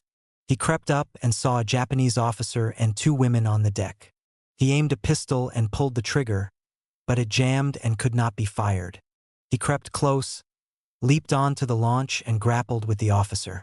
In the struggle, the two men tumbled into the river. They fought with their feet miring in the muddy bottom. Ken forced the Japanese under the water, and although the latter managed to sink his dagger into Ken's hand, Ken held him down and then trampled on him. Ken then leaped on to the launch again, bound the women and searched the boat. Within a few hours, he had delivered the women and the boat's supplies to a guerrilla battalion and calmly proceeded with the work in which he had been originally engaged. Now I listened to this same Ken and 3 other men testifying before the guerrilla court-martial. This man Wang, Ken began without any formality, is a spy connected with the enemy special service. He used to come into the villages and sit around gossiping, picking up what he could about the guerrillas and the 10-man group. Our men began to watch him, and I smoked and gossiped with him once, and then followed him to his home in Fengshuiji. He lives in a house near the Devil's Barracks, and keeps an opium and drug shop on the ground floor. I got these 3 of our men to help. We had knives because my pistol always jams. We thought, "Why does your pistol always jam?" The judge interrupted. "It was buried for a year. Sometimes it shoots. Sometimes it doesn't." The court waited while the judge turned the pistol over and over, then drew out his own gun, a neat little Japanese piece, and presented it to Ken with his compliments. He would try to have the other weapon put in shape, he said. Ken examined the Japanese pistol admiringly, then returned to his testimony. "Well, these 3 comrades went with me one night. We wore good man badges, and I showed Wang the special service papers which I had taken from that Japanese launch. I told Wang that we had proof that he was going out in the villages and selling the guerrillas information against the Japanese. He denied it and said he could even get the head of the puppet government to guarantee his loyalty to the Imperial Army. That gave us an idea, and we went with him to the house of this other maggot here. This worm said he would guarantee Wang's good character to the special service. So we stuck our knives against their ribs and told them that if they so much as peeped, we'd cut them to pieces on the spot. In this way we got them outside the town and delivered them to your battalion." Wanla finished. Turning to the 2 prisoners, the judge asked them what they had to say. The head of the puppet government bowed from the waist, as if he were Japanese, and pleaded that he had been forced to act as head of the puppet government.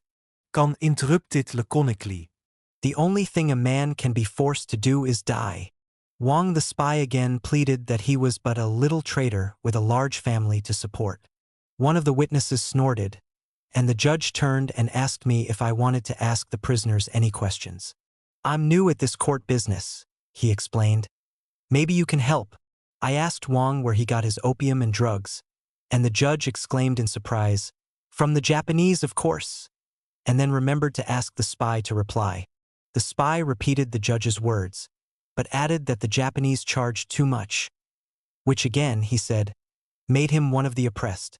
The judge stared at him for a long time, then told him it was a crime punishable by death for any man to be a spy or to deal in opium or drugs. The spy sighed heavily and explained that he was poor and had a large family. Ken turned on the fellow, and for a moment I thought he was going to brain him with his new Japanese pistol. But he only exclaimed, "We're all poor and we all have large families, but we don't sell out our country." A few days later I stood outside the village and saw the 2 traitors shot.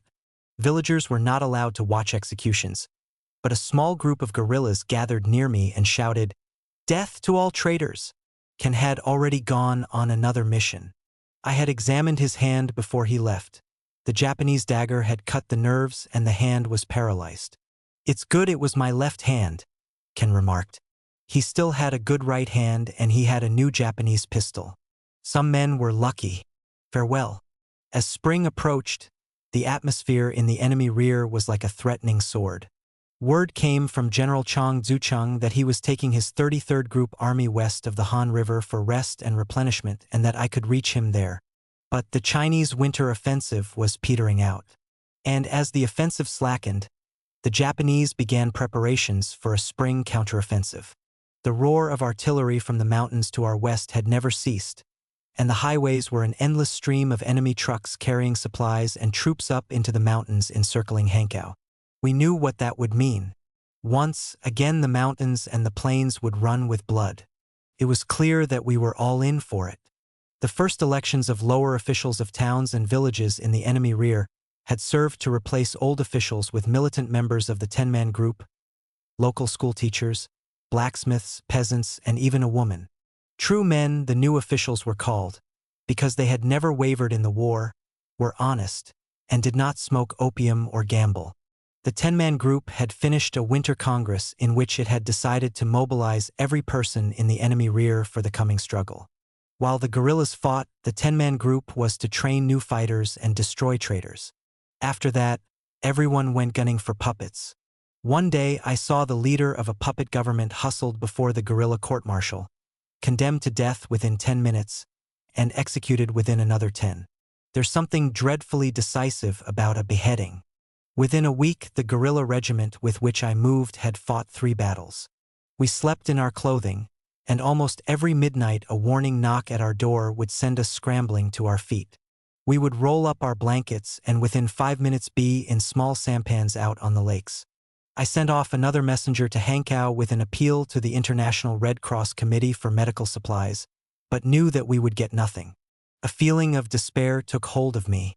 Malaria returned to sap my strength, and together with malnutrition it was causing my toenails to fall off, my teeth to loosen, my eyes to become inflamed, and a skin rash and hives sometimes made my life a torment.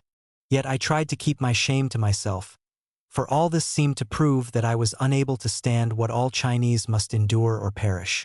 In the middle of March I made my last trip within the enemy rear, moving across the lakes, then marching through a pouring rain to visit that very old magistrate Chong-yi. The old man had built up a fairly strong local militia and kept on the move, trying to serve his country in his own way. I found him in Tinerho, a dark and dreary town which had been repeatedly attacked by Japanese raiding columns. The old magistrate and his Shin government led an exhausting life, trying to keep the wheels of Chinese administration going. They showed me a clever letter from a Japanese named Murayama which flattered the old man's classical learning and urged him to mount a horse and get on a platform. That is, leave Tinerho and come to Hanchuan to head the puppet government. Old Chong-yi, a devout Buddhist, penned a contemptuous reply in the old classical Wan-li poetry. The old magistrate had spent hours composing a report to Generalissimo Chiang Kai-shek. This he entrusted to me to take to Chungking, for I was leaving for western China, hoping to get through the Ta Hung Mountains before the enemy counteroffensive began. That trip to the west was one of the hardest I had ever made. It took us 10 days to get through the lake regions and the mountains. We traveled day and night, changing boatmen when necessary and scattering when enemy airplanes hummed overhead. At night we slept packed like fish in the bottom of our boats, 5 guerrillas, Lo Fan, and I head to foot in one small boat. Late one afternoon we reached a small island near the northern shore of the lakes and waited for darkness, intending to row to a market town about a mile away and strike across country into the foothills. But the boatman scouts who went out returned after a few hours to say that the market town had just been occupied by the Japanese and that only one town on the whole north shore was still accessible. We could land there, but must pass 2 enemy garrisons before we reached the highway. Our platoon mounted their machine guns and we slid into the darkness. To protect ourselves from spies, we started towards the market town, but then turned sharply and rowed swiftly and silently towards the unoccupied town on the north shore. Hardly had we done this when I heard gasps from the men around me. I turned quickly and saw the island we had left illumined by a signal flare that lit up the buildings and the sky. Traders used such signals to warn the Japanese of danger. Our boatmen bent feverishly over their oars, and the rest of us sat like statues, every nerve taut. But the only sound was an eerie one that came from a distant lake where some watchman was beating on hollow bamboo, telling the time. Finally, our dark boats slid up into a cove on the northern shore of the lake. We sprang out swiftly and stood motionless under a clump of trees while men went forward to scout the land.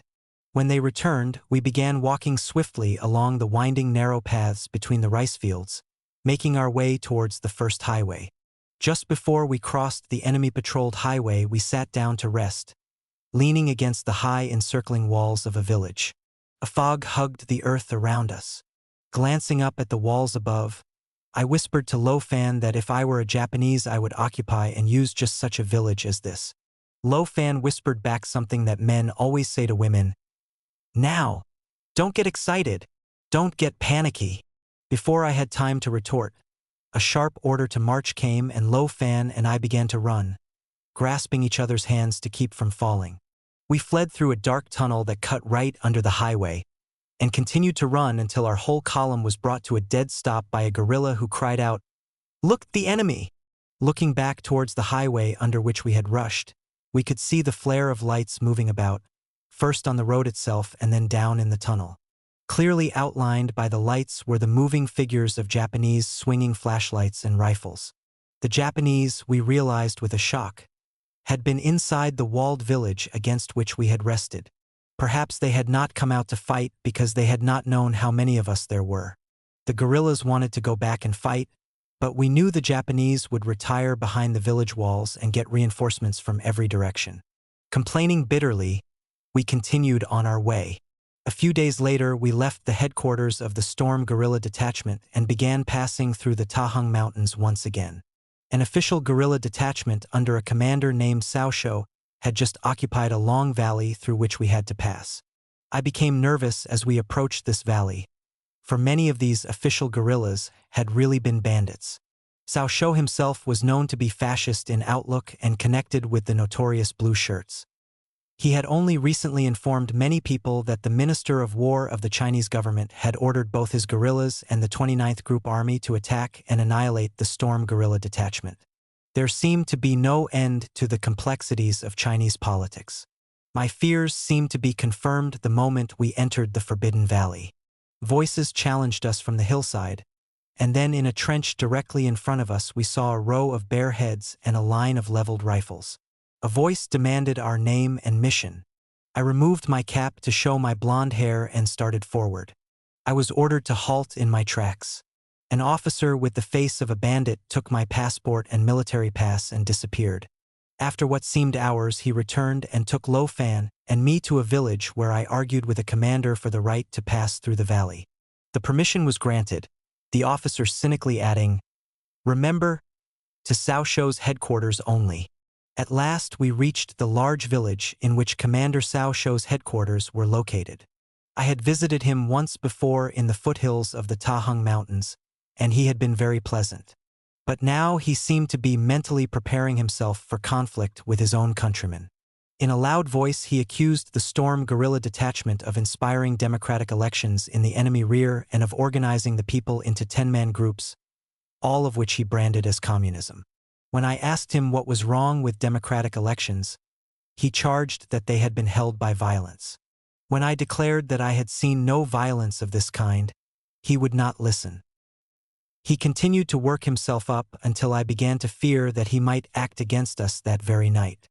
Finally, I told him that I knew that many of his guerrillas and officers had been bandits, and that our party therefore had to have protection to get through the valley.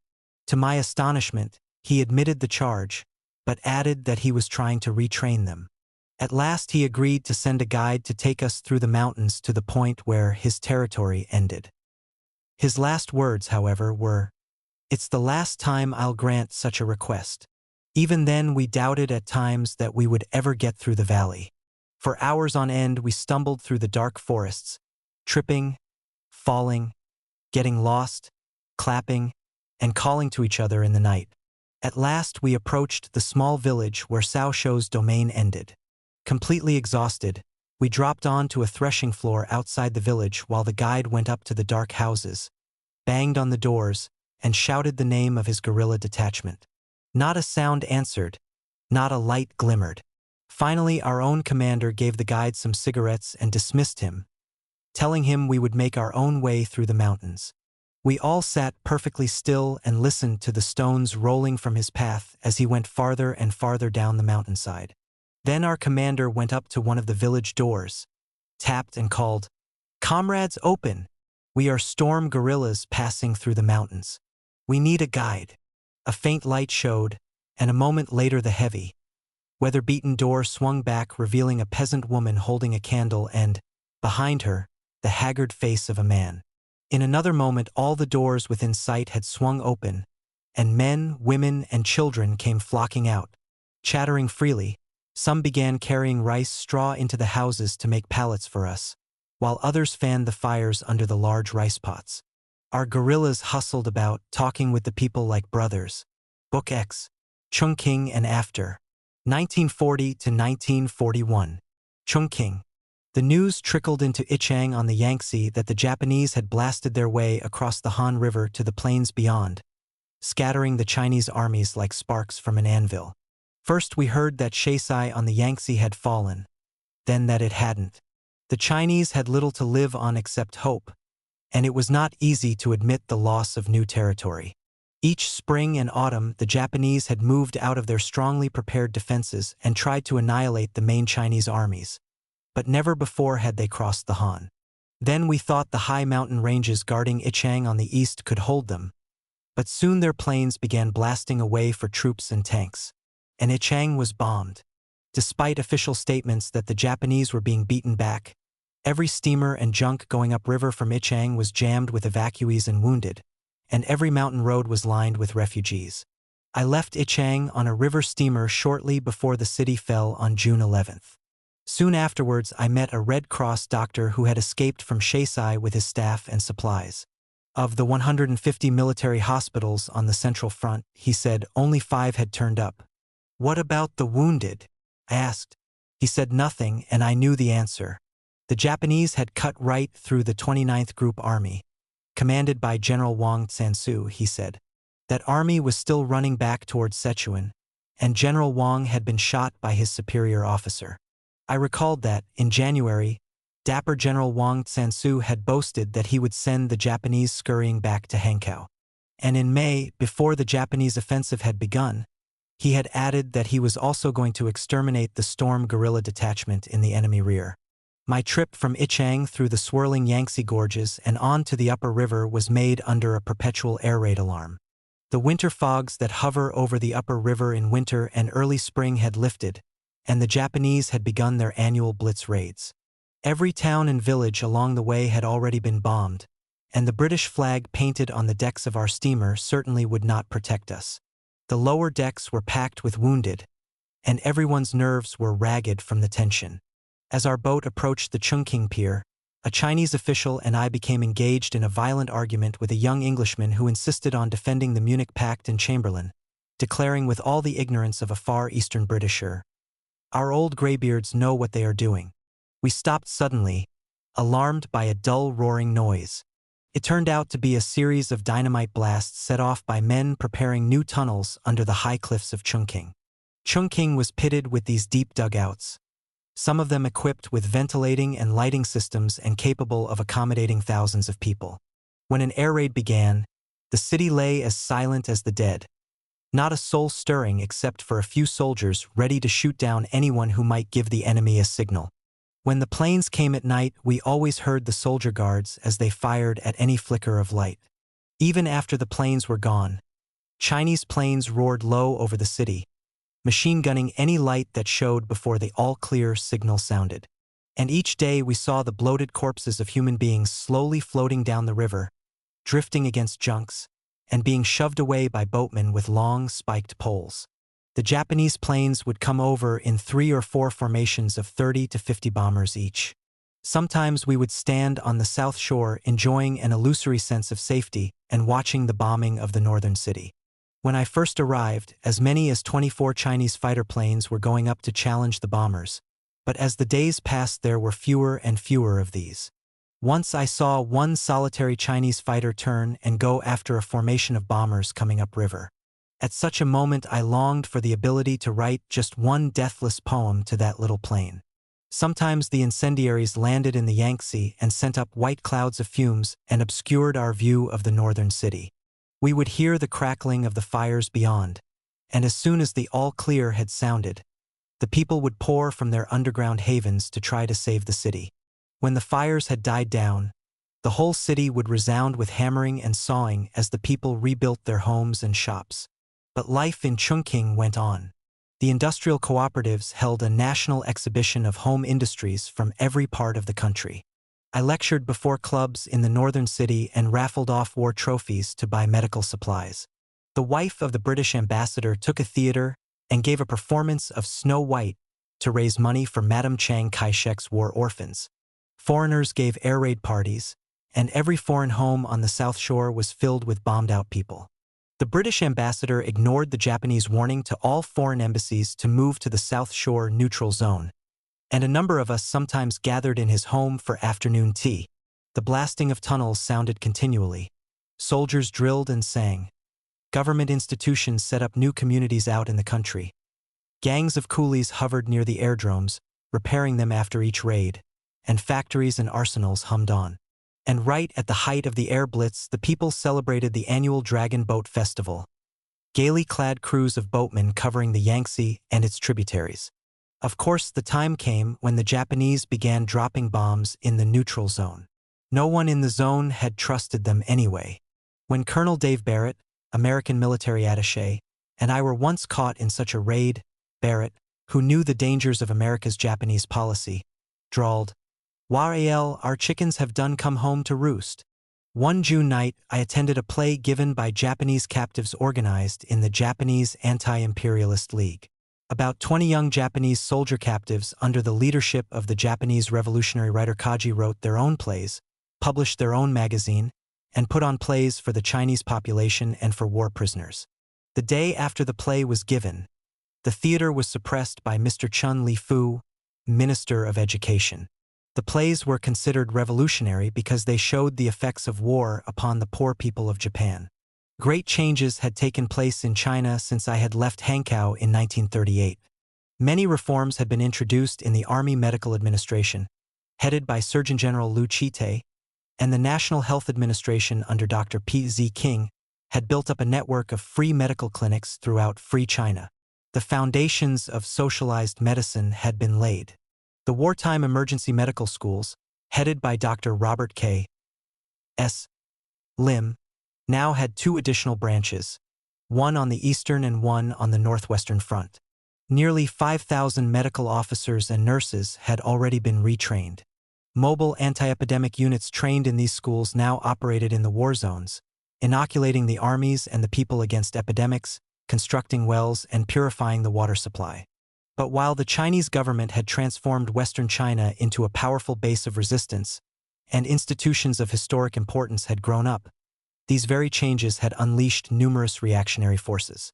Many officials, industrialists, and landlords now looked with fear upon the swift growth of the industrial cooperatives and other institutions in which millions of men and women were learning the meaning of social progress and economic democracy. Upon arriving in Chungking, one of the first things I heard was of the power of General Tai Li. He was said to have 150,000 uniformed men and 150,000 plainclothes agents under his direction.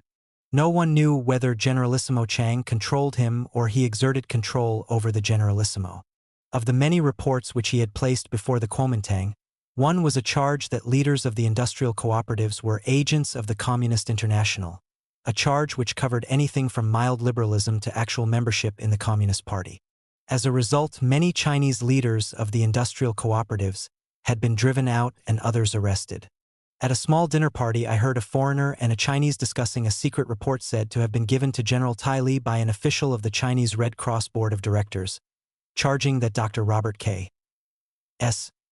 Lim was corrupt and was using Red Cross trucks to transport communist literature into China. I interrupted their conversation to remark, "If you lived in a country with decent courts, both of you could be brought up for criminal libel." Educational institutions had become centers of witch hunting, and 2 centers modeled after Nazi concentration camps had been established, one near Xi'an and a smaller one near Chengdu. In the northwest, the major part of the most powerful group army of China, that commanded by General Hu Chengnan, still spent its time keeping the 8th Route Army encircled. A convoy of British relief trucks led by Edward Barger was allowed to distribute supplies to every army except the 8th Route. General Kwa Xuanqi, commander of the 50th Army along the lower Yangtze, had been removed because he had refused to allow his army to be used against the new 4th Army. Sporadic attacks had been made against the 8th Route and new 4th Armies in many places, and the nation seemed to be on the brink of civil war. The whole atmosphere of Chungking reminded me of the terror and discord before the Japanese invasion. Many Chinese writers, Editors, organizers, and other intellectuals had fled to Hong Kong or were trying to flee. The full seriousness of the situation became clear to me when I went to call on Shang Chengju, a mild little old lawyer who was leader of the Democratic National Salvation Association. He was not at home, and his family told me that he and Chow Taofen, the editor and publisher, had gone to protest to the Minister of War because the minister had just charged that the lawyer and Mr. Chow were plotting an armed uprising in the city. The peace elements in the government, I was soon informed, were themselves plotting an uprising in which the Generalissimo was to be killed because he wished to continue the war. The blame was to be placed on the communists. Another Reichstag fire was being planned, men said. Just how much of this was wild speculation, how much true, I could not determine, but it was a serious situation if charges such as these could be brought against such an organization as the National Salvation Association. Next I heard rumors that the Christian General Feng Yuxiang and a number of high Kuomintang officials who shared his liberal outlook were being called the outer defense line of the communists. Then I heard from 2 foreign women that they had been approached by representatives of General Tai Li to act as spies and ferret out the political opinions of foreign correspondents. One had accepted, the other had refused, and had thereafter been accused of being a spy who slept with military men. The accused woman shook off the charges contemptuously. She had extraterritorial rights. But no Chinese could have afforded to ignore such a charge. Close on the heels of these reports I heard that the Kuomintang in Quyang, capital of Kwaichow province, had accused the YWCA and the local women's New Life movement of being communist. One day, as the YWCA gathered to discuss what is democracy, 2 Kuomintang officials stalked in and ordered them to go home.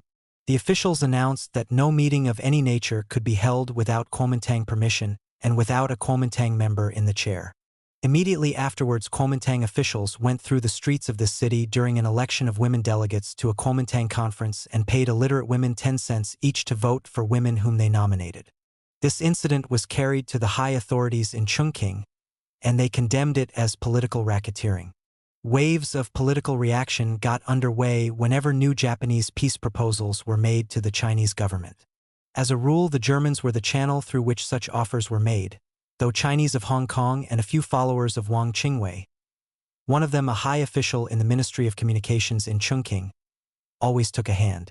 No one believed that Generalissimo Chang would consider peace until China was victorious, but the Germans entertained other hopes. After a German war film was shown to a selected group of officials, I heard open expressions of admiration for the war machine which was flattening all Europe. When Paris fell in the middle of June, admiration for the Nazis mounted. Chinese remembered the corruption and the maltreatment of the people of Indochina by the French rulers. A Red Cross official told me that even before Indochina had been occupied by the Japanese, French officials in Indochina had accepted huge bribes from the Chinese who wanted to get their supplies through. When the British closed the Burma Road in June, these international developments, combined with the British and American policy towards Japan, gave impetus to a powerful tide of anti-foreign feeling throughout China. The hatred for the British was the strongest of all, and never before had China been so near surrender. The Generalissimo still did not waver, but the surrender elements in the government were provided with new fuel. I could well understand the anti-foreign feeling. For 3 long years, the Chinese armies had been regarded with contempt by many foreigners. China, they said, couldn't fight. Its generals were rotten. Its soldiers illiterate coolies or mere boys. Its people ignorant. The care of the wounded an abomination. Some charges were true, some untrue, but almost all were based on a lack of appreciation of the fearful burdens under which China staggered. I was particularly affected when my own countrymen thought of themselves as true friends of China or declared that they were furnishing China with its medical supplies. It was the overseas Chinese upon whom China depended for its chief medical supplies and ambulances, and in comparison with such aid the help of my own country was infinitesimal. The only help that ever reached the Chinese wounded from America came through the American Bureau for Medical Aid to China, whose leader was a Chinese. One high Chinese official in the Army Medical Service told me that America had indeed recently given China $1 million to buy quinine, but that American businessmen had demanded that the purchase be made through them. Accordingly, they bought the quinine in Java, shipped it to America, repacked it, and then shipped it back to China. In the end, the Chinese received about $300,000 worth of quinine. My attitude was therefore much the same as that of the Chinese. China was a pariah, treated with contempt or condescension, while, with all its internal conflicts, it was really fighting the battle for world democracy. Many foreigners whom I knew shared aspects of my point of view. Some shared it in its entirety. Not all the color lines or race prejudices in the world could blind such people to the bitter facts.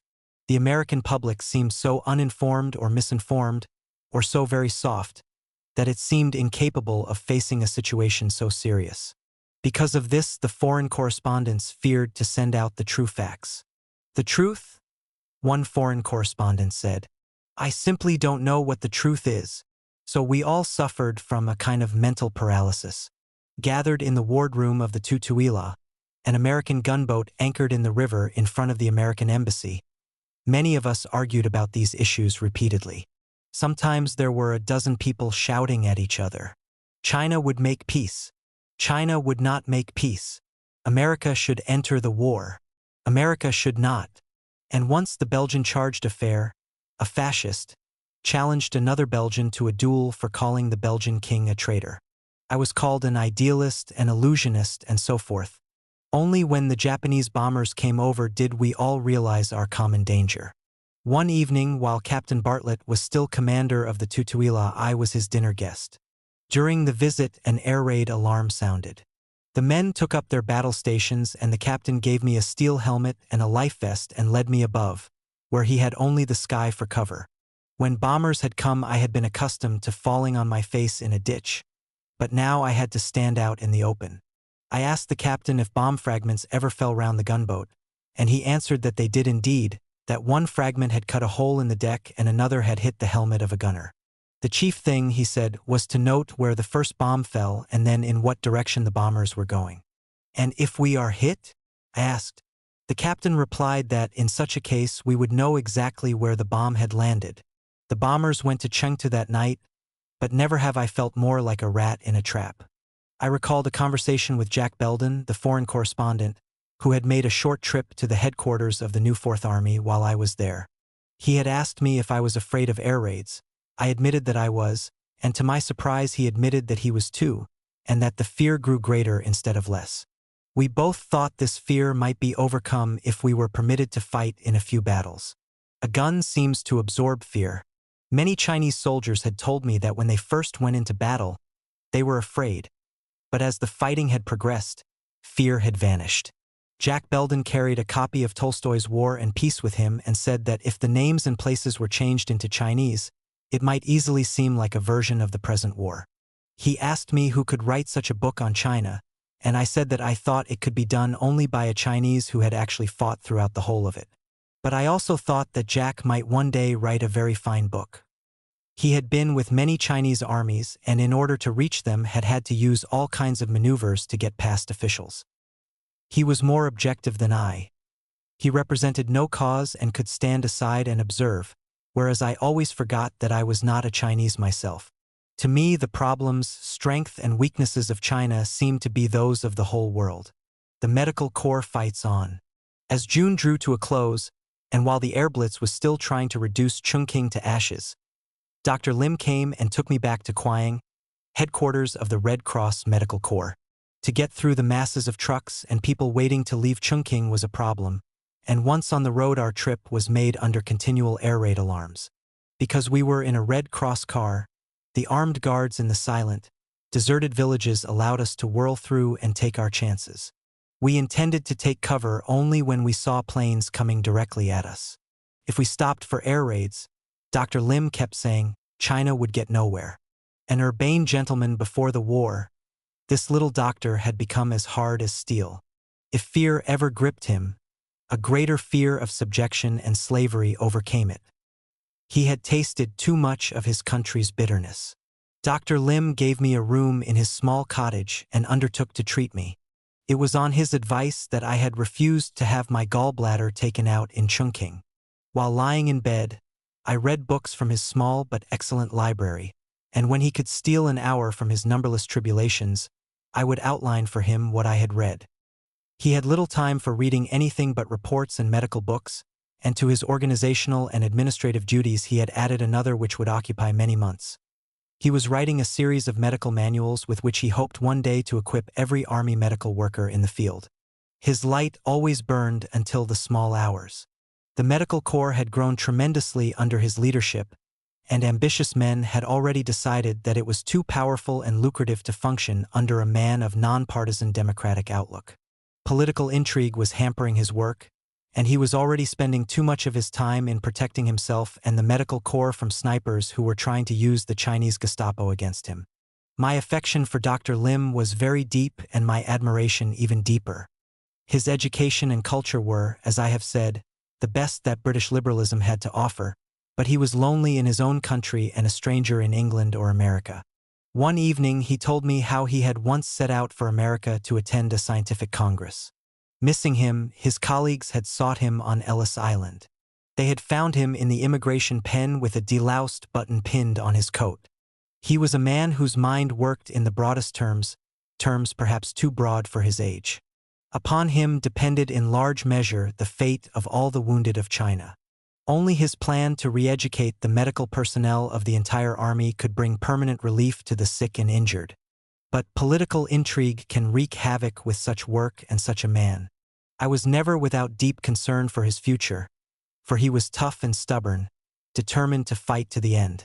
Japanese naval planes came up from the south each week to bomb Kwayang, and before they had left, Red Cross ambulances were clanging and roaring down from our headquarters in the hills to bring back the injured.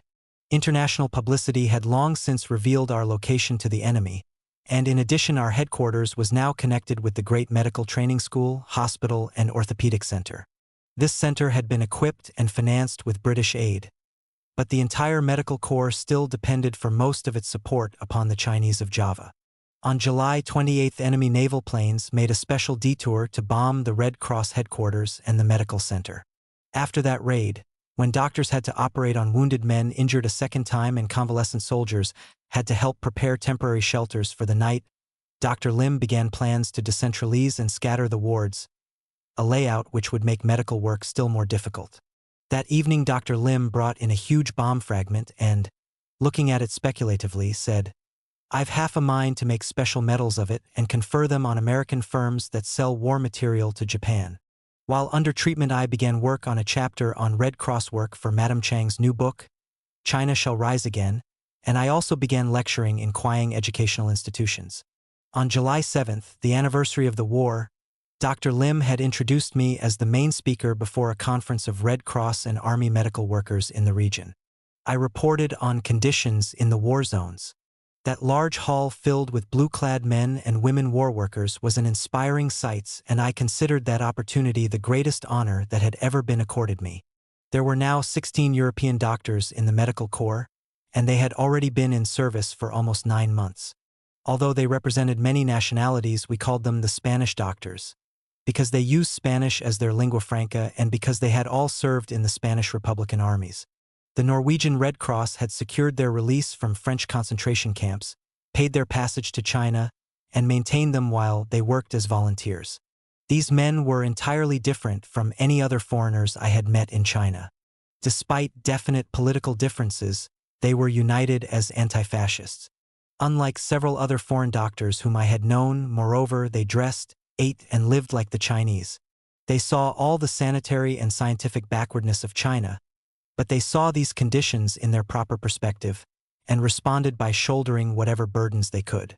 Sometimes they told amusing stories of lesser Chinese commanders who had become passionately imbued with scientific medical attitudes. When a DBS station was erected on one front, a commander had announced to his troops, "Now you've got no right to have scabies." These Spanish doctors had gathered in Kwayang for another reorganization. The medical corps was changing from an old boat to a new one in midstream. Henceforth they were to retrain every army medical worker, lecture to the troops on hygiene and first aid, build DBS stations out of whatever material was at hand, purify wells, and do other anti-epidemic work. Education and more education was the cry. The loss of Indochina and the Burma Road had cut off China from the outside world. The Red Cross was beginning to manufacture some of its own disinfectants, and the National Health Administration had established small factories to manufacture what drugs and equipment it could, but the armies would have to depend more and more on prevention. By early September, it had become clear that I could not recover from my chronic illness if I remained in China. So Dr. Lim put me on a Red Cross truck headed for Kuilin, capital of Guangxi province. The medical unit would go on down to the Indochina front, where heavy fighting had now started, and I would fly over the Japanese lines to Hong Kong. Our truck made its tortuous way up the new roads through the mountains of the southwest. There were no guard walls at the edge of the road, and we often looked down into deep gorges into which other trucks had tumbled. Again, we traveled in a perpetual air raid. Exhausted, emaciated troops, most of them suffering from night blindness and malaria, were moving to the rear, and fresh troops were marching in endless lines towards the front. Thousands of good trucks, all intact but unable to get gasoline, were stranded along the highway. Frequently, we passed through towns and villages that had been destroyed by raids. One afternoon, we halted to aid the injured in a town which had just been attacked and was still smoking. But by dawn the next day, we were on the road again. I stopped at Kuilin to lecture and broadcast, much as I had done in Kuang. But Guangxi province was very different from other sections of China. It was still a democratic stronghold, permitting free speech, press, and assembly. Writers and editors driven out of other parts of the country had gathered here to continue their work. I hoped that after treatment in Hong Kong, I might return to Guangxi and go to the Indochina front. One evening, as I finished a broadcast over the Kuilin radio, I found a Japanese, who had broadcast before me, waiting to speak to me. He was not being guarded, and was living and working as a Chinese. We spent an evening at an outdoor tea garden, and I found him a remarkable personality. His name was Saisaku Shiomi, and he spoke 3 foreign languages: Chinese, English, and French.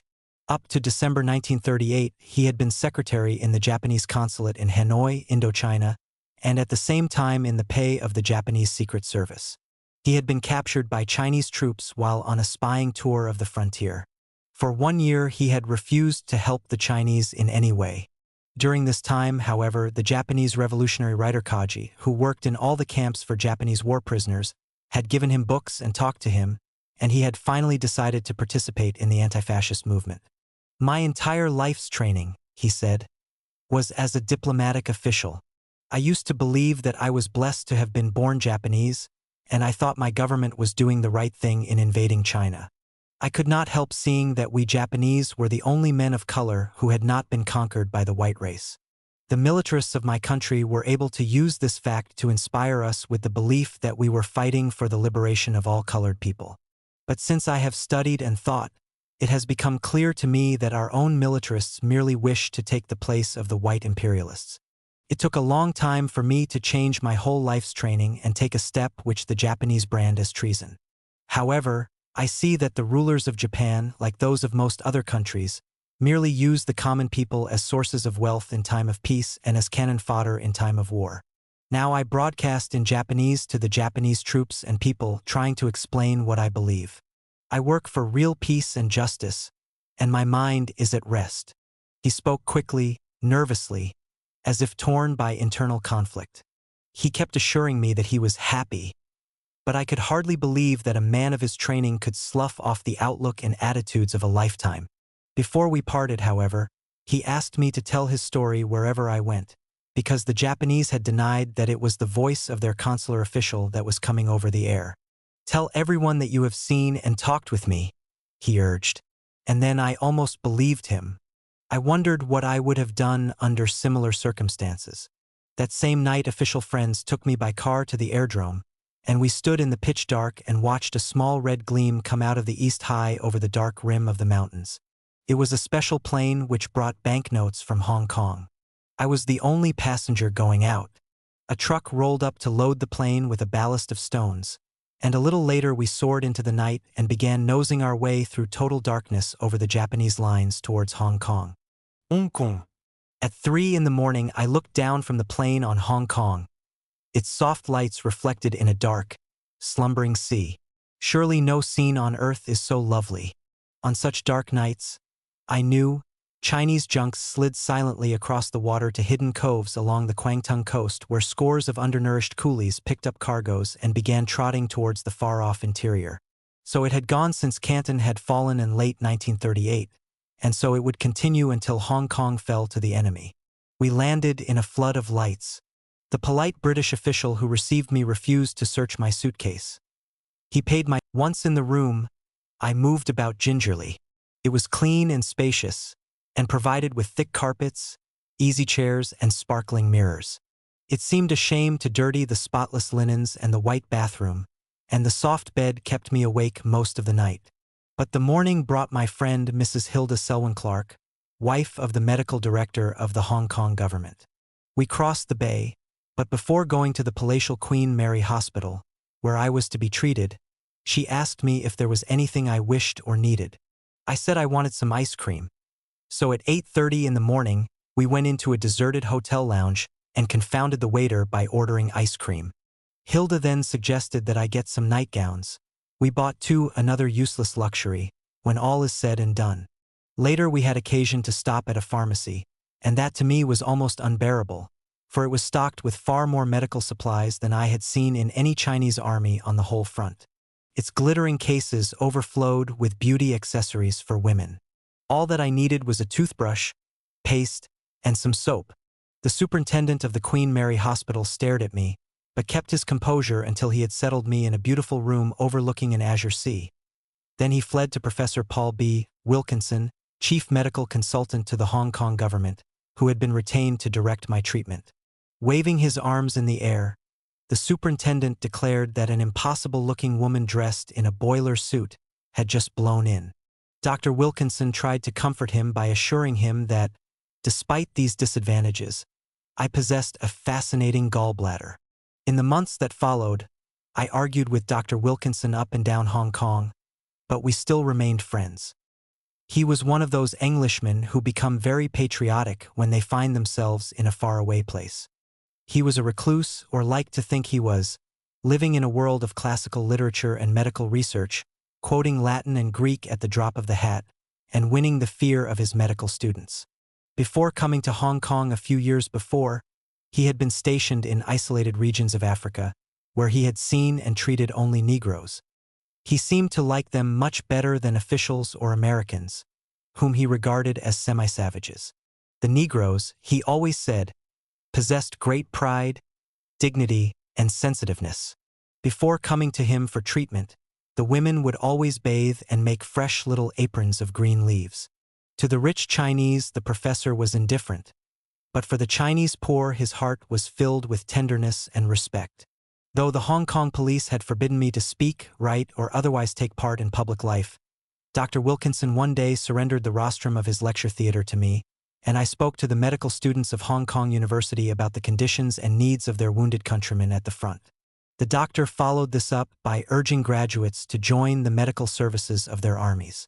After I concluded, he quoted from Shakespeare in the suavest of British accents, and then added that he thought my speech had made no more impression on the students than water on a duck's back.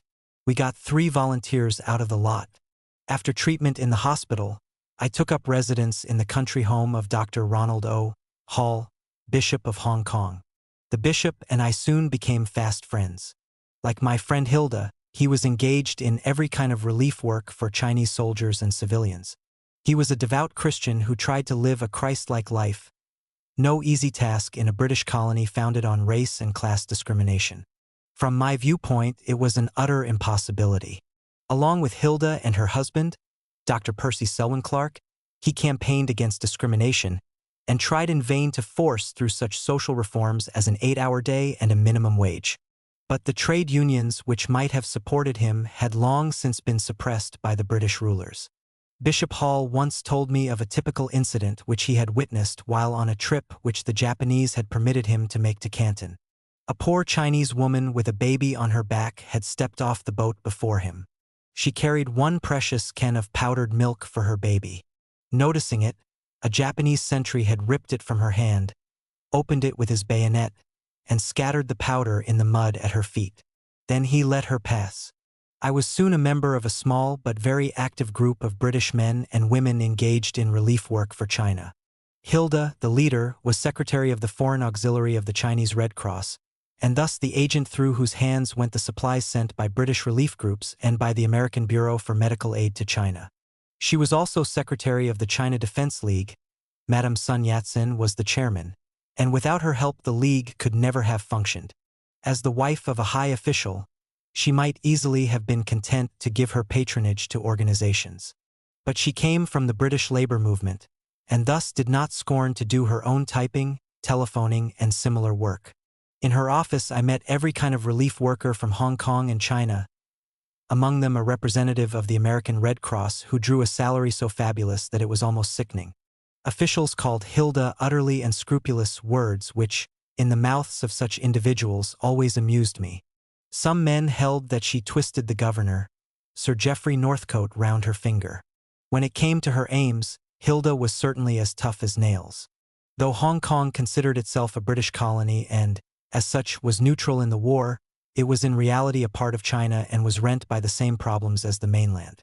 All the distortions of the Chinese Revolution were reflected in the whirlpool of its life. It teemed with enormously wealthy bankers, both Chinese and foreign, and among other circles in its midst was that of the 400 Chinese millionaire families who had fled to it for shelter. Some were on their way to America where, I later heard, they posed in high society as representatives of China. Had they been its representatives, there would have been no China. When hundreds of thousands of poor Chinese refugees tried to find shelter in the colony, thousands of them had to sleep in the streets or on the roofs. Poor refugee girls, some no more than 14, learned to wait in the shadows of doorways and then offer themselves to men leaving restaurants, hotels, or theaters. Policemen and porters alike collected a percentage of the earnings of these girls. In the great hotel lounges every afternoon well-to-do Chinese and foreigners gathered for cocktails, intrigue, business, or just to while away the years until Chinese soldiers made it possible for them to return to their old hunting grounds. Chinese agents of Wang Qingwei moved quite openly among them, never lacking money. Hong Kong was thick with such men. Once, for example, a friend of mine rose hastily from a tea table and disappeared through a door behind me. A one-time opium czar and leader of the Green Gang of Shanghai had entered the room.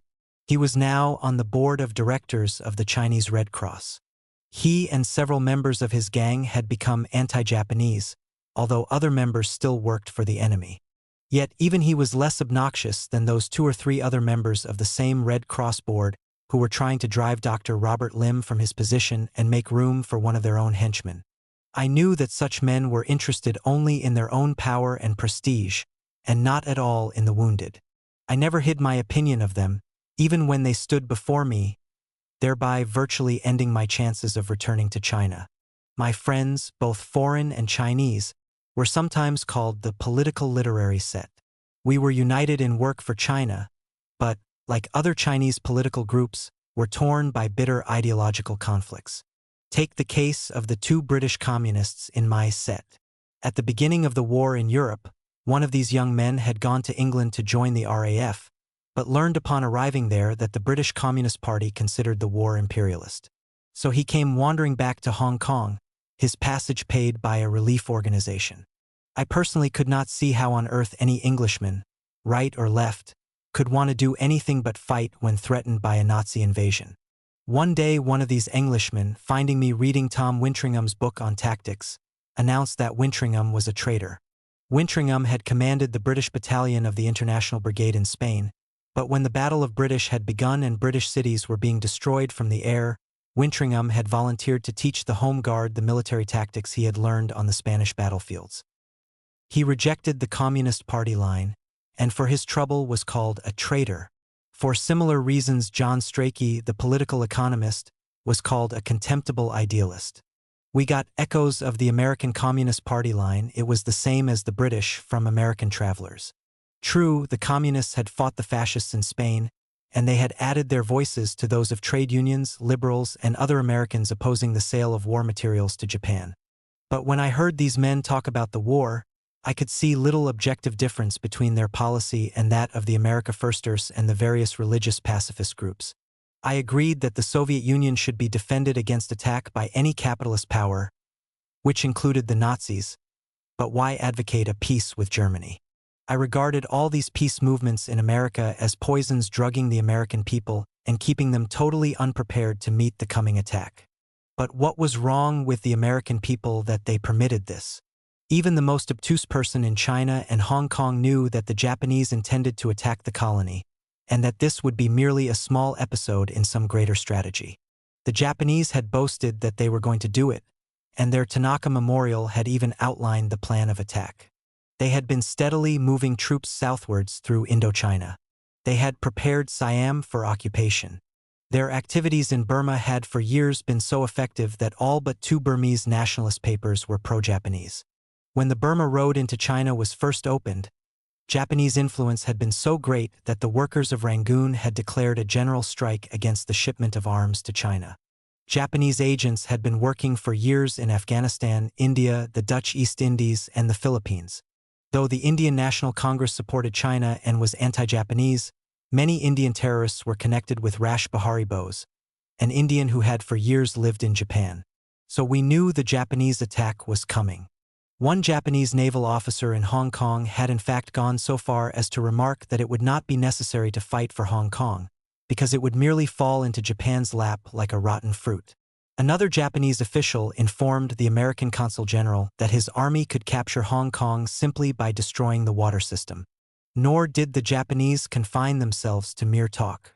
They began occupying the entire Kwangtung coast about Hong Kong, cutting it off from the mainland. They took thousands of Chinese by force and used them in building new motor roads along the coast, and in constructing a new airdrome about 5 minutes flying distance from the island. The British government had spent tens of millions of pounds on Hong Kong defenses and were still constructing new military highways through the mountains in the new territories. Buildings were sandbagged and special guards stopped all motorcars passing through Kowloon and searched them. But the Japanese knew every gun emplacement, every ammunition dump in all the gullies, every twist in the military highways, and far too much about the new underground shelters on which the British were spending a fortune. Just when a conjunction of international developments would enable the Japanese to attack, we did not know, but we felt they were not quite ready, because many Japanese still remained in the colony. Some American business firms had already received orders to close down and leave, and a printing house began printing thousands of death certificates for the government. One day, a Chinese friend anxiously informed me that he had seen a number of Japanese carrying all their possessions to a steamer. I went with him from one Japanese shop to another to see whether all the rats were really leaving the sinking ship. They were not. Apparently the time was not yet ripe. Another Chinese friend said, "Watch the National City Bank, and when it moves out its reserves, take the next plane to China."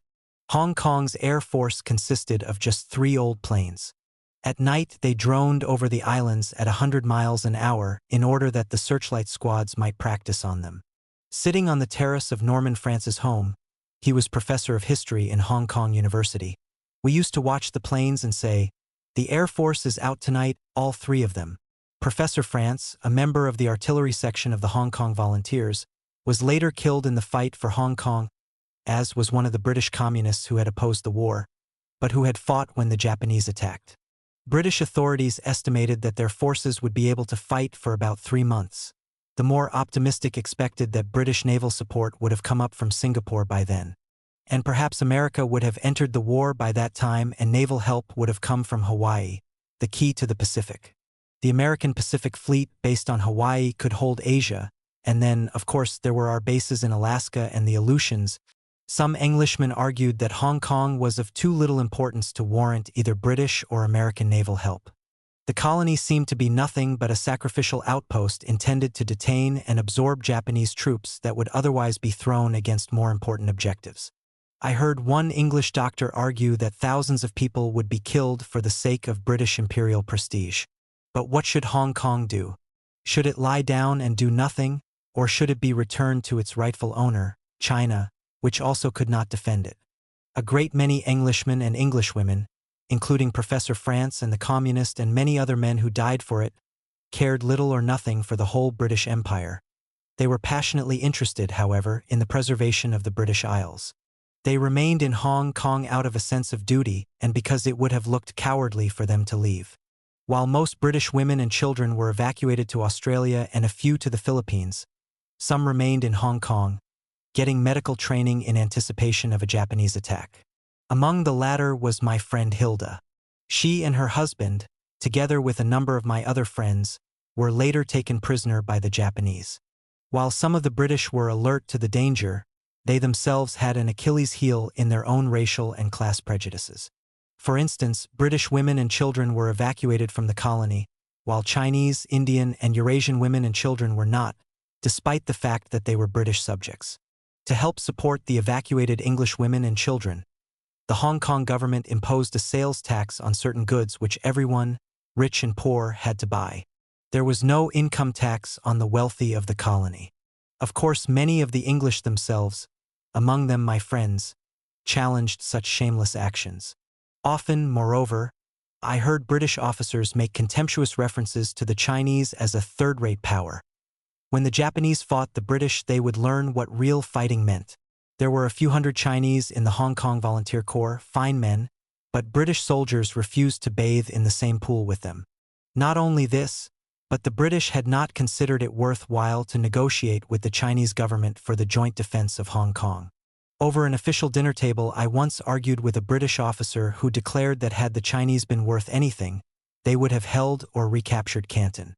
Had the British been worth anything, I thought, they would not continue selling scrap iron to Japan as they were doing, right down to that moment. One British general struck new depths when he remarked that Sir Robert Craigie, known as pro-Japanese and an appeaser, should have been stationed in China instead of Sir Archibald Clark Kerr. I moved about in many circles, often like a fish in alien waters. The Hong Kong police still forbade me to speak or write, and when I argued with them, they declared that Hong Kong was neutral and a fortress, and to permit me to speak would be a violation of neutrality. To the Japanese, I was persona non grata and was one of many foreign journalists and broadcasters on the Japanese blacklist. We were to be treated as Chinese belligerents in case of capture. The ban against me was eventually lifted, but only after the Chinese representative in the Hong Kong government threatened to take the matter up to the House of Commons. Even before this, however, I had been lecturing in what my friends conveniently called private gatherings. These gatherings took place before students of Hong Kong University, relief organizations, the Sino-British Cultural Association, and, on one occasion, in the home of Captain Royal Leonard, pilot for the American Aviation Corporation. Hong Kong was, however, a small place for one engaged in criminal activities. During one of my private gatherings, just as I was ardently urging Chinese university students to demand daily military training, I found myself looking right into the pudgy face of a British officer who had a job in connection with Hong Kong's internal defense. The only comfort I got from the gentleman's presence was a story then going the rounds. The officer had previously tried to expel or intern all anti-Nazi German refugees in the colony, and the Liberal governor, Sir Geoffrey Northcote, had asked him to explain why. Said the pudgy officer. "Well, to tell you the truth, I don't like their faces," said the governor. "Well, to tell you the truth, I don't like yours." Despite its turmoil and conflicts, or perhaps because of them, Hong Kong was a fascinating place. It was the gateway to China. To its crowds of Chinese was added a constant stream of foreign newspaper correspondents, writers, military observers, and just plain tourists. Many of the foreigners lingered longer than was necessary over its bars and in its pleasant hotel lounges. It was a wet spot, and frustrated young Englishmen, aware of social thought but harnessed to an antiquated imperialist machine, saw to it that it remained wet. The danger of imminent attack was a constant strain on all of us, and we tended to say to one another, "Drink, for tomorrow you may die." I came to like many things about some Englishmen, and in particular about the Scotch. Though hard and dry, the Scotch had in them a curious streak of imagination and fantasy. But certain Englishmen had the ability to turn me not only into a nationalist Chinese, but also into a chauvinistic American. There was, for instance, the Englishman who informed me that Americans disliked the British because they were jealous. In God's name, jealous of what? I asked. Another informed me that Britain was fighting for America and that Americans would fight to the last Englishman.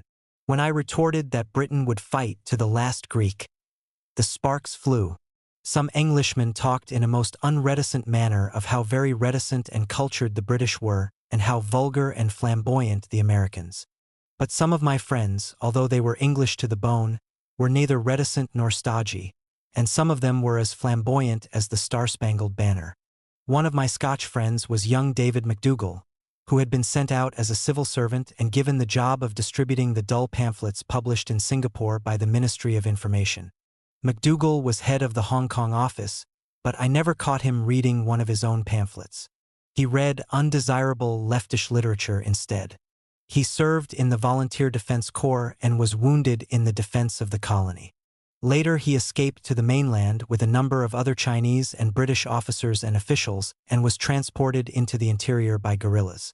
One of the Englishmen, a military attaché, had been deeply affected by China. He had been, he said, consistently abused and insulted by 90% of the Chinese people. But the other 10% had been so damned decent that they made up for the rest. The Americans who blew through Hong Kong were distinctive. Breezy, self-confident, virile, some were quite capable of making a 3 or 4 weeks trip to China, then writing a couple of books. There were some serious men, but the loud-mouthed ones held the center of the stage, making a fearful din that gave all Americans an unenviable reputation. Once quiet, soft-spoken Evans F. Carlson passed through, and won the hearts of all who met him.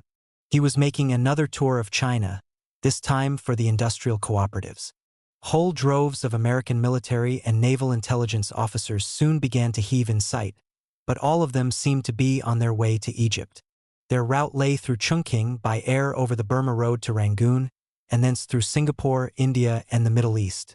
I wondered if something were not in the air and if they were not perhaps the first swallows of spring. They were frank, hearty, technical men, but I wondered if they had any idea of the significance of the political factors involved in resistance. There were writers, too. Erskine Caldwell and Margaret Bourke-White passed through en route to the Soviet Union.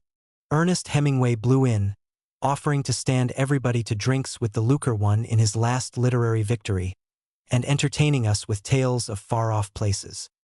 He described how he had beaten up a relative of Quisling in a barroom brawl in Idaho, and one evening he and a Marine officer demonstrated dagger and sword tricks by which, it seemed, a man's head could be cut off as easily as you could spit. Madame Chiang Kai-shek came to town for treatment of an old back injury, and I met her for the first time in the home of one of her sisters, Madame H. Kung. A few foreigners had once tried to arrange a meeting between Madame Chiang and myself, but I had been unwilling to run the gauntlet which her followers had arranged for my benefit. Once her devotees were out of the way, I met her, and found her cultivated, tremendously clever, and possessed of charm and exquisite taste. She was groomed as only wealthy Chinese women can be groomed, with an elegant simplicity which, I suspect, must require a pile of money to sustain. Next to her I felt a little like one of Thurber's melancholy hounds. She was articulate, integrated, confident. As the years had made her other sister, Madame Sun Yat-sen, older and sadder, so had they increased Madame Chiang's assurance and power. Emily Han, living in Hong Kong, had just finished her book on the three Sung sisters. They well deserved a book, but contrary to the belief of some foreigners, they were not the only capable women of China, and I always considered it unfortunate that publicity should be given to them alone. I often wondered what would have happened to the whole Sung family if they had been born in the obscurity and poverty that bound most of the Chinese doing duty in the war zones. I thought of those Chinese women who were doctors, nurses, political organizers, and educators in the armies and among the people, and who, despite the indescribable hardships under which they worked, kept growing in power and ability with the years. And I thought, too, of those others who lost the bloom of youth in the struggle and died at obscure posts. A new Chinese womanhood, in many ways far in advance of American womanhood, was being forged on the fierce anvil of war. One such woman lived with me for a time in Bishop Hall's country home. Her name was Xiao Hung, and her fate was typical. When the first Japanese attack on Manchuria had begun in 1931, she had fled. She had fled not only from the Japanese, but also from rich parents who wished to marry her off to a husband of their choosing. She had kept just ahead of the Japanese advance, living first in Peiping, and then successively in Shanghai, Hankow, and Chungking. Her first book, Fields of Life and Death, had been introduced to the Chinese public by no other than Lu Xun, and he had spoken of it as one of the most powerful modern novels written by a Chinese woman. After this, the girl published 3 other books, including a war novel which she completed while living in my home. Like most modern Chinese writers, she lived in perpetual penury. The money such writers earned placed them on the economic level of the coolie class. So Xiao Heng, like many of her colleagues, contracted tuberculosis. I had her admitted to the Queen Mary Hospital and kept her supplied with money until Hong Kong fell. She died a few days after the Japanese occupied the island. She was 28 years old. The Japanese had learned enough in China to develop some political cunning, and they began applying it soon after their first days of orgy in Hong Kong.